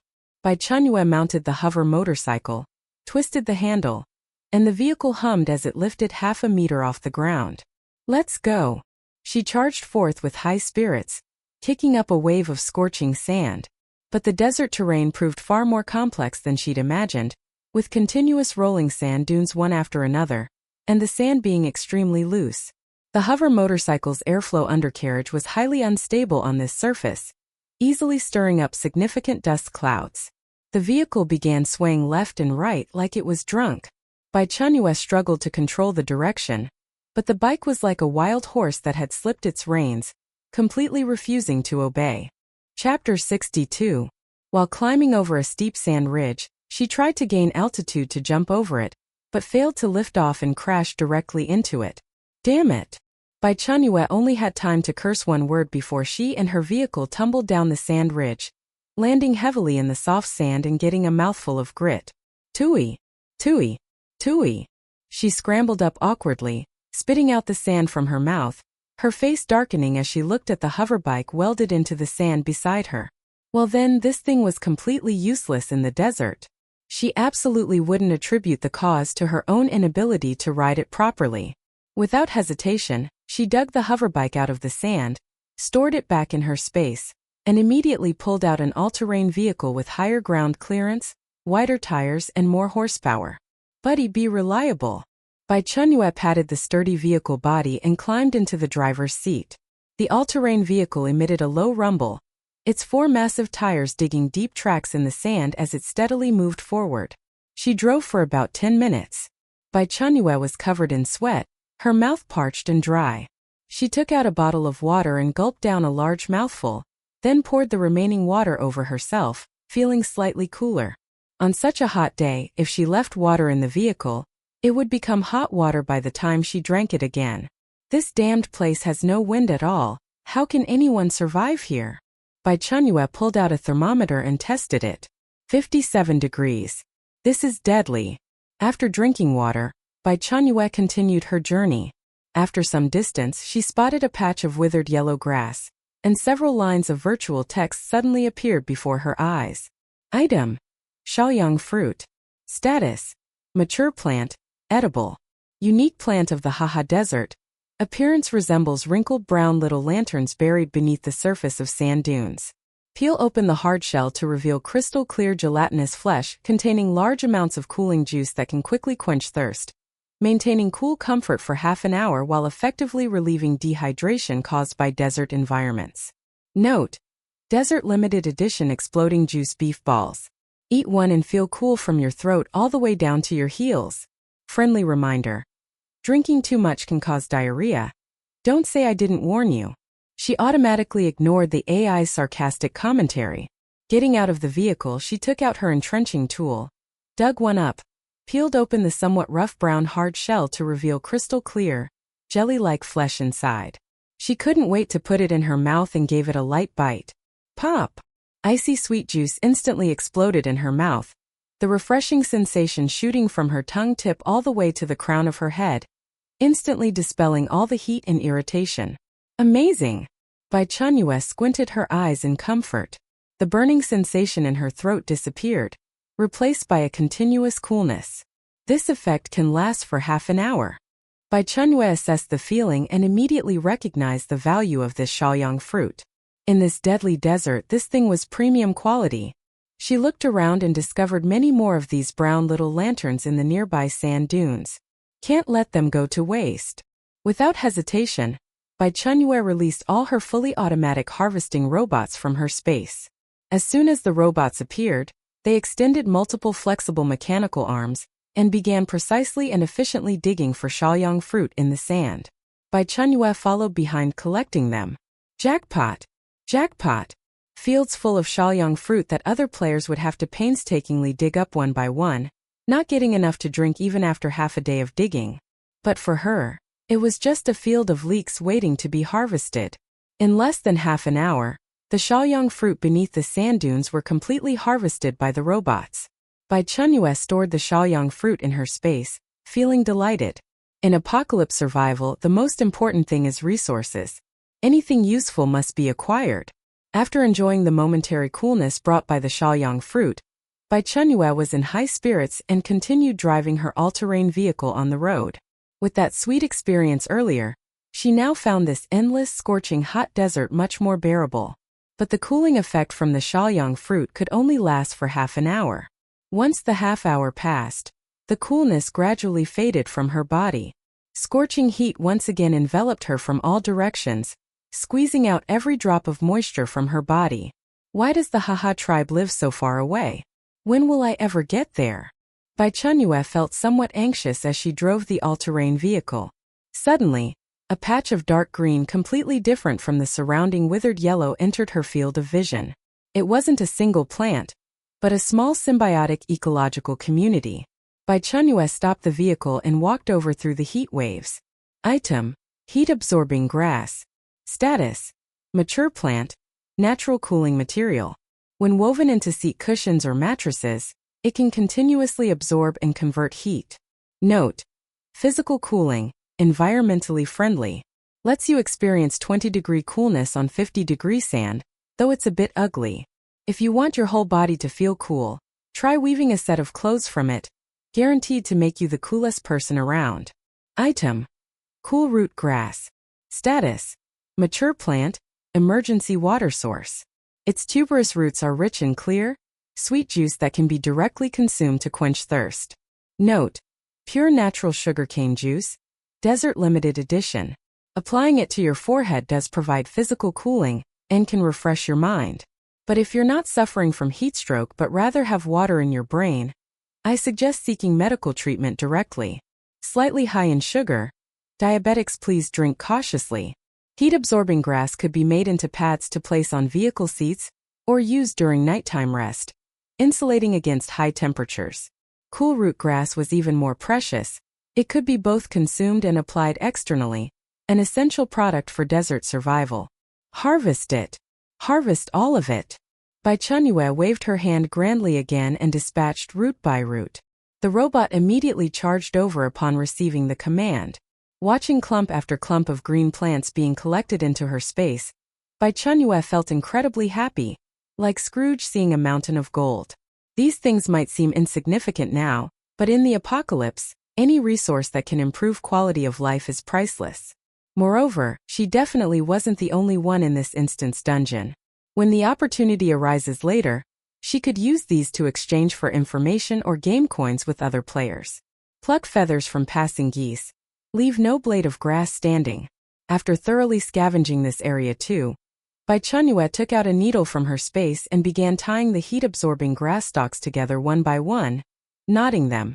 As someone with clumsy hands, she barely managed to make a heat-absorbing grass cloak and a heat-absorbing grass pad. Well, tying that rope around her head would count as a hat. As soon as the heat-absorbing grass touched her body, she instantly felt much cooler and more energized. She traveled while resting along the way, digging up anything valuable she saw. After riding for 8 hours, Bai Chenyue could already feel her body's warnings. Even wearing the heat-absorbing grass, intense fatigue was rising in her heart. Just as she wanted to set up camp and rest where she was, a cluster of low earth-yellow buildings appeared on the horizon in the distance. Bai Chenyue gritted her teeth and continued riding. Another 2 hours passed. The sky in the Haha Desert was still bright, showing no signs of darkening at all. She had reached the outskirts of the village. There was a simple wooden sign that read, Haha Tribe. Bai Chenyue's spirit relaxed. She had finally arrived. Chapter 63. Bai Chenyue put the vehicle back into her space and walked inside on foot. The entire village was eerily quiet, with no sounds to be heard anywhere. Houses built from a mixture of mud and sand were scattered throughout the area, their doors wide open, giving the impression that no one was inside. No, not completely empty. Bai Chenyue walked up to the entrance of one mud house, her gaze drawn to a black shield plate hanging on the doorframe. Item: Haha Tribe Light Shield. Status: product made from special materials, unique Haha Tribe technology. Introduction: crafted from heat-absorbing grass fibers fused with a special mineral from the sandy terrain. It blocks 95% of light and heat, while slowly converting absorbed thermal energy into faint cool air. An essential item for the Haha tribe during their summer hibernation period. Note: the poor man's budget air conditioner. Though the effect is barely noticeable, it wins with zero electricity consumption. If you dismantle all of these, the entire Haha tribe would probably wake up from the heat and chase you to the ends of the earth. Good stuff.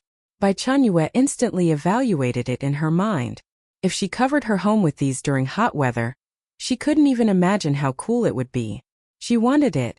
She still remembered the game rules clearly. Attacking local residents was forbidden, and violators would be sent to the fire-cold zone for 15 days of hard labor. Dismantling wasn't a problem, but if she dismantled them and got blacklisted by the Haha tribe, she couldn't fight back, could only take the beating, and still had to do hard labor. Her current mission was to request shelter from the Haha tribe, not to become a demolition crew. Bai Chenyue suppressed her greedy thoughts, mentally noting this natural refrigeration material in her little notebook, planning to find an opportunity to acquire it later. She turned sideways, carefully poked open the shield plate to create a gap, and peered inside the house. The interior was dimly lit, with a thick layer of heat-absorbing grass spread across the floor. 3 Haha tribe members of indeterminate age lay stiffly on the grass. Their postures were surprisingly identical, clothes neatly arranged, bodies rigidly straight, feet together, hands folded over their chests, eyes tightly closed, with extremely peaceful expressions. They looked like they had passed away long ago. Bai Chenyue quietly withdrew her little hand, then stealthily checked several neighboring houses, finding similar situations. The scene was truly impactful. Even someone as composed as her felt somewhat creeped out for a moment. Character: Haha tribe member, summer hibernation state. Status: vital signs extremely low, metabolism reduced to 1% of normal levels, entered deep dormancy to resist extreme heat environments. A unique physiological phenomenon evolved by the Haha tribe to adapt to the planet's extreme climate, similar to biological summer dormancy. In this state, external perception is extremely weak, and they're difficult to awaken unless body temperature or environmental temperature undergoes drastic changes. Note: stop staring, they're just asleep. If you remove the light shield, they'll probably jump up and perform an on-the-spot explosion for you. So that's how it is. Bai Chenyue understood. Not death, but collective summer hibernation. No wonder the entire village was as quiet as a ghost town. But here came the problem. With the entire village playing dead, how was she supposed to find someone to stamp her certificate and complete her mission? She returned to the first mud house she had seen, once again poked open a small gap, and tentatively called out, "Excuse me, is anyone there?" Her voice sounded particularly abrupt in the silent village. The female Haha tribe member lying on the outermost side seemed to twitch her eyelids. Bai Chenyue felt a surge of joy and raised her volume slightly. "Hello, I'm a traveler passing through, hoping you could provide me shelter." This time the female Haha tribe member slowly opened her eyes, though not fully, just a slit. Her lips were chapped, her voice hoarse. "Traveler?" "Yes, ma'am." Bai Chenyue quickly pulled open a larger gap and stuck her head inside. She then took out her clearance certificate and extended it forward. "I need your help to stamp this." The female Haha tribe member's gaze slowly moved from Bai Chenyue's face to the card in her hand. The open slit lifted another 1/10 of a centimeter. She stared at the card for a full half-minute before uttering 3 words. "Transmission card, huh?" Bai Chenyue was taken aback. "Clearance certificate? Transmission card?" Hahali shifted her gaze back to Bai Chenyue, her eyes carrying a hint of scrutiny. "Wanting a stamp is possible." Her voice was slow and drawn out, as if it might cut out at any moment. "But you must help me with something." Bai Chenyue maintained her head sticking in posture. "Please tell me, as long as I can do it." Hahali weakly gasped for breath. Those few sentences had already exhausted all her strength. Her eyelids opened slightly another 1/10. Her eyeballs slid sideways, her peripheral vision glancing at the 2 corpses beside her. However, since Hahali's eyes were barely open and the movement was minimal, Bai Chenyue didn't notice her eyeballs moving. "Hungry. We're so hungry." Her voice was as faint as a mosquito's buzz. "The star day is too hot, we can't go out hunting. Our stored food was finished long ago. If this continues, we'll all starve to death during summer hibernation." Bai Chenyue? Question mark. Feeling the cool air in the room, constant temperature 26 degrees. The most comfortable temperature for humans. Hot. Starving to death? Unable to go out hunting? Bai Chenyue suddenly understood why so many tribe members died whenever Star Day arrived. She didn't know about the Cuckoo tribe, but the Haha tribe definitely starved to death. Bai Chenyue took out some food from her space and asked, "I have some food here, would you like some?" Hahali's eyelids lifted another 1/10. "No." Hahali refused quite readily. "We only eat food from the Cuckoo ice plain." Bai Chenyue? Question mark. Almost starving to death, yet still so picky about food? Bai Chenyue squeezed her entire body into the house. "What kind of food do you need? I'll help you find it. Extremely cool inside." A flicker of surprise passed through Hahali's eye slit. She seemed not to have expected the other party to agree so readily. On the other side of the planet is the Cuckoo ice plain. There's a type of fish there called cold fish, with delicious meat. There's also ice crabs. Their crab roe is the best energy source. She continued with effort. I need you to go to the cuckoo ice plain and bring back 100 cold fish, and enough ice crab roe for the 3 of us to eat one meal. About 10 crabs should be enough. When mentioning the ice crabs, a flash of fear appeared in Hahali's eyes. Ice crabs are extremely dangerous. They're 1 meter tall, and their claws can easily snap the hardest stones in the sandy terrain. Get clipped once, you'll be seriously injured. Get clipped twice, you'll die. 100 fish, plus hunting 1 meter tall crabs? Bai Chenyue quickly calculated in her mind. The mission difficulty wasn't low, especially those ice crabs. Just from the description she could tell they wouldn't be easy to deal with. And the game rules stated that once you accepted a Haha tribe mission, you'd carry their scent, and entering Cuckoo tribe territory would get you attacked. But she had no choice. To clear the level she had to go. Thinking this, she walked over to Hahali's side, straightened her clothes, lay down, put her feet together, folded her hands over her chest, and closed her eyes. Peaceful. Chapter 64. Bai Chenyue opened her eyes again, awakened by hunger. After a wonderful sleep, she felt completely refreshed. The room maintained the same comfortable 26-degree constant temperature. She glanced sideways and saw that Hahali's family of 3 remained in the same positions as when she left, lying stiffly with almost no chest movement, looking no different from 3 neatly arranged corpses. If not for the AI assistant clearly labeling them as in summer hibernation state, Bai Chenyue would have checked their breathing. She took 2 steaming meat buns from her inventory and devoured them in a few bites. Only with a full stomach could she work effectively. Lifting the Haha tribe's light-blocking cover, she took one last look at the family before leaving. Starving to death? What both frustrating and bizarre. Bai Chenyue stopped overthinking and turned to leave the earthen house. The entire village remained deathly silent. She released the all-terrain vehicle from her inventory, put on her heat-absorbing grass cloak, and started the engine. With a low rumble, the vehicle kicked up hot sand and sped toward the Cuckoo ice plain. The air shimmered from the intense heat, everything in sight slightly wavering. Although she had accepted the mission, Bai Chenyue's vigilance remained undiminished. In this large-scale werewolf-style game, besides completing tasks, she needed constant awareness of spies hiding who knows where. Both NPCs and real players could be backstabbers. Her identity was a spy, but she wasn't sure if other players knew this setting, nor who her teammates were, or who the real enemies were. Until everything became clear, everyone could be an enemy. After about half an hour of driving, just as Bai Chenyue was growing drowsy from the monotonous scenery, her absolute insight skill sent a faint warning. Not a fatal danger, but someone was there. She immediately slowed down and squinted into the distance. Atop a distant sand dune, a staggering figure appeared.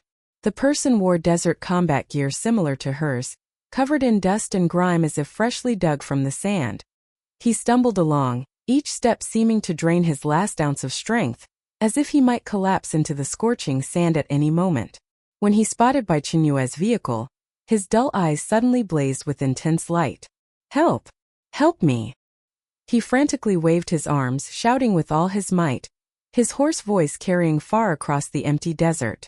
Bai Chenyue slowed further, eventually stopping about 50 meters away at a safe distance.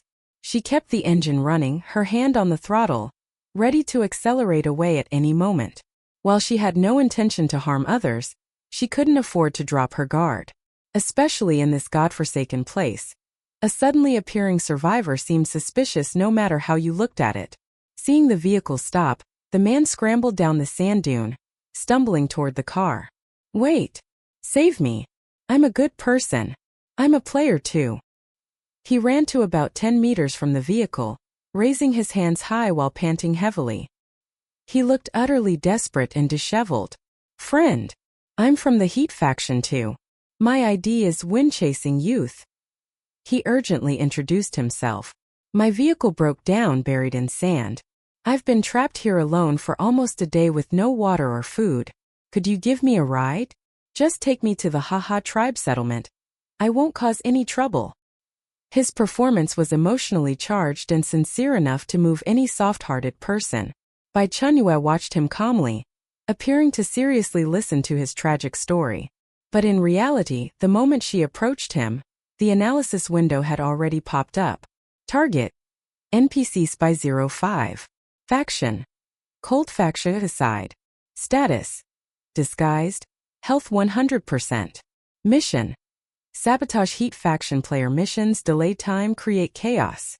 Note: Oscar owes him a little gold statue.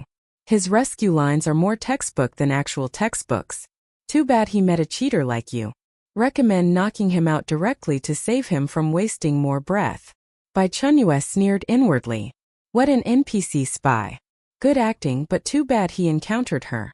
Volunteering to come to her, just like getting a pillow when sleepy.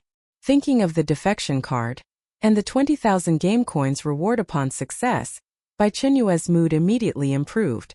Performance delivered right to her doorstep. Why refuse free benefits? Time to start her own acting. Looking at his cracked lips and anxious eyes, she remained silent for several seconds before slowly speaking. You're from the Heat faction too? Yes, yes. Wind-chasing youth nodded vigorously like pounding garlic. We're same faction teammates. All right. Bai Chenyue pretended to be convinced, sighing. In this godforsaken place, meeting anyone is rare. Wait here, I'll get you some water.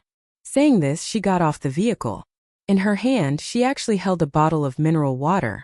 Deep in the NPC spy's eyes, a barely noticeable flicker of joy passed too quickly to catch. Watching Bai Chenyue approach slowly, he began calculating how to discreetly eliminate this seemingly naive woman after getting in the vehicle, then steal her car. Thank you.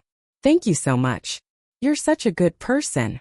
Watching Bai Chenyue approach with water, wind-chasing youth's expression grew even more grateful, almost as if he might kneel and kowtow right there. He stepped forward to meet her, reaching out to take the life-saving water. Closer, even closer. He could even smell the faint, cool scent of heat-absorbing grass mixed with her personal scent. Plan successful. This woman really had no vigilance. Just drink the water, get in the vehicle. Just as the NPC spy's fingers were about to touch the water bottle, at the peak of his smugness, something unexpected happened suddenly. Bai Chenyue moved with lightning speed. Her wrist flipped abruptly, a hammer appearing out of nowhere. The mineral water bottle she was about to hand over disappeared, transforming into a blur as it struck viciously at the back of his neck from an extremely tricky angle. Thud! A dull impact sound echoed through the scorching air. The strike was fast, fierce, and precisely angled as if measured with a ruler. Ugh! The smile on wind-chasing youth's face instantly froze, replaced by extreme shock and pain. He couldn't even utter a complete groan before excruciating pain shot through his neck. His vision went black, and the whole world began spinning wildly. In the corner of his vision, the red health bar representing his life points plummeted from 100% to the bottom. 9%. How was this possible? How dare she? Chapter 65. When did she realize he was a spy? She shouldn't have. He disguised himself so well. Countless questions exploded in his mind, but his dwindling health made his vision blacken again and again. His legs went weak, and he collapsed uncontrollably onto the scorching sand. He twisted his head with a last burst of strength and croaked, "How did you find out?" Bai Chenyue stood where she was, looking down at him from above. "Not telling you." She planted a foot on the back he used to try to struggle, then reached into her space and pulled out a rope. "What are you doing? Let me go."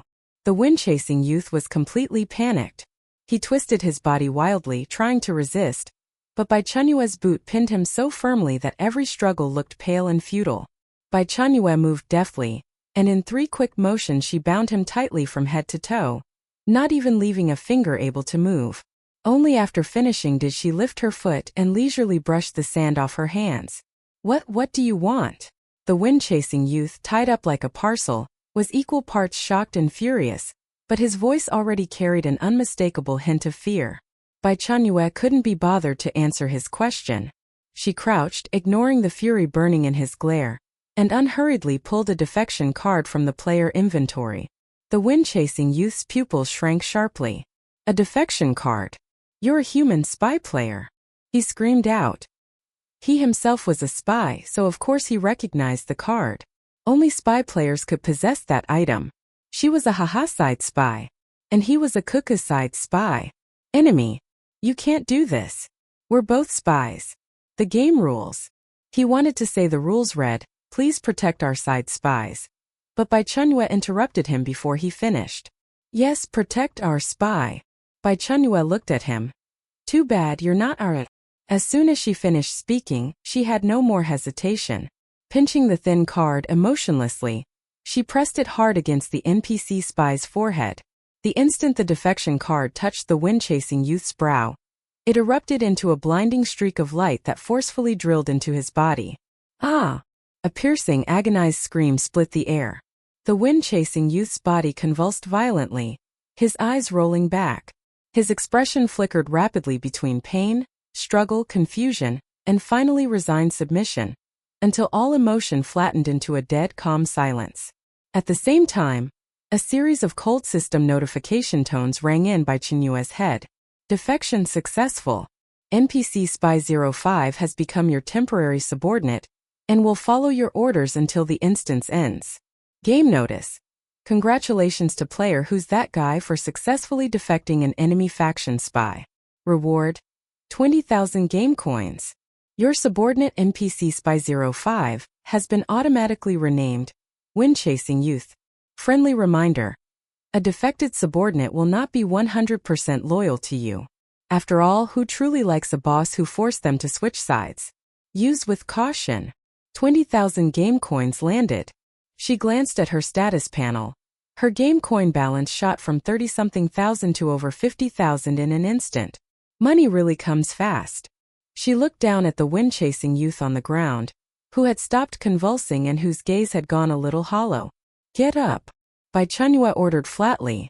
The wind-chasing youth's body stiffened as if instinctively wanting to resist, but the forced rule brought by the defection card prevented him from disobeying.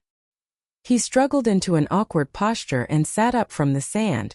The look he gave Bai Chenyue held a tangle of emotions: resentment, fear, but more than anything, helpless bewilderment. He could clearly feel that an unbreachable program had been forcibly implanted in his mind. Whenever this woman gave an order, his body would move to carry it out involuntarily.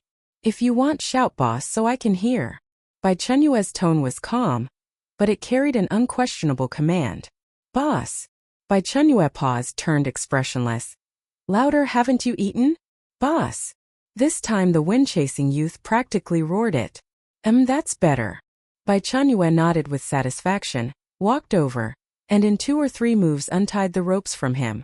Freed, the wind-chasing youth flexed his numb limbs, silently climbed to his feet, and stood with his head down at the side. Bai Chenyue wanted to test how strong this defection card's control was. She looked around and noticed something blue to the northeast. On the far side of a nearby sand dune grew a patch of strange vines emitting a faint blue glow. The vines snaked across the sand, each sprig bearing fist-sized, glowing flowers that opened like water lilies, looking eerie and beautiful amid the blistering desert. Item: Dream Vine. Status: mature plant, spirit-type material. Description: its pollen induces deep hallucinations if inhaled. The rootstock can be refined into powerful sedatives and sleeping pills, sending one to sleep in a second. Note: sprinkle some in your enemy's bed and they'll dream they married a pig, and even gave a 3,000 gift. Friendly reminder: don't inhale too much yourself, or you might be the pig. Good stuff. Bai Chenyue's eyes lit up instantly. Used properly, it would be a deadly weapon.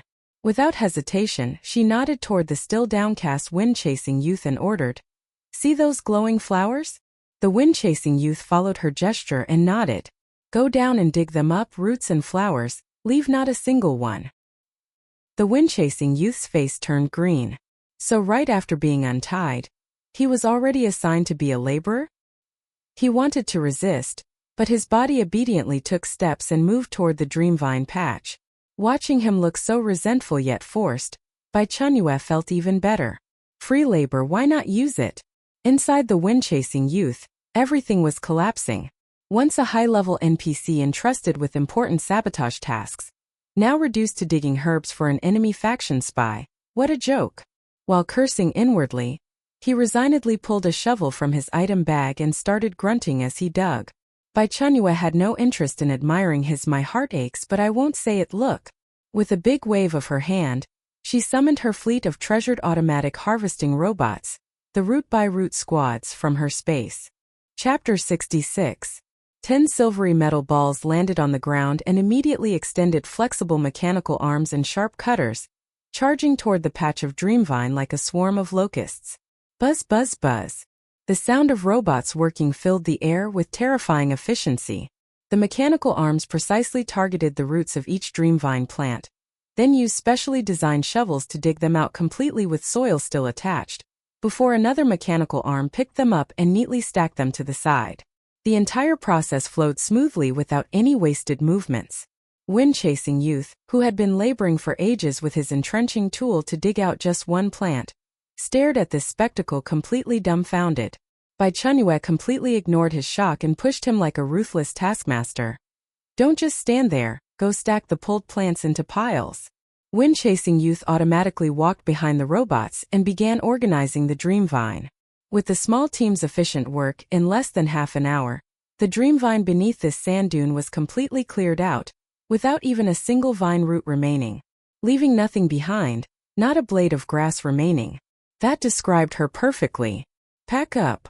Bai Chenyue stored the dreamvine and all robots back in her space with satisfaction, clapped her hands and said to wind-chasing youth who was still standing there stunned, "Get in the vehicle, we're leaving." "Oh, okay." Wind-chasing youth climbed into the back seat of the all-terrain vehicle like a zombie. After the weed-digging incident, Bai Chenyue had confirmed that the defection card was indeed effective. Under the card's influence, the NPC didn't dare say no. The all-terrain vehicle roared to life and sped off again toward the direction of Cuckoo Ice Plain. After driving for about 4 more hours, a strange sight finally appeared on the horizon. It was a line. A clearly defined line, like an invisible giant blade that had split the entire world in half. On one side was the golden desert behind Bai Chenyue, baked by the scorching sun with perpetual daylight. On the other side was an ice and snow world shrouded in eternal night, emitting bone-chilling cold. Ice and fire, perpetual day and perpetual night, separated by just this line, presented a bizarre yet magnificent harmony. The billowing hot sand stirred up by the vehicle was blocked by an invisible wall when approaching that line, falling back down in showers. V-room. The moment the vehicle crossed that invisible boundary, Bai Chenyue felt like she had plunged from a sauna room straight into an ice storage. Piercing cold wind instantly filled the entire vehicle. The temperature reading on the thermometer plummeted from over 50 degrees, dropping below -40 degrees in the blink of an eye.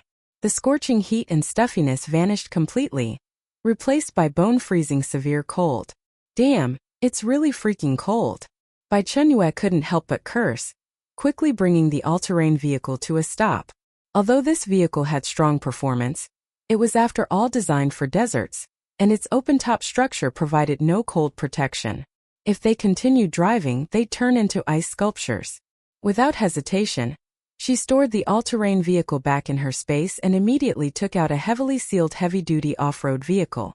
This vehicle had high ground clearance and tires replaced with special anti-skid studded tires, specifically designed for ice and snow roads. After completing this, she dug out a thick set of cold-proof clothing from her space and changed into it, wrapping herself up tightly from head to toe, leaving only her eyes exposed. When she finished getting ready and turned around, she saw wind-chasing youth beside her already shivering like a quail, trembling uncontrollably.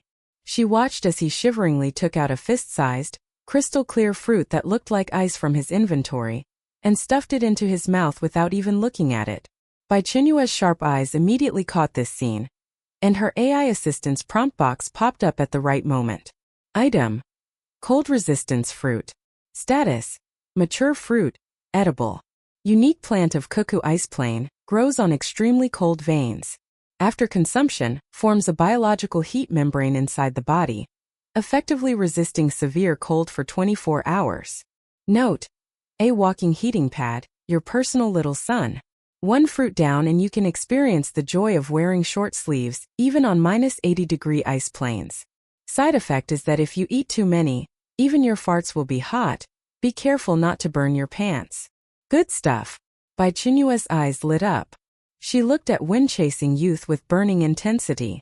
Under the defection card's influence, He had an almost instinctive perception of Bai Chenyue's intentions. When he looked up, he met Bai Chenyue's probing eyes. Not daring to delay even slightly, he quickly took out another identical red fruit from his inventory, holding it with both hands and respectfully presenting it to Bai Chenyue. She unceremoniously took the cold resistance fruit and took a bite. The fruit flesh melted in her mouth, a warm current instantly flowing from her throat into her stomach, then rapidly spreading throughout her limbs.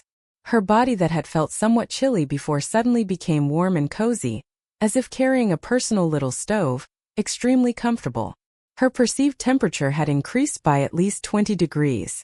Feeling the warmth inside her body, Bai Chenyue suddenly felt she had put on too many clothes. She had put on the cold-proof clothing too early.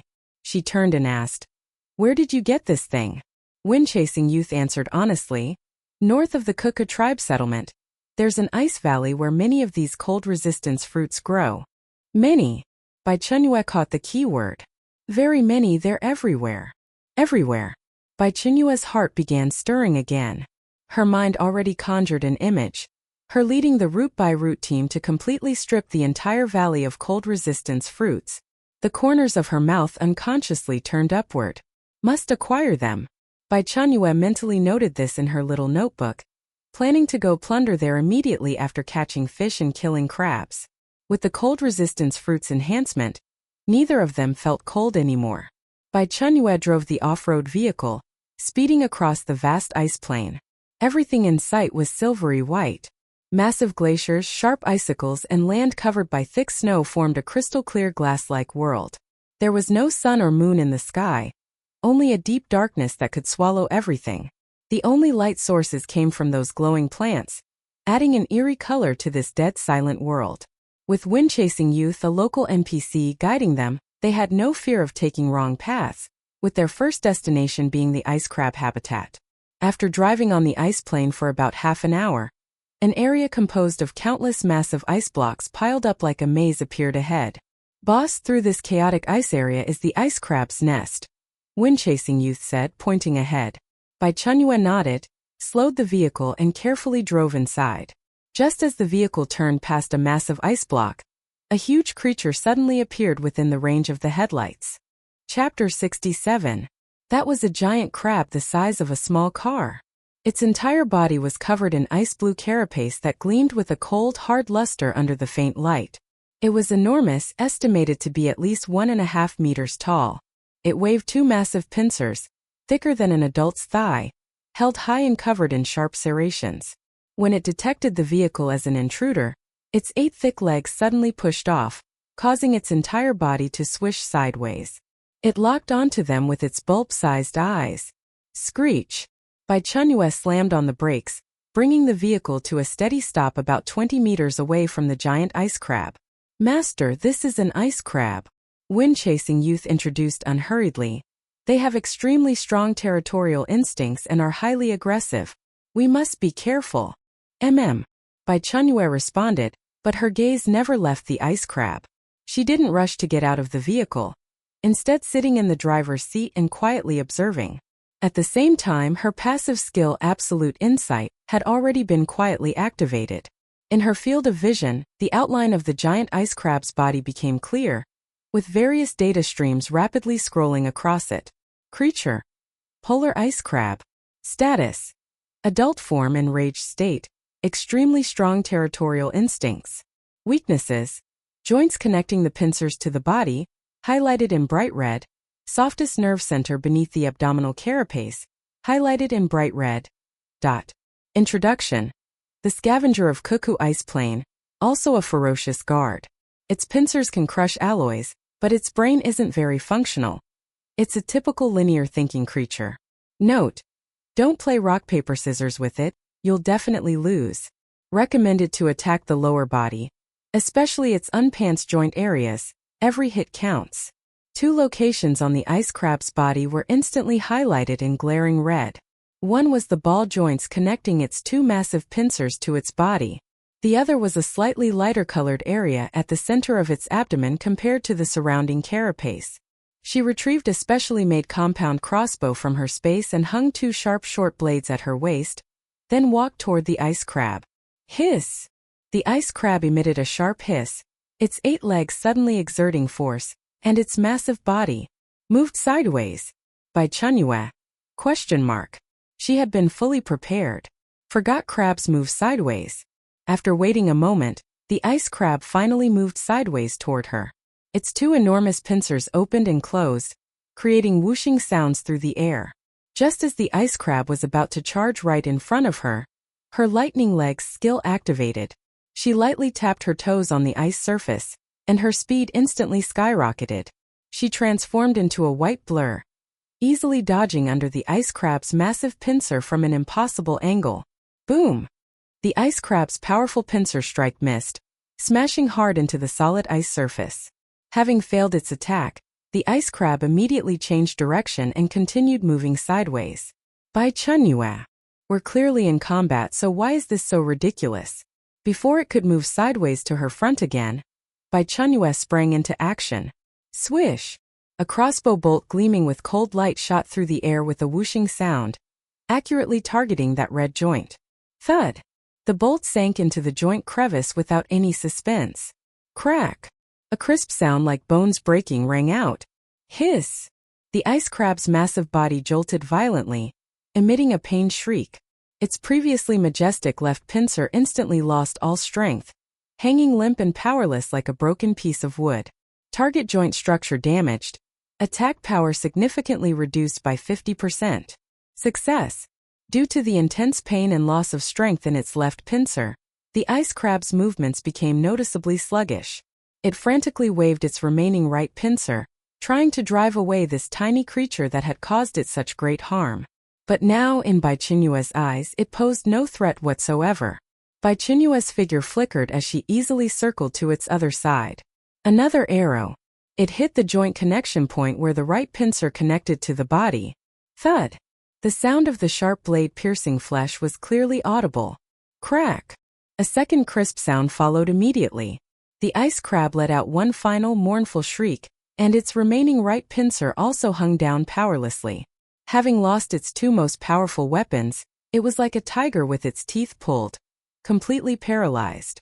Its massive body struggled a few times on the spot before finally collapsing with a heavy thud, falling completely silent. Target deceased, vital signs disappeared. Done!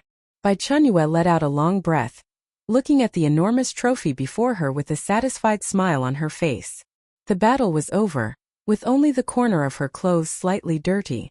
She walked over to the ice crab's corpse, kicked the cold carapace, then turned and shouted toward wind-chasing youth who had been watching from a distance. Come over here, time to work. Wind-chasing youth had witnessed the entire process of Bai Chenyue hunting the ice crab. His eyes filled with astonishment. This woman's speed, reactions, and combat skills far exceeded his expectations. Hearing Bai Chenyue's call, he didn't dare delay and quickly ran over. Extract the crab roe. Bai Chenyue commanded. Yes. Wind-chasing youth took a special dissecting knife from his backpack and skillfully made an incision in the ice crab's abdomen. As a native of this planet, handling these creatures was practically second nature to him. Soon, a large piece of jelly-like, golden yellow crab roe emitting a faint fragrance was completely extracted. Item: ice crab roe. Status: fresh ingredient. Introduction: the essence of the ice crab, containing extremely high energy and various trace elements. An important energy source for the Haha tribe to survive their dormant period, effectively supplementing vitamins needed by the human body. Note: crab roe with rice, even immortals wouldn't trade. Friendly reminder: cholesterol is a bit high. People with 3 highs please consume under doctor's guidance, otherwise you might end up reporting directly to the king of hell after eating. Bai Chenyue nodded with satisfaction and stored this piece of crab roe in her space. 10 ice crabs. This was the first portion. Immediately after, her gaze fell upon the 2 disabled massive pincers. Such large pincers must be full of meat inside. Pure, natural, pollution-free high-protein food. Can't discard them. Waste is shameful. Remove these 2 pincers as well. Bai Chenyue pointed at the giant pincers. Wind-chasing youth complied as instructed, quickly detaching the 2 giant pincers from the ice crab's body. Bai Chenyue unceremoniously stored both the pincers and the ice crab's entire corpse into her space. Even a mosquito is still meat, let alone such a large crab. After dealing with the spoils, Bai Chenyue turned to look at wind-chasing youth and suddenly asked, "How is your combat capability?" Chapter 68. Wind-chasing youth was momentarily stunned, then immediately puffed out his chest and said somewhat proudly, "I'm really powerful." "Oh really?" Bai Chenyue raised an eyebrow and gestured with her chin toward several other ice crabs wandering not far away. "Can you handle those ones?" "Of course I can," wind-chasing youth replied without hesitation. He needed to prove his worth. "Excellent," Bai Chenyue nodded. "Go on then, let me see what you're made of. Make it quick." "Just watch me," wind-chasing youth responded, pulling a gleaming ice crystal battle axe from his inventory. His eyes instantly turned sharp, and his entire demeanor transformed. With a low roar, he charged straight toward the 3 ice crabs. Bai Chenyue crossed her arms and watched leisurely as wind-chasing youth rushed toward the crab group. She wanted to see exactly how capable this NPC really was. Although wind-chasing youth's speed wasn't as ridiculously fast as Bai Chenyue's, he was still exceptionally quick. He moved nimbly across the ice surface, his ice crystal battle axe tracing deadly arcs through the air. The 3 ice crabs quickly noticed him and immediately screeched as they surrounded him. Instead of retreating, wind-chasing youth pressed forward. Facing a giant claw swinging toward him from one ice crab, he didn't dodge or evade. Instead, he abruptly dropped low and swung his battle axe at an extremely tricky angle from below, viciously striking the joint of that massive claw. Clang! A loud crash echoed as sparks flew everywhere. The ice crab's giant claw was actually dented by his axe strike, its movement momentarily frozen. What incredible strength! Bai Chenyue's eyes narrowed. Wind-chasing youth's physical power far exceeded her own. It seemed these native NPCs had innate advantages in physical attributes. Having succeeded with his first strike, wind-chasing youth pressed his advantage relentlessly. His other hand somehow produced an ice spike, which he brutally stabbed into the ice crab's compound eye. Squelch! Dark blue fluid exploded out as the ice crab emitted a piercing shriek, completely descending into madness. But wind-chasing youth had already withdrawn, using the other 2 ice crabs as cover to circle behind it. He raised his battle axe high and brought it down with all his strength, viciously chopping at the back of its head. The entire process flowed seamlessly, filled with the primitive wild beauty of combat. In less than 10 minutes, all 3 giant ice crabs had been cleanly and efficiently dealt with. He stood among the 3 massive corpses, battle axe in hand, chest slightly heaving, his eyes filled with warrior's pride and a hint of challenge, as if saying, "See? I'm not just some actor who can only pretend." "Not bad." Bai Chenyue offered genuine praise. This wind-chasing youth really had some skills. Rich combat experience, ruthless and precise strikes, he was a qualified fighter. This defection operation was an absolute steal. A brand new plan instantly formed in her mind. Hahali's mission only required 10 portions of crab roe. But what was this before her? This was resources covering the ground. This was walking protein. Only 10? What a joke. Children make choices. She wanted it all. "Well done, it seems you weren't boasting." Bai Chenyue walked over and patted his shoulder. "But this is just the beginning." She pointed at the ice crabs along both sides of the crevasse, her eyes sparkling with the same light Scrooge McDuck had when seeing his money bin. "Today we're clearing this entire area." Wind-chasing youth followed her pointing finger, and when he saw the dozens of ice crabs, the pride on his face instantly froze. Seal clearing the area? Was she insane? There were at least 50 or 60 ice crabs here. The 2 of them were going to wipe out this entire place? That's too many, we can't kill them all.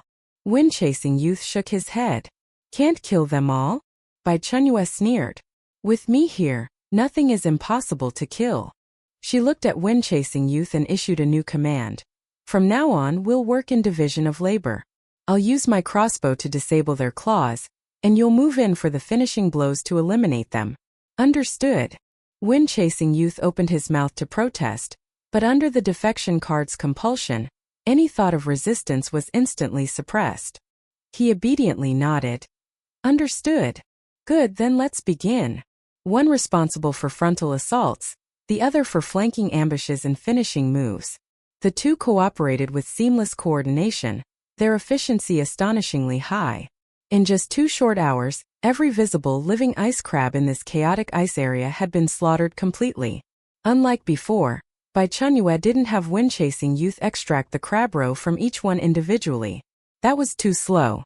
Her approach was simple and brutal: kill them, then store the entire crab, shell and all, into her spatial storage. Inside her spatial storage, ice crab corpses piled up like a small mountain, making her heart blossom with joy and blood boil with excitement. We've hit the jackpot. Only when no more moving ice crabs could be seen along the crevasse banks did they reluctantly stop. Looking at her mountain of spoils, she felt overwhelming satisfaction. Mission overfulfilled. Perfect. The ice crabs here have all been wiped out. Wind-chasing youth panted heavily, his face full of exhaustion. Should we go catch ice crabs elsewhere? Working under this master was exhausting, but really thrilling. Where are there more around here?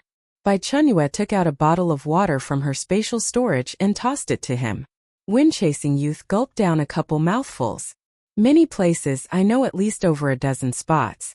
2 places have the most, with tens of thousands each. Bai Chenyue's hand paused momentarily. Tens of thousands. Wait a moment. No rush. She wanted them, but she didn't want to commit suicide. Rest for 10 minutes, then we're going fishing. Following wind-chasing youth's directions, the two left the ice crevasse now dyed blue with blood and drove toward the cuckoo fish production area. It was a vast frozen lake surface stretching beyond sight. The entire lake covered by ice dozens of meters thick, hard as steel. The fish are under this ice. Wind-chasing youth pointed at the ice beneath their feet. Bai Chenyue stomped on the ice with her foot. The ice layer emitted a dull sound but didn't budge at all. With ice this thick, if they tried chopping through with an axe it would take forever. She didn't have that kind of leisure time. Bai Chenyue unhesitatingly opened the game mall and began searching for ice-breaking tools. Soon, a peculiarly shaped item caught her attention. Item: Ice Shockbreaker. Price: 8,000 game coins. Description: emits high-frequency sound waves to precisely disrupt the internal structure of ice layers. Can instantly shatter ice within a 5-meter radius and up to 5 meters thick into regular square ice blocks. Note: the ultimate ice hole opener. Professionally breaking ice for 30 years, trustworthy. Mom never has to worry about me not being able to fish in winter again. Friendly reminder: don't shatter the ice under your feet too, or you'll really get that heart-penetrating chill if you fall in. Chapter 69. Payment successful. 8,000 game coins deducted. Remaining 40,062 game coins. Nice thing. The 8,000 game coin price stung her a bit, but thinking about the heaps of time and effort it would save, she clicked purchase without hesitation. A silver-white, handheld drill-like device pistol appeared in her hand. Following the instructions, she aimed the tip of the device at the distance, selected the target area, and a red line shot straight out. Not far away, a red circle was projected. That was the designated range. Bai Chenyue pressed start, and a blue light orb flew out. VZZ. Where the blue orb hit, visible sound wave ripples rapidly spread outward. In less than a minute came a dense series of crisp cracks. Crack, crack. A square ice hole about 5 meters in diameter formed, the edge of the opening smooth and neat. The shattered ice blocks floated neatly in the frigid lake water. No way it's this good? Each floating piece on the water was perfectly square, about 1 meter long and at least half a meter thick. A brilliant idea popped into her head instantly. Ice blocks. Pure, natural, pollutant-free ice blocks. When the apocalypse and global temperature rise came later, when freshwater ran scarce, these ice blocks would be worth their weight in gold. Whether for cooling or as a drinking water source, they would be priceless. At the thought, Bai Chenyue's heart raced uncontrollably. Okay, her hoarding habit kicked in again. Without another word, she began running around the frozen lake, scooping those huge floating ice blocks into her space one by one. Some in the very center were out of reach for now, so she left them. After finishing that, she returned to the wind-chasing youth's side. At that moment, perhaps attracted by the vibration from the ice shock breaker, a few silver-white fish foolishly leapt out of the ice hole, landing on the ice and wriggling. The fish weren't big, about half an arm thick, plain-looking. Bai Chenyue immediately scanned them with the AI recognition assistant. Species: cold fish. Status: edible. Native fish of the Cuckoo Ice Plain. High in protein, capable of meeting basic nutritional needs. Extremely simple neural patterns, they approach light and vibration. Note: the fish kingdom's naive sweetheart. IQ permanently offline. Basically anyone can trick it onto a hook. No bones, delicious taste. Simple neural patterns? Bai Chenyue smiled. She liked dealing with creatures that weren't very bright. Since cold fish had simple neural patterns and liked light and vibration, things became much easier.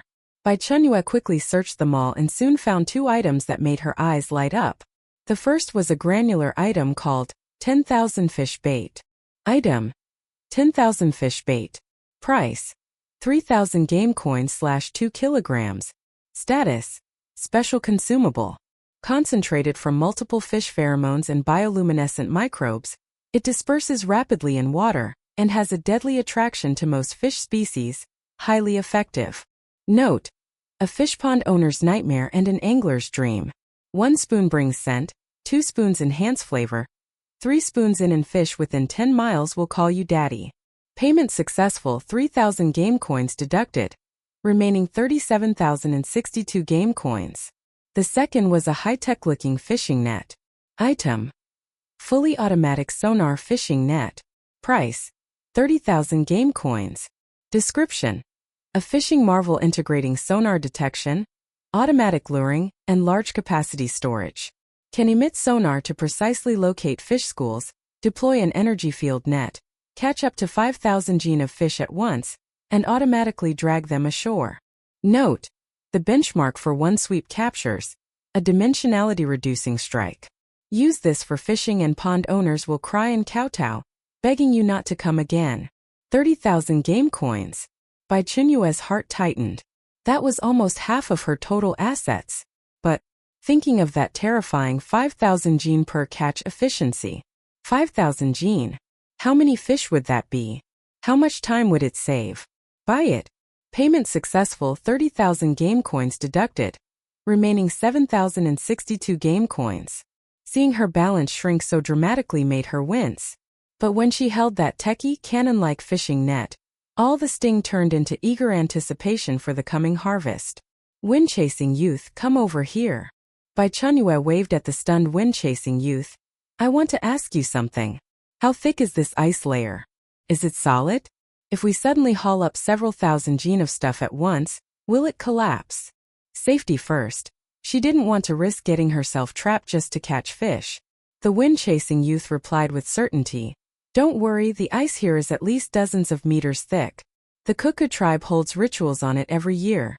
Thousands of people can stand on it without issue, let alone a few thousand gene of goods. This planet has polar night for half the year. Temperatures can drop to -80 or 90 degrees. The other half is still around -40 degrees, so the ice is really solid. That's good. Bai Chenyue relaxed completely. She stepped to an ice hole, carefully pinched a small amount of 10,000 fish bait, and tossed it into the inky lake water. The bait dissolved on contact and vanished. At first, the lake's surface remained calm, but in just over 10 seconds, a sudden change occurred. The previously placid water instantly boiled. Countless fish, dense as swarms, poured in from all directions, squeezing toward the ice hole like tadpoles reuniting with their mother, jockeying madly to get in. Many fish were pushed out of the water by the crowd and landed on the ice, wriggling. The sight was crazier than a supermarket sale mob. The entire ice hole was a black mass packed with fish. Bai Chenyue's eyes lit up. She noticed that the attracted fish weren't only the silver-white cuckoo fish. There were many other species. Some were pitch black, with a row of ice crystals on their backs. Some were slender like loaches, yet emitted a faint warmth. Others were flat like flounder, covered in psychedelic patterns. The AI recognition assistant spammed prompts. Species: focus ice fish. Status: eat the dorsal ice crystals to relieve fatigue and improve concentration. Note: exam cramming and overtime must have. 100 times better than caffeine. Oh. Species: ice stream loach. Status: Its flesh contains special heat proteins. Consuming it grants a faint anti-cold effect for 1 hour. Note: a portable little heater, an edible warm patch. It's ugly but slippery to eat. Oh. Species: Vitality ice shad. Status: edible. Firm flesh. Temporarily greatly increases strength and endurance when consumed. A staple for Cuckoo tribe warriors before hunting expeditions. Note: the Red Bull of fish, a functional beverage. Eat it and you can sprint up 5 flights without breaking a sweat. Chapter 70. All Treasures. Bai Chenyue's heart pounded with excitement.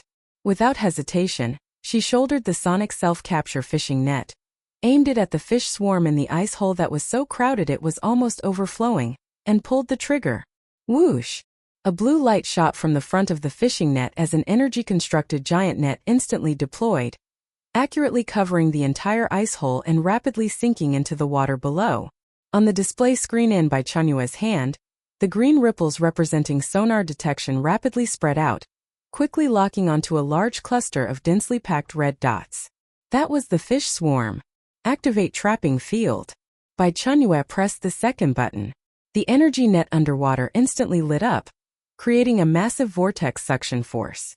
The fish swarm, already frenzied by the bait, had no resistance against the suction force and were wildly sucked into the energy net. On the display screen, the number representing the catch weight began to skyrocket. 100 jin, 300 jin, 500 jin. Bai Chenyue didn't dare to catch too much at once. Although wind-chasing youth said the ice surface was solid, it was better to be safe than sorry.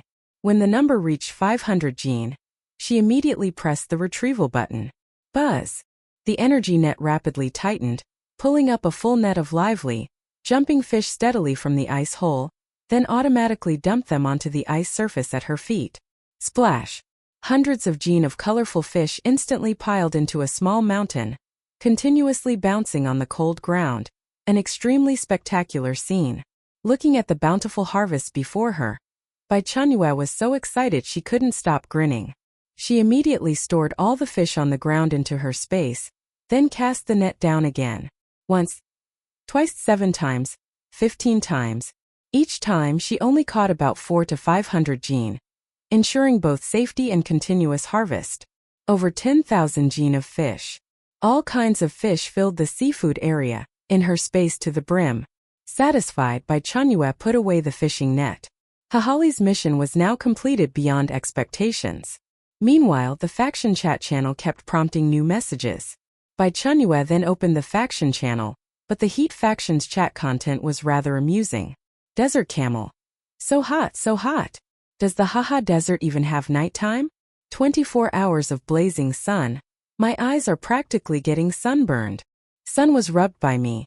Tell me about it, I feel like I'm about to become roasted meat. By the way, has anyone found out who the cold faction spy is? Watermelon is sweetest. Not a single damn clue, this spy is hiding way too deep. Cousin of old Wong next door. I suspect it's someone in the top 10 of our faction leaderboard. Otherwise, how could we not hear even a whisper? I'm not a tough guy at cousin of old Wong next door, don't talk nonsense. What if you offend a big shot, and they kill you thinking you're the spy?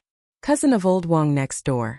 Cut it out, if anyone dares to touch me, I'll just send them back to the starting point, who'd dare? Sun was rubbed by me. Still on the way. Is there any kind brother or sister who can give me some water to drink? Wind blows pants cold. Speaking of which, what about that? Who's that guy? Why haven't we seen him speak at all? He was so impressive in the previous 2 games, he must know something, right? Desert Camel. Not speaking for so long, maybe he's the cold faction spy. Social me brother pig. Have you all reached the mission point yet? Cousin of old Wong next door. Not yet, still far away. Watermelon is sweetest. I've already arrived. Who would have thought? I went into houses and found groups of people neatly lying on the ground, several houses like this. I thought the whole village had been slaughtered. Data Emperor. What's the first mission you received? Mine is to get ice blocks from the Cuckoo ice plain. Need to melt at least 1,000 jin of water. So damn ridiculous, the ice would have melted long before it gets here. The more Bai Chenyue read, the more she felt a headache coming on. Their own spy was about to be exposed, yet they were still discussing what the missions were about. A bunch of people were howling from the heat in the Haha Desert, frowning worriedly about the spy situation, filled with resentment. Bai Chenyue closed the channel and turned to Wind-Chasing Youth. Any new messages in your faction channel? Wind-Chasing Youth immediately nodded, opened his panel, and showed Bai Chenyue the Cold Faction's chat content. The atmosphere in the Cold Faction was clearly much more tense than in the Heat Faction, with a strong sense of gunpowder permeating every word. Winter is coming. Damn it. Another brother died. Ambushed from behind. Sent back to the respawn point without even seeing who did it. Featherless has no bird. Must be that Heat Faction spy. That bitch called Red Bird. Where the hell is she? Snowfield Flying Chicken. I know she's in Piapiao Canyon. I just got sent back to the starting point by her. A red branch peeking over the wall. Piapiao Canyon, right? I'm heading there now. I am your real grandpa. Brothers, our chance to catch the spy is here. System prompt. The first team to capture or kill the opposing faction's spy gets a reward of 20,000 game coins. 20,000. Someone on the cloud at I am your real grandpa. Darling, let's go quickly. 20,000 game coins. Enough for us to buy lots of good stuff. Sakura Samurai. Piapiao Canyon has complex terrain and many ice crabs. Acting alone is very dangerous. Recommend going in teams. Sacred Mountain Guardian at Sakura Samurai, Itokuin. Let's go together. Ice Plain Wolf. Damn it, I'm going right now. Don't let that bitch escape. Brothers, see you at the canyon. Snowfield Flying Fox. Let's go, let's go. We must expose that spy Red Bird today. In the chat logs, a group of people were filled with righteous indignation, howling about going to a place called Piapiao Canyon to capture the spy Red Bird. Red Bird? Bai Chenyue noted this name. Blonde hair, blue eyes, red cold-proof clothing. And those IDs, I am your real grandpa, and someone on the cloud. She had some impression of them. Weren't they the two idiots who privately messaged her and tried to morally blackmail her when she opened her personal shop? She never expected they'd also entered this game and were in the Cold Faction. And that's Sakura Samurai. Interesting. Where is Piapiao Canyon? Bai Chenyue asked Wind-Chasing Youth. Wind-Chasing Youth pointed in a direction and said, from here, it's about a 2-hour drive. Piapiao Canyon is the main base of the ice crabs. That's where the most ice crabs are, like I told you earlier, at least tens of thousands. Bai Chenyue raised an eyebrow slightly. As expected, she couldn't avoid it after all. Heaven was forcing her to stockpile goods. She had no choice but to do it. The two of them drove there. Along the way, wind and snow blew against their faces, surrounded by a vast expanse of white. After an hour, the off-road vehicle gradually slowed down. In the distance, a massive fissure appeared, as if the entire ice plain had been split open by a giant axe. On both sides of the fissure stood towering ice walls, reflecting an eerie dark blue glow, appearing bottomless.